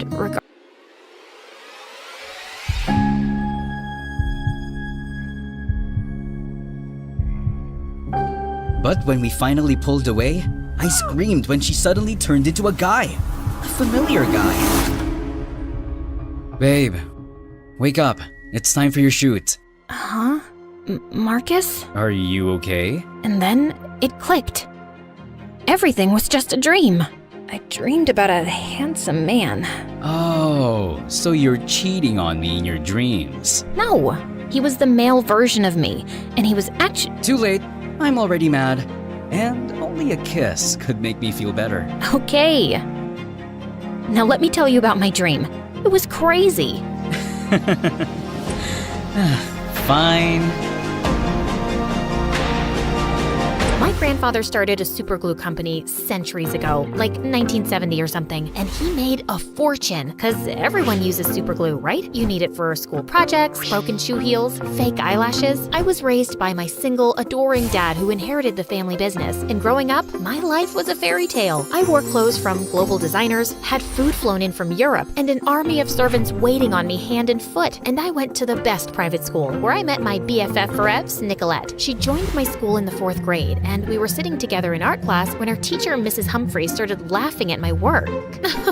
Liana, why did you make your elephant blue? It looks so silly. Why? Have you seen all the elephants in the world? No, but I know there are no blue ones. How can you be sure until you've seen every elephant? Maybe one is blue. Nicolette, I said there are no blue elephants, and you'll listen to me. Why? I don't even listen to my parents. Everyone, color your elephants blue, purple, yellow, green, the whole rainbow. Mrs. Humphrey carried Nicolette off to the principal, and she was fired. Apparently, Nicolette's dad was even richer than mine, and the principal wasn't about to piss him off. I thought it was cool of her to stand up for me, and we've been friends ever since. And yeah, she can be vain, and she's kinda bossy. Like, we always have to eat where she says or watch the movies she wants. But overall, she's a first-rate bestie. Together, we practically ruled the school. Everyone either wanted to be us or be with us. For my 16th birthday, Dad said he had a special gift for me. Did you buy me an island? Another car? The Eiffel Tower? Eee, a credit card! Yes, darling. It's time for you to understand how things work and how much stuff costs. Oh, thank you, Daddy! And boy, did we make that card work. Nicolette and I went on shopping sprees, got makeovers, then invited our friends for dinner to a fancy new restaurant. We ate till we were about to burst, but the next morning was not so pleasant. How did you spend $30,000 in a day? $3,000 on a handbag, $2,000 on shoes, and $4,000 for a lock of someone's hair? Liana, why? It's Himmen's hair from BTS. $15,000 on 20 pounds of gold-plated onion rings? Oh, those were delish. You have to try them. Okay, I hear you, Daddy. I had no idea it would add up to so much. I gave you the card to learn exactly that. I'll be more careful now, promise. It wasn't so hard, because I had new shoes and clothes for a few weeks. Then Nicolette got us invites to a super exclusive costume party, and she'd already taken care of our wardrobe. We're going in some German princesses' gowns. Daddy pulled some major strings to borrow them from the museum. Oh, wow. But do you think that's a good idea? They must be worth a fortune. That's the whole point, duh. You should wear the green one. It'll bring out your eyes. Me? Well, who am I kidding? I can pull off anything. I think we're gonna make some headlines, babe. And we sure did. As we waved at the paparazzi, I didn't realize Nicolette was stepping on my dress, and I walked forward, and then I heard a loud rip. We came under fire in the media for being rich brats who ruined a historical dress, and my dad had to pay a lot in damages. Daddy, it was an accident. No, it was a stupid decision to wear that dress. I'm not always gonna be around to clean your messes, and you don't have a clue about money. Do you think it grows on trees? Well, money is paper, and paper comes from trees, so technically— Liana! I'm sorry. I'll make it up to you. Yes, you will. You'll start by paying off your credit card debt of $30,000, and you'll have to figure out how. Till you show me you can act like an adult, I'm cutting you off. And he was dead serious. Why don't you just order another credit card to pay this off? It doesn't work like that. I've got it. Just start your own makeup line. I need money to start that? You've got to meet me halfway, babe. You're shooting down all my ideas. Okay, how about you get one of those job things? What are you qualified to do? Spend money? This is hopeless. And then suddenly, I had an idea. OMG, I should become an influencer and tell other people what to buy. This is perfect. I set up my Instagram page, and the first 300 likes were super easy, because that was everyone in high school. But I felt anxious when I posted the first makeup video with my favorite products. To my surprise, it was quite well received. I became obsessed with my channel and got really busy shooting videos. I was being approached by sponsors and finally started making some dough. Okay guys, we got these vegan, gluten-free bananas shipped from New Zealand. Highly recommended. Now I'll show you how I eat them. You guys, this snail cream from Korea is what you need for glass skin. Yes, snails are gross, but their mucus is everything. Someone sent me these delicious diet cookies. Oh, God, they taste like sawdust. Ugh, Liana, when will you be done? I'm bored. Come on, let's go for sushi. I can't. I gotta shoot this video again. Ugh, fine. I'll order in. I was thinking of doing a video about eating on a budget. Can you order from someplace that's not so expensive, please? Now I gotta eat bad food because of you? Ugh, you suck. But when I posted that video, I was met with some outrage. You think the average person's meal costs $200. What planet are you living on, princess? I hope you rich brats lose all your money. My subscribers were going down. I had to do damage control. So I decided on a charity drive where Nicolette and I would give away some of our things at homeless shelters. Please take care of those shoes. Blind children in Milan made them. You know what? Maybe I'm not ready to part with them yet. Nicolette, I'm live streaming. Let the freaking shoes go. One girl looked really displeased when I handed her a makeup kit. What am I supposed to do with this? I don't even have enough to eat. Well, it's better to be pretty and poor than ugly and poor, no? Gosh, you rich people are awful. She threw a cup of coffee at Nicolette, who had a total meltdown. What have you done? This is a real fur coat that my daddy got from Russia? Ugh, you are such a cruel creature. You've ruined the sacrifice of 1,000 squirrels. Oh God, why is life so unfair? Well, that was the end of my Instagram channel. No one wanted to work with me after that. I'd barely made $5,000. So I had to get a waitressing job at a cafe. Girl, are you saying you're not going to the concert because someone else can't wait on tables? Yes, my shift ends at 10 p.m. Also, I can't waste money on a concert ticket. You're crazy for doing all this work when all you need to do is cry harder to your daddy. Ugh, I'm out of here. Nicolette started hanging out more with our other friends, but with school and long shifts, I was honestly too tired to care. Waitressing was hard. I asked for a non-fat soy milk double shot cold brew Spanish latte with sweet foam and cinnamon. Well, that's a lot to remember. I'm just one tiny person. Here's your order, sir. I'll take this one away. Liana, you're needed at the counter. I looked up at this boy who just swooped in, and his dreamy blue eyes left me dazed. Just then, I tripped on something and fell on a customer's table. The manager sent me to the kitchen to do the dishes for the rest of the day. Hey, you okay? Accidents happen. Please, don't be upset. Oh, I'm not upset. It's just that, how should I put this? What? I don't know how to wash dishes. The boy smiled and rolled up his sleeves. He spent the next hour teaching me, and I found myself enjoying it. His name was Jamie, and he just joined as assistant manager. So, Jamie, how'd you know my name? Did you ask around as soon as you got here? No. Your name tag kind of gave it away. Oh gosh, of course. Ugh, I'm so dumb. Nah, you're cute. You got some soap on your nose. Where? There. Work got a lot more bearable with Jamie around, and he even asked me out. We had an amazing date by the beach after our shift, but Jamie had a request. I'm gonna tell you something ridiculous, but please don't judge me. A few months ago, my friend's sister confessed in front of a lot of people that she's in love with me, and she's super weird and smells like tuna, so I just panicked and said that I'm gay. Now, I've been living that lie, and I need to fix it. But till I do, please don't tell anyone that we're dating, not even your BFF. Oh God, I'm such a dummy. Don't worry about it, I won't. Later when he dropped me home, he kissed me. I walked into my room humming, and then I screamed. Nicolette, you scared me. Why are you here? To put an end to all this stupidity, I can't watch you working like a donkey anymore. And she threw cash on my bed. I went into Dad's office and threatened his stupid assistant to give me money. And when he refused, I threw ketchup at him. He cried and said I made him feel unsafe. Like, what does that even mean? Anyway, I think he hates Dad because he gave me double of what I asked for behind Dad's back. So here, take the money. I knew I should have said no, but man, I was so tired of working. So I gave Nicolette a big hug and gave Dad the money, and he returned the credit card. I won't be keeping checks on you anymore, darling. You've proved that you can be responsible. Nicolette and I were back to hanging out, except some evenings I'd be busy with Jamie, and some nights she was away on dates. One day I went to the mall alone when I saw something that made my heart drop. It was Nicolette in Jamie's arms, and they were kissing. What's going on here? How dare you kiss my boyfriend? Oh, what? Have you hit your head somewhere, Liana? Jamie stared at both of us, then ran away at supersonic speed. What the heck? I've been dating Jamie for weeks. He works at the cafe. I know. I dropped by once to see you, but it was your day off, and I met Jamie there. We've been dating since. He told me not to tell anyone. Oh my god, I can't believe he played us both. What a weasel. Total jerk. But if he had to choose, we know who it would be. Avi. Oh, you think it's you? Why's that? You know, I'm prettier and richer and definitely more fun. Come on, you'd be so boring without me. Oh yeah? Remember that time I had to shut down my Insta channel because of you? Or how about that whole dress disaster? That was so fun. It's not like I forced you to wear it. Yes, you did. You're so bossy. You always decide things for me. It's not my fault you're a pushover. You've always had the backbone of a jellyfish. Remember in 5th grade when I had to defend you in art class because I felt sorry for you? Did you feel sorry because I'm a jellyfish or because I'm ugly? Or maybe you just acted like that because you've always been a spoiled brat.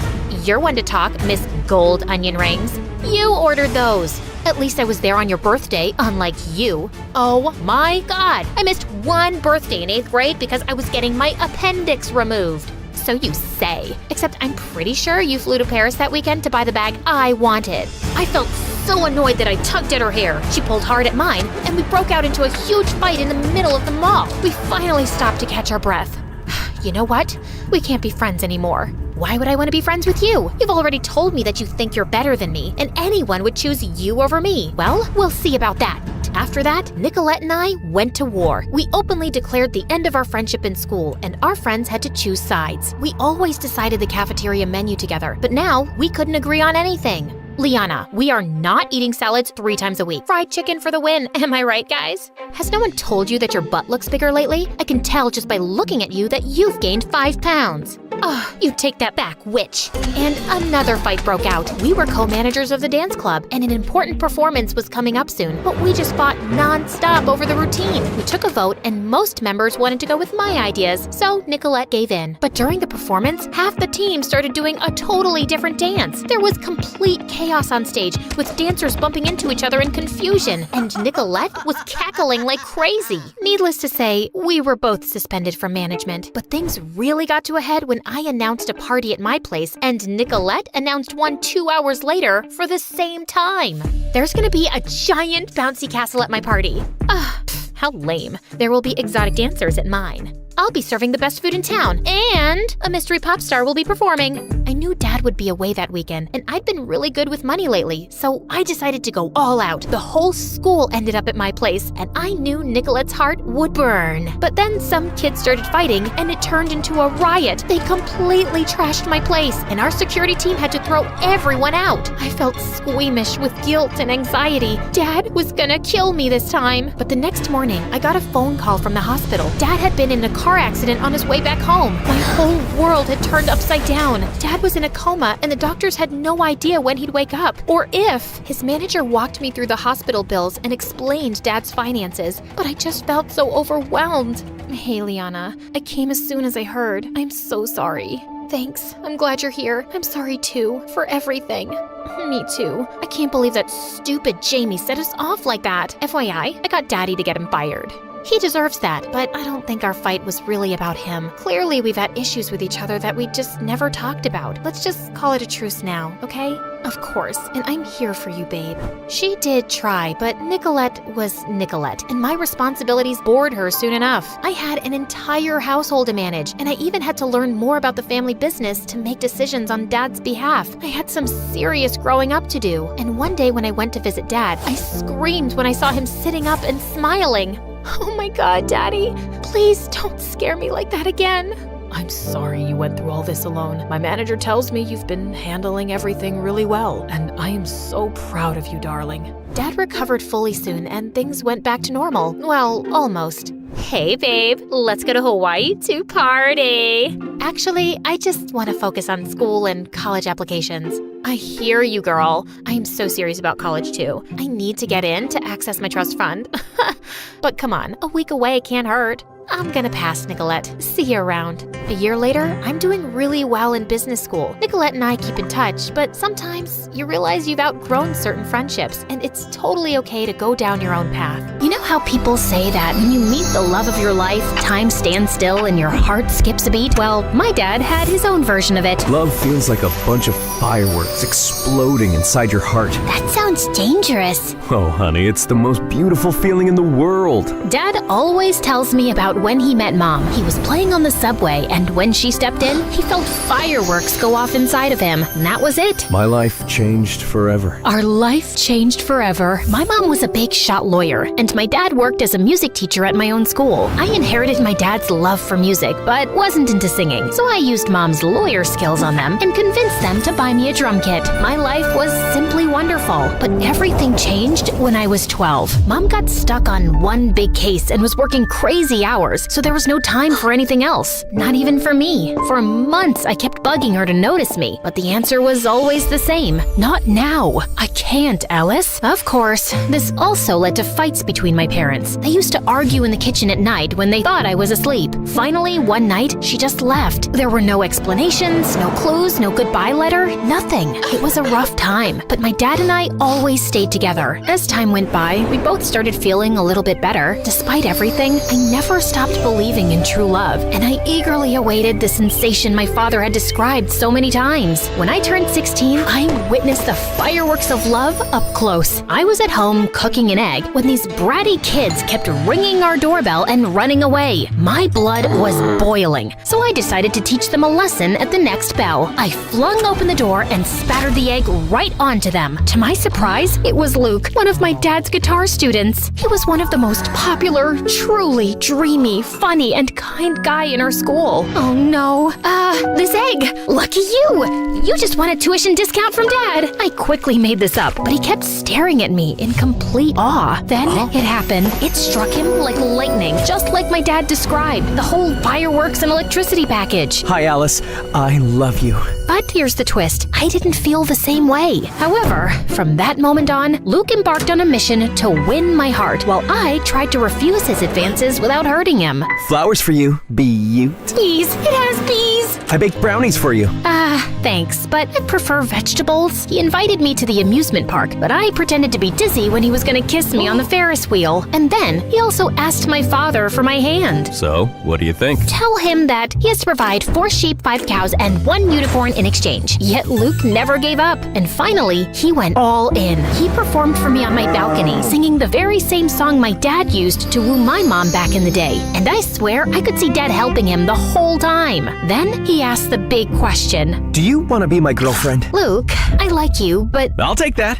It's a love story, baby. Just say yes. I know what you might be thinking. How could you not love Luke back? He sounds like the perfect guy. And you'd be right. He was everything I could have wished for, and more. He even quoted Taylor Swift for me. I decided I should give him a chance. Maybe the fireworks would appear slowly for me. Okay, let's do it. After a few months, things were going great. He was a great boyfriend, and I cared for him. One day, as we hiked up a hill, my foot clumsily met a cluster of rocks. I was about to fall when Luke grabbed my hand and held me. Are you all right? I nodded. The sunlight hit him just right, and he looked just beautiful. He leaned in, and he rewarded my safety with a kiss. It was a scene right out of a movie. Come on, guys. You see? I tried, but I just couldn't help feeling nothing. By the time we reached the top of the hill, I decided to end things. Luke deserved someone who could truly love him. After a brief pause, I managed to muster the strength to share my feelings. However, as I looked at him, tears were welling up in his eyes. Alice, there's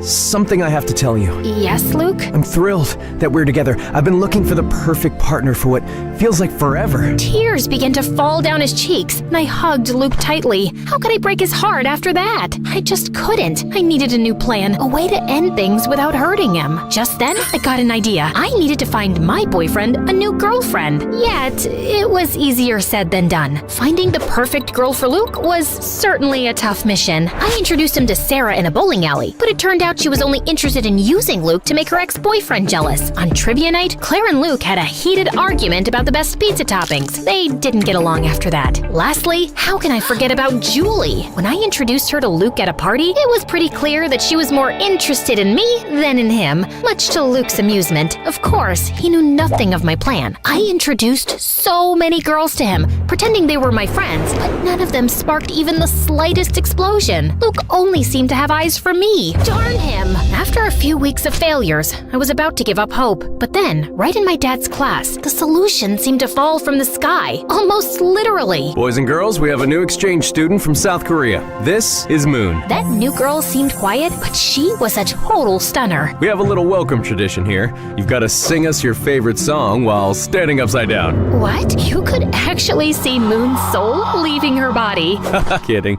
But come on, it'll be a blast. So, which song are we going with? For a brief moment, Moon seemed to be torn between making a mad dash for the exit, pretending to faint, or fighting my dad to ignore his request. Love Story by Taylor Swift. Bingo! That was the girl who was gonna sweep my boyfriend off his feet. I couldn't have been more thrilled. Above all, she had a beautiful voice. She was perfect for Luke. As soon as the class ended, I walked up to Moon. Hi, I'm Alice. That was amazing. Thank you. I just hope I don't have to do that to introduce myself in math class. Don't worry about it. The gym teacher might make you do some push-ups in front of the whole school, but apart from that, well, that's it. I'm going back to South Korea. She even had a great sense of humor. By the way, the music teacher who just made you sing in front of everyone is my dad. But don't hold that against me. I won't. He seems cool. He is, in his own unique way. Surprisingly, considering that if my plan worked, Moon would steal my boyfriend from me, the two of us immediately hit it off. I was happy to make a new friend, but the most important thing was that I had an inkling right from the start that she and Luke were a match made in heaven. I had to rush to my plan. By the way, I'm in a band. Ever considered becoming a rock star? A rock star? Sure, but only if we get to wear sunglasses indoors. Of course, you can't make great music if you don't look cool. With my master plan in motion, I organized a rehearsal in my garage for that same night. As usual, Luke and I began a friendly battle over which song to play next. But just as the tension was mounting, Moon made her grand entrance. Hi there. When Luke turned to meet her gaze, something magical unfolded between them. Their fireworks were so intense that for a moment I thought the neighbors were bombing my house. Hi, I'm Alice's Luke. Nice to meet you, Alice Luke. I'm Moon. That's a beautiful name. Moon turned red as a tomato. I mean, it's cute. I mean, it's not a horrible name. They were so awkward and cute that they looked like two penguins trying to dance. The first part of my plan was complete. Over the next few weeks, I did everything to bring my new friend and boyfriend even closer. I planned this adorable picnic for the three of us, but then I faked a stomach pain, so they both got time together. Alice, are you okay? Oh no, not again. What's wrong, Alice? It's my, pigmatitis. Okay, let's go see the doctor. Clearly, my plan failed. Next time, I took them to the movies to watch an old, sappy romantic film. Where's Alice? She told me she wasn't coming because she hates Sandra Bullock. She hates Sandy B? Is that even possible? Right? I said exactly the same thing. They watched the movie together. All the while, I was lurking secretly in the background. In a particularly romantic scene, their shoulders leaned against each other. They locked eyes, and their lips came closer. It seemed that it was the moment, but... Want some more popcorn? Yeah, sure. So close. By the way, I, of course, don't hate Sandra Bullock. Slowly, I was running out of ideas and excuses. I even signed us up for a romantic bread baking class, only to remember right beforehand that I was gluten intolerant. Silly me. Since when? It's very recent. I don't want to talk about it. We can make gluten-free bread. It's not the same. Go on without me. Tragically, I had to keep up that lie and not eat a sandwich in front of them for way too long. Oh, the lengths I went to. But despite all my efforts, nothing was happening. They clearly had feelings for each other, but neither was making the first move. I was determined to give it one final shot, so I orchestrated an irresistibly romantic date at Rochester High Falls, Luke's cherished spot. I prepared the scene, and it looked spectacular. I stood there, admiring my masterpiece. This must have been how Billie Eilish felt when she composed Bad Guy. My plan wasn't complete without the final touch. Two mysterious and alluring letters, one for Luke and one for Moon. That evening, they both arrived thinking the other had organized the date. I should have respected their privacy and left, but I sneaked a peek at the date and sat in a nearby grove with popcorn and soda. It seemed like they were still too shy to make the big move. Just as I was about to fall asleep asleep, Moon slowly moved nearer to Luke's lips. The excitement was so intense that I could feel it moving through my body, particularly in my ankle. In my ankle? I looked at my leg and saw a raccoon clinging to my ankle. Freaked out, I totally lost it. I sprang from the bushes just in time to disrupt their big moment. Alice, what are you doing here? Oh, hi! Just taking a walk. Around the falls? Alone? At night? Well, you know what they say, when nature calls. Don't judge me. That's the best I could come up with. Alice, this isn't what it seems. We were just... Their embarrassment and guilt were clear. I'm sorry. They clearly felt terrible, and I felt even worse. It was entirely my fault. It was time to tell the truth. You don't have to feel guilty. I orchestrated the entire thing. What? You? Yeah. I couldn't help but notice the magic connection between you two. This is my strange way of giving you my wholehearted blessing. Well, at least I told them part of the truth. For a brief moment, Luke and Moon exchanged puzzled glances, and Luke turned to give me an earful. However, after what felt like an eternity, they both enveloped me in a hug simultaneously. Alice, I can't believe you'd do something like this. You could have just spoken to me. And I'm sorry.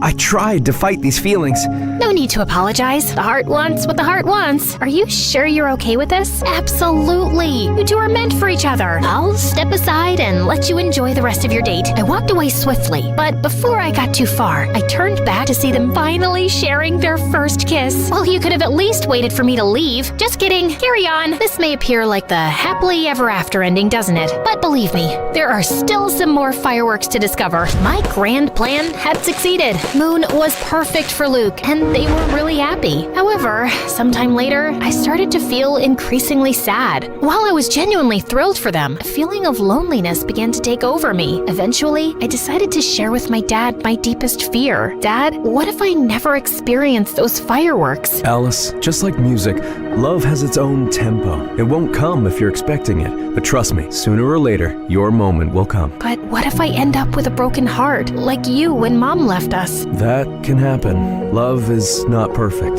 but believe me, it's still worth it. After that, I decided to give the whole love thing a rest. I just focused on school, my friends, and of course, music. For several months, everything went smoothly. Surprisingly, my dad was right about love. My moment was bound to come just when I least expected it. Boys and girls, we have a new exchange student, this time from Italy. This is Camillo.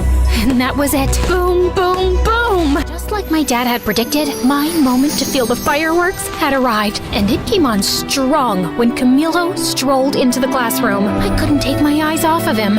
And to be fair, no one else in the class could either. He was so irresistible, incredibly handsome, cool, stylishly dressed, and smart. My dad tried to get him to sing a song to introduce himself, but Camilo instead recited a poem in Italian. I didn't understand anything. I was too captivated by him. Ah, right. It's a very lovely and romantic poem. Not really. It's about what hell is like. Marry me. I knew I had to beat out tons of other girls to win his heart, but if there was one thing I was truly confident about, it was my matchmaking skills. Game on. During lunch, I went up to him. He was sitting by himself, with all the girls gazing at him from afar, too mesmerized to strike up a conversation. But I wasn't like the other girls. Hi there. What's cooking, good looking? Not my best pickup line, I know. Hi, you. Alice. Oh, right, Alicia. Already? My name, or a variation of it, coming out of his mouth made me shiver.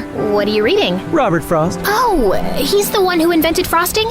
Because if so, I want to congratulate him. No, he was one of America's most renowned poets. I felt like my confidence had crumbled like a house of cards. I guess I'm more of a takeout menu reader.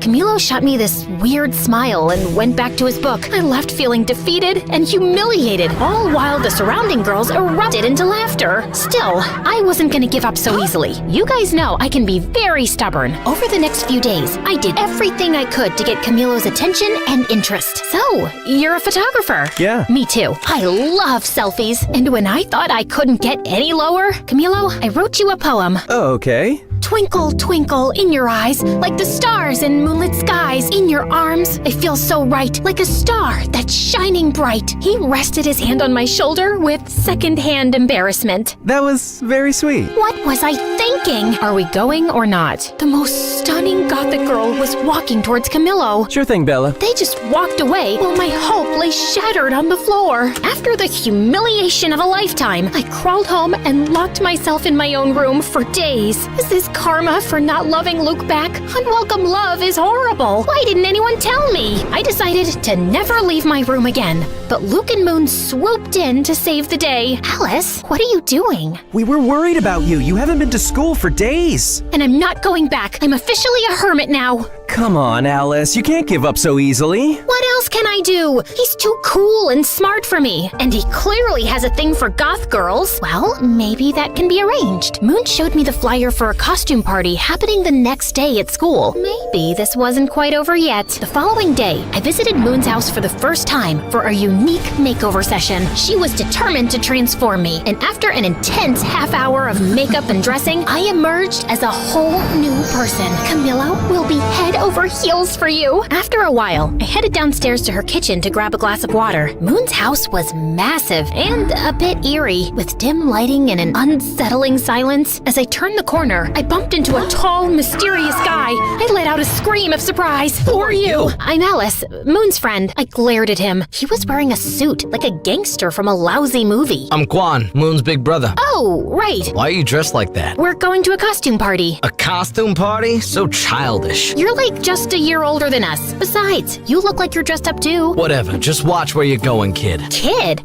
Just then, Moon showed up, probably after hearing my screams. When I turned to face him, Quan had already disappeared down the dark hall. What? Why are you smiling? You know, your brother is a real piece of work. Uh-huh. Moon acted weird. I think that runs in their family. Shortly after, we left for their party. Luke, dressed as a mad scientist, welcomed us. Alice, you look like you just stepped right out of a dark and mysterious fairy tale. Great job, baby. Thanks, baby.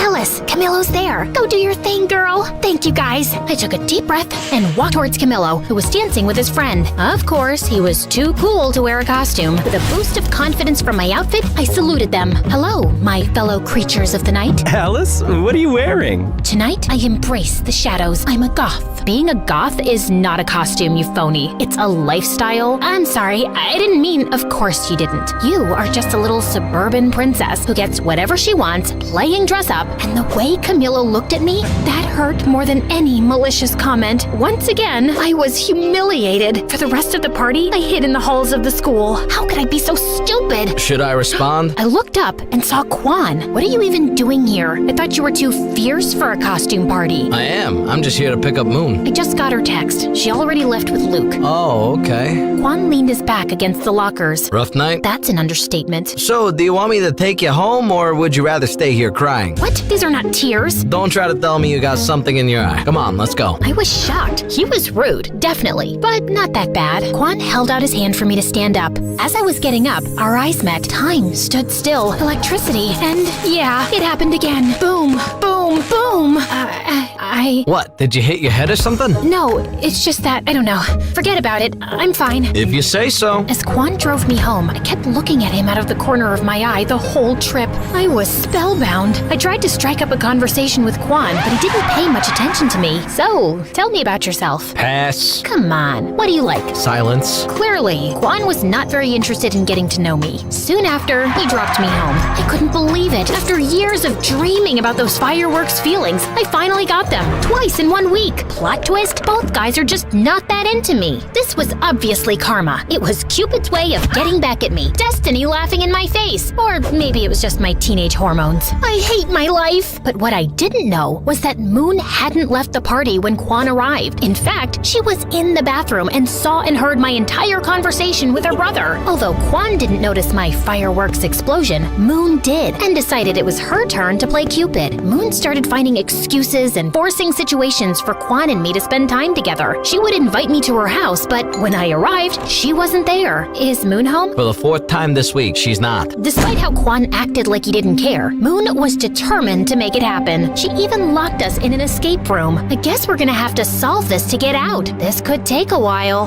The key is under that armchair. Oh, right. Then, Moon planned a movie date with Quan and me, and then left us. Yeah, she used my own little scheme against me. We got into the wrong screening room and ended up watching a children's movie. This is so boring. Wait, are you crying? No, I'm not. You're crying. OMG, you are! Shut up. It's just a beautiful tale of friendship between a duck and a shark. After that, he started talking to me, and slowly, I understood that his whole bad boy facade was simply a shield Quan put up when he moved here to cope with this unknown and new place. He actually could be really kind and sweet. One day, Moon set up a sort of double date with me and Luke and dragged Quan quite literally into a bowling alley. The evening turned out to be an absolute blast. We enjoyed some good food, sent those bowling pins flying, and shared laughs like there was no tomorrow. Quan even dropped his tough guy persona and had an amazing time. I felt that slowly, we two were growing closer. Great strike, Alice! Thanks, I learned from the best. I didn't know I was the best. Who says I was talking about you? The only problem was that Luke found out what Moon was doing and he wasn't too happy about it and cornered me. Alice, Quan's not right for you. He once told me, if you hurt my sister, I'll turn your hair pink. And he walks around in sunglasses indoors too. And don't even get me started on his weird spoons collection. Did you see the massive plastic to fancy spoons display in his room? I'm just worried you'll end up hurt. But I wasn't very convinced. And then the next day, as we were preparing for our band rehearsal, Luke arrived with a surprise visitor. Camilo came to rehearsal, if you girls don't mind. If looks could kill, Luke would be dead now. Oh, that's why you said not to bring Quan. We'll talk later, baby. I tell you, man, we have the best drummer in town. So, he has decided to play matchmaker too. Go on then. During our practice, I was super nervous, way more than usual. But then Camilo did some really nice things that made me feel a lot better. I think I did pretty good in the end. That was great, Alice. I didn't know you were so talented. Thanks. That made me melt, literally, right there on the spot. For the next few weeks, I was caught in a love triangle with Quan and Camilo, and tangled in a dispute between friends. I felt bad, but chose to go with the flow, hoping to solve the puzzle of my heart. But things turned into some kind of competition between them, and in order to win, they went big. Luke orchestrated a fantastic carnival date for Camilo and me. Amidst the chaos, we laughed, won games, and feasted on cotton candy. I even won him a huge stuffed animal. Thanks! Elephants are my favorite animal. I'm more of a grizzly bear girl, but elephants are pretty cool. Then, Camilo and I rode on an intense roller coaster in an odd moment of calm. Before the car sped off again, Camilo pulled out his camera and took a picture of me. What are you doing? I want to capture this moment forever. That was one of the most magical and romantic nights of my life.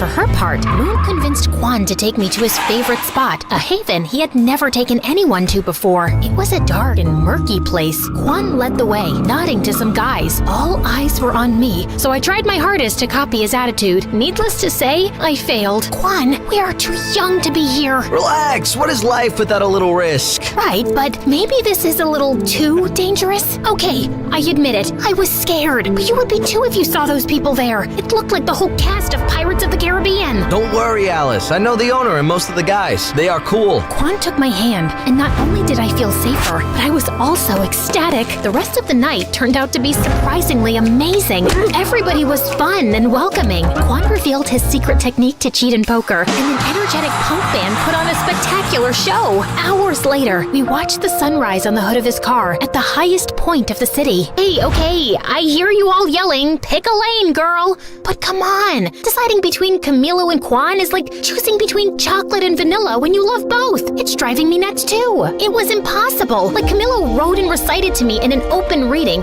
the most beautiful poem I had ever heard. But then Quan got us the chance to play our first gig in the same place he took me. Clueless of what to do, I turned to the greatest source of wisdom I knew, my dad. Okay, yes, I was truly desperate. Dad, is it possible to be in love with two people at the same time? My dad took a deep breath before answering. Alice, time has taught me not to put any limits on love. Love can be many different things. It constantly mutates, so maybe it is possible. And what should I do? I can't date two people at the same time. No, you have to be mature and thoughtful. Take care of your feelings, but also those of others. But I don't know how to decide this. If you are stuck in this situation, you might not be ready for love. Maybe the best thing to do now is to focus on yourself. And it wasn't very helpful. Maybe my dad wasn't the fountain of wisdom I thought he was. Before you guys go off in the comments, I know this is like the best kind of problem any girl my age could have. For days, I ignored both Camilo and Quan, but finally, the day of the concert arrived. Surprisingly, I was pretty calm. Well,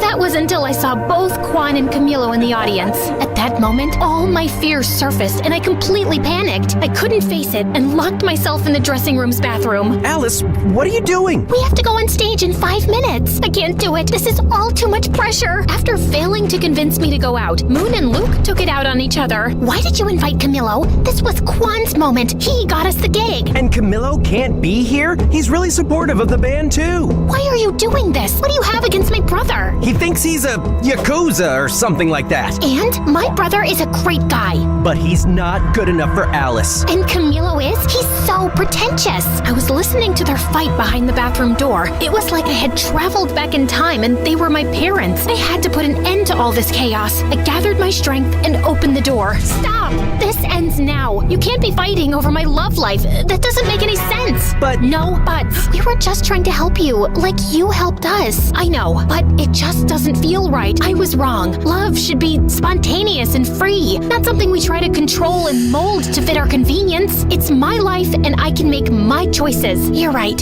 We're sorry. I'm sorry, Moony Toony. I am too, Lukey Doofy. That's really sweet. But for now, enough with the cheesy stuff. We've got a show to give. The room was silent and expectant when we got on stage. The air was tense, but we were ready. Hello, we are Cupid and his broken arrows. Are you ready to rock? Let's do this! 1, 2, 3, 4. The show was incredible. To be up on stage playing our music was a life-changing moment. There, I felt everything. Electricity, adrenaline, nervousness, and fireworks. And I can proudly say that it was the first of many shows. As for the guys, I decided to follow the advice of my father, who, as always, was right. I wasn't ready for love, and I didn't want to risk hurting them. I took them aside individually and told them the truth. Luckily, they both understood, or at least I think they did. I decided that I should focus on my first love, music, and that would pay off big time. Cupid, Cupid, Cupid! Ladies and gentlemen, are you ready? Well, it's a good thing you are, because this is Cupid and his broken arrows! Oh, hi guys. Yeah, as you can see, a lot has happened since the last time we chatted. Where were we? Oh yes, after our first show at that shabby place, Luke, Moon, and I promised to do everything we could to get to the top of the music world. First, we decided to go on tour. We rented an old van and set off on the road to our dreams. Well, at first, it was looking more like a nightmare than a dream. Not exactly the Four Seasons. Tell me there's no cockroaches. I can't sleep here if there are cockroaches. Of course not, Moon. Maybe just some 8-legged roommates, but I'm sure they're very friendly. The top is mine. Those first few weeks were challenging and scary, but Luke, Moon, and I stuck closer than ever. Sometimes literally. Relax, guys. Nothing bad ever happens to teenagers in horror movies, right? Initially, our gigs were confined to really small and quiet venues. Good night. We are Cupid and his broken arrows.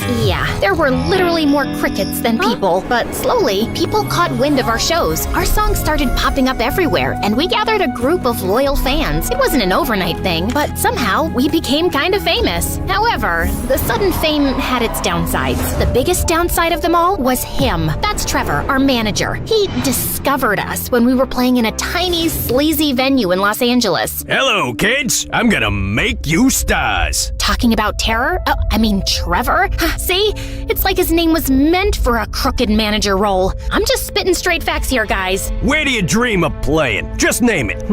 In the forum? That's a little too ambitious. I'll make it happen. Sky's the limit for us. Despite Moon and Luke's excitement, something didn't smell right to me, so I decided to keep an eye on Trevor. Follow that car! I always wanted to say that. I tailed him to the forum offices. Oh, tailed is what spies say when they follow someone. Too many spy novels, I guess. So, Trevor got out of his car, but returned as if he'd forgotten something. What could it be, you might ask? His briefcase? His parking permit? Maybe his wallet? Well, not exactly. A gun? Who brings a gun to a business meeting? It's like bringing a gun to a business meeting. I figured he was a little shady, but he was actually dangerous. After a while, he walked out of the meeting with a big smile and put his gun back in his suit. Oh my God! That night, after Trevor gave us the news that he got us a slot at the forum, I revealed what my fierce investigation had unmasked. It's over, Trevor. I saw your gun and how you used it to get us this concert. We can't be involved in something as dark as that. Oh, you mean this? Trevor pulled out his gun and pointed it directly at me. My life flashed before my eyes. Moon,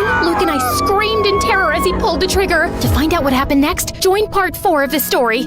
Now relax, I'm just kidding. Trevor fired, but all that came out of the gun was water. Phew, that was a close call. Well, maybe not really. Are you crazy? Why are you carrying this with you? For protection, in case case, a small cat attacks me. And why did you use it in the meeting? Oh, that! Those guys never water their plants. They were so dry, poor things. Maybe I had misjudged him. Still, if you don't want to be involved in something as dark as me, I understand. Maybe it's for the best. No, Trevor, please don't take this personally. Alice is just like that. Excuse me? Yes, we really want to work with you. Great then. Are you in, Alice? Outvoted, I had no choice but to accept Trevor. His impact was soon felt. He devised everything for us, from trying on silly, smelly costumes, which I'm sure he had stolen from the thrift store to keep the extra money for himself, to making us do some bizarre and really embarrassing publicity stunts. Yet, while I hated to admit it, he did take us to the next level. He even got us a record deal. Maybe he isn't all that bad. He certainly wasn't the worst thing that came with fame. Paparazzi were a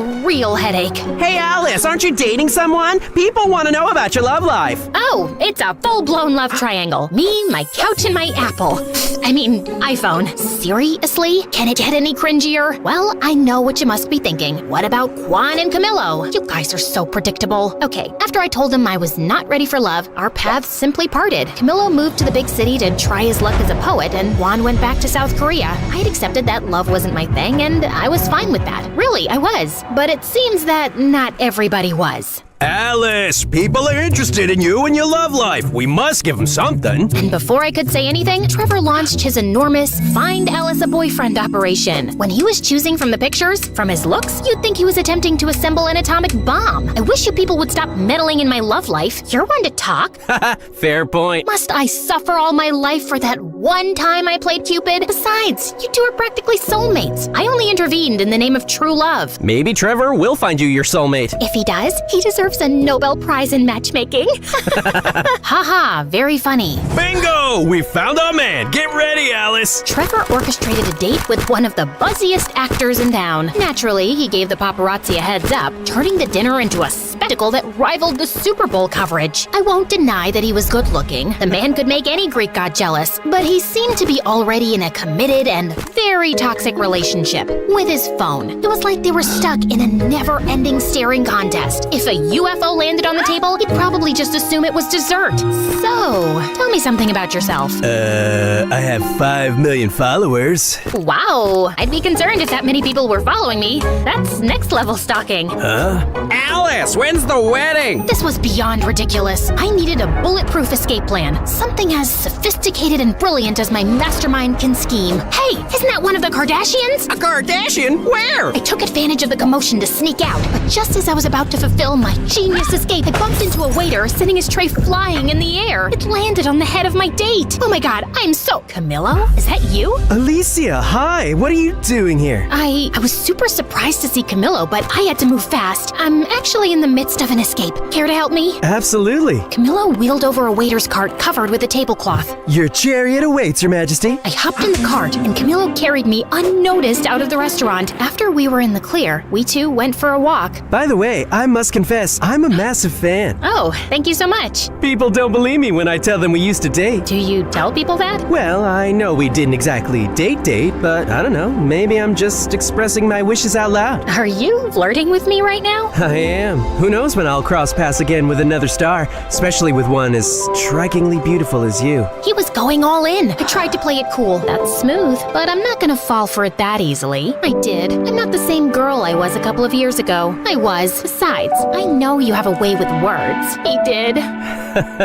You know what they say, nothing worthy is ever easy. Of course. My inner fireworks were about to start a pyrotechnic show that could rival New Year's Eve. I know, guys, I'm too weak. The rest of the night, we walked around the city just talking. It was pretty magical. The next day, Trevor woke me up. Alice, who the hell is this? Trevor pointed out a couple of pictures of Camilo and me walking through the city last night. Damn paparazzi. They got me again. Just an old friend. TV and social media are going nuts over these photos. Just read these headlines. Drummer ditches movie star for poet waiter. This is genius. I am a genius. I was about to remind him that it wasn't his idea when he went off on a long rant about how Camilo and I needed to start dating for the sake of the band. Well, I hated Trevor butting into my life like that. Dating Camilo didn't seem like a bad idea at all. For the sake of the band, of course. Over the next few weeks, Camilo and I became a thing, and Trevor's scheme worked like a charm. Strangely, every little thing we did became big news news that the whole country should know. Look where we are now. Camillo's really turned things around for us. Yeah, but Camillo's writing is taking off too. It's a whole thing, though it felt strange to me.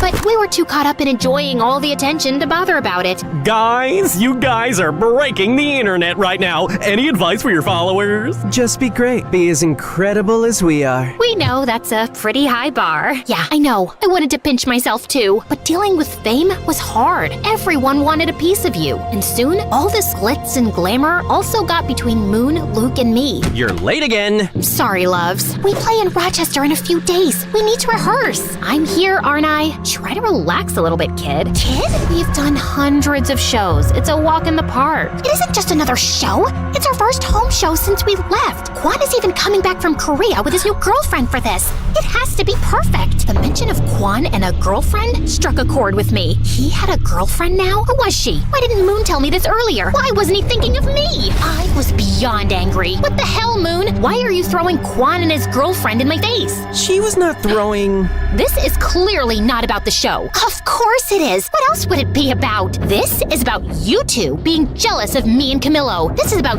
you not bearing to be under my shadow. Oh my god, you're completely delusional. Oh yeah? You two are completely... I couldn't think of a good enough adjective, so I simply stormed out. What I didn't realize was that Trevor was standing on the side, just watching the drama unfold. Don't stress. You don't need anyone. I think you could even go solo.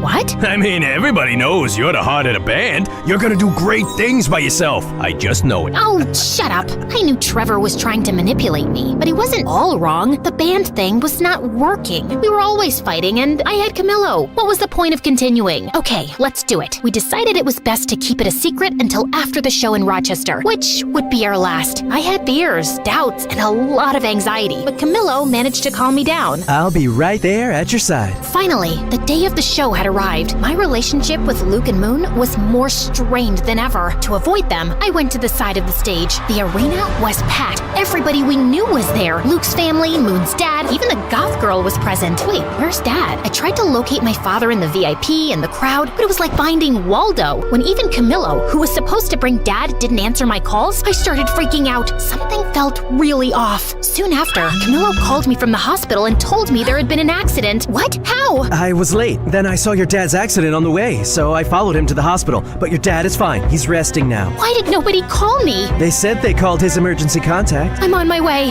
I ran to the dressing room to grab my things. Guys, I have to go. My dad is in the hospital. Your dad? What happened? I explained everything, and despite our fight, Moon and Luke hugged me tightly. Alice, I'll drive you. Due to my shock, I hadn't noticed that Kwan was there. He looked even more attractive than before. Kwan, Snap out of it, girl. Let's go. Whoa, Alice, stop. The show's about to start. She needs to be at the hospital. Family comes first, always. As she said that, I felt horrible. They were my family, and I was backstabbing them. I don't care about your family. This is the most important show ever. We're gonna tape it for a movie. It's the farewell concert. Do you know how much money we're gonna lose? After saying it, Trevor closed his mouth so tightly that his lips seemed to have magnets on them. Farewell concert? Oh, it's not a big deal. Breakups sell well, and we'll have 3 products instead of 1. Both Luke and Moon looked at me. If looks could kill, I'd be 6 feet under right now. Dad, oh my god, are you okay? What happened? Oh, it's just a silly accident, but I'm okay. I'm coming to see you. What? All those people are there to see you. You're gonna play and rock that gig. But... No buts, Missy.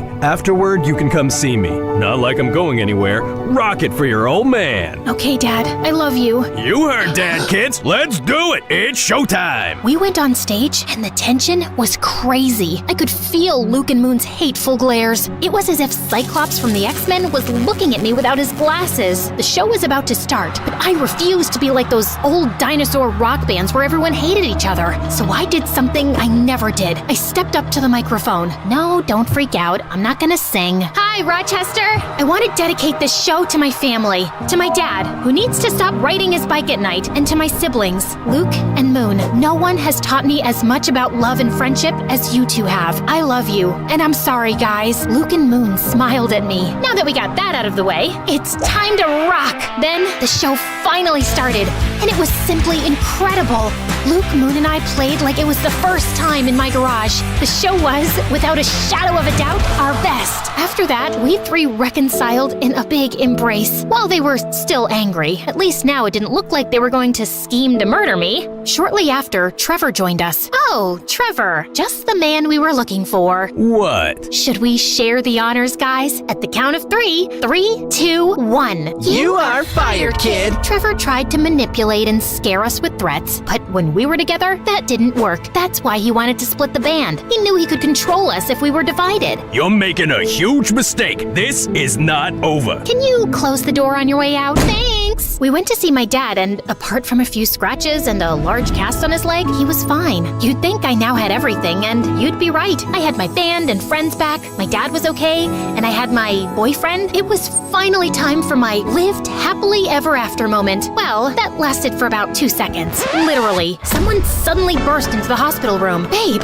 are you all right? Mom? Babe, what are you doing? Alice. Well, I guess now I know who his emergency contact was. My mom looked at me smiling, but when she saw Camillo, her face completely transformed. Alice, get away from him. I was beyond confused. I looked at Camillo. His face revealed that he had something to confess. I imagine your faces right now are exactly like mine at that moment. Once again, fate had a curveball for me. But this is running too long. I know no one likes cliffhangers, but you know what they say, nothing worthy is ever easy. I come from a poor family where my single mom used to work in fields for rich people. And since I was the eldest daughter, I always tried to help her out. Except I was kinda slow and really clumsy. Honey, can you go pick up those baskets for me? Sure thing, Mom. Oh, ouch! I'd destroy more things than I'd fix. You're sick, Mom. You should rest. I'll feed the cattle for you today. Oh no, wait, Summer. No, shh. You can thank me later. But as soon as I went near the animals, I stepped on a cow's tail and sent them all running around in panic. Just then, my BFF Jackson showed up, laughing like crazy. I guess that adds to another of your achievements this week, Summer. Shut up and help me. Jackson's family had lived next to us for years, and we'd grown up really close. And since he was a freaking genius, he'd help me study while I just tried to sleep my way out of it. At school, all the girls drooled over him and came to me to put in a good word for them. Can you give these chocolates to Jackson and ask him to come to our party? Nah, I got a test. You can eat them all. Really? The girls would hate me for being his favorite. And likewise, I adored him too.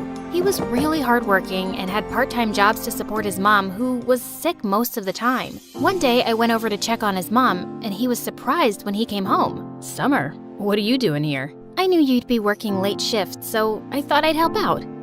I am so lucky to have you in my life. I love you. Suddenly, my eyes went all wide. What, you don't like me? Oh, no! I mean, yes, I like you a lot, but I thought you were too perfect and wouldn't like someone like me. You're the most beautiful person, both inside and out. Summer, I don't just like you, dummy. I love you. After that, Jackson and I started dating, and it was really fun. But over time, things started to get tough. Jackson's mom got sicker, and he became super stressed and started working more part-time jobs. He'd be so busy that I'd barely get to see him. So one day, I decided to stop by at the ranch where he worked. But when I got there, I saw Jackson's clothes were all muddy, and a bunch of kids our age were messing with him.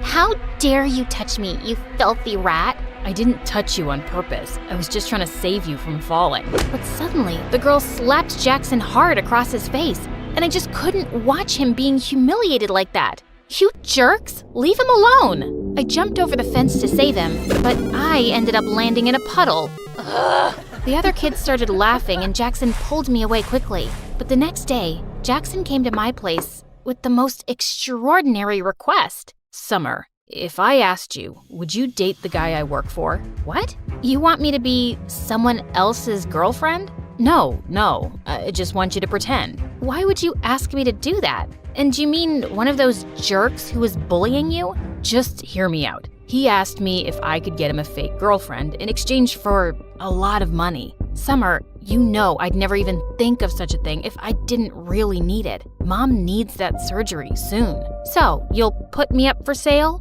No, don't say it like that. It's It's just like any job. It doesn't mean anything more. Please, help me. I knew his need was genuine, but this was insane, and I refused. The next few days, Jackson kept texting me to apologize, but I didn't want to talk to him. Until one day I came home, and Mom told me that Jackson's mom had been admitted to the hospital. I went there as fast as I could, and it broke my heart to see how defeated Jackson looked. And I decided to go along with the fake dating plan. I was gonna get him that money, and maybe even teach those jerk kids a lesson. When I told him I'd do it, Jackson was shocked. Are you sure, Summer? Yeah, I'm sure. I can't thank you enough. You're the best. The next day, I went to see that guy Aiden at his ranch. Interesting. Aren't you Jackson's girlfriend who tried to save him that day? That was brave of you, although you looked pretty stupid. Also, you don't find it weird that he has no problem with you dating another guy? What? No. Jackson and I are just friends. Wow, you're one amazing friend. So you're single then? Yeah, but don't get any ideas. I'm only here to be your fake girlfriend. And as far as you're concerned, I'm like gay. I see you and I feel nothing. In fact, I look at you and I want to puke. Yuck. Oh, really? How are you going to be a convincing fake girlfriend for me then? 'Cause I'm a top-class actress and I've played major roles in school plays. I played Juliet once, and in the end, I laid so still, some people actually thought I'd died. Pretending to be your girlfriend will be a piece of cake. Why do you need one, though? Is it hard to find someone to actually like you? None of your business, girl. And I might regret this deeply, but you're hired. He told me he was going to enroll me into his school, and we had to make everyone believe that we were super in love. But I wasn't going to make this easy for him, especially after the way he and that girl had treated Jackson. I was going to be the most annoying girlfriend ever. On the first day, I put on a hideous outfit to embarrass him. God, who is that clown with you, Aiden? What is she even wearing? Ew, she smells like cattle. But my plan failed because Aiden shut everyone up and told them I was his girlfriend, with pride. Just then, the same girl who slapped Jackson at the ranch came catwalking towards us. You must be crazy, brother. I mean, just look at her. Our maids dress better. Turns out that witch was Aiden's stepsister, Meg. It is what it is, and you gotta deal with it, Meg. But later that day, as we were heading home, Aiden warned me. Look, take my credit card and get yourself some decent clothes. This is very important to me, so don't joke around. People have to believe you're my girlfriend, so you need to look and act the part. I nodded and smiled sweetly, but I wasn't gonna stop so easily. The next day during lunch, all eyes were on us, so I filled my tray to the top with food. Seriously? What's wrong with you? A girl's gotta eat, man. I have a healthy appetite. I kissed him on the cheek and danced back to our table. I ate like a pig and let out the loudest burp. It was so funny to see Aiden act like this didn't bother him. But just then, a skinny guy with glasses walked up to our table and asked Aiden's friend for some money he owed him for doing his assignment. You want money? Here you go. And he threw some of his loose change at the poor guy's face. I suddenly lost my temper and flung my orange juice at him. What the heck? Aiden, control this ill-mannered girl you got from some jungle. Aiden suddenly leapt up and grabbed that guy's collar, but the rest of them quickly separated them and the jerk stormed off fuming. But then, Aiden pulled me away angrily. Ah, stop! What are you doing? What is wrong with you, huh? Why are you acting like this? Those people are my friends. They're jerks, and so are you. But I already knew that. And I hate rich, entitled brats like you. And I hate poverty, and I hate that I have to pretend to be your girlfriend and— Oh, shut up. I don't care about your whole poverty speech. You agreed to do a job, and whether you like it or not, you'll act like my girlfriend who's dying to make me happy. And I know you're doing this because your friend's mom is sick, and the treatment is super expensive. It's nothing he can afford, even if he works his butt off for the next 5 to 6 years. You better behave or I'll fire you. Gosh, I hated him even more now. I even stayed late at school so I could avoid going back with that jerk. But then Meg and her friends caught me and locked me up in the janitor's closet. Hey, open up! I kept banging on the door for a while, but it was no use. I tried calling Jackson and left him some messages, but he wouldn't reply. And then suddenly, the door flew open, and I was so startled that I lost my balance and fell to the ground, hurting my ankle. Ouch! Are you okay? Aiden lifted me up in his arms and took me to his car. How did you find me? I heard my sister talking on the phone with her friends and I ran here immediately. Also, I'm sorry. What? It's because of me that they're treating you like this. Also, I'm sorry about what I said to you earlier. I acted like a jerk. It's just that my life will fall apart if this plan doesn't work.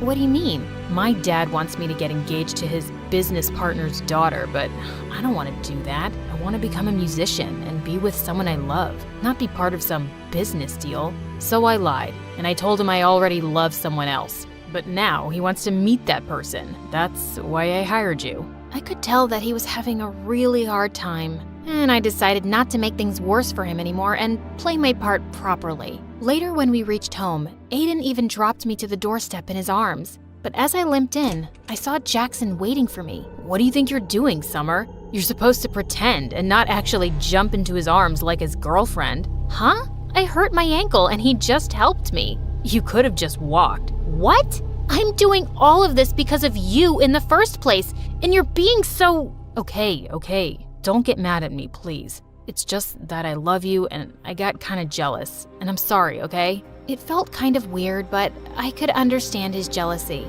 And now, I just wanted to get this job done as soon as possible. My weird and clumsy habits would come in my way often, but Aiden didn't make me feel bad about it. And I discovered that he was actually a nice and kind person. Once when he was dropping me off at home, he suddenly dialed someone's number and wished them a happy birthday, warmly. That was my old nanny. I adored her when I was a kid, and we've stayed in touch. That was actually really sweet. I couldn't remember the last time I'd even called my favorite aunt on her birthday. And it was things like this that made me warm up to him, and we slowly became good friends. A few days later, it was my birthday, but Aiden told me he had a party at his place and wanted to introduce me to his parents. When he picked me up that evening, I saw him in a suit looking so handsome. Whoa, you look so pretty. You don't have to pretend. No one's watching us here, Aiden. Suddenly, I lost my balance, but thankfully, Aiden caught me in his arms. For seconds, he kept staring into my eyes, and my heart raced like crazy. It's a shame we aren't dating for real. Somehow, I pulled myself back up and stomped on his feet. I would never have dated you for real. You're not my type. Later at the party, Aiden was about to introduce me to his parents, but on the way, Meg stepped on my dress and I ended up crashing into the party cake, which went flying into Aiden's parents' face. Holy freaking cake monsters! It was such a disaster and I just ran out of there. But on my way out, I crashed into Jackson. I hadn't seen him in days. Jack, what are you doing here? And where have you been lately? I came to work here for the night so I could make some extra cash. And I've been busy, but I'm surprised you even noticed or cared. Why wouldn't I? You're my boyfriend. And do you know what day it is today? Yeah, Saturday. Now if you'll excuse me, I got work to do. And you should go and be with Aiden. Saying that, he just left without even wishing me a happy birthday. I was sitting outside by myself when Aiden joined me. Are you okay? I'm sorry about what happened back there. No, don't be. It wasn't your fault. So, what now? Are your parents gonna be mad at you? Did I ruin things for you? Hey, take it easy. Why are you always so worried about everyone but yourself? Here, let me get that. He had some napkins and wiped some cake off my shoes. As he was doing that, I couldn't help staring at him. Suddenly, he looked up and started leaning closer to kiss me. My heart was pounding wildly, but I pulled myself back just in time and ran out of there. What just happened? The entire night, I kept thinking about Aiden. I was definitely catching feelings for him, and I felt guilty. I decided I couldn't go on with this deal, and I had to talk to Jackson about it. But then early the next morning, I received a message from Aiden calling me at his place. When I got there, I didn't see Aiden, but his parents and Meg were there, and so was Jackson. Look who's here. The famous gold digger who's trying to rip my brother off. I have no idea what you're talking about. Your brother and I love each other. Oh, really? Then who is this? Meg told us she heard you calling him your boyfriend last night. So, you've just been playing with my son's heart because he's rich? That's why rich people like us can't trust you filthy lowlives. You're all liars and frauds. I looked at Jackson, but he just stood there. But Aiden suddenly appeared and stepped in front of me. Leave her alone. I told you, I love her, Meg, and if you hurt her again, it's not gonna end well for you. Then it's not going to end well for you either, son. If you're gonna be with this girl, you can just leave with her as well. I already felt so humiliated, and I didn't want Aiden to get in any more trouble. So I ran out of there, and Jackson followed me. I'm really sorry, Summer, but it would have messed up our plan if I'd jumped in to save Aiden's girlfriend. Jackson, I think the plan is already over. Aiden's family won't accept me as his girlfriend now. But Summer, you still asked Aiden to pay for you, right? This can't have been all a waste. I failed at the job, and I don't want to ask him for the money. I was going to talk to you about ending the deal anyway. Why? 'Cause Aiden kissed you last night? What? I actually left before he could kiss me. But you thought we kissed? And you still didn't want to break the deal? Do you even care about me? Of course I care about you, Summer. You think it's been easy for me to see my girlfriend with him? But you know how desperately we need the money. Not me, you. It's you who's lost his mind over the money. It's like I don't even know who you are anymore, Jackson. Just leave me alone. We're done. Because you fell in love with Mr. Fancy Rich Pants, right? Because I'm not good enough for you anymore, right? Jackson, just stop. No, I won't. In fact, let's see if you still love me or not. He tried to kiss me, and just as I was about to slap him, Aiden pulled him back and punched him hard. You piece of garbage. Step away right now if you ever want to see a penny of that money. Jackson stood there looking furious for a minute, then walked away. I couldn't believe him. So, Jackson is your boyfriend. So what? It shouldn't matter to you anyway. It matters to me, Summer. You deserve so much better than this jerk who didn't even hesitate to sell off his girlfriend. I knew he was right, but I was too embarrassed to accept that in front of him. The next few days, Aiden kept calling me and I didn't answer. Jackson didn't even bother, and I'd sure he'd gotten his money. And then soon after, I left for college, cutting contacts with everyone. But only a few months later, I was walking down my college campus when I heard a familiar voice. You look great, Summer. Aiden, what are you doing here? I came to look for you. But why? Because I want to be with you. I was always under so much pressure from my family, but after you left, I left home too. Somehow, you've made me stronger. I chased my dreams and started my own music band,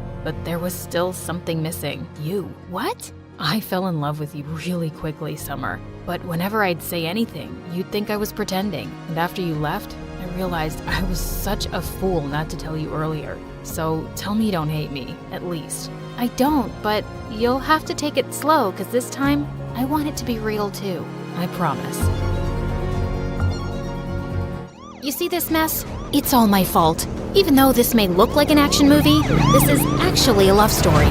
When I was 15, me and my mom went on vacation. I basically didn't say a word the whole time. I had just gotten braces and I felt so ugly. Come on, honey. Just try to enjoy your vacation. How can I? I look like I just ate a fence. But you need your braces. I know I do. That's why I told you I didn't want to leave the house all summer. Yeah, I was a bit of a brat. But can you blame me? I was a moody 15-year-old girl and my smile looked like a meat grinder.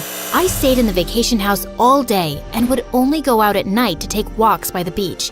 One night, I was walking and I saw someone in front of me. It was a boy. I couldn't really tell what he looked like because we were both in the shadows. The moon was the only light we could see. Can't sleep either? Something like that. Actually, that's not why I'm out here. I don't want people to see me during the day because I have braces and I look horrible. You have braces too? Yeah, do you? Yeah, I look like I ate a can of tuna fish. Well, your shadow's pretty. We hung out for a while and talked about how we both loved musicals and theater. He was funny and I made him laugh a lot too. He told me his name was Kyle. The next night, I went out and I saw him again. We kept meeting up in the darkness every night. And then, on our last night there, the sun's coming up soon. We should go. What if we stayed and waited for the light? I don't care if you have braces. I already think you're beautiful. So we sat there and waited for the sun. And when it rose, I finally saw him and he saw me. He was the cutest boy I ever saw, especially because of the braces. He leaned in to kiss me, but his mom called him, and then my mom called me. It was time to go. Promise me something. Never hide yourself in the dark again, okay? Okay. I watched him go. His words stuck with me, and from then on, I started auditioning for shows and didn't mind my braces. Pretty soon, I was the most famous dancer in my whole town. Kyle and I talked online for a while, but I got busy doing plays and eventually we lost touch. I never thought I would see him again. And then, a few years later, on the opening night of the play at my community theater, everything changed. I had a slow dance solo in a sad scene. but I was really nervous because at all of our rehearsals, the boy who was working the spotlight could never keep up with my dancing. I danced, and to my surprise, I didn't slip out of the light at all, not even for a second. It was like I was dancing in starlight.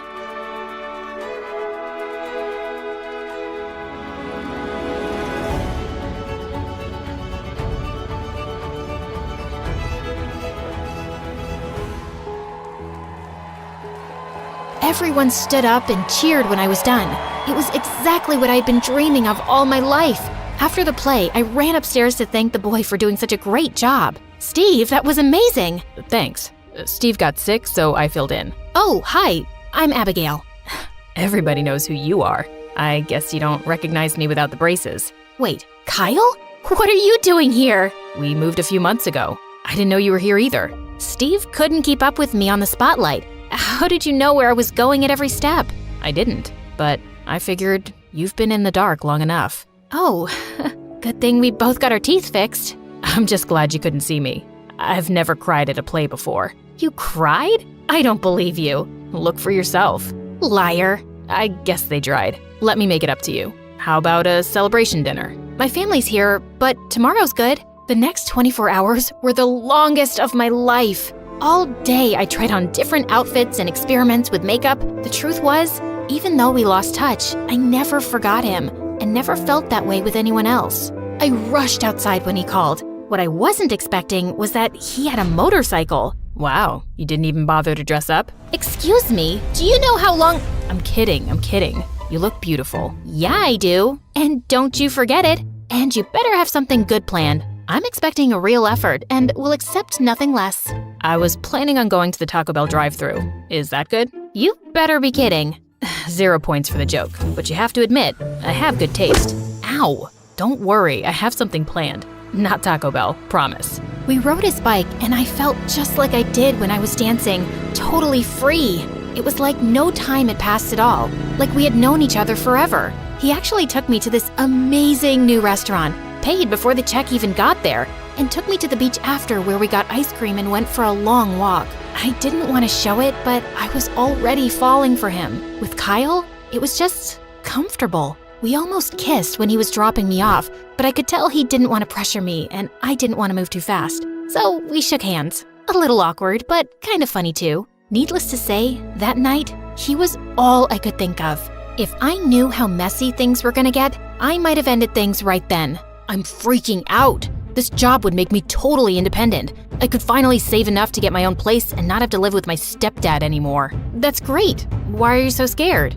My last job interview, I froze. I'm terrible at interviews. I get so anxious. So, why do you want to work at our store? Are you serious right now? Sorry, we don't accept that kind of attitude here at our big fancy clothing store. You're fired. After a while, he finally took it seriously, and we actually did a little mock interview. It went well, but he was still totally freaked out. You're doing great. Relax, just be yourself. I really appreciate the help. I feel much better already, but the interview's not the only reason I'm nervous. There's something I have to tell you. I don't just want this job, I need it. It's part of my probation. Probation? Like, you got arrested? Yeah. If I can't keep a job, I could go to jail. They arrested me for reckless driving, but it wasn't my fault. My sister called me and she was having an asthma attack, so I had to drive her inhaler to her. The police were behind me, but I didn't stop. The judge gave me a break because I helped my sister, but he said if I get into any more trouble, I could go to jail. I'm so sorry, but I'm sure you'll get the job, especially since you have all these interviewing skills now. And you know, I have asthma too, so I thank you for your service. We need people like you. Just then, my phone rang. It was my theater director. She said if he saw me dancing at our next show, I'd have a real chance of being hired on Broadway. It was my dream. And the next day, Kyle told me the interview went great and he got the job. Everything was perfect. All I had to do now was nail the performance and dance my heart out. But then, on the day of our next show, I was stretching at home trying to stay calm when Kyle called me in a panic. Abby, I need your help. Yesterday, my boss sent me to deposit the store's money in the bank 5 minutes before they closed. I didn't make it on time, so I kept it under my bed to do it today, but now he's asking me to stay late and the bank closes early. Can't you just tell him that? They won't suspect you if you still have the money. My boss is already suspicious of me. He knows about the probation. If he knows I took it home, he'll think I wanted to take it. Please, Abby. I would have to run, but I still had time before my show, and I knew how much trouble he could get into if they suspected him of a crime, so I said yes. I never ran so fast in my life. When I got to Kyle's house, no one was home and the doors and windows were locked. Time was ticking. I knew the banks closed at 3. That only gave me 20 minutes. Then I saw the attic window was open. So I started climbing. Oh no. Come on, Abigail. Use those strong dancing legs of yours. Finally, I got in. I went to his room, grabbed the envelope from under the bed, and dashed back out. Everything went blank for a moment. Then the world came back into focus, and I saw that I had run into a boy who was staring at the envelope. It got ripped, and he could see the money inside. I grabbed it before he had a chance to do anything and kept running. I saw the bank. Finally, it was right there. I had made it with 2 minutes to spare. Miss Abigail. Oh my, it's really you. I couldn't believe it. I had only seen him on TV before. I was totally starstruck for a second. I'm coming to your show tonight. I can't wait to see you. We have an opening for our next show. We need someone just your age, as long as you can dance, of course. Thank you. I'm so sorry. I can't talk right now. I have to run. I'll explain later. I'm sorry. I was in too much of a rush to think about the fact that I had just very rudely turned my back on the guy who could give me my dream life. Oh no, what was I gonna do? When in doubt, just tell the truth. I could just say it was my fault. What a jerk! I ran after him, but he was too fast on the scooter. By the time I turned the corner, he was gone. Oh no, now Kyle was really in trouble. I couldn't move. I didn't know what to do. How could I explain this? No one would believe me. At the store, I told Kyle everything. When he saw his boss, he told me to hide behind the rack of clothes. But I can explain. He won't believe you, and you'll be involved. He pulled the rack in front of me as his boss rushed up to him. The bank says they didn't get the money, Kyle. Where is it? I'm sorry. It was my responsibility. The money was stolen. Thief! I knew this would happen. They told me you were on parole, but I wanted to give you a chance. Now, I'm calling the police. I'm sorry, Abigail. I'll have to miss your show. He rushed to the motorcycle. I couldn't believe it. He was gonna run? I know it seems crazy, but without the money or any evidence, they'll think I took it. There's no option for me now. But I was totally lost, confused, and so upset with myself. There had to be a way to fix it, but I couldn't even think about that now because it was time for the biggest performance of my life. The producer was right there in the front row, watching, and he didn't look too happy. I had been so rude to him. All I could do now was rely on my dancing skills to get me through, except Steve was on the spotlight, and I was still out of breath from running and so upset that Kyle was in trouble with the police. When my solo came, I was so upset I fell on stage and cried in front of everyone. I ran off, and the show was canceled for the night. As I was walking home, totally crushed, I decided to only focus on what I could control. The show was over, but I could still help Kyle. I would tell his boss it was me who had stolen the money. Of course, I would get in trouble, but not as much as Kyle. This is where we began. The big mess I had made. He looked at me as he passed. I wanted to stop the police, but they were too fast. But I knew the park next to me would take me right to where they were going. If I could run across, I could catch them and stop the police to tell them it was me. Once again, I was running. Only this time, I didn't have my inhaler.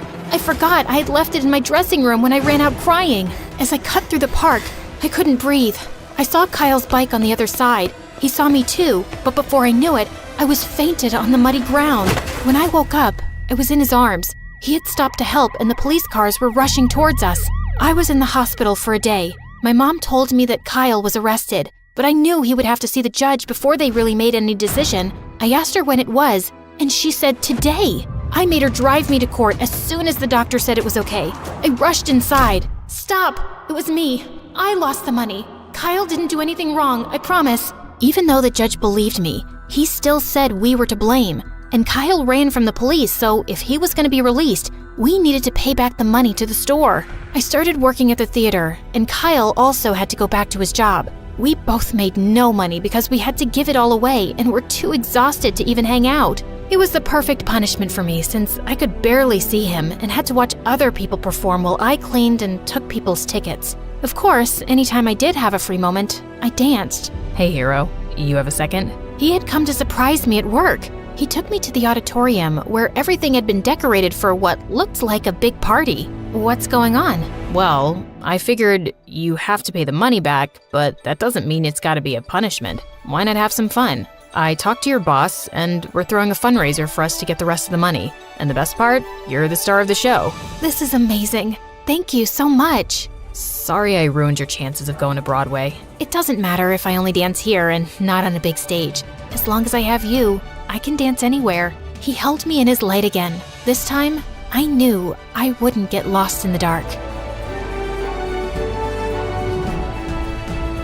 I sat in the audience for the 1000th time watching my annoying sister Mara's talk show. I was just about to fall asleep when suddenly a spotlight shone on me. There she is, my twin sister Brooke. Come help us play the game, sis. Wait, what? Before I could say a word, the audience started chanting my name and my parents nodded at me encouragingly. Mara was waiting on stage with her guest star, who was some famous model. So, Brookie, you and Iris are gonna play the card game War, and whoever wins breaks an egg on the other's head. Can I jump off a building first?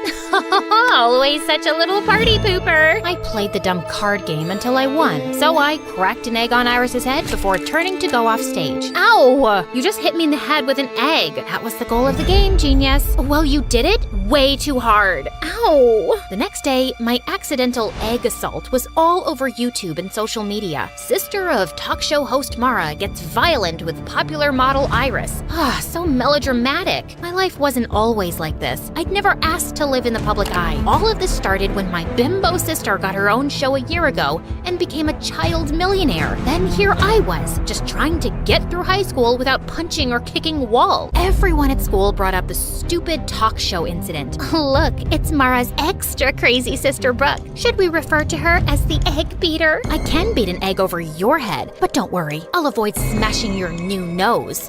You're always such a witch. This is why nobody at school likes you. She was so cute for thinking that I cared. Anyway, around lunchtime, I headed to the bathroom when suddenly I jumped. One of the most popular guys in school, Lance, was right behind me, smirking. He was a part of a clique of 4 other heartthrobs who all looked like Wattpad princes. You are looking lovely today, princess. You just followed me into the girls' bathroom. I wanted to ask you out on a date. You've never even made eye contact with me before. I used to think you were just Mara's mean loser sister, but when I saw what you did on TV, I practically fell in love with you, babe. I've always wanted a girl with that kind of fire. So I'll pick you up tonight at 8. I didn't answer. I just pushed Lance away from my face and towards the toilet bowl. He landed head first, and I couldn't help laughing. Except later that day, I noticed the rest of Lance's dreamy friends kept staring at me with that same smirk on their faces. In fact, all 5 of them slipped envelopes into my locker asking me on a date. This had to be some kind of joke. I decided to ask Mara about it, since she was the school queen bee and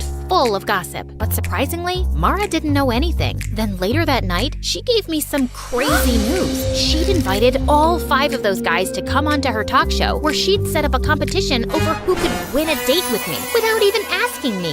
So what if they're just hitting on you for a joke or a bet? It'll be so much fun. You've never been on any kind of date, and you're in the 12th grade. Please. I finally gave in, but I knew those boys were up to something, and if they were gonna mess with me, I was gonna mess with them too. On the night of the show, I sat center stage behind a table while the 5 idiot heartthrobs lined up behind a rope. Each of them had 30 seconds to impress me. After you pushed me into the toilet, I went and bought you flowers. I also have chapstick to put on before kissing you for our date. Too bad your breath smells like a sewage drain. Next! If you were my girlfriend, I'd take you to a restaurant right on the ocean and buy a giant ice cream sundae with ice cream makes me puke. So, I used to be an underwear model, but then I'm embarrassed for you. I had this flown over from Japan? No! By the time the 5th guy, Zeke, came over, I was already exhausted. Then I noticed he was holding a guitar. Oh my god. Brookie, oh Brookie, honey, my heart is yours. Yeah, Brookie, oh Brookie, Brookie, my sassy princess I adore.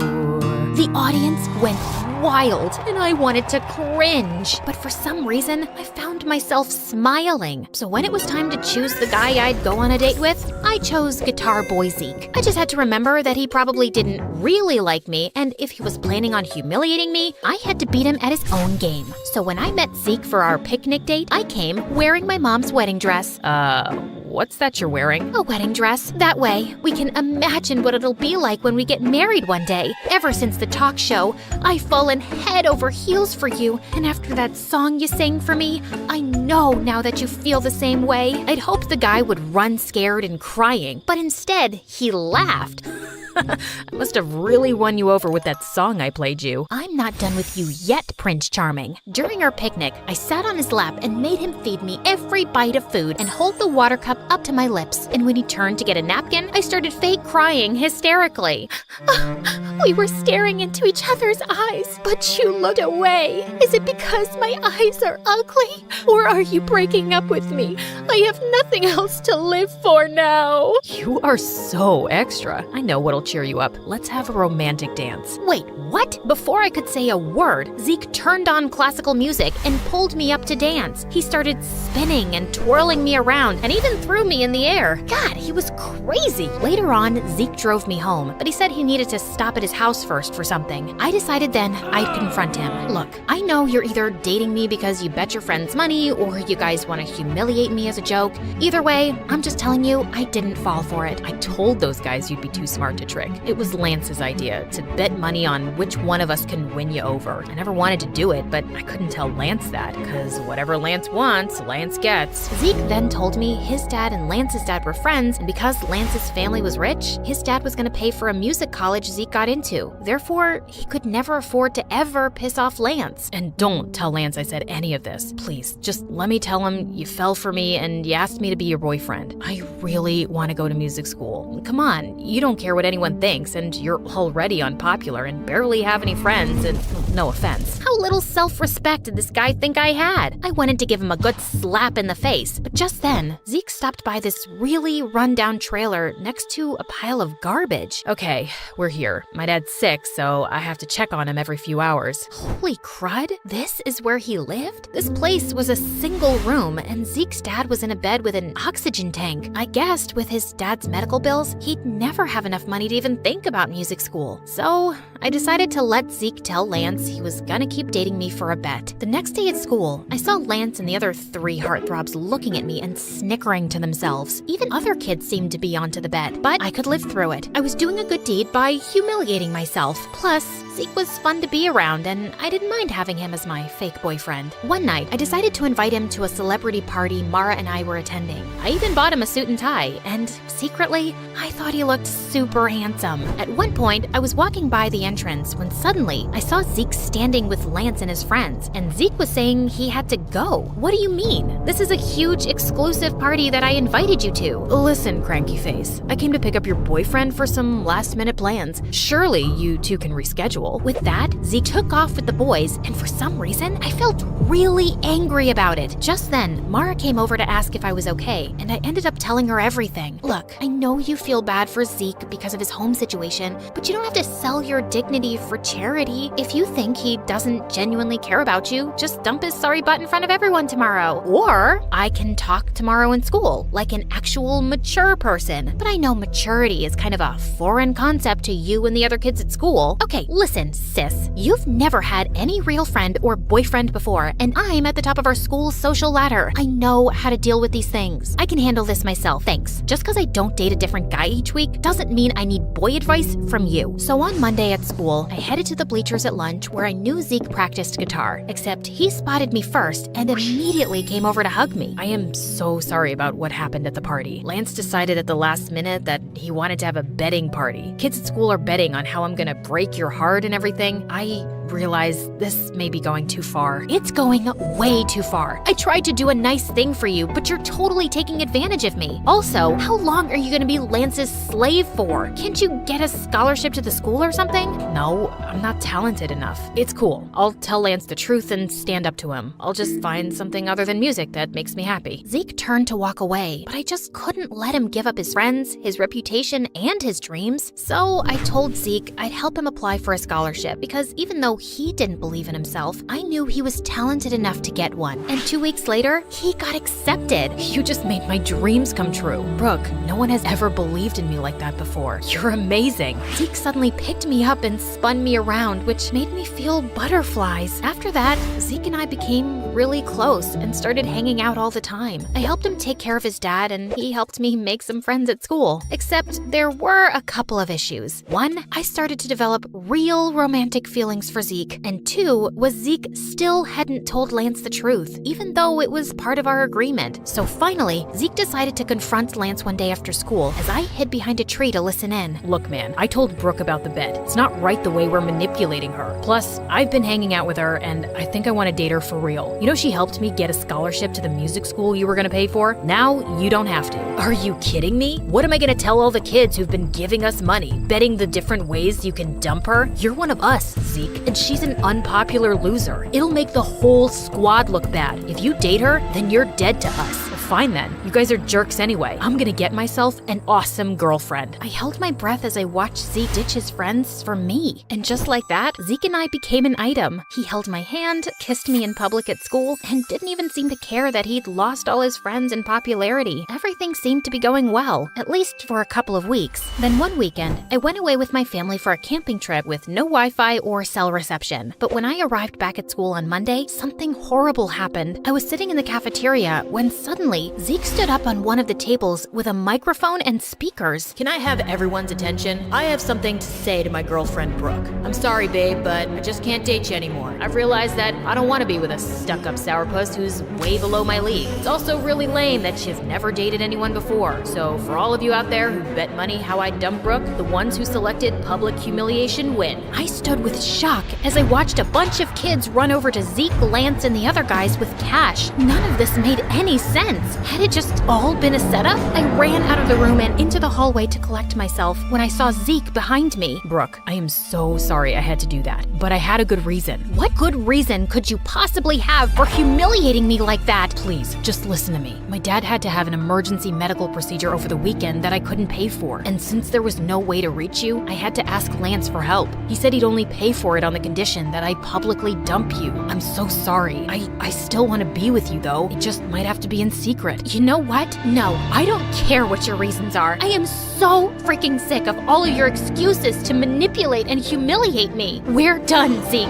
That night, I refused to let myself cry. Zeke didn't deserve my tears. I didn't need any cowardly idiots in my life anyway. The next afternoon, I was studying in the library when I decided to take a break for some coffee and MSA videos. But while I was relaxing, Lance suddenly sat down next to me. Ooh, MSA. I watch them on TikTok all the time. Let me help you pick an episode. If you come anywhere near me or my computer, I'll squeeze your head until your brain pops out. Oh wait, I forgot, you don't have a brain. Probably why you watch MSA on TikTok instead of YouTube. You know, YouTube, the site for smart people. Wow, Zeke must really regret dumping you. Yeah, about that. I know it was you who forced Zeke to break up with me. Why do you have to go around messing with his life and mine? The way you and your friends bet on me and tried to break my heart for fun? How sick do you have to be to want to do something like that? Maybe some people just enjoy messing with other people's lives. You should ask your sister. After all, the whole betting game was her idea. Lance got up and left, leaving me very confused. What did he mean by that? He was probably just messing with me, but I still asked Mara about it, and she got really quiet. Okay, it's true that it was my idea, but let me explain. I just felt bad because our whole lives, you've lived in my shadow. I have everything.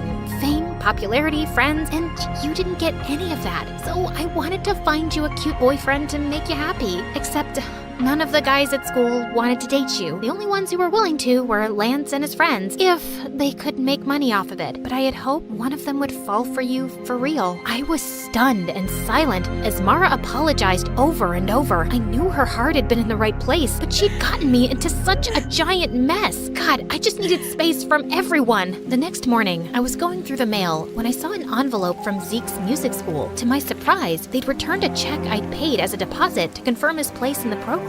Apparently, Zeke had called the college and declined the offer to attend. I thought right away of his sick dad, and suddenly I got a bad feeling. I drove immediately to Zeke's house, but when I reached there, he was sitting outside and playing guitar, looking perfectly happy. Zeke, is everything okay? Did you call your college and decline the offer? Yeah, I just didn't feel right taking your money to attend there, not after the way I treated you. So I'm just gonna save up and reapply next year. In the meantime, I got a job and my dad's doing better. Thank you for believing in me, Brooke. You have no idea how much it means to me.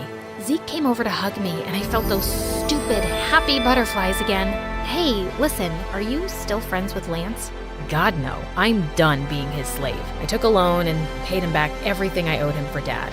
So, if I give you a second chance, that means you can't be an idiot this time. I swear on my life I won't be. I want you back, and I won't have it any other way. So, I guess my sister did achieve her goal of finding me a guy, even though it was in the craziest way possible. Still, maybe one of these days I could thank her for it. I grew up happy. My dad worked in marketing and my mom was a teacher. We had a beautiful big home, white picket fence, even a dog named Biscuit. Every birthday I got a huge party, and every summer we stayed at a house by the lake. My friends and I spent every moment together. Everything was wonderful. Then my dad lost his job. Suddenly, everything in my life became horrible. We had to sell our beautiful house, and I said goodbye to all my childhood friends since we moved to a completely different state. Our new place was a tiny little apartment. On the first day there, I saw rats. They didn't allow animals either, so we had to give Biscuit to a friend. Dad had to take on 2 jobs, and my parents began to fight all the time. I went from being happy in every part of my life to just wanting to be someone else. Without my friends or parents around, I turned to basically just watching TV. Everyone there seemed to have the perfect life. Beautiful apartments, sparkly dresses, fun parties, and friends. They also had something else in common. They all moved to New York to start a new life of glitz and glamour. Maybe if I went to New York, I could be someone totally new too. As soon as I turned 15, I started working at the local ice cream shop. I saved every single penny, smiling even as the rudest people came into the store. This strawberry ice cream is too pink. My kid dropped his ice cream. We want a new one. This is melting. I want my money back. It didn't matter what they said to me. All I cared about was saving for my new life. Slowly, my savings started to add up. By the time I turned 16, I had enough for a weekend in New York. I knew I couldn't have a whole new life yet, but for now, a weekend would be enough. I finally told my parents on the morning of my birthday. I'm going to New York for the weekend. New York? That's so expensive. We can't pay for that, honey. I saved up from the ice cream shop. Okay, but call us every day, okay? Yeah, sure, whatever. They dropped me off at the train station and I was off. I was so excited to finally be on my own and knew that at least for the weekend, I could be whoever I wanted. New York was so exciting. I could go wherever and do whatever. I tried on dresses at a fancy department store. I bought a hot dog from someone off the street, then got sick an hour later. But it was okay. I was living my dream. Finally, I went to the hotel I booked. I dreamed of gold chandeliers and well-dressed doormen and expensive steak dinners the whole train ride here. Instead, I got this. The hotel was tiny, dirty. Flies buzzed in the lobby. I didn't even have my own room. It was filled with other people and I just had a single bed. I think there's been a mistake. Nope, this is what you booked. Welcome to New York. This was not what I imagined my New York trip would be like, but it was all I could afford. Even in my dream city, I was still the same person and my life hadn't changed at all. Suddenly, New York didn't seem that great. It was smelly and dirty and there were way too many people. Hey, watch where you're going. Who are you looking at? Nothing, Hey! Someone bumped right into me and I nearly fell over. As I stood up, I realized he had stolen my wallet. I ran after the thief, but after a few minutes, he was gone. Now I didn't have anything. It was all too much. People were so mean. I started to cry in the middle of the street, and people began staring and pointing. It was so incredibly embarrassing. Finally, I decided to just go into the nearest building to get away from everything. Wow. This was the hotel of my dreams. Big, beautiful chandeliers, doormen in fancy suits, rich women drinking champagne and dressed in sparkling gowns. This is who I wanted to be. I was so enchanted by everything that I ran headfirst into someone. Ow! Elena, Huh? That wasn't my name. This man must have confused me with someone. Where have you been? You can't just run off without telling someone. Who even are you? I'm Stefan. Your parents sent me to make sure you stayed safe. You have to tell me when you leave the hotel. Come, let's go back to your room. My room? The one with the bed surrounded by other strangers and mice? It was the last place I wanted to be other than home. I almost ran. Then I noticed that Stefan wasn't taking me out of the building at all. Instead, he was taking me further into the hotel. I was shocked as I stepped into an elevator completely made of gold. It whisked us away so high and so fast, I almost got sick. It felt like we were flying. The elevator doors opened directly to a hotel room. No, not a hotel room, a penthouse. This is my room? I know it's not big enough, but you have to deal with it for now. And again, if you want to leave, you just have to ask. Your dad just wants to make sure you're okay. Not big enough? This place was a palace. Stefan left, and I had the whole room to myself. The bathroom was all marble with a built-in hot tub. The TV was huge, bigger than I was, and there were so many chandeliers, I lost count. Even the bed was luxurious, so tall and soft I could barely even climb on. Who the heck had such a nice hotel room? I knew I should have told him he had the wrong person, that I wasn't Elena and I didn't belong here. But then again, this was exactly what I had dreamed of. My stomach started growling, and I decided I would have to figure all that out later, after some free food. I raided the mini fridge in the room, snacking on soda and chips. I even ordered room service. By the time I was done, I was almost gonna fall over. Life had never been this good. My phone rang and I saw it was my parents. All I could think about was the fighting and the rats and losing our sweet biscuit. I hung up on them and decided I couldn't go back there, ever. I would stay in New York and start my life now, even if I had to take over this Elena girl's life to do it. I looked around and found her diary and laptop. I opened the laptop and, is that me? Suddenly, I realized who she was. Elena, a famous actress. My friends used to joke that she was my alter ego. Jaina and Elena sounded similar after all, except while Elena was living a perfect life, I was stuck with nothing at all. Elena would probably be back soon. If they caught me in the room, I would get in huge trouble. I had to get out of here before I was arrested or kicked out. But maybe I could go with a little something extra since my wallet was stolen after all. After changing into Elena's clothes, I told Stefan I was going shopping. He insisted on coming with me. When we got to the store, I said, I forgot my card. He just sighed and handed me the money, no questions asked. It was more cash than I had ever seen in my life. With this kind of money, I didn't have to go back to Pennsylvania at all. I grabbed a bunch of clothes and told him I was going to try them on, but as soon as I was out of view, I made a run for it. Maybe New York hadn't been that great at first, but things were going to be different now. Or so I thought. I hadn't even walked more than a few blocks when I realized I had forgotten my phone. But that was the least of my problems because suddenly someone grabbed me from behind and everything turned dark. I woke up a few hours later, feeling dizzy and confused. Where am I? You! Hey, you! I looked around and saw a girl staring at me from across the room, but she was in total dark so I couldn't see her. What are you doing here? I don't even know where here is. I don't even know who you are. Well, I've been kidnapped. It happens a lot, to people like me. What I don't understand is why you're here. I've never been kidnapped with other people before. Oh my god, does that mean I'm not special? She stepped into the light and I realized, Elena? That's me. Now, who in the world are you? I'm Jaina. Jaina. You seem familiar, but I don't remember meeting you at a party or a ball. We look a bit alike. As if I could never have such ratty, dull hair. Or put together an outfit that horrible. Horrible? It's your jacket. Oh my god, it is. You're stealing from me? What? No, well, kind of. Are you working with the kidnappers? No, Stefan thought it was you. Ugh, I can't believe he mistook you for me. That's so gross. I was starting to get mad. This girl was so rude. We have bigger problems here. Maybe you get kidnapped a lot, but I definitely don't. I'm gonna get out of here, with or without you. Now, are you gonna help me or not? Elena stared at me for a long moment. Fine, but only so I can yell at Stefan. The two of us sat down and hatched a plan.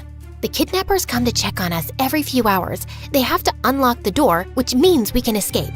How about I pretend to be hurt so they have to come all the way in? Then you can knock them out. I'm the actress. You knock them out. Ugh, fine, okay, then what? We have to tell someone where we are. How the heck are we gonna do that? We gotta steal a phone. Suddenly, our planning was interrupted by something outside the basement. We eavesdropped through the door. What are they saying? They don't know which one of us is actually famous. That's why they kidnapped us both. We only have a little time then. Once they figure out which one of us is the real Elena, who knows what they'll do? Probably wonder how they could possibly have been so dumb to think someone like you could be someone like me. That kinda hurts, you know. Oh, sorry.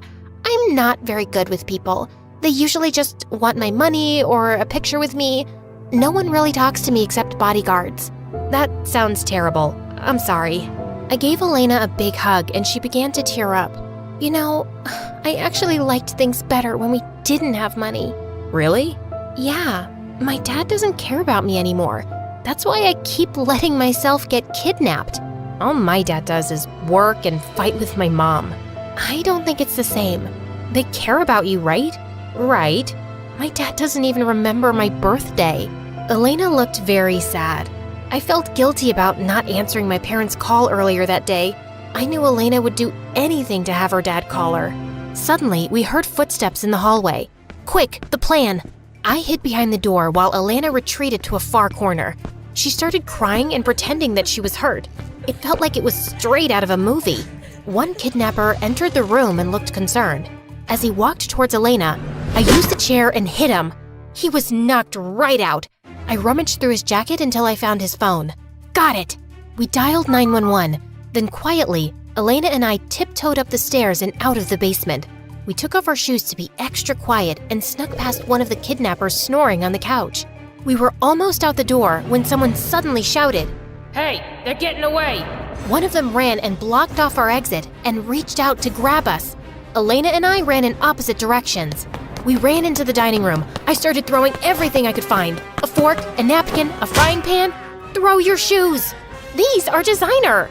You matter more than your shoes! I grabbed a plate from the dining table and chucked it at the kidnapper. It shattered against his head and took him down. Go, go, go! Elena sprinted to the door. To freedom! Yes! Not so fast, girlie. The last kidnapper grabbed me by the arm, yanking me away before I could make it out. That hurts! You're coming with me. I'll get that ransom if it's the last thing I do. Jana! Elena was standing in the doorway, frozen in fear. Why hadn't she left yet? Go! I won't leave you! Suddenly, the front door came down entirely. Give us our daughter back. Dad! Mom! I was so relieved to see them. I almost started crying. Behind them, I could hear the sirens. The police were on their way. The kidnapper's grip on my arm tightened. Where's our money? Your money? How about our daughter? You're not getting her back without it. Ow! Elena grabbed me and dragged me away from the kidnapper. Come on, Jana, let's go! You threw the shoes! Of course I did. You matter way more than shoes. Police, hands up! And just like that, the police came and arrested all of the kidnappers. They told us that they would be going away for a very, very long time. My parents wouldn't let me go, constantly hugging me and making sure I was okay. How did you know I was kidnapped? You left your phone at the hotel. Stefan called us when the kidnappers demanded they pay up for both girls, and we realized that they had you too. We should have never let you go into the city alone. I didn't think you cared. We love you so much, Jana. Maybe we're not the best at showing it, but at the end of the day, you're our daughter. We might not have a lot of money, but we would give anything for you. I love you too. Let's go home. I smiled at my parents, but I noticed that Elena started to look really sad. Her parents hadn't come at all. It was only Stefan. Are you gonna be okay? I'll be fine. I just wished my family cared as much as yours did. You know, friends can be family too. We smiled at each other, and I reached out and squeezed Elena's hand. Come visit me in Pennsylvania? Pennsylvania? I would love that. My parents were billionaires, so I got whatever I wanted growing up. Dad was the head of a huge fashion company that my mom helped him run. Dad was ruthless in the boardroom, like an ancient warrior. But when it came to me and my mom, he was a total pushover. He gave us everything we could ever want. Just one island? Anything for my girls. I'd give you the moon if you asked for it. Even though my life was practically perfect, I had a bad stutter, which made me a laughing stock at school. Wow, that's a pretty skirt. Where did you get it from? Shouldn't it? It's cool. I'll just check some stores. It was awkward, and my parents took me to the best doctors, tried speech therapy, medication, and even hypnotism, but nothing helped. I started to lose confidence, but my parents were always supportive and inspired me to accept myself, just as I am. It doesn't matter if it takes you 1 try or 100. Never stop speaking your mind. Your voice is just as important as anyone else's. As I grew older, I became more comfortable with my condition and even made friends at school. But my favorite thing in the world was being the princess of my house. Life was good, till I turned 13 and everything changed. My parents told me they were adopting from the orphanage, but it wasn't just 1 girl, but 5. I wasn't as thrilled as they were, but I didn't show it to my parents. Besides, it could be fun to have so many sisters. So I got on board. The day they were supposed to come home, I decked up the whole place and must have tried 100 dresses before finding the perfect one. I wanted to make a good impression. The oldest one, Olivia, was my age, and from the looks of it, she loved fashion just as much as I did. I'm Grace. Pleased to meet you. Olivia was so busy sizing up my outfit, I don't think she even heard me. I like your dress, but the ribbons are so tacky. And what's with those shoes? You know what? You look so cute with braids in this outfit, even though it's a little, weird. I think she looks nice. Ignore Olivia. She's just jealous. It was clear from the beginning that Olivia had an issue with me for some odd reason, but at least the other 4 were gentle. Margot and Beatrice didn't care about fashion, but they were easy to talk to. We became friends in no time, gossiping about boys and school and fighting over the best spot by the pool. Harper and Quinn were younger and stuck to themselves. Harper was obsessed with insects and was always collecting ladybugs and other creepy crawlies. Quinn was like her sister's shadow, silently following her everywhere. A week after my sister's arrival, my parents took us on a shopping spree so they wouldn't have to wear the same clothes from the orphanage. And Olivia bought everything I did. At first, she just wore the same belt or hat, but soon she was copying my whole outfit. Why are you copying me? I think you're copying me. But it's cool. I know I have a great eye for fashion, so it's a compliment. Oh my god, the new Gucci bag! I didn't care if Olivia wanted to dress like me. It just bugged me that she was lying about it. So one day, I pretended I was gonna wear the ugliest outfit, but then I changed at the last second. Olivia showed up to breakfast looking like a clown. Wow, Olivia, you look so good. Yeah, right? I saw Gummy Hadid wearing this. You mean Gigi? And I don't think that she would ever wear something this funny. The only thing funny here is the way you talk. Olivia, apologize this minute. Why? It's just harmless jokes between sisters, Dad. Whatever. Sorry, Grace. Please don't cry now. After that day, Olivia stopped copying my outfits, but we just couldn't see eye to eye. I tried to be friendly, but she was just a mean witch. So after a while, I stopped being nice and just ignored her. While Olivia was a pain in my butt at home, in school, I had Pearl. She was the head cheerleader and a total bully. One day, my sisters and I were eating in the food court at the mall when Pearl swooped in like a vulture. How are you doing, Grace? Just leave me alone. What? I didn't quite catch that. Were you trying to say something? Zip it, moron. Don't you have something else to do? Like bore people with your dumb cheerleading moves? Oh, but I'm getting bored. And you're so entertaining. Did I do that right? That was perfect. Before I could say anything, Harper pulled out a jar of ladybugs from her backpack and dumped them on Pearl's hair. What have you done, you moron? Pearl screamed and ran off. Instead of staying with us, Olivia took off to help her. Thanks for sticking up for me, you guys. Of course. We sisters need to have each other's backs. I just wish Olivia wasn't such a blind duck. Oh, she'll come around. Only she didn't. She started getting weird around me. And then one day, something unbelievable happened. Pearl turned into Olivia's evil minion. She followed her around like a shadow. If Olivia made a dumb joke, Pearl laughed. If Olivia wanted a cookie, Pearl brought her one. Pearl would have helped Olivia make a monster in a lab if she asked. This was so weird and fishy. I tried to find out what Pearl's deal was, but then I got busy with school assignments and forgot all about it. They were a match made in hell anyway. A week later, Mom and Dad called us into the study for a big announcement. It's my dream that my girls join the family business one day. And with Fashion Week coming up, I want all my girls to help with their brilliant ideas. The best ones will end up on the ramp, so give it your best shot. Oh, my God, Dad! This is such an amazing opportunity! I won't let you down. Yes, Dad, you'll love our designs.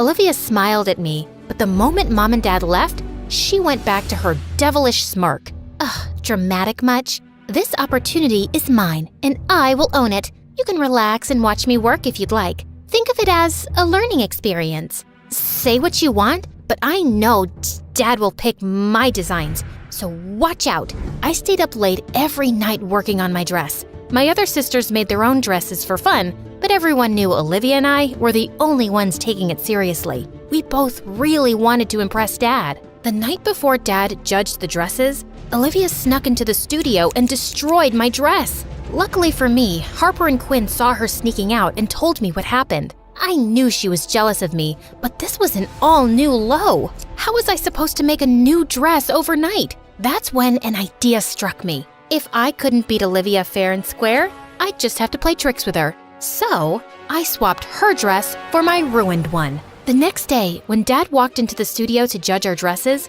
we both took the sheets off of our mannequins, and Olivia's mouth dropped open in shock to see what I'd done. But obviously, she couldn't tell Dad that the dress was really hers without admitting that she'd destroyed mine. Grace, I pick you. This isn't your usual style, but it's certainly beautiful. Olivia, it's a shame you gave up on your dress. It looks like it could have been something special. I know, Dad. Wonder what happened.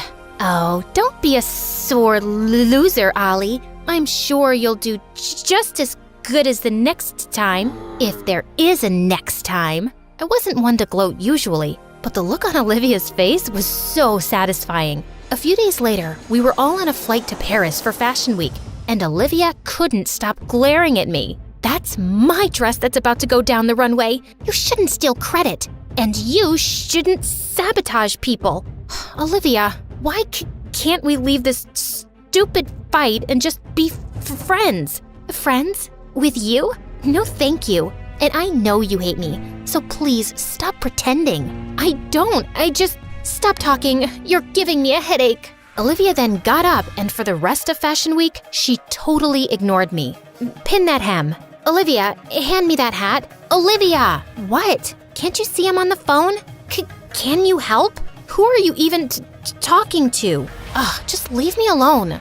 This girl was so weird. Even when we got back, she wouldn't talk to me, not even rudely. She'd either stay in her room or hang out with Pearl. And worse was that she'd started inviting Pearl to our place, which really annoyed me. Oops, I got to that first. Ugh. After a successful show at Fashion Week, Dad started getting a lot of orders. He worked for months on a new line, and all the designs were kept under lock and key in his studio, and nobody was allowed inside. But in less than 2 weeks before his runway show, someone leaked pictures of the new collection all over the internet. The tabloids went wild guessing who it could be. I can't believe someone would do this. All my hard work is gone. Nobody has access to my study except you girls. If anyone knows something, tell me now. I took a quick look at everyone, and all of us were equally shocked. Fine, if that's what you want, you're all grounded with no phone privilege or allowance. But we didn't do anything. That's not fair. But Dad simply frowned and left. We all know you did it, Olivia. Just admit it. It wasn't me. I would never do that to Dad. Relax, guys. This is not the time to turn on each other. Dad didn't talk to us for days, and it really hurt me to watch all my sisters so sad and depressed. But Olivia looked extra worried. She would stay in her room, refusing to talk to anyone. One day, I was taking an evening stroll in the garden when I noticed Olivia slipping out of the house, and she looked really anxious. I wanted to stop her, but then I decided to follow her, and she stopped in front of Pearl's house. Ugh, what do you want now? I know you're the one who stole my keycard and then stole Dad's designs and leaked them, Pearl. I should have never taken you into the study that day. Yeah, that was kinda dumb. Especially since you know my mom's company is your #1 competitor. You made it so easy to steal your designs. And now we'll be on top, while you guys will eat dirt. In your dreams, you sick psycho. No, not when the whole world would know what big fat cheaters you all are. Olivia looked at me in shock as I pulled out the phone and started playing back the recording with Pearl's confession. Give me that. Not so easy. Besides, I've already uploaded it, so there's nothing you can do. Pearl was at a loss for words, and suddenly her phone started ringing. Must be your mom. If I were you, I'd think of going underground for a few days. Pearl ran away crying, and Olivia turned to me. I'm so sorry, Grace. I should have been smarter. You should have. But right now, we need to figure out how to help Dad. We don't have much time before the show. So are you with me? Yes, of course I am.